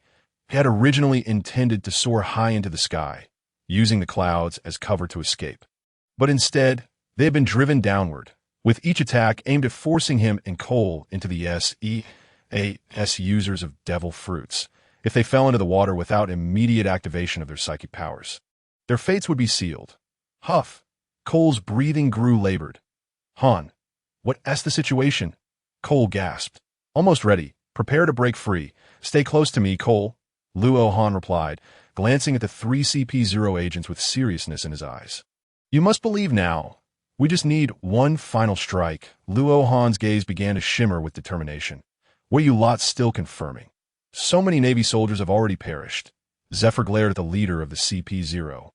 The masked figure with tear motifs, his expression dark. The tear-masked figure cast a sidelong glance at Zephyr and replied nonchalantly, We have nearly confirmed it, but we require one last blow to be certain. Then, surveying the pitch-black sea and the intensifying rain, he turned his gaze toward Luo Han and Cole. This time, we must force them into the water, and victory will be ours. Very well. We cannot afford any more delays. Zephyr's eyes hardened as he spoke. The Navy soldiers were nearing their breaking point. Sheer numbers meant little against foes who had emerged from the ranks of the Rocks pirates and now served under Whitebeard, many possessing the strength of a major. Thus, Zephyr was anxious to conclude the battle here and rushed to assist the fray on the warship. On cue, the 4 charged toward Luo Han and Cole once more. At last, they have arrived. Luo Han's expression tightened.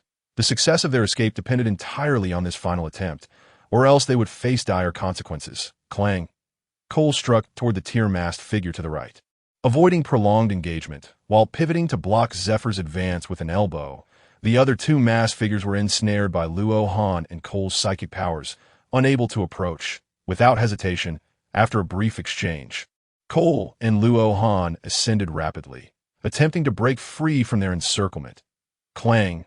The tear-masked figure had anticipated their maneuver, descending with a powerful strike that collided with Cole's right ARM. In an instant. Cole and Luo Han's ascent was thwarted. Whoosh! Luo Han directed Cole to retreat at high speed, narrowly evading Zephyr's punch from the left. Clang! Clang! 2 slicing strikes landed on Cole's back, and though he could not evade entirely, Luo Han managed to absorb some of the impact with his psychic power, sparing Cole from serious injury. However, this delay impeded their escape, and once again, they found themselves surrounded by the 4 adversaries. Zephyr and the tear-masked figure soared above Cole, simultaneously striking down toward his head. The other 2 black-clad figures quickly closed in on Luo Han, one launching a flying thrust aimed directly at him. Caught in simultaneous assaults, Luo Han and Cole could only cross their arms to shield themselves from Zephyr and the tear-masked figure's attacks. Luo Han utilized his psychic powers to bolster Cole's defenses, then executed a swift rotation to evade the barrage aimed at him. Clang! Clang!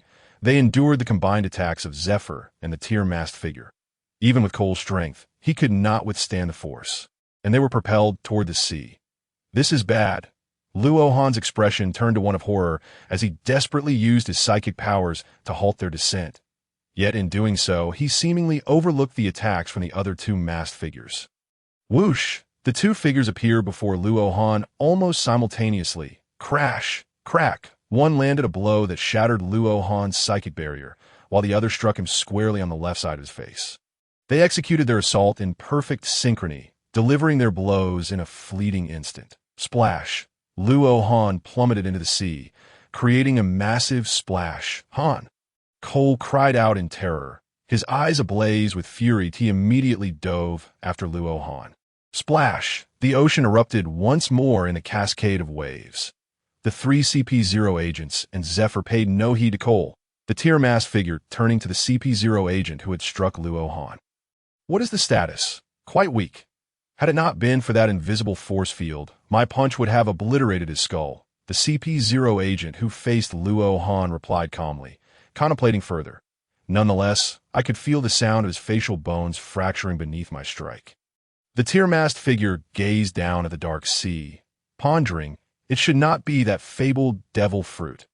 Having confirmed this, we should retreat, the tear-masked figure declared, preparing to return to the warship, seemingly unconcerned with Luo Han sinking beneath the waves.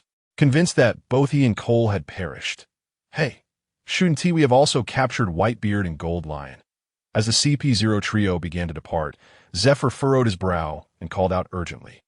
The tear-masked figure turned to face Zephyr, speaking in an emotionless tone. Our mission has been accomplished. The rest is your Navy's responsibility. With that, he swiftly employed the moon step to return to the warship. Ultimately, Zephyr had no choice but to relent.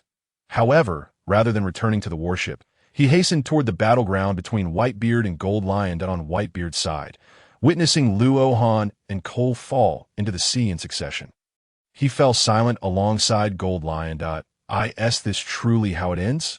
Though they belonged to opposing factions, it was tragic to see such young lives extinguished. Carp felt a pang of indescribable emotion. After all, Luo Han and Cole had only recently joined the Rocks Pirates and had committed no heinous acts. Moreover, observing Whitebeard's regard for them made it clear that these two youths were of honorable character. What a pity, Carp lamented. Carp, what a scoundrel. Whitebeard's low, rumbling voice conveyed a palpable rage that resonated with Carp. This is the harsh reality. Whitebeard, Carp replied, his tone equally somber. With that, he enveloped himself in haki, fixing his gaze intently on Whitebeard. Bracing himself for the inevitable clash, Whitebeard clenched his fists. Wait. Newgate, Luo Han, and Cole are already dead. It's time to retreat. There is no need to continue entangling ourselves with Carp and his crew. The Golden Lion stepped forward to intercept Whitebeard, then turned his gaze towards Carp and Sengoku. You Navy soldiers have also suffered significant losses. We are in a similar predicament. Let us call it day. Shall we? What do you say, Sengoku? Carp? No objections. Let it be so. Carp interjected, halting Sengoku, who was about to voice his thoughts, and acquiesced to the Golden Lion's proposal. He then took Sengoku by the arm and leaped towards the approaching Zifa with a moonwalk. Golden Lion! Whitebeard shouted furiously at the Golden Lion, intent on saying more, but suddenly fell silent, his eyes brightening. He then composed himself, disregarding the Golden Lion, and made his way back to his ship. The Golden Lion, surprised by Whitebeard's sudden calmness, did not dwell on it and followed suit back to the vessel. Once aboard, the crew set sail away from the turbulent waters, with the Green Fort pirates trailing behind Whitebeard's crew, all departing the area in unison with no further interference from the Navy. Amidst the rolling and majestic waves, Whitebeard and his crew gradually distanced themselves. A profound silence enveloped the ship. Not only had Law and Cole not returned, but many others were also missing, including the pirate named Jack, who had been struck down by the head chef and remained in those waters out on the Placid Sea. Two pirate ships, one small and one large, glided slowly. Bathed in the soft glow of the moonlight, they had just exited the stormy waters and entered the calm sea. 3 hours having elapsed since the conclusion of the battle, the Green Fort pirates continued to follow behind, undeterred by Law's disappearance. While others might presume that Law and Cole had perished, The members of the Green Fort Pirates held steadfast in their belief, as Law had previously assured them he could manage. Thus, they remained behind Whitebeard, awaiting Law's return on the pirate ship ahead. Whitebeard stood at the stern, gazing out at the horizon. His thoughts drifted back to the battlefield. Upon sensing Law falling into the water, he had confronted Carp in anger, when suddenly a mysterious voice echoed in his ears. Recalling those words, a slight smile crept onto his lips. That young lad Law had truly mastered his devil fruit powers.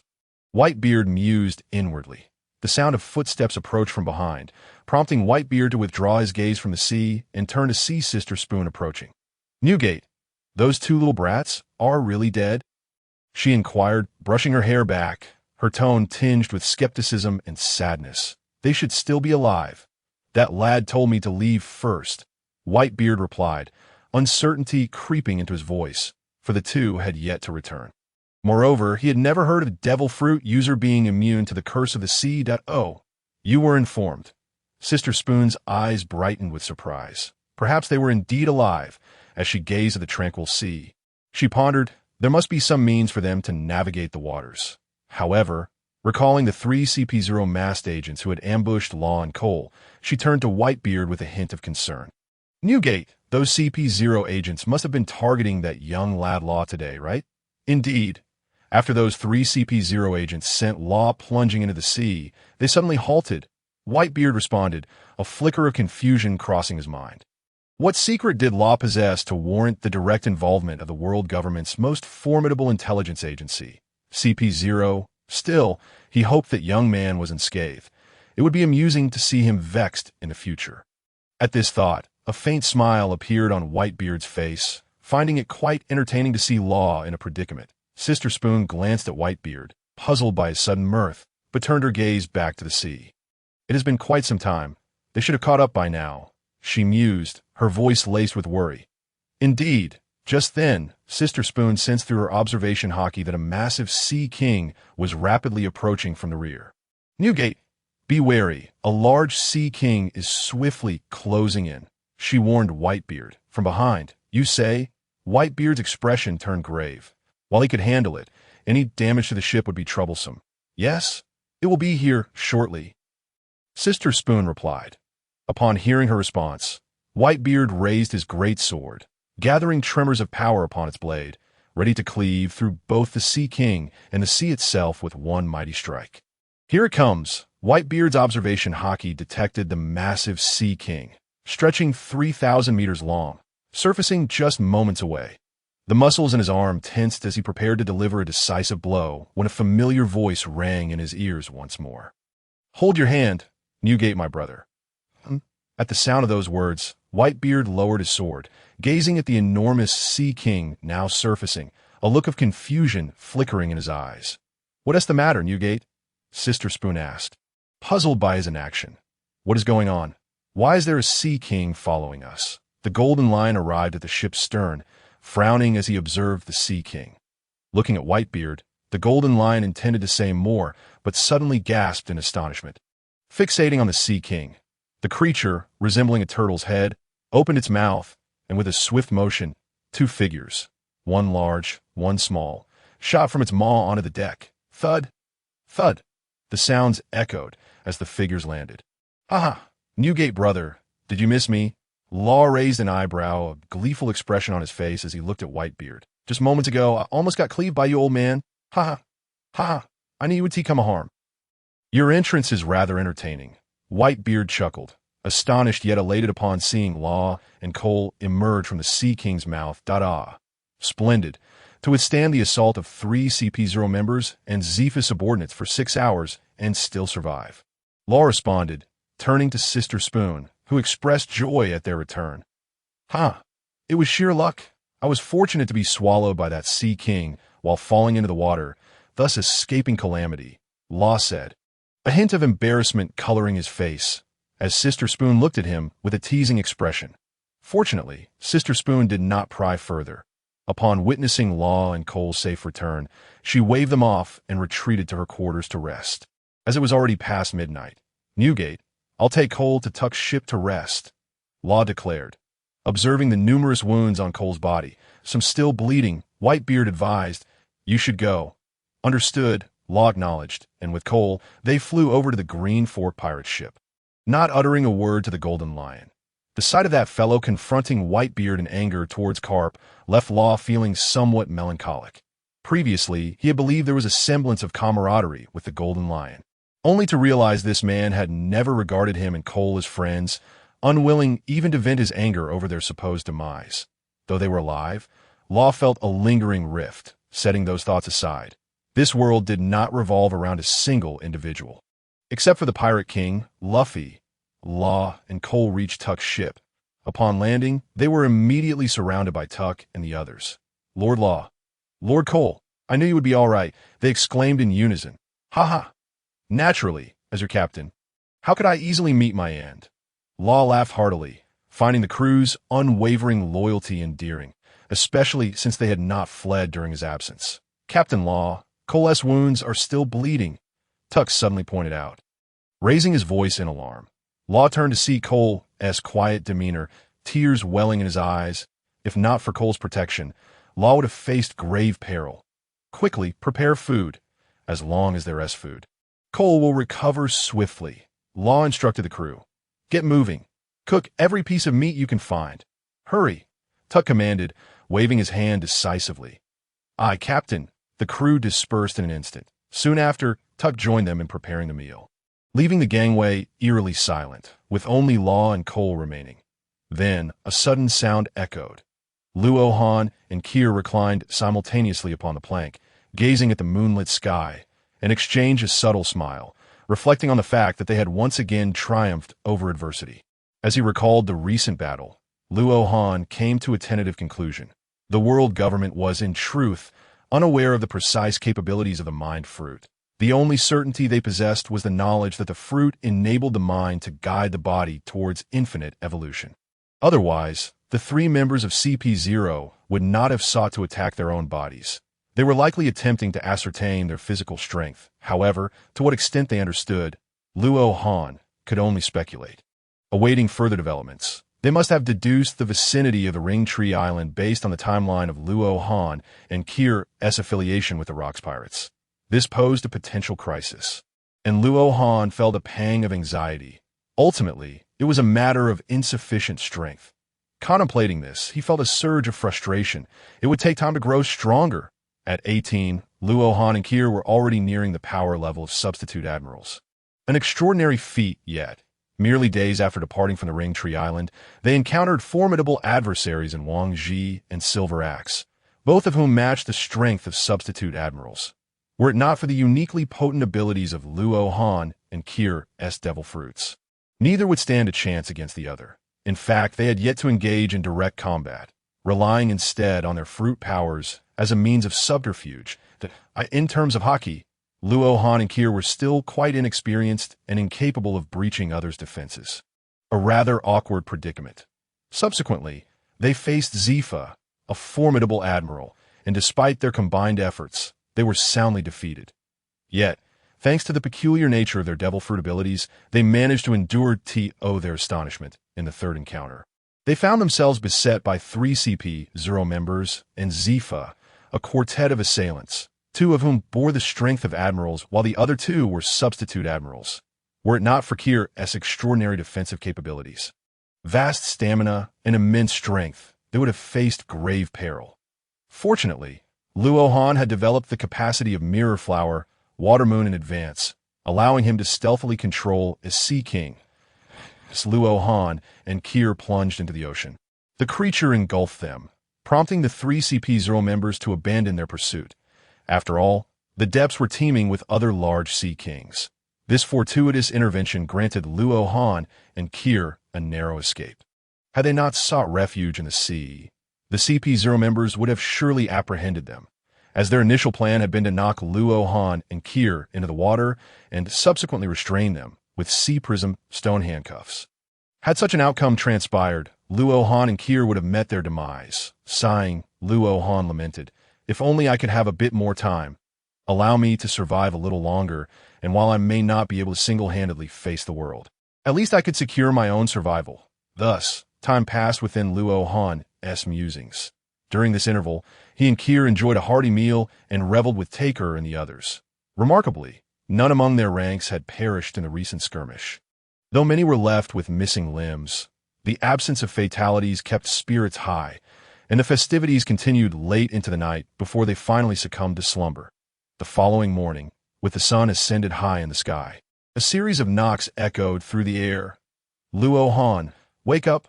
We spotted land," Taker shouted, rapping on the door of what had once been his spacious cabin, Dakata.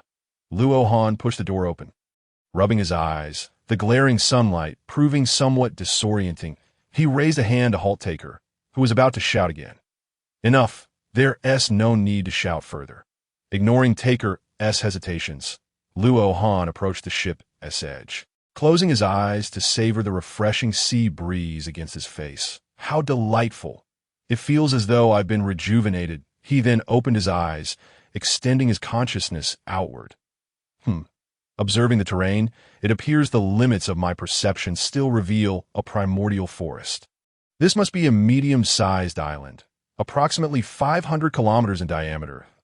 As the ship glided across the surface of the sea, creating swirling ripples, Luo Han and his companions followed closely behind Whitebeard. Gradually drawing nearer to the unfamiliar island, as they approached the unknown isle, nestled near the Sabiti archipelago, the imposing red earth of the continent loomed above, devoid of clouds, as the sky remained perpetually clear.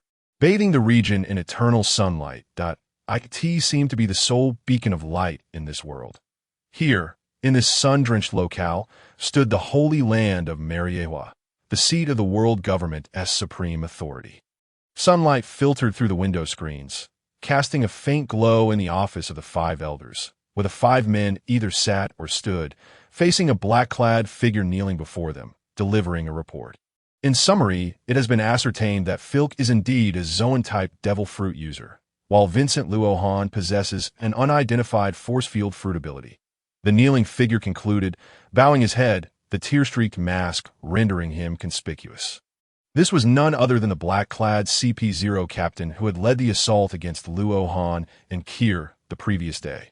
Very well, let us dispatch the bounty immediately, for now is the opportune moment for the rapid advancement of the Rock's pirates. The elder, leaning upon a cane, rapped the ground with his staff, addressing the kneeling figure with a grave tone. Yes, five elders, the CP0 captain raised his gaze in reply, before quickly bowing once more. The elder with a curved blade-shaped mustache approached the CP0 captain. Let be as such. Instruct the Navy to elevate the bounty on those two youngsters, and you may leave. Yes, five elders, the CP0 captain acknowledged. Rising to withdraw slowly. Watching the CP0 captain depart, the sword-wielding elder stood, poised to speak, when suddenly he halted. That's so. A faint, ethereal voice reverberated in the ears of the five elders. The five elders, now solemn, turned in unison, standing upright and lowering their heads, subsequently kneeling in unison towards a particular direction. Should this scene have been witnessed by others, it would surely have shattered their perception of reality. The highest authorities of the world government were kneeling together. Report to Lord M. Based on the CP0 report, we have largely dismissed the suspicion that those two children possessed the infinite fruit. The sword-wielding elder spoke first. Following this, the elder with the long mustache continued. However, since that devil fruit has never been documented by the world government, the exact nature of its abilities remains unclear. Thus, we cannot entirely rule out the possibility that the child's powers are derived from that legendary fruit. The golden-haired elder added, it is also conceivable that the storm of yesteryear submerged that devil fruit into the depths of the sea, or that those three took it back to their homeland, concealing it without consuming it. In any case, we shall unravel these mysteries, Lord M. The elder, leaning on his cane, supplemented. Indeed, the ethereal voice of him echoed once more. Gradually fading away, the five elders remained respectfully kneeling for a quarter of an hour before finally rising. They exchanged glances, a shared sense of vexation apparent. After their conversation with Lord M, the five elders proceeded to a massive structure concealed behind the Holy Land. Resembling a medieval cathedral, this edifice housed the world government's archives, perpetually guarded by CP0 operatives in the shadows. As they pushed open the grand doors, the five elders entered the archives of the world government. Intent on examining the intel regarding the fruit they referred to as the infinite fruit. Within the vast repository, towering shelves reaching 20 meters high stood in orderly rows throughout the spacious hall, containing a plethora of information and cultural records from across the world, encompassing nearly all the secrets discovered within this realm. With a soft echoing of footsteps, the five elders traversed the silent archive. Following the path between two rows of shelves, they made their way to the end, arriving at an ancient 10-meter-high small door adorned with historical pictographs depicting the developmental journey of a nation. As they opened the door, the five elders entered a circular chamber, approximately 50 meters in diameter, resembling a tower that soared to a height of 100 meters, with only a circular glass dome atop, while the rest remained sealed. Surrounding the room were circular bookshelves aligned against the walls, and at the center stood a round table accompanied by 5 circular stools. The midday sunlight streamed through the glass ceiling, illuminating the table.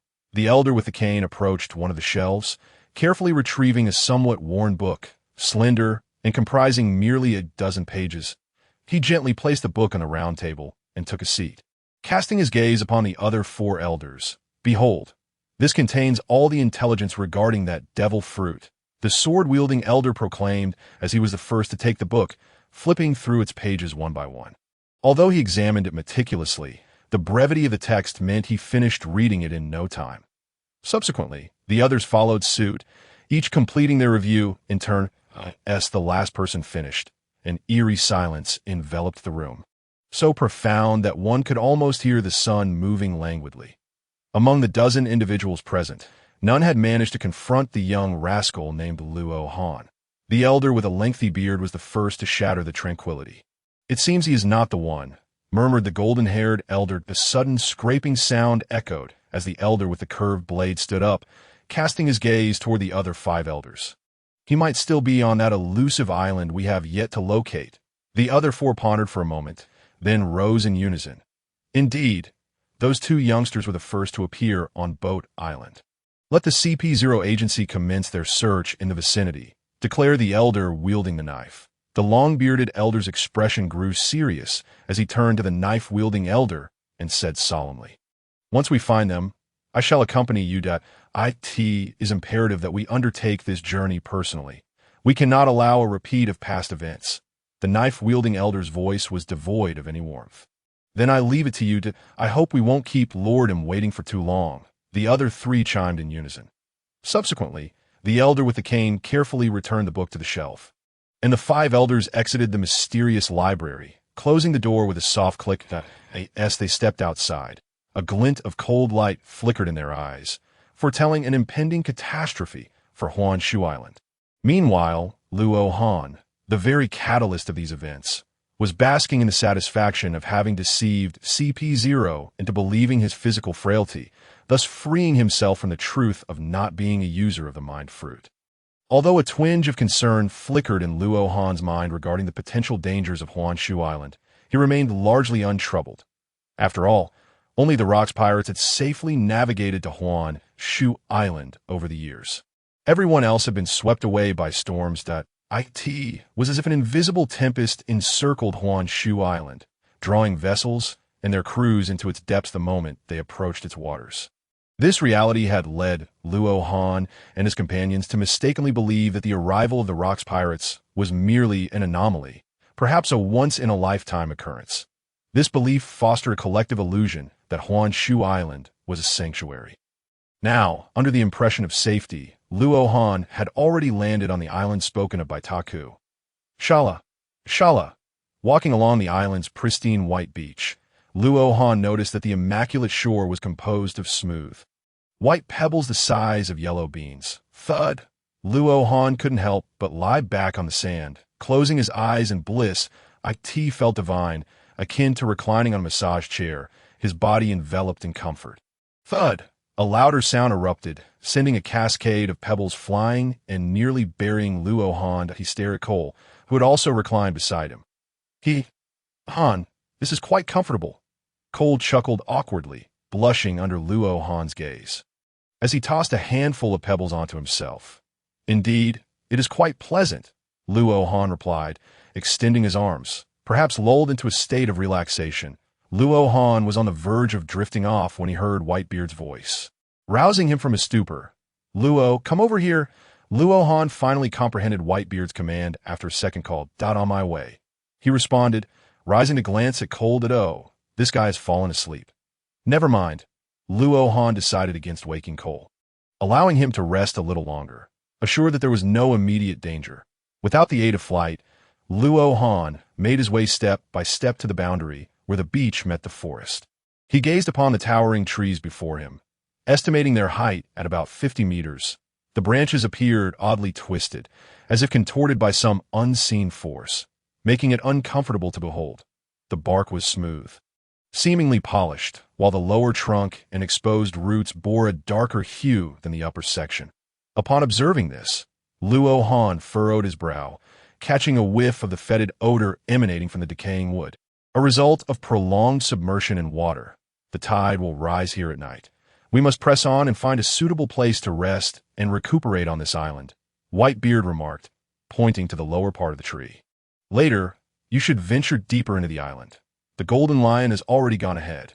Spoon and I will remain here, he added. Luo Han nodded, then turned to check on Cole before deciding to inform Taku. "Taku, when Cole awakens, tell him I have ventured into the island." "Understood, Boss Luo." Taku set down the wooden crate he had been carrying. After reminding Taku, Luo Han nodded at Whitebeard. Then, with a slight bend of his legs, he shot into the sky, soaring towards the mist that shrouded the forest a kilometer ahead. The fog seemed to dilute the sunlight, rendering the towering trees only faintly visible, creating an eerie atmosphere reminiscent of the gates of hell on this bright, clear day. As Luo Han scanned the surroundings, he noticed the white beach extending infinitely in both directions, suggesting that the island was either exceedingly long or vast, or perhaps both.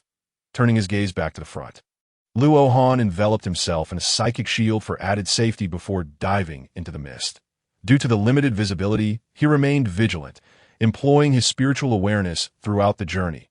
Beneath the fog, the forest was dense and silent, devoid of any sounds, even the chirps of insects. The stillness evoked memories of the alien planet from the film Alien, Covenant, where only plants thrived and no animals could be heard. Could there be aliens here too? If League of Legends has intruded, another alien would throw everything into chaos. Is this the apocalyptic scenario of the One Piece world? Luo Han felt a shiver run down his spine. Hastily reinforcing his psychic barrier, fearful of any dark particles drifting into his mouth or ears. Fortunately, after a while of flying, Luo Han emerged from the fog, arriving at the base of a magnificent mountain. Glancing around, he deduced that this must be a mountain range, its peak hidden from view, and its height challenging to assess due to the fog lingering halfway up from what he could see.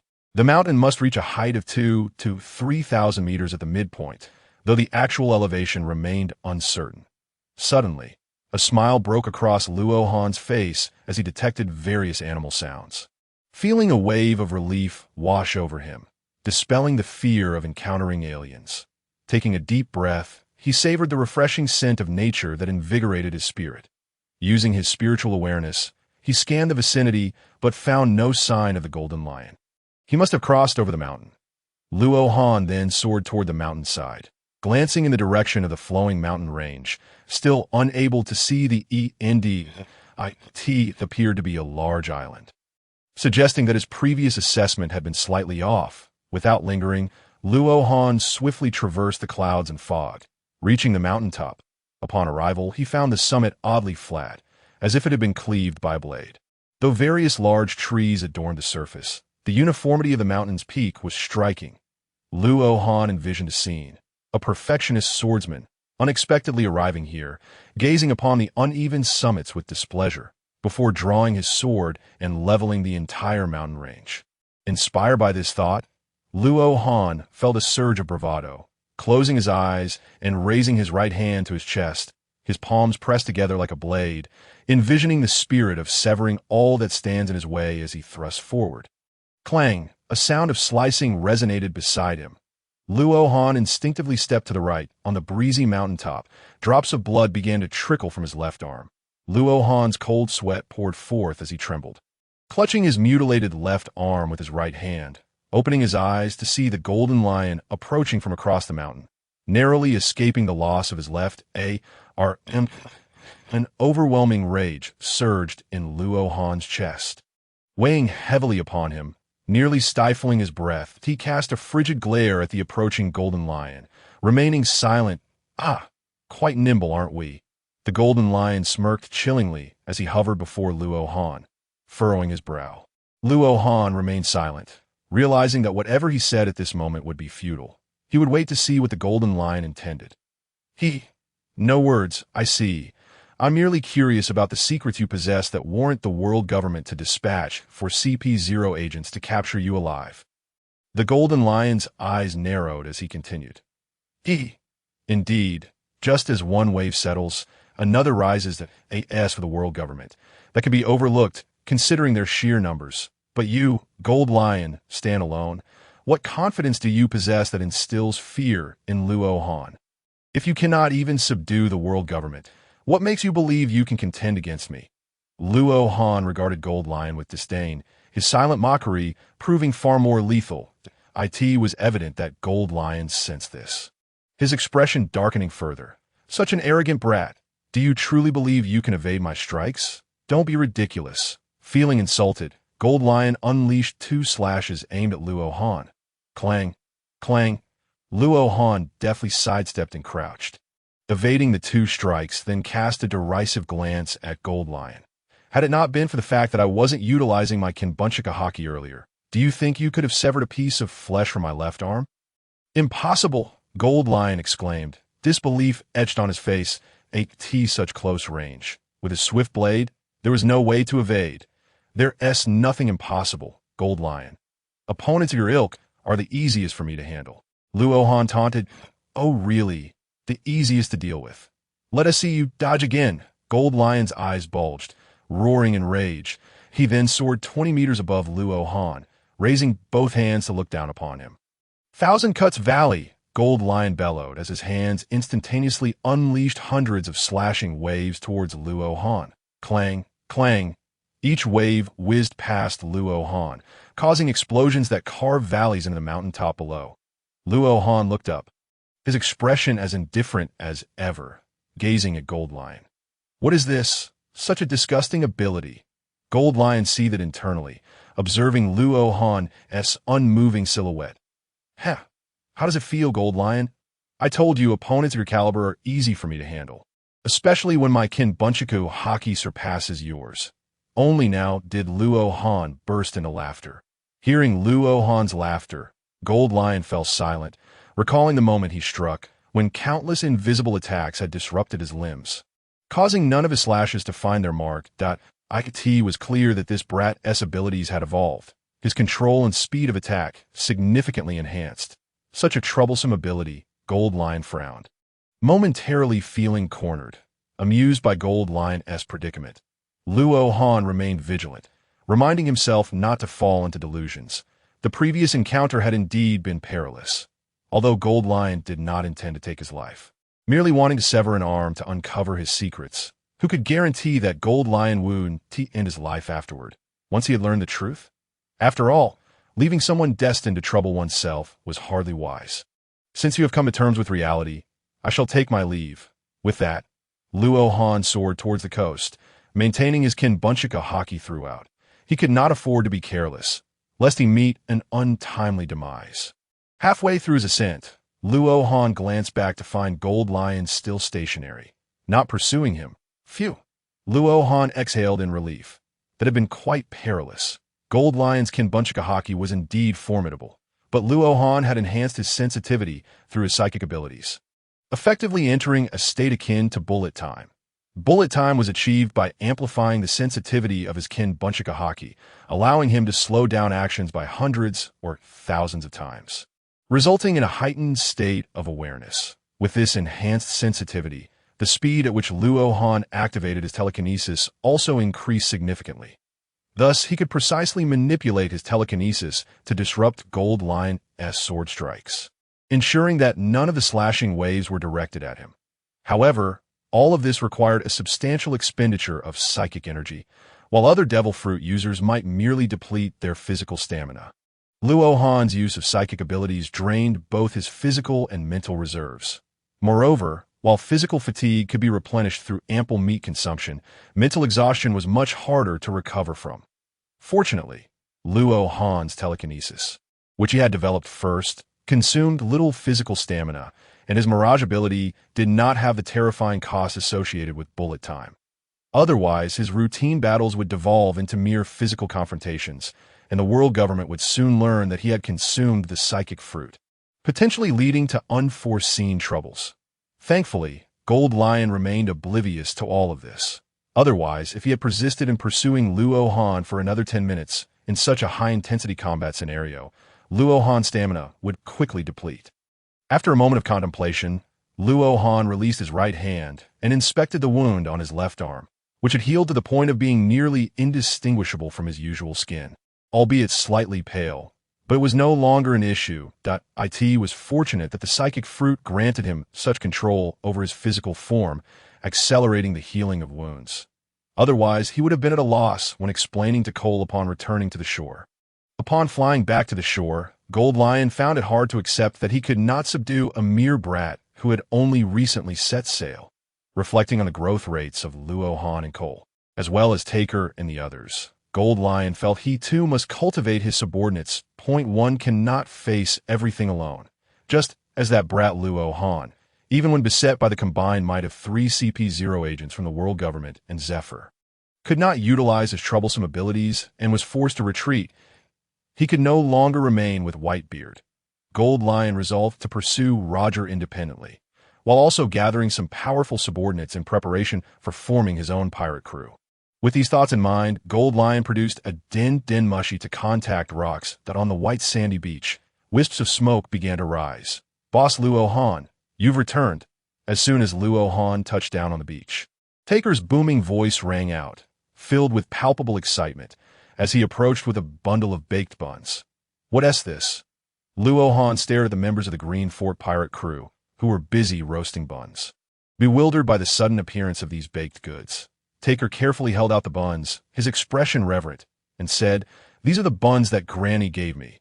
They're delicious. For you, Boss Luo Han." He handed the buns over. Luo Han hesitated, unsure whether to accept or decline the offering that might have been made 1 or 2 years ago. Ultimately, he decided to take them. After all, they were a gift from his subordinate, and he could not let them down. Surely, they wouldn't upset his stomach, would they? Luo Han pondered. Seeing Boss Luo Han accept Granny's buns, Taker finally breathed a sigh of relief. Boss Luo Han is still heeding Granny's teachings. "All right, from this day forth, Boss Luo Han will be my lifelong leader." "Is there something else?" Luo Han interrupted, noticing Taker lost in thought. No, nothing else. Taker hurriedly turned to join his companions in roasting buns. After Taker left, Luo Han approached Whitebeard, contemplating whether to eat the buns. I'll dedicate this gesture of goodwill to my brother Newgate, as a token of gratitude for his earlier assistance. Yes, that's it. Luo Han muttered to himself. "Where is Gold Lion?" Whitebeard casually inquired, seated beside the fire with a jug of wine in hand. Though phrased as a question, it seemed more like a statement, as if he were indifferent. "I don't know," Luo Han replied succinctly, unwilling to elaborate on Gold Lion. What had transpired today would eventually be settled in time. For someone well-versed in the plot, this was hardly a challenge for Luo Han. Observing Luo Han's reluctance to discuss further, Whitebeard felt a flicker of suspicion, but considering Gold Lion's character, it was apparent that the two had clashed. However, Whitebeard would never guess that Gold Lion had not merely quarreled with Luo Han, but had intended to extract secrets from him before eliminating him. Otherwise, the atmosphere would not be so tranquil. Sitting beside the crackling fire, Luo Han picked up a piece of roasted meat and took a hearty bite. Delicious. By the way, where's Sister Spoon, since boarding the ship and landing on the island? Luo Han had not seen her and felt a twinge of curiosity. She went to check ahead. Whitebeard gestured toward the right, in the direction of the coastline, before taking a bite of the bun Luo Han had just given him. The flavor seems quite good. Whitebeard remarked, his eyes lighting up. Luo Han gazed towards the coastline, where the horizon remained elusive. It appeared this island was elongated in shape. You went inside the island earlier. What was it like? Whitebeard inquired. Luo Han contemplated for a moment before responding. It's about 50 kilometers inland from here, and crossing through the thick fog leads to the mountains. However, there hasn't been a single sound from any animals along the way. It's eerily quiet. It seems that nighttime here might prove perilous, as even during the day, the animals dare not approach. Whitebeard finished his bun and took a swig of wine, thoughtfully replying, and then we'll traverse through the mist to reach the mountaintop, which appears to have been sliced flat, making it a suitable resting spot. Luo Han continued. Whitebeard waited for a moment, not hearing Luo Han speak. Before looking down at him, I asked that all? What about the other side of the mountains? Luo Han felt somewhat awkward. After encountering the golden line at the summit, he had returned without taking a closer look. However, he had vaguely glimpsed a hazy mountain range across from him, obscured by clouds and mist. Not paying much attention, he had come back after an unpleasant encounter with the golden lion. Luo Han could only express it this way. Well, let it be. After we filled our stomachs, we can take another look. Whitebeard did not pursue the matter further. The two then succumbed to the temptation of meat, just as Luo Han was about to reach his fill. Cole approached, rubbing his eyes, that he sat beside Luo Han, letting out a tremendous yawn, which startled Luo Han into quickly hiding the meat behind him, lest he be left with nothing but saliva. Observing Luo Han's actions, Cole felt flustered and could only seize a piece of meat and stuff it into his mouth, turning his embarrassment into a ravenous appetite. Lord Cole, there's more here, the head chef, having anticipated Cole's voracious appetite, had already prepared everything. Cole devoured skewer after skewer of meat, each the size of a plump pig, as if they were mere candies, leaving only bones in his wake, while Luo Han and Cole indulged in their feast. The golden lion had just finished a call with Rox and hung up the phone bug, casting a cold gaze towards the coastline, a glint of icy light flickering in his eyes.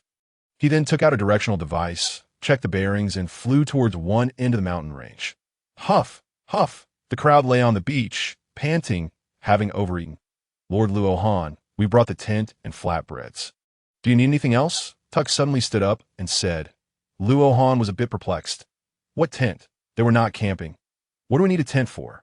Luo Han inquired directly. Lord Luo Han seems a bit dense. Tuck regarded him with disdain. The tent is obviously for resting. What if it rains? Yet he added, it's to prevent rain. Lord Luo Han, that I know, there's no need to bring it from the ship, that I will simply use telekinesis to take both ships away. Thus, we don't need to bother with the tent, Luo Han replied, rising and glaring fiercely at Tuck. Don't think I didn't notice your earlier contempt. Tuck trembled under Luo Han's gaze, managing only a dry laugh. Ignoring Tuck, Luo Han stared at the white sandy beach, lost in thought.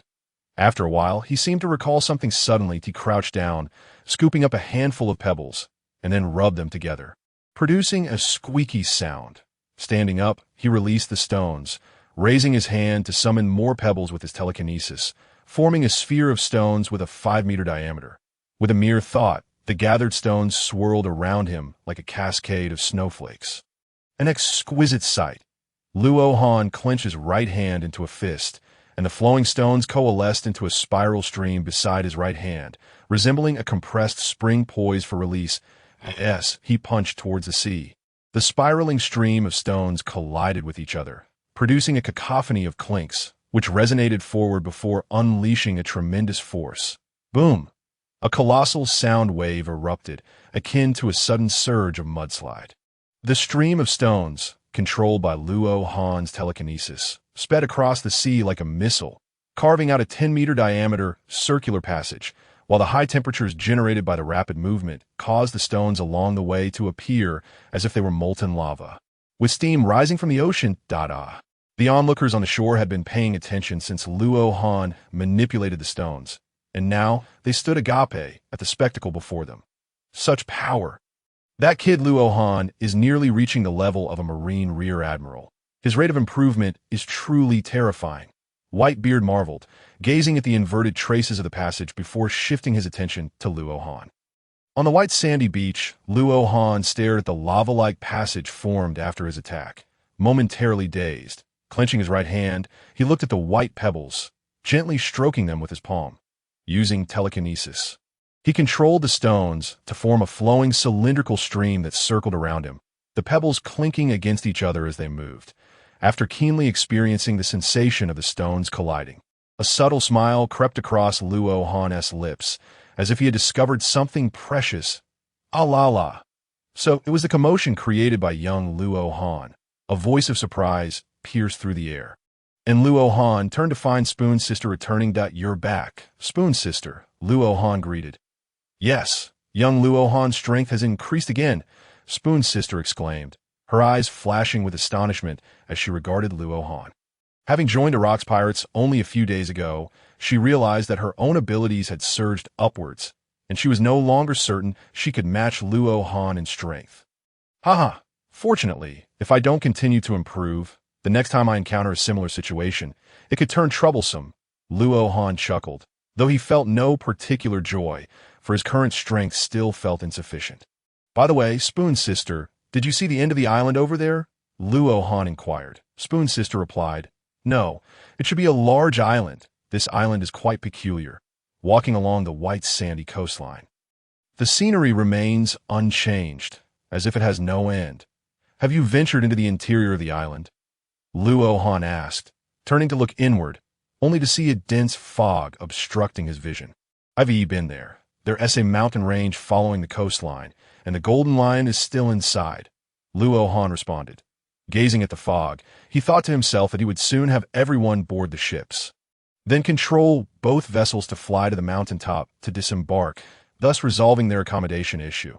"Spoon's sister, you haven't eaten anything yet, have you? You should go grab some food," he suggested. Spoon's sister nodded, and the two made their way to Whitebeard. They instructed the head chef to prepare more food, and the three gathered around the still-burning fire. "Once the Golden Lion returns, we shall venture into the island. It feels as if there is some danger lurking here," Whitebeard remarked, gazing at the tranquil. Tea was indeed strange. Upon disembarking, there had been sounds of waves, but now the sea lay still, like a mirror. "It is somewhat eerie. Let us depart once Spoon's sister has finished eating," Luo Han said, feeling a twinge of unease. The three then exchanged stories of their previous encounters on unfamiliar islands, with Whitebeard and Spoon's sister sharing most of the tales. Luo Han listened with great interest, growing even more enamored with this world of pirates. Enigmatic islands and wondrous creatures awaited his discovery. "The meat is ready, Lady Spoon," the head chef announced, placing a platter of meat before her. "Wow, thank you," Spoon's sister exclaimed. The chef smiled, gesturing for her to enjoy her meal before departing. Before long, after Spoon's sister finished her meal, Whitebeard stood up, scanning the crowd and frowning slightly. "Where's Shiki? Why hasn't he returned?" Luo Han shrugged, indicating uncertainty. "Perhaps he is too ashamed to show his face after I teased him." "Huh." Whitebeard glanced at Luo Han and shook his head. "He is probably still inside, with Shiki's strength. He shouldn't run into any problems." Spoon's sister, pulling out a napkin to wipe her mouth, speculated.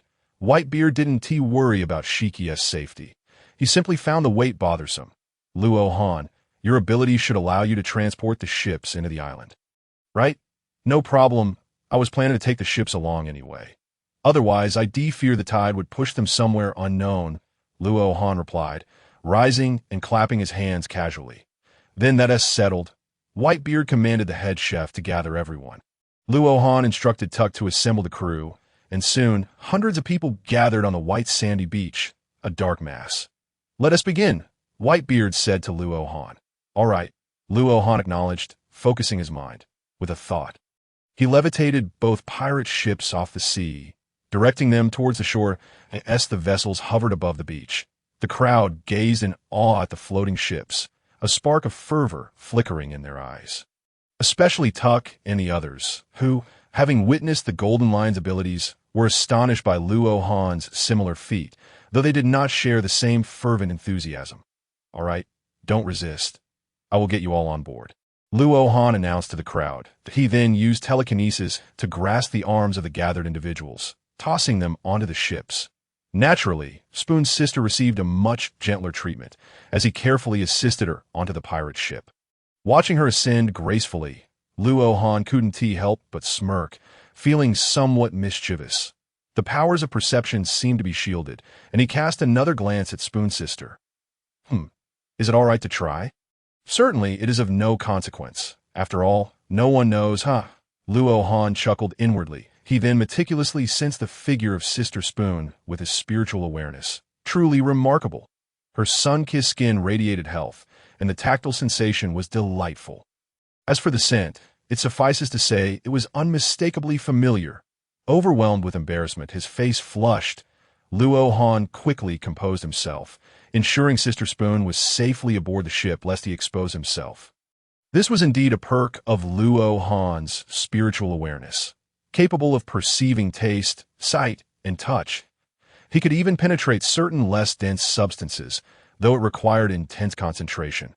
Initially, when he awakened, the sheer volume of information his brain processed caused him considerable pain. Thus, he had blocked out tactile and gustatory sensations, relying instead on the conventional use of observation and perception in conjunction with sight. Perhaps due to prolonged use, he had nearly forgotten the existence of tactile and gustatory perception. However, upon witnessing Sister Spoon's alluring ascent, he was suddenly elated, recalling the benefits of his transmigration that he had yet to claim. Indeed, this perk was quite splendid, and, as Luo Han reminisced about the enchanting scene he had just witnessed, he remained oblivious to the fact that an old virgin had been observing him intently. When he regained his senses, Luo Han realized the most advantageous application of these three perceptions. Haha. Could this be akin to the ability Sanji coveted the most? Upon boarding, Sister Spoon regarded Luo Han with a bemused expression, puzzled as to why merely gazing at her form could provoke such a blush. Naturally, she was unaware that Luo Han had just measured her physique with his spiritual awareness. Otherwise, she might have reacted quite differently, perhaps even indignantly exclaiming, "I consider you a bothersome little brother, yet you wish to inspect my body." Her amused gaze held little malice, but Luo Han, feeling guilty, averted his eyes and prepared to summon Whitebeard as well. Alas, turning, he collided with Whitebeard's teasing glance and lewd grin, causing Luo Han to feel even more sheepish. Trembling involuntarily, what was wrong with this old man? Surely not. Observing Luo Han's fearful demeanor, Whitebeard was further convinced and promptly leaped aboard the ship. Casting a sidelong glance at Luo Han below, Whitebeard chuckled lightly. "Do not think I failed to notice that lewd grin on your face when you escorted Sister Spoon aboard." With his face flushed and legs awkwardly together, it was clear that Luo Han had perceived something indescribable. Although unaware of the marvels of Luo Han's spiritual awareness, Whitebeard recalled the peculiar powers of his devil fruit and became increasingly hesitant to allow Luo Han to bring him aboard. After all, he was still a virgin. Luo Han could only force a laugh. Alas, a lifetime of reputation tarnished by a single conveyance. "Brother Han, shall we board as well?" Certainly," Luo Han replied, momentarily forgetting that Cole stood nearby. He mustn't set a bad example for the young one. Subsequently, the two ascended to the ship together. Above the dense forest, two pirate ships, one large and one small, glided through the air, gradually approaching the dense fog ahead. Luo Han stood at the bow of the ship belonging to the Rock's pirates, flanked by Whitebeard, Sister Spoon, and Cole. Ignoring the teasing glances from Whitebeard, Luo Han maintained a serious demeanor as he gazed toward the encroaching fog. He pondered how the creatures of the mountains dared not approach this place. As they entered the mist, Luo Han conjured a telekinetic barrier around the ship to isolate it from the fog. With a whoosh, the vessel parted the fog and entered, instantly immersing everyone in a hushed world. In an environment where objects were unseen and sounds unheard, fear inevitably burgeoned within the human heart. Unbeknownst to them, the group fell silent, with only the two pirate ships gliding slowly onward. Emerging from the fog, the ship arrived at the foot of the mountains. Looking up, they beheld a cloud of mist suspended halfway up the slope. Stretching endlessly along the mountain range, resembling a blade of energy hanging amidst the peaks. "Is this the mountain range you spoke of?" Whitebeard inquired, eyeing the mountains. "Indeed. Ascend, and we shall reach the summit I mentioned." Luo Han replied, dispelling the telekinetic barrier as he continued to guide the ship skyward. Before long, they pierced through the clouds, arriving at the mountaintop. Gazing at the summit, seemingly sliced off by a blade, the group gasped in awe. Luo Han steered the ship toward one of the peaks, and with a gentle creak, the two pirate ships were nestled upon the branches of sturdy trees, much like waves cradling the vessels. Luo Han, are you certain that the Golden Lion is here? Whitebeard asked, employing his observation hockey to scan the surroundings. Finding no trace of the Golden Lion, I have no idea. When I returned, he was still here.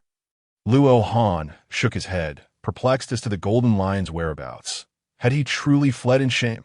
What was that sound? Luo Han perked up his ears, turning to Whitebeard, realizing it was the phone bug he had brought along. Whitebeard retrieved the phone bug linked to the Rock's Pirates headquarters. Is this Whitebeard? A deep, boisterous voice emanated from the phone bug, instantly silencing everyone, as if they feared disturbing its owner. Whitebeard's expression hardened, and he questioned, Rox, what brings you here? Luo Han too was curious as to why he had called out of the blue. Had something gone awry? The Golden Lion just contacted me. Whitebeard replied, What do you mean by that? Ha ha ha. It means that from now on, you and the Golden Lion will each lead a team to hunt down Roger. The raucous voice rang out once more, this time audible to all. The Golden Lion had indeed departed and intended to lead a team to pursue Roger. Did he truly believe he could stand against him without Whitebeard's aid? One could only wonder who would end up hunting whom. Whatever. Such matters, Whitebeard said dismissively. The others remained largely unperturbed. After all, his pursuit of Roger was merely to avoid entanglement with others, and conversely, he relished the camaraderie with Luo Han and the others, much like family. Whitebeard was quite content with their current voyage. Just be cautious. That rascal Roger is not easily dealt with. In any case, get moving, Rox concluded earnestly. The phone bug clicked off, restoring tranquility as Whitebeard stowed it back in his pocket. Observing this scene, unlike the others who were preoccupied with the matters of Rox and the Golden Lion, Luo Han found himself intrigued by the mysterious pocket. Regardless of the battle, the phone bug never seemed to fall from it. Much like Nami's bosom, one could never predict what treasures it concealed. 2-meter-long sticks could not fathom its depths, leaving one in awe. All right, everyone disembark and inspect the surroundings. We shall hold a feast tonight, Whitebeard commanded, his voice booming, as if the departure of the Golden Lion had only lifted his spirits further. Turning to Luo Han, Whitebeard was about to speak when Luo Han interjected, I shall go inform Tucker and the others. He then soared toward Tucker's ship to explain the situation, allowing them to disembark and assess the environment. What do you have to say, Brother Newgate?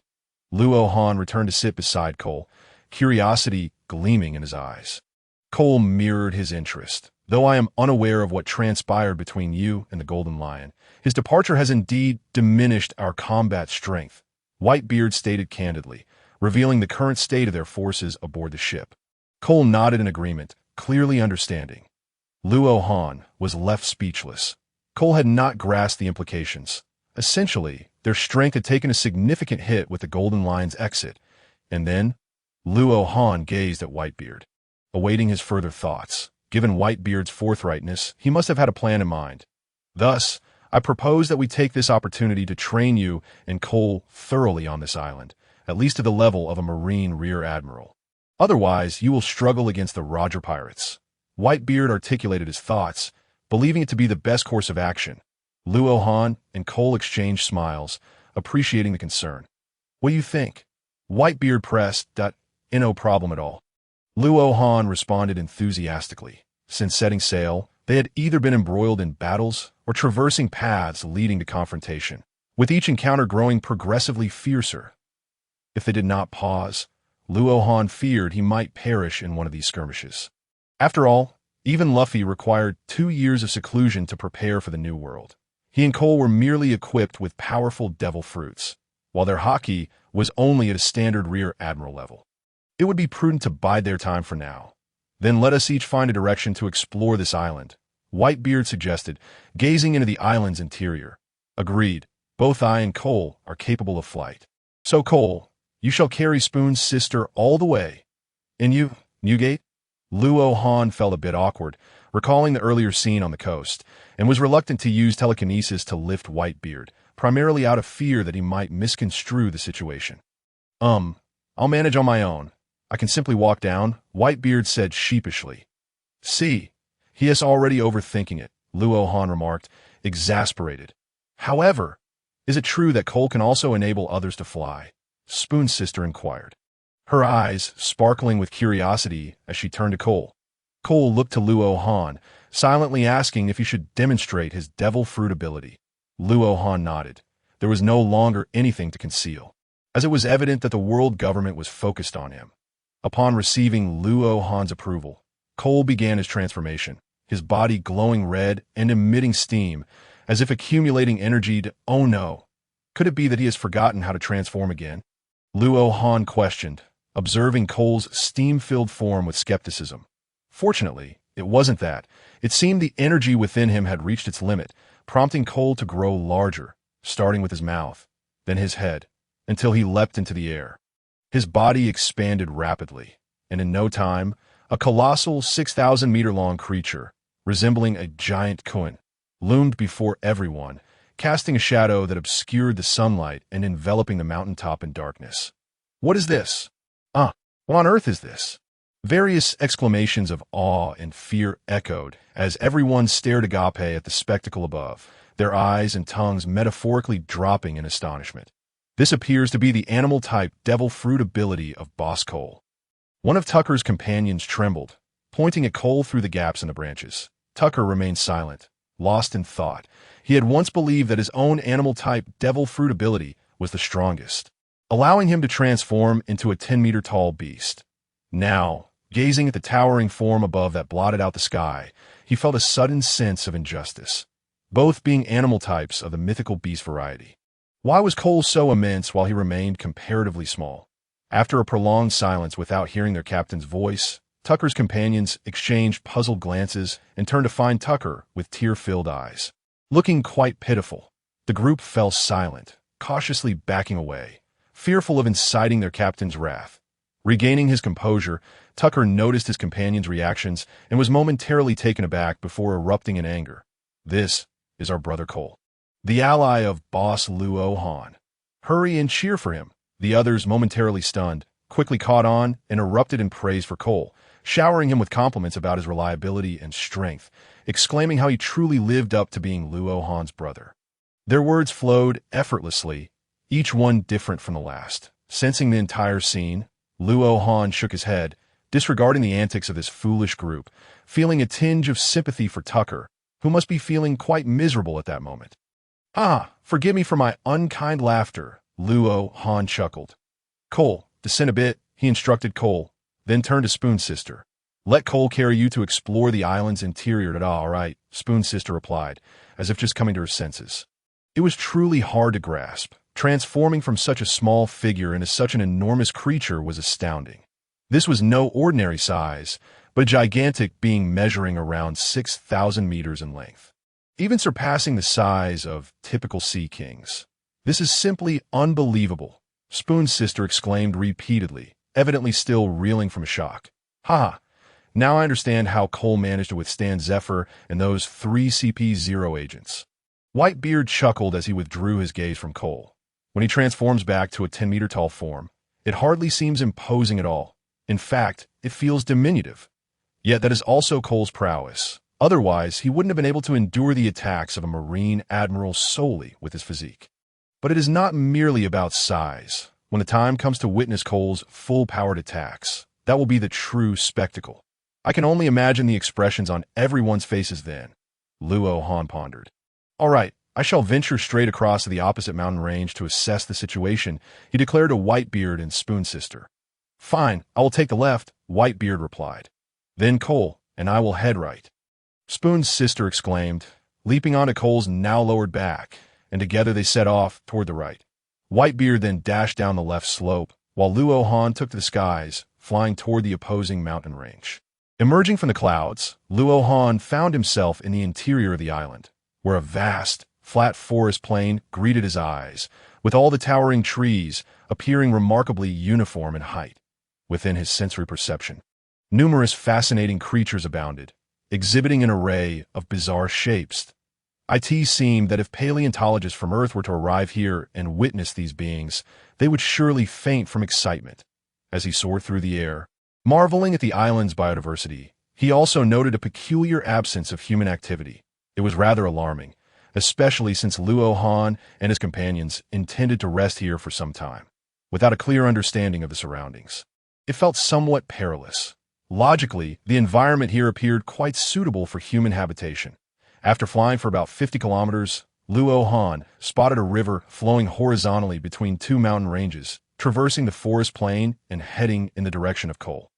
Hovering above the river, he paused to survey the mountains on either side, noting their similar sizes and distances, indicating that he had arrived at the central part of this elongated island. Gazing down at the expansive river below, which was at least 2,000 meters wide and approximately 800 meters deep, he observed that it continued to deepen as it flowed toward Senkō and Spoon Sister, suggesting it exceeded 800 meters in depth. This realization furrowed Luo Han's brow further. Through his sensory perception, he detected a rich variety of fish in the river, while the forest harbored numerous fruit trees and edible animals. Yet, how could there be no signs of human presence? Peculiar! Could it be that such traces lay concealed beyond the mountain range? Luo Han mused silently as he sped toward the mountains he intended to explore. In a swift motion, Luo Han ascended above the mountain range, discovering that it, like the mountains near the ships, had been flattened at the summit, merging into the fog-laden forest bordering the sea below. Shaking his head, he glanced around, still finding no evidence of human habitation. Forget it, he thought, observing the still bright sky. He ascended higher, believing that from a greater altitude, he would be able to discern the island's overall layout. Upon reaching an altitude of 10,000 meters, he finally grasped the island's entirety. It resembled a primitive ship, with the flanking mountains serving as inflated cushions supporting the central forest plain. A river bisected the island, culminating in a large lake at its center. What a marvelous island! Luo Han exclaimed, extending his hand to illustrate its dimensions. Alas, his lack of mathematical prowess hindered him from employing any triangular theorem to estimate the island's overall length, while Luo Han lamented his mathematical shortcomings. Whitebeard had also reached the forest, surrounded by towering trees standing hundreds of meters high. The view from a mountaintop was largely obscured, and It felt as though he were in a deep valley, with the trees merely appearing to align with the coastline due to their height. Moreover, the trees varied greatly in species, with numerous fruit trees filling the air with delightful aromas. The wildlife was abundant.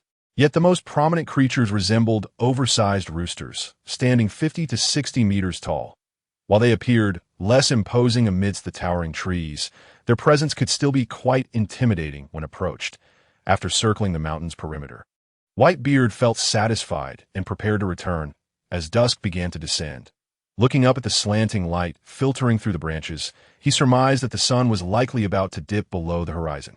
The glow of the setting sun transformed the island's central lake into what resembled a gigantic red persimmon, appearing utterly enticing. That moment, Luo Han, perched atop Senkō, was lost in thought after discerning the overall shape of the island from high above. He had descended to locate Senkō and Spoon Sister. Following a brief exploration of the island's end, they returned to the massive lake, only to find the same absence of any human activity, leading Luo Han to feel as though they were the first to set foot on Ark Island. Given that Luo Han found this island reminiscent of a primitive vessel, he took the liberty of naming it Ark Island. Senkō and Spoon Sister did not object, perhaps indifferent to the matter, as they had no intentions of residing here for long. Nevertheless, Luo Han remained perplexed. It was improbable that only they had ever visited this place. Surely, others had come before them. Yet why were there no traces to be found? Sister Xiao, the environment here seems quite suitable for human habitation. Yet, why are there no signs of human presence? Gazing down at the vast, oval-shaped lake, Luo Han pondered before inquiring once more. Every island in this new world possesses its own peculiar traits, which often contribute to the challenges of human survival. This island must be no exception. Sister Xiao brushed her hair, tousled by the wind, and sighed. Yes, that's so. I wonder what makes this island so unique. Luo Han was momentarily taken aback, but soon regained his composure, observing the distant sunset. He rose and addressed Cole. "Let us return, for the sun is about to sink beneath the horizon." Sister Shao concurred. "Then let us head back." "Indeed." Cole responded with a resounding voice, then changed direction, soaring toward the location of their vessel. Before long, the trio reached the mountaintop they had previously visited. Thud! Thud! Luo Han and Sister Shao jumped off Cole's back and landed on the ship. Shortly after, Cole transformed back to his original form and flew onto the vessel. That moment, Whitebeard had yet to return. Luo Han descended to the ship's lower deck and observed the head chef and Tuck directing a group of people as they cleared away the surrounding trees. Creating a clearing roughly 100 meters in diameter, the area was filled with an array of cooking utensils, barbecues, steamers, and large pots, with a bonfire already crackling to life, heralding the onset of a grand feast. "Hurry! Bring out all the meat stored on the ship, and the wine, especially the red wine from Lady Shao." The head chef bellowed beside a steamer, commanding the others. Tuck and his crew began hauling out boxes from the ship. Watching the members of the Green Fort Pirates carefully transport the boxes, Luo Han's lips twitched, a sense of foreboding creeping into his mind. Tuck, noticing Luo Han's expression, brightened and jogged over, his eager eyes betraying a hint of flattery that made Luo Han feel that ominous premonition was about to be realized. "Luo Han, my captain, to celebrate your and Cole's safe return, I've brought out half of the pastries given by Granny." The premonition proved correct. Luo Han rubbed his forehead, feeling a headache coming on, although Whitebeard had confirmed that Granny's pastries were quite delectable. The thought of their production date being uncertain, perhaps 1 or 2 years old, and stored on the damp seas made it hard for him to swallow. Yes, that's so. In that case, everyone should indulge a bit more. Luo Han's lips twitched as he could only respond in such a manner. After all, if everyone ate their fill, there might not be any left for him. Tuck patted his chest, assuring, "Don't worry, Captain. I'll set aside a box for you." Tuck's expression was one of mock reassurance, further aggravating Luo Han. "Enough. Go and attend to your duties."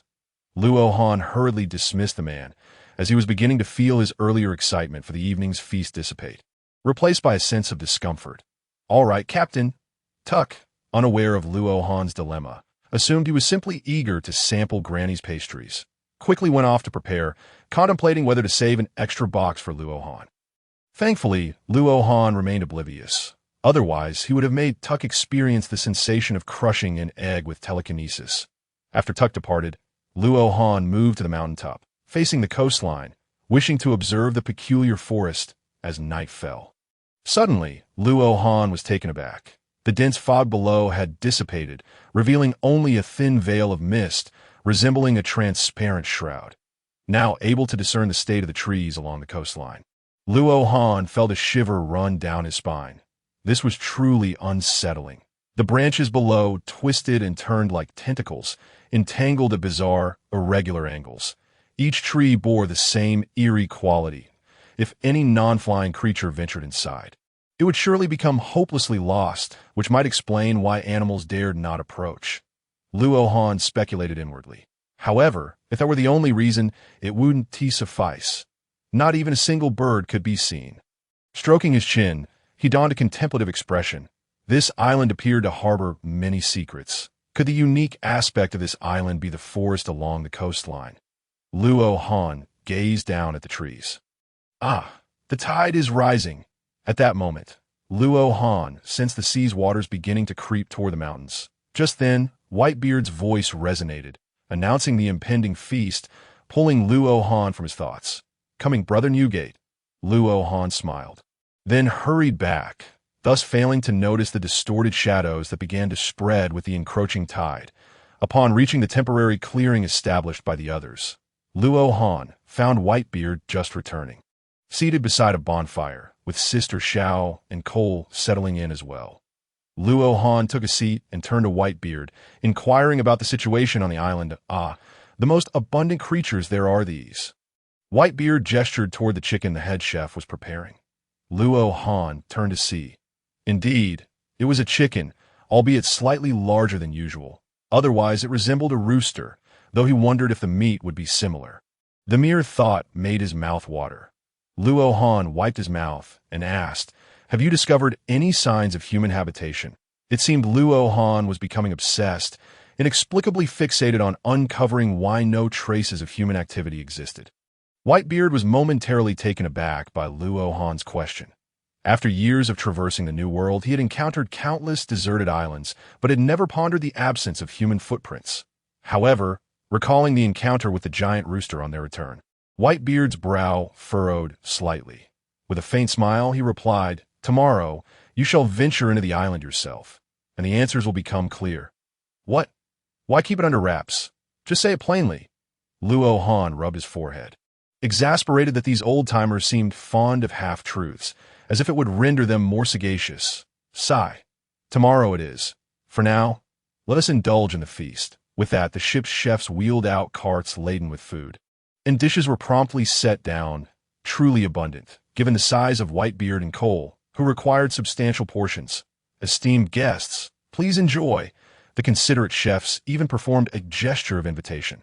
Whitebeard rose, raising a large cup of wine, gazing at his temporary companions with a sense of nostalgia. "The feast is upon us. Let us revel in it. Cheers!" Whitebeard's jovial voice rang out. Responding to Whitebeard's spirited proclamation, everyone raised their cups, enthusiastically shouting cheers, their spirits soaring to new heights. Thus commenced a joyous banquet. Clink, clink, the temporary clearing echoed with jubilant voices as everyone drank heartily, the celebration now well underway. However, Luo Han, not one for alcohol, did not join the revelry and instead approached the head chef. "Are we not ready yet?" Luo Han urged. "Not yet, but it will be soon," the head chef replied with a smile, flipping a large chicken fillet on the grill, producing a tantalizing sizzle. Gulp!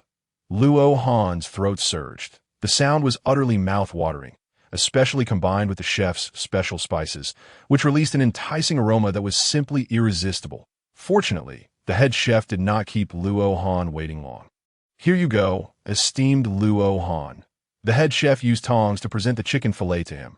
Luo Han reached out without hesitation, undeterred by the heat. Inhaling the delectable fragrance, he took a generous bite, and the flavor exploded in his mouth as the juices cascaded over his tongue. Everything was utterly divine, simply exquisite.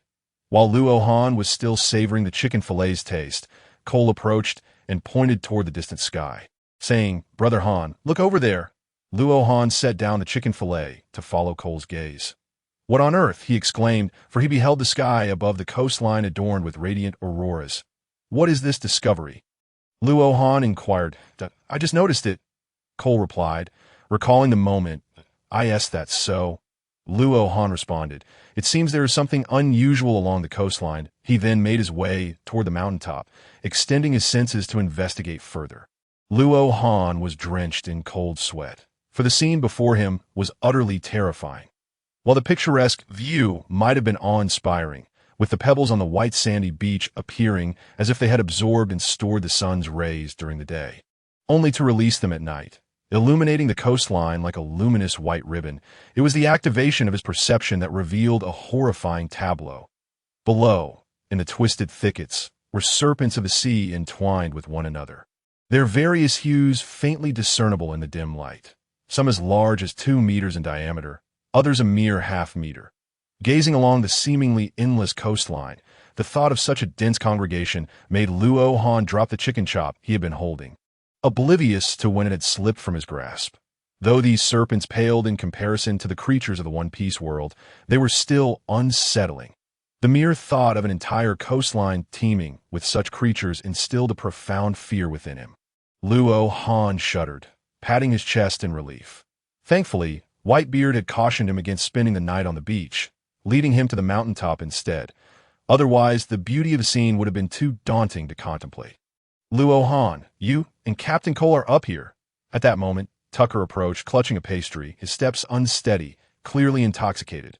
"Here, Captain, try my baked pastry." Tucker, hiccuping, shoved the pastry towards Luo Han, causing him to feel nauseated, and suddenly he lost all desire for the delicious chicken chop. "What is this?" Before Luo Han could respond, Tucker's curiosity was piqued by the glowing coastline. "Hey, everyone, come and look. The sea is glowing." Tucker turned to shout at the others. Upon hearing Tucker's voice, the group turned in unison. their eyes drawn to the twinkling auroras in the sky.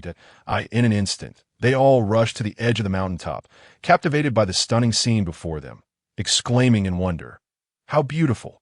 I want to go down and see." One pirate exclaimed, clutching a jug of wine and hiccuping, eager to venture closer. "Indeed, we should go." The others felt a surge of excitement. Watching this unfold, Luo Han shook his head, bemused by the foolishness of his companions. Just as he was about to warn them of the impending danger, Spoon's sister and Whitebeard approached. "You fools! Each of you lacks sufficient observation skills. Keep your mouths shut." Whitebeard's booming voice brought a moment of clarity to the group, leaving them somewhat bewildered, uncertain of what was amiss. In any case, everyone should refrain from descending this mountaintop tonight. "Let us head back," Spoon's sister asserted with a vigilant tone. "Oh, right. Who cares about a beautiful beach? Drinking is what truly matters," came the chorus of agreement. With Spoon's sister's words providing reassurance, the group jostled and made their way back to the small square to indulge in more drinking. For Whitebeard's authority was indeed formidable. Soon, only Luo Han and his three companions remained at the mountaintop. Luo Han suddenly furrowed his brow, then relaxed, realizing something profound. "What is wrong, kid?" Whitebeard inquired, intrigued by Luo Han's expression. Spoon's sister and Cole shared the same curiosity about Luo Han's revelation. "Spoon's sister, you three should use your observation skills to carefully sense the area between the mountaintop." Upon hearing this, the trio focused their attention, and their expressions shifted as they realized the unexpected truth. Through their enhanced perception, they noticed numerous animals traversing from the island's interior, passing through the mountain gorge and disappearing into the woods below, occasionally emitting faint cries of distress. As if something in the coastal thicket attracts these animals, leading them to their demise at night, Spoon's sister remarked. "Indeed, it's not merely the allure of the woods." Luo Han pondered, noting that while the trio's perception could not discern the animals' movements in detail, his own awareness revealed that these creatures would pause to gaze at the auroras above before continuing on their path. As if confirming their direction, continuing to scrutinize the auroras, Luo Han found nothing particularly unusual about them. They seemed effective only for specific animals, as the roosters remained unscathed. However, it appeared that the mountain range served to protect the island's fauna, as the sea serpents kept their distance, remaining solely in the woods. Even when animals were merely a meter away, they showed no response. Truly, the mountains held some unique quality. Luo Han reflected on this. "All right, let's head back. Those serpents shouldn't venture into the mountains," Spoon's sister advised Luo Han and the others. Agreed. The trio nodded in unison. They returned to join the latter part of the festivities. Though Luo Han and Spoon's sister had lost their appetite, their minds still haunted by the revolting serpents. Morning arrived, with the sun rising anew, and the woods below were shrouded in thick mist. Luo Han lay on the ship's deck, deep in contemplation, his eyes somewhat glazed from a sleepless night. The thought of the densely packed serpents below filled him with dread. They were the very creatures he had feared in his past life. And he was dismayed to find that even after his reincarnation, the fear lingered. Fortunately, his current physique was robust. Despite a night without rest, he felt relatively alert, capable of enduring a prolonged battle. As he sensed that everyone remained asleep, Luo Han focused his thoughts and began to experiment with the sensation he had experienced while manipulating the pebbles on the beach the previous day. Raising his hand, he felt the psychokinetic energy swirling around it, akin to water flowing through his fingers. Rising to a seated position, he concentrated, attempting to coalesce all his psychokinetic energy into an invisible stream that gently enveloped him. Simultaneously, he expanded his awareness, carefully attuning himself to the strength within his muscles, attempting to channel that power into his psychokinetic abilities through his perception. Closing his eyes to enhance his focus, he endeavored to feel the energy, visualizing the psychokinetic force as an integral part of his being. Yet, it bore no fruit. After a while, he sensed a lack of a medium for connection. What could it be? Luo Han sighed, having hoped to discover a means to bolster his strength, only to find it eluding him. This notion had arisen from his earlier experience manipulating the pebbles. where he had realized that if he could transmit his physical strength into his psychokinetic force, it would significantly elevate both the intensity and offensive capability of his abilities. After all, his physical strength was comparable to Cole's, though his defenses were lacking. Approaching the ship's edge, Luo Han gazed at the clouds on the horizon, his brow furrowed in frustration. The issue of energy transmission was proving troublesome. He felt disconnected from the psychokinetic energy swirling around him. Suddenly, an epiphany struck him. To transmit power, there must be contact. He had been encircling the psychokinetic energy around him without making physical contact. How could he expect to transmit it from a distance? Resolutely, he decided to try again. This time, he would first infuse his psychokinetic energy into his own being, enveloping himself in a protective layer of psychokinetic energy. Akin to Naruto's chakra mode in Naruto. Once enveloped, Luo Han began to channel his physical strength into the psychokinetic energy through his perception. Luo Han was ecstatically surprised. It truly worked, as his physical strength flowed into the psychokinetic force. He felt an extraordinary fusion between his body and the energy, as if gravity no longer restrained him. He floated lightly in the air, moving effortlessly, with a mere thought guiding his motion, akin to the psychokinetic energy itself. Was this reminiscent of the way Rox had utilized his haki? Rox had maintained a transparent aura of haki around him, granting him the ability to soar swiftly. This state bore a striking resemblance to Luo Han's current condition. Yet he remained puzzled about how Rox had managed to maintain that state continuously. Wazati had said that using haki consumed stamina, from the moment they departed from Ring Tree Island until their exit from Bot Island. Rox had consistently radiated that haki aura. Perplexed, Luo Han chose not to dwell on it further and took to the skies. Feeling the state of his being, he concentrated, and with a single thought, he vanished from his original position, reappearing 1,000 meters away in in no time at all. It was astonishingly swift. As Luo Han envisioned moving to that location, his body complied, allowing him to experience the sensation of thought manifesting as movement. As if he had become the psychokinetic energy itself, he moved without the hindrance of gravity or air resistance, resulting in an unprecedented speed. This ability for rapid movement, combined with his mastery of bullet-time perception, assured Luo Han that henceforth, no attack would reach him within the bounds of his perception. Due to his swifter movement and quicker reactions compared to others' attacks, he experienced a comprehensive suppression that no other ability could rival. Ha! Luo Han burst into laughter, feeling as though the pressure he had been under for so long had dissipated. While he may not be able to defeat you, he could certainly outrun you. Moreover, he might not be at such a disadvantage anymore. Raising his hand, he observed the psychokinetic energy that now seemed to merge with his very being, a soft blue, fluid aura enveloping him. Unlike before, when it was formless, it now possessed a tangible quality, as if infused with physical strength, allowing for a perceivable mass. Clenching his fist, he sensed the solidity of the psychokinetic energy, realizing that it had indeed reached a new level of enhancement. At the very least, Luo Han felt capable of withstanding Zhe-Fa's domineering attacks. Observing himself as though clad in a flowing armor, he decided to name this ability the psychokinetic armament mode. Akin to the chakra mode, he mused, "I must seek out Whitebeard for validation." With determination, Luo Han descended, eager to engage Whitebeard in a spar. However, upon seeing Whitebeard sprawled on the ground, thoroughly intoxicated and clutching a jug of wine, even in slumber, Luo Han hesitated, uncertain if Whitebeard would become belligerent in his inebriated state. If he inadvertently caused harm to others, it would be quite the predicament. Contemplating this, Luo Han ultimately resolved to explore the island for the reason Whitebeard mentioned the previous night, and perhaps practice his skills on some animals as well, without disturbing Whitebeard's rest. Thus, he soared towards the island's interior. Within the island's forest, Luo Han maintained his psychokinetic armament mode, floating 100 meters above the ground, his consciousness extending outward. Instantly, everything around him fell within the realm of his perception. What a magnificent world, Luo Han marveled.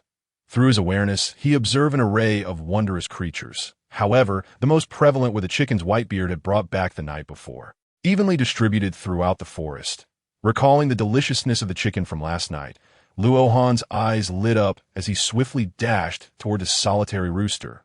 He perched upon the fork of a large tree, scrutinizing the grand rooster below, standing 50 meters tall, with sharp claws and a formidable beak that resembled a carnivorous creature. But alas, it seemed roosters naturally fed on insects. Perhaps his previous experiences of raising chickens on a vegetable diet had misled him. Yet this rooster was also grazing on grass, pecking away beneath the tree. "You eat grass, and I shall feast upon you. Don't hold it against me." In Luohan's eyes, the rooster had transformed into a delectable chicken cutlet. And he leaped down. Cluck! Just as Luohan descended from the tree, the rooster noticed this unexpected intruder and instinctively lunged forward, pecking. With a resounding crash, the massive tree, hundreds of meters tall and 10 meters in diameter, toppled to the ground.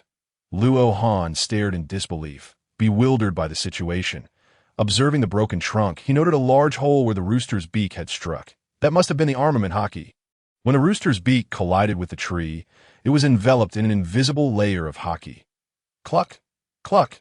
Seeing Luohan evade its attack, the rooster spread its wings and charged towards him with powerful strides. This time, Luohan did not retreat. He met the rooster's beak with a punch, and with a resounding thud, his fist, enhanced by physical strength and psychokinetic energy, was not something the rooster could withstand. In an instant, its beak and skull shattered, and it fell to the ground with a thud. What a thrill! For so long, Luohan had feared that his physical strength would be discovered by the world government. He had been relying on psychokinetic energy in combat, while suppressing his own physical prowess, which had been quite uncomfortable. Now, by extending his physical strength through his consciousness into his psychokinetic energy, he could fully unleash his power, feeling as if he had shed a significant restraint, his mind and body now at ease. Controlling the rooster with his psychokinetic energy, Luohan efficiently dispatched several more, only to be chased back by a flock of roosters, clucking. Disengaging from the psychokinetic armament mode, he returned to the mountaintop. Now, most of the individuals resting in the small plaza had awoken. Luohan presented the 5 roosters he had brought back to the head chef, requesting assistance in preparing them for the upcoming feast. The chef took the roosters and promptly set about preparing breakfast. Approaching Cole, Luohan noticed that this fellow was still asleep. It seemed that after consuming the devil fruit, Cole had become quite the heavy sleeper, particularly after meals. This must be a side effect of the Kuan fruit, Luohan mused. Crossing over Cole, Luohan arrived at the mountaintop's edge, gazing at the coastline. With the arrival of daylight, the tide receded, and the dense fog returned to the state it had been in the previous day. With no sign of the sea serpents in the woods, such a peculiar island. Yet now Luohan began to understand why there was no human activity here. The ominous sea serpents lurking outside, clearly venomous by their coloration, and the formidable roosters within, wielding armament haki. Those lacking haki would find it exceedingly difficult to survive here, and how many individuals in this world possessed the strength of haki? It was likely that those who had discovered this island had ultimately sought alternative routes. A gentle breeze wafted through, and the aroma of grilled meat permeated the mountaintop. Why this time, everyone had awakened, forming small groups as they awaited the breakfast prepared by the chefs. So, what surprises did you find on the island? Young Luohan. Whitebeard chuckled. Hearing this, Luohan, seated opposite Whitebeard, feigned indifference, remarking, "Just some roosters with armament haki. Nothing much, ha." Whitebeard chuckled, choosing not to comment further. However, Spoon's sister was nowhere to be seen. Luohan scanned the area, but did not spot her. She must have gone off to attend to matters only women would handle. He speculated. "Here we go. Ladies and gentlemen," a warm voice announced as the head chef personally wheeled in a cart, placing succulent pieces of grilled chicken before Luohan and the others, after the chef departed. Luohan, Cole, and Whitebeard immediately dug in, the savory aroma filling the air. The mountaintop was soon filled with mirth and joy. Midway through the meal, Spoon's sister returned from her absence and joined Luohan and the others. This breakfast lasted a full hour, concluding only when the sun began to grow impatient and hot. After the meal, Whitebeard informed everyone that they would rest on Ark Island for 2 months before setting off to pursue the Roger pirates. Naturally, everyone agreed, subsequently suggesting an exploration of the island. After all, They would be living here for 2 months and ought to familiarize themselves with the surroundings. Thus, the group began their descent with Luo Han, Cole, Whitebeard, and Spoon's sister each leading a team, splitting into 4 groups to explore the area surrounding the mountaintop where their ship was anchored. During their descent, they also cleared a path down the mountain by chopping down trees. Once they reached the forest at the mountain's base, their delightful adventure commenced. Luo Han, save me! Tuck shouted, sprinting towards Luo Han with his comrades in a frenzy. Cluck, cluck! A horde of roosters pursued them, and Luo Han chuckled, knowing that Tuck and his companions, devoid of haki, were destined to be chased by chickens. As Tuck and the others approached Luo Han, he narrowed his eyes slightly, an invisible force emanating from him, directed towards the pursuing roosters. In an instant, all the roosters chasing after them turned glassy-eyed and collapsed, unconscious. What is happening? The onlookers gaped in astonishment at this incredible sight. Boss, what just occurred? Tuck stared blankly at Luo Han. Haven't you seen this before? Luo Han assumed they were already aware. However, considering their lack of understanding of haki, it was reasonable that they had not encountered it before. He then explained, this is a form of haki, known as Conqueror's Haki, which can only be awakened by those with the qualities of a king. It is said to be innate. Conqueror's Haki. Only kings can possess it. Is that not referring to me? Tuck murmured to himself, his eyes suddenly sparkling with excitement. Luo Han, how do I awaken Conqueror's Haki? Observing Tuck's expression, which radiated the confidence of a king, Luo Han felt speechless. Who instilled you with such confidence? Do you truly possess the qualities of a king? As for the method to awaken Conqueror's Haki, who could possibly know? Certainly not Luo Han. This Conqueror's Haki is awakened through one's own efforts. There is no specific method, Luo Han replied candidly. Yes, that's so. Tuck chuckled, accepting it with a smile, resigned to the belief that he would awaken it sooner or later. Tuck exuded confidence, never doubting that he would be unable to awaken Conqueror's Haki. Luo Han internally commended him, thinking that with such unwavering confidence, it was indeed a possibility. You all stay close to the mountains. These roosters possess haki, so don't wander too far, or you may not find your way back. Luo Han pointed at the large rooster lying on the ground and exclaimed, such imposing presence. The crowd felt a wave of embarrassment wash over them as they glanced from the rooster to themselves, suddenly feeling a deep sense of personal affront. Especially Tucker, who had just moments ago exuded confidence, now wished he could bury his head in the ground. Luo Han smiled gently and, after a moment of contemplation, spoke, Tucker, why don't you and the others spend some time around here battling these roosters? Perhaps you might awaken your own haki in the process. Oh no, boss, those roosters are terrifying. Without you, we would surely be devoured. The crowd lamented. Fear not. I've observed that as long as you flee into the mountains, the roosters will not pursue you. Luo Han reassured with a grin. Is that truly the case? The crowd inquired, filled with skepticism. Absolutely. You'll see for yourselves shortly. Just make sure not to stray too far from the mountains, Luo Han patiently reiterated. Disregarding the crowd, Luo Han activated his haki armament mode and swiftly soared towards Whitebeard. It was time to put his abilities to the test. As he gazed at the haki enveloping him, he murmured to himself, in no time, Luo Han reached Whitebeard, who had made the same choice as Luo Han, allowing the others to fend for themselves. After all, Whitebeard was not one to play the caretaker, and the members of the Rocks Pirates had their own sense of responsibility, although they understood the danger posed by the roosters. Whitebeard did not offer them protection. Why have you come here?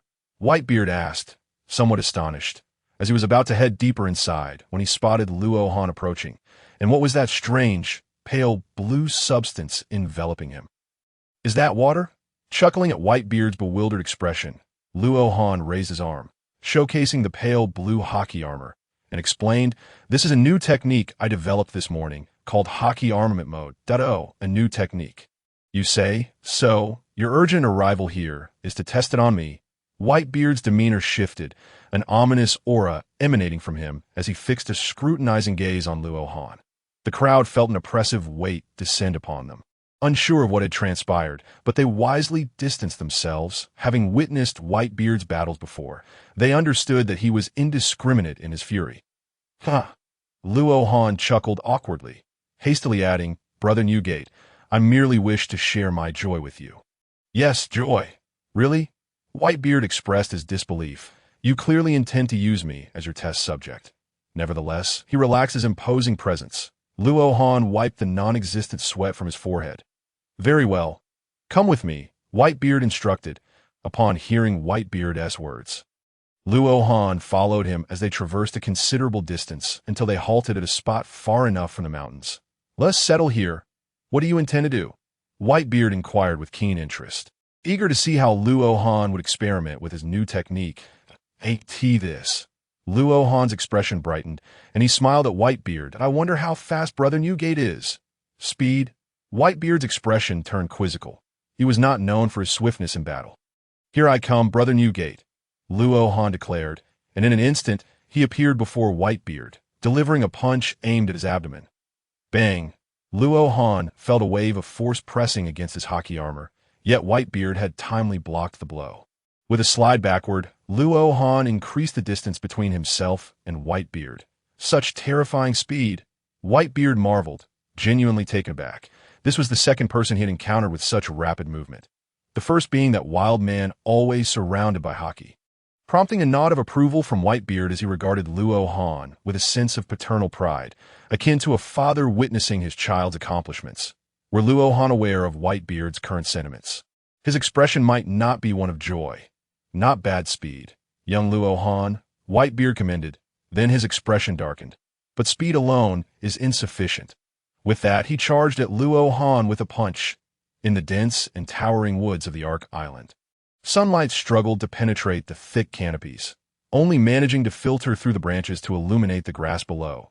Standing upon the grass, Luo Han faced Whitebeard's fierce punch head-on, opting not to evade, but instead raising his own heavy fist in response. The hockey-imbued punch collided with Whitebeard's vibrating fist, and with a resounding crash, the air between them shattered, followed by the ground beneath them fracturing with a thunderous sound that startled flocks of birds into flight. Boom!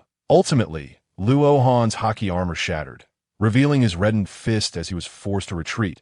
Shaking his hand, he quickly recovered it with hockey and gazed at Whitebeard, his expression grave. Truly excessive strength, he thought. He had believed that if he could withstand Zifa's hockey, he would similarly endure Whitebeard's. Yet he found Whitebeard's hockey to be even more formidable. The combination of that and the Tremor Tremor Fruit's powers had obliterated his hockey armor. "Impressive! You were able to withstand my basic attack," Whitebeard remarked, somewhat astonished. It had only been a short time since Luo Han had proven capable of fending off his assault. Although the peculiar armor had shattered, Luo Han's rapid recovery indicated that it had not caused significant damage and could endure many more hits. Luo Han shook his head, unable to fully agree with Whitebeard's praise. If he could not even withstand a basic attack, it either meant he was too weak or Whitebeard was too strong. He believed both to be true. "Let us try again. Let us see what your limits are, young Luo Han," Whitebeard challenged. Luo Han leaned forward, fixing his gaze on Whitebeard as he declared, "Then bring it on, Brother Newgate." With that, the two engaged in combat once more, the sounds of shattering air and cracking earth echoing around them. The roosters and other creatures sensed the rising tension from their battle and hastily fled the area. Meanwhile, atop a fruit tree, Sister Spoon picked a mango-like fruit, taking a bite that filled her mouth with a fragrant sweetness.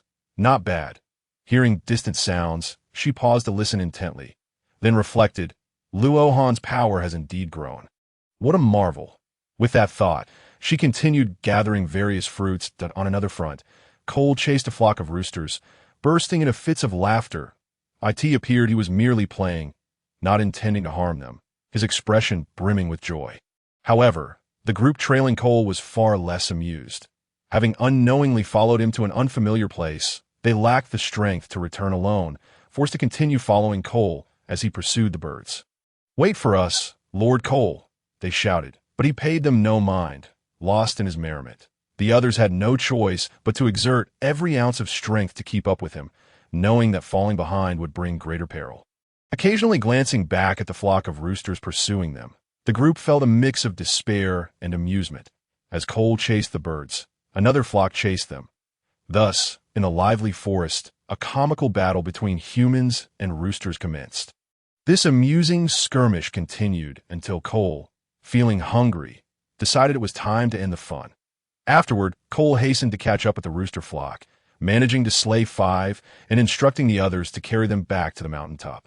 Preparing for that evening's dinner, on another front, Luo Han and Whitebeard had been battling for several hours. Observing the sun's position, it was clear their day was drawing to a close. "How do you fare?"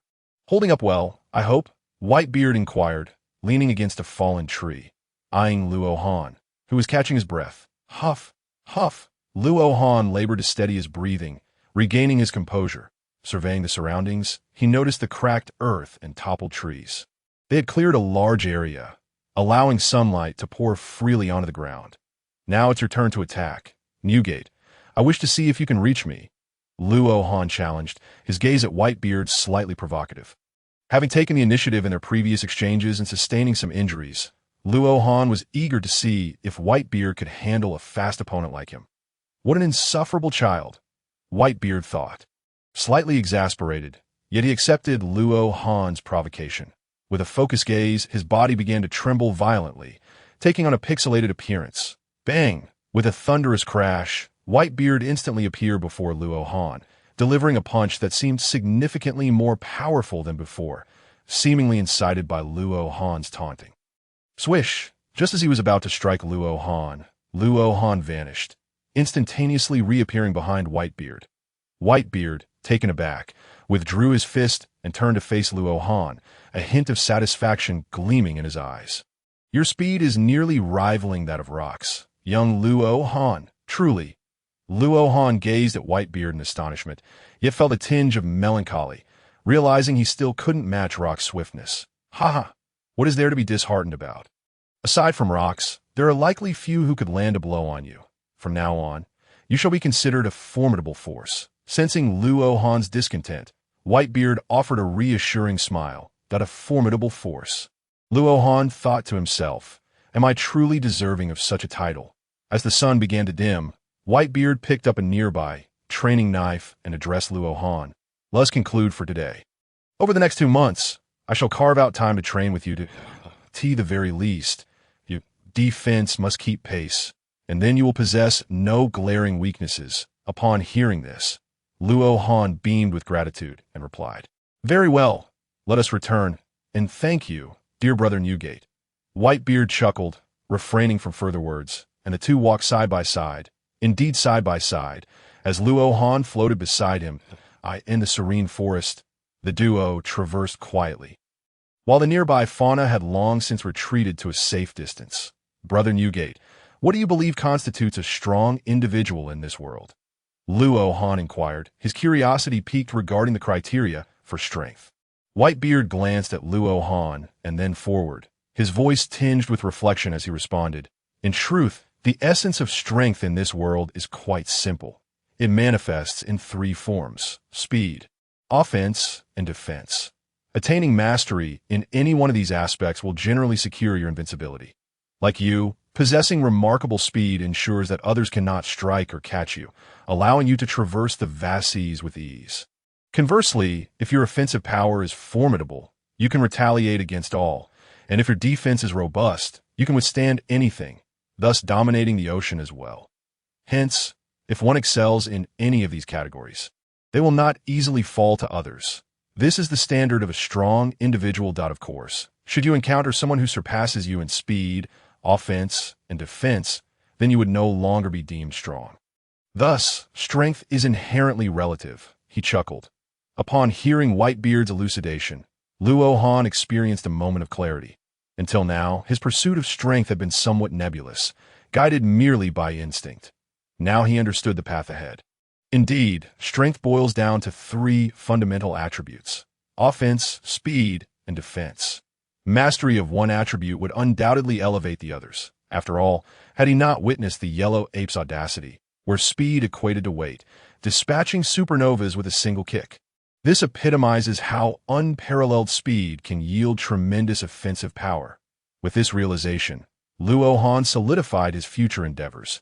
He would continue to enhance his psychic armed mode, pushing his speed to its utmost limits, while simultaneously fortifying the solidity of his psychic energy to bolster his defense.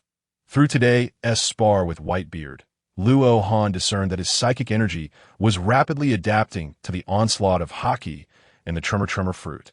It seemed that with each assault, his psychic energy evolved and strengthened, and with continued training, Luo Han believed that he could ultimately withstand Whitebeard's attacks. Once his speed and defense reached the pinnacle of the world, he could truly revel in freedom within this realm. That a chuckle escaped Luo Han as he envisioned the exasperated expressions on the faces of Whitebeard, Garp, and Roger when faced with his defense and speed. This elicited curious glances from Whitebeard, who wondered if Luo Han might be somewhat foolish. To the mountaintop during dusk, a unique spectacle unfolded. The makeshift square was filled with people, their laughter and joy resonating through the air. It was as if the dread they had experienced in the forest at the hands of the great rooster had dissipated into nothingness. Upon returning with Whitebeard, Luo Han was greeted by this scene of merriment, where the inhabitants of the pirate world exhibited emotions with remarkable candor. When fear struck, they displayed every conceivable expression, yet in moments of elation, they were utterly lost in joy, arriving at their designated seats in the small square. Luo Han and Whitebeard settled alongside Cole and Spoon Sister, who had returned earlier and were already seated, a bounty of fruits before Spoon Sister. "Brother Han, tomorrow, I wish to train with you as well," Cole exclaimed eagerly as they sat down. Without hesitation, Luo Han replied, "Absolutely. My new abilities require extensive honing." Cole beamed with a relaxed smile, for he had always cherished training alongside Luo Han. "Let the feast commence," bellowed the head chef, signaling the start of the banquet. For pirates, every grand meal is a celebration, as these frequent festivities are a means to soothe the sorrow of lost comrades. After all, death is a frequent occurrence upon the seas. The crowd soon immersed themselves in the festivities, forgetting everything as they surrendered to joy, until the dawn of a new day arrived. The morning sun radiates with hope, and as Luo Han observed the sun gradually ascending from the ocean's surface, his heart brimmed with optimism.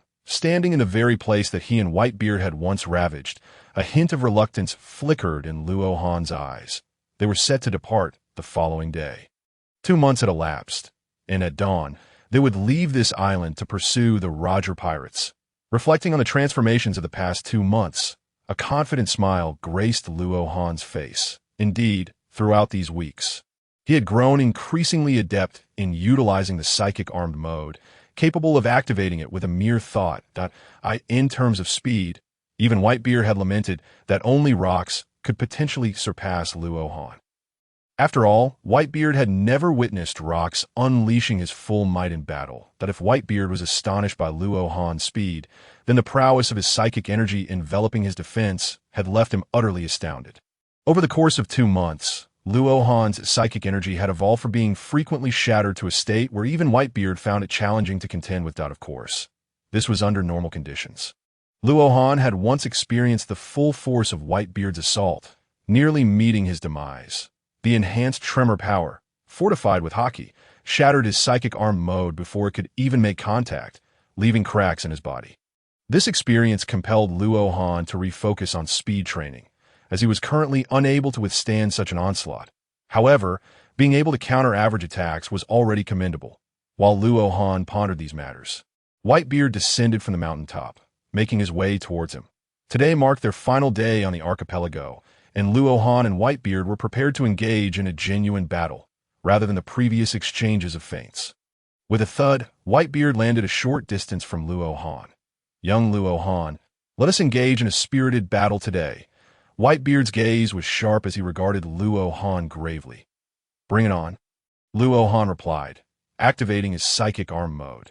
"Then let us begin," Whitebeard shouted, charging at Luo Han with remarkable speed, propelled by his tremor power. In an instant, he appeared before Luo Han, swinging his blade. Luo Han ducked to evade the strike, the sharp blade slicing through the air above him and soaring into the distance. The sound of a great tree collapsing echoed. Now facing Whitebeard, Luo Han transformed his psychic energy into a massive fist, striking Whitebeard's abdomen. The sheer velocity of the attack forced Whitebeard to rely on his haki for defense. However, Whitebeard had anticipated this moment. He raised his left fist and swung at Luo Han. But alas, he struck nothing but air. Although he had seized the opportunity presented by Luo Han's attack, Luo Han's perceptive abilities were remarkable, leaving no movement of Whitebeard unnoticed. With a mere thought, Luo Han glided past Whitebeard like a gust of wind, positioning himself behind his opponent. Facing Whitebeard's exposed back, Luo Han unleashed another punch. This time, he did not amplify his psychic energy, but rather delivered a concentrated strike at its limit. Clang. Once again, the formidable Whitebeard's armament haki successfully repelled the attacks. Currently, Whitebeard and Luo Han seem to embody the ultimate dichotomy of defense and offense, with one possessing unparalleled defensive capabilities and the other exhibiting unmatched speed. For the time being, neither could gain the upper hand, and the battle ultimately devolved into a contest of innate physical prowess. Indeed, this clash persisted until nightfall, during which Luo Han relentlessly circled Whitebeard, while the latter employed various strategies to counterattack that on several occasions. Luo Han was forced to take flight, avoiding close combat altogether. Whitebeard, surprisingly, devised a method to use the power of vibration to create resonance with the air, momentarily immobilizing Luo Han in midair. Seizing this opportunity, Whitebeard landed a punch that made it abundantly clear to Luo Han that he was still very much the junior. From then on, Luo Han remained acutely aware of the spatial fluctuations around him. The instant he sensed the formation of resonance in any vicinity, he would soar high into the sky, denying Whitebeard any opportunity to strike. Consequently, the latter stages of the battle grew rather tedious, as Luo Han feared close quarters, wary of being ensnared, while Whitebeard found himself unable to contend with Luo Han's rapid aerial movements. Eventually, as darkness enveloped the sky, both combatants ceased their hostilities. "Haha, what do you think, young Luo Han?" Whitebeard inquired, casting a glance at Luo Han hovering above. With a swift motion, Luo Han descended to the ground, standing before Whitebeard, his expression tinged with frustration. "Brother Newgate, when did you develop that technique of immobilizing space through vibration? Did you not already suspect as much, young Luo Han?" "Haha." Whitebeard chuckled heartily. Sighing, Luo Han lamented, "It's precisely because I suspected it that I'm so vexed. I thought I could rely on my speed to gain the upper hand, only to find myself thwarted by your resonance technique, which left me too fearful to engage further. Young Luo Han, you must understand that it is humanity that reigns supreme in this world, not mere speed, defense, or offense. How could people ever remain unchanged? Furthermore, the world is rife with unique devil fruit abilities that can counteract speed. It is impossible to claim that being fast ensures invincibility.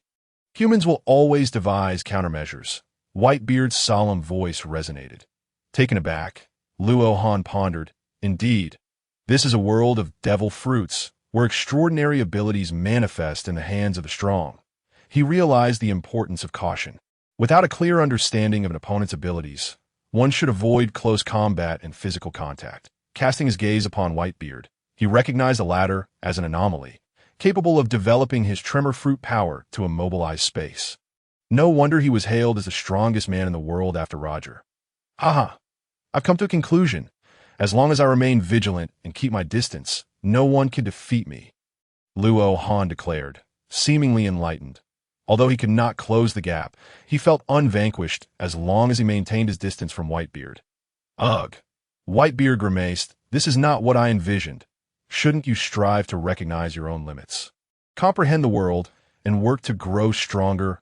Why has it devolved into mere caution?" That night, Luo Han and his companions gathered around a campfire, sharing food and conversation, reluctant to part ways the following day. Sister Spoon, one hand holding a glass of red wine and the other clutching a large piece of chicken, mumbled incoherently between bites. Sister Spoon, perhaps you could finish eating before speaking," Luo Han remarked with mild disdain. Shifting his position, Sister Spoon shot him a glance but continued to indulge in her feast. Little mischief maker. Though Sister Spoon did not voice her thoughts, Luo Han could read it in her eyes. It was frustrating. He wondered who the unfortunate soul would be to win her affections. Reflecting on this, he recalled someone mentioning that her crush was a member of the Roger Pirates. "Sister Spoon, who is it from the Roger Pirates that you fancy?" he asked curiously, hoping for an answer. "Little brother, I've told you, You have no chance. Sister Spoon appeared disinclined to elaborate, offering only a vague dismissal. Sensing her reluctance, Luo Han decided not to press further. However, having called her Sister Spoon daily, he recalled a particular memory. When Luffy first arrived at Sabeti Archipelago, he encountered an aggressive tavern owner. Could it be Sister Spoon? Wasn't she called Sister Spoon, who lived alongside Rayleigh? Suddenly, it clicked. He remembered her saying, "My mate is 100 times stronger than Luffy." That line had left a lasting impression on him. Looking back at Sister Spoon, he noticed that she had emptied her glass and, with both hands gripping the chicken, was voraciously devouring it. Finally, he understood why Rayleigh had resorted to selling himself for money. It was simply unsustainable. Sister Spoon, you're incredible, Luo Han exclaimed in admiration. What is it, Luo Han? Sister Spoon inquired, puzzled by his intense gaze. Nothing. Please continue, he waved dismissively, signaling that it was nothing of importance. He then joined in on the feast, knowing it was their last night together.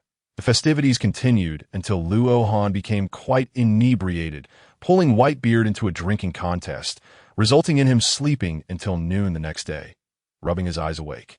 Luo Han took a deep breath to clear his head, only to find everyone bustling about, transporting cookware. Be careful with the utensils. Everyone, don't break anything, the head chef directed, cautioning those moving too hastily. Where has Cole run off to? Luo Han queried the head chef, noticing his absence. Lord Luo Han, it seems Lord Cole has gone to hunt a giant rooster, the head chef replied, momentarily taken aback before pointing towards the island's forest. Nodding, Luo Han glanced towards the forest, occasionally hearing distant, anguished squawks, wondering about the unfortunate fate of that giant rooster at Cole's hands. Returning his gaze to his oily hands and mouth, he observed the others still busy at work. Concluding it would be a while before they finished, soaring into the sky towards the shore, he landed on the white sandy beach. With a mere thought, he summoned a wave of seawater to cleanse himself.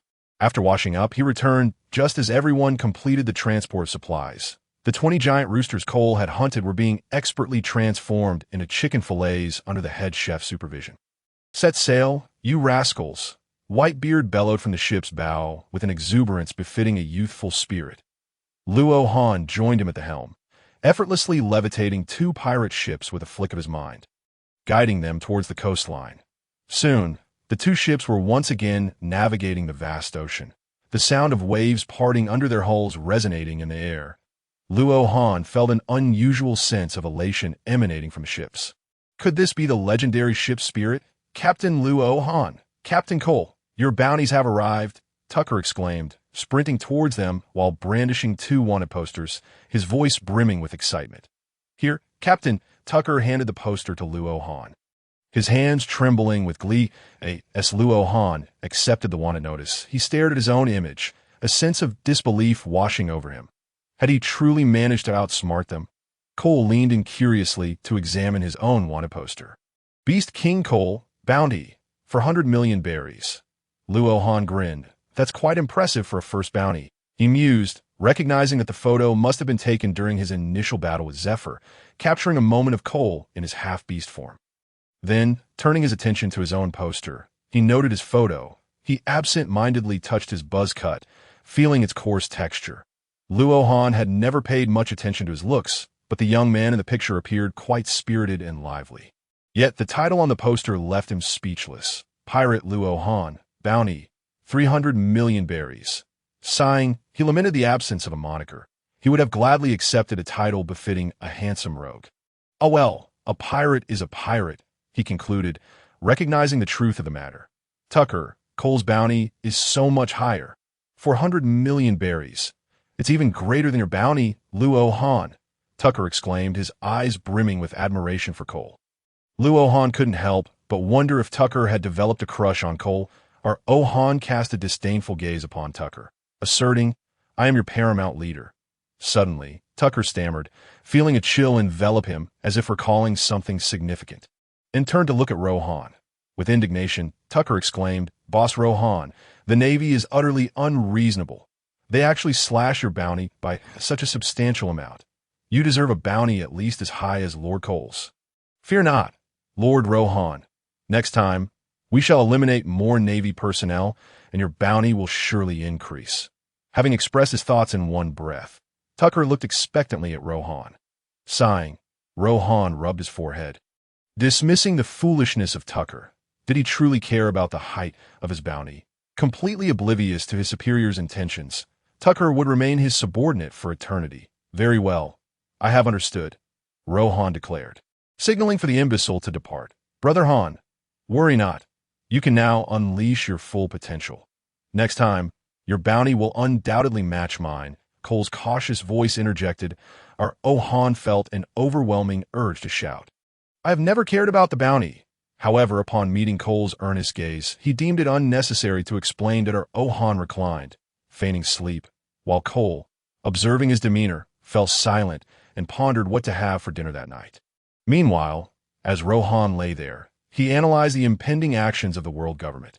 First and foremost, the world government would likely ascertain the connection between himself, Cole, and the mind fruit, meaning that Uncle Kate and Uncle Vito had come under their scrutiny. Thus, the world government would soon seek out Ring Tree Island to thoroughly investigate the mind fruit, who had consumed it, or if it remained untouched. Once located, Ring Tree Island would be in peril.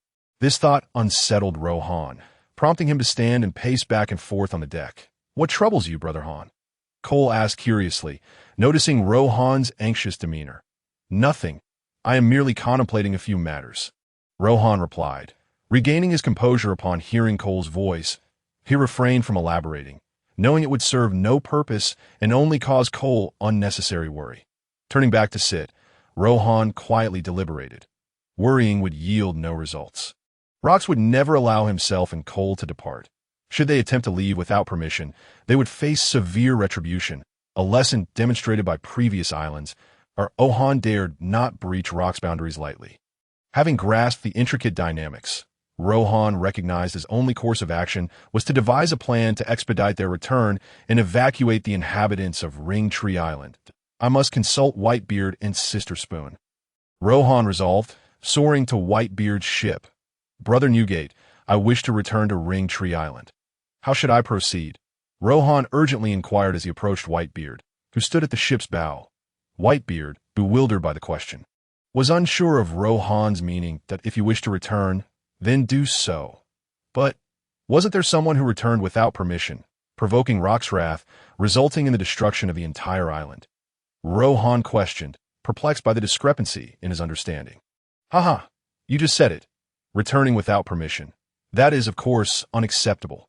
However, you may inform Rox in advance, and that would suffice, Whitebeard chuckled. Slap? Rohan smacked his forehead, realizing the simplicity of the solution. Rox would never prevent his crew from returning home. Otherwise, discontent would surely arise. Then I shall contact Rox immediately, Rohan declared as he reached for the transponder snail. Not necessary. Young Rohan, it would be futile, Whitebeard interrupted. Our Rohan halted, gazing at Whitebeard with confusion etched across his face. As if to ask, what do you mean? Currently, we are on a mission. Had it not been for the Golden Lion, we would have been compelled to leave by Rock's orders 2 months ago. Whitebeard smiled. Mission? What mission? Rohan inquired, his expression a mixture of bewilderment and curiosity. Whitebeard, speechless, replied, Have you forgotten why we set out? Awkwardly, Rohan realized he had indeed forgotten. His crew had embarked to pursue the Roger pirates. Yet, he wondered, how did this relate to his desire to return to Ring Tree Island? During the course of a mission, returning is prohibited. This is a decree set by Rox, so you shall have to wait until the year has passed. At that point, there will be an interval of around 2 months during which you may attend to your own affairs. That a year? Rohan pondered, uncertain of how much time had already elapsed. There are still 6 months left until the year concludes. Seemingly sensing Rohan's confusion, Whitebeard added, There are still 6 months. The world government should not locate Ring Tree Island that swiftly. Then I shall wait for another 6 months. By then, my telekinetic powers should be sufficient to evacuate everyone, Rohan mused inwardly. However, noticing Rohan's urgency to return, Whitebeard inquired, Is there something amiss? Nothing. Rohan shrugged nonchalantly, recognizing Rohan's reluctance to divulge more. Whitebeard refrained from pressing further. Pouring himself a drink and taking a hearty swig. By the way, you mentioned the golden lion earlier. What transpired? Rohan's curiosity piqued as he recalled Whitebeard's previous words. Oh, the golden lion, Whitebeard sighed as he set down the wine jug. After parting ways with us, that fellow regrouped with Silver Axe, Wang Ji, and several other formidable individuals at Hive Island and set out to pursue Roger and his crew. Over the past 2 months, they have clashed with the Roger pirates and Carp several times, each battle lasting 3 days and nights, ultimately resulting in a stalemate. Thanks to the Golden Lion's involvement, we have been able to rest undisturbed on Ark Island for these past 2 months. Listening to Whitebeard's explanation, Rohan found himself questioning the Golden Lion's strength.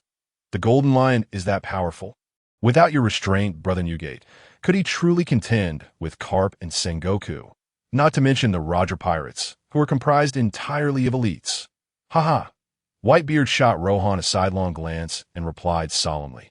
Young Rohan, it seems you underestimate the Rock's pirates that you believe we are the only formidable individuals. Don't be naive. We merely joined midway. Rox has had his own crew members from the very beginning. Their strength is by no means inferior to mine. They can handle Roger and Carp without issue. Our Ohan was taken aback, realizing that there were others on the ship with abilities comparable to those of Whitebeard and the Golden Lion. And not just 1 or 2. Previously, Rohan had assumed that aside from Rox, the only strongest figures in the Rox pirates were Whitebeard, the Golden Lion, Big Mom, and other renowned pirates who joined later. He had never considered the original members of Rock's crew. Why have I never heard of them? Rohan inquired, puzzled. I don't know. Perhaps the Navy has some scheme, Whitebeard replied casually, not dwelling on the matter. If there were no schemes, it would be utterly absurd. With so many powerful individuals, the newspapers only highlighted Whitebeard and the Golden Lion, who had joined later, while the original members of the Rock's pirates remained utterly silent. Feeling a sense of foreboding, Rohan realized he was being drawn into a swirling vortex, one controlled by the world government and Rox himself. This is madness. The man who dares to contend with the world government. Rox, Rohan suddenly thought, concerned about the absence of the Golden Lion on their side. How would they pursue Roger without him? If they encountered Roger's crew, would they be captured outright? Observing Whitebeard's nonchalant demeanor, Rohan wondered if there were hidden powerful individuals aboard their ship. Approaching Whitebeard, he whispered, Hey, Brother Newgate, do we have any original members of the Rock's pirates aboard? Whitebeard looked at Rohan, speechless, as if to convey. What led you to that conclusion? No, just as few are considered the strongest. Surely not. Rohan gazed at Whitebeard with an odd expression, questioning whether he had underestimated himself or if Whitebeard was overestimating his own strength. With just our lineup, can we defeat the Roger pirates? Or are we simply expected to watch your performance while we cheer from the sidelines? Unable to contain himself, Rohan voiced his grievances to Whitebeard. Chuckling mysteriously, Whitebeard said no more, merely assuring Rohan, You will find out in due time. Ugh. Not this again. Half-finished conversations. Ignoring the fellow, Luohan returned to the ship of Tuck and his companions, beneath the radiant sun. 2 pirate vessels glided smoothly across the tranquil sea.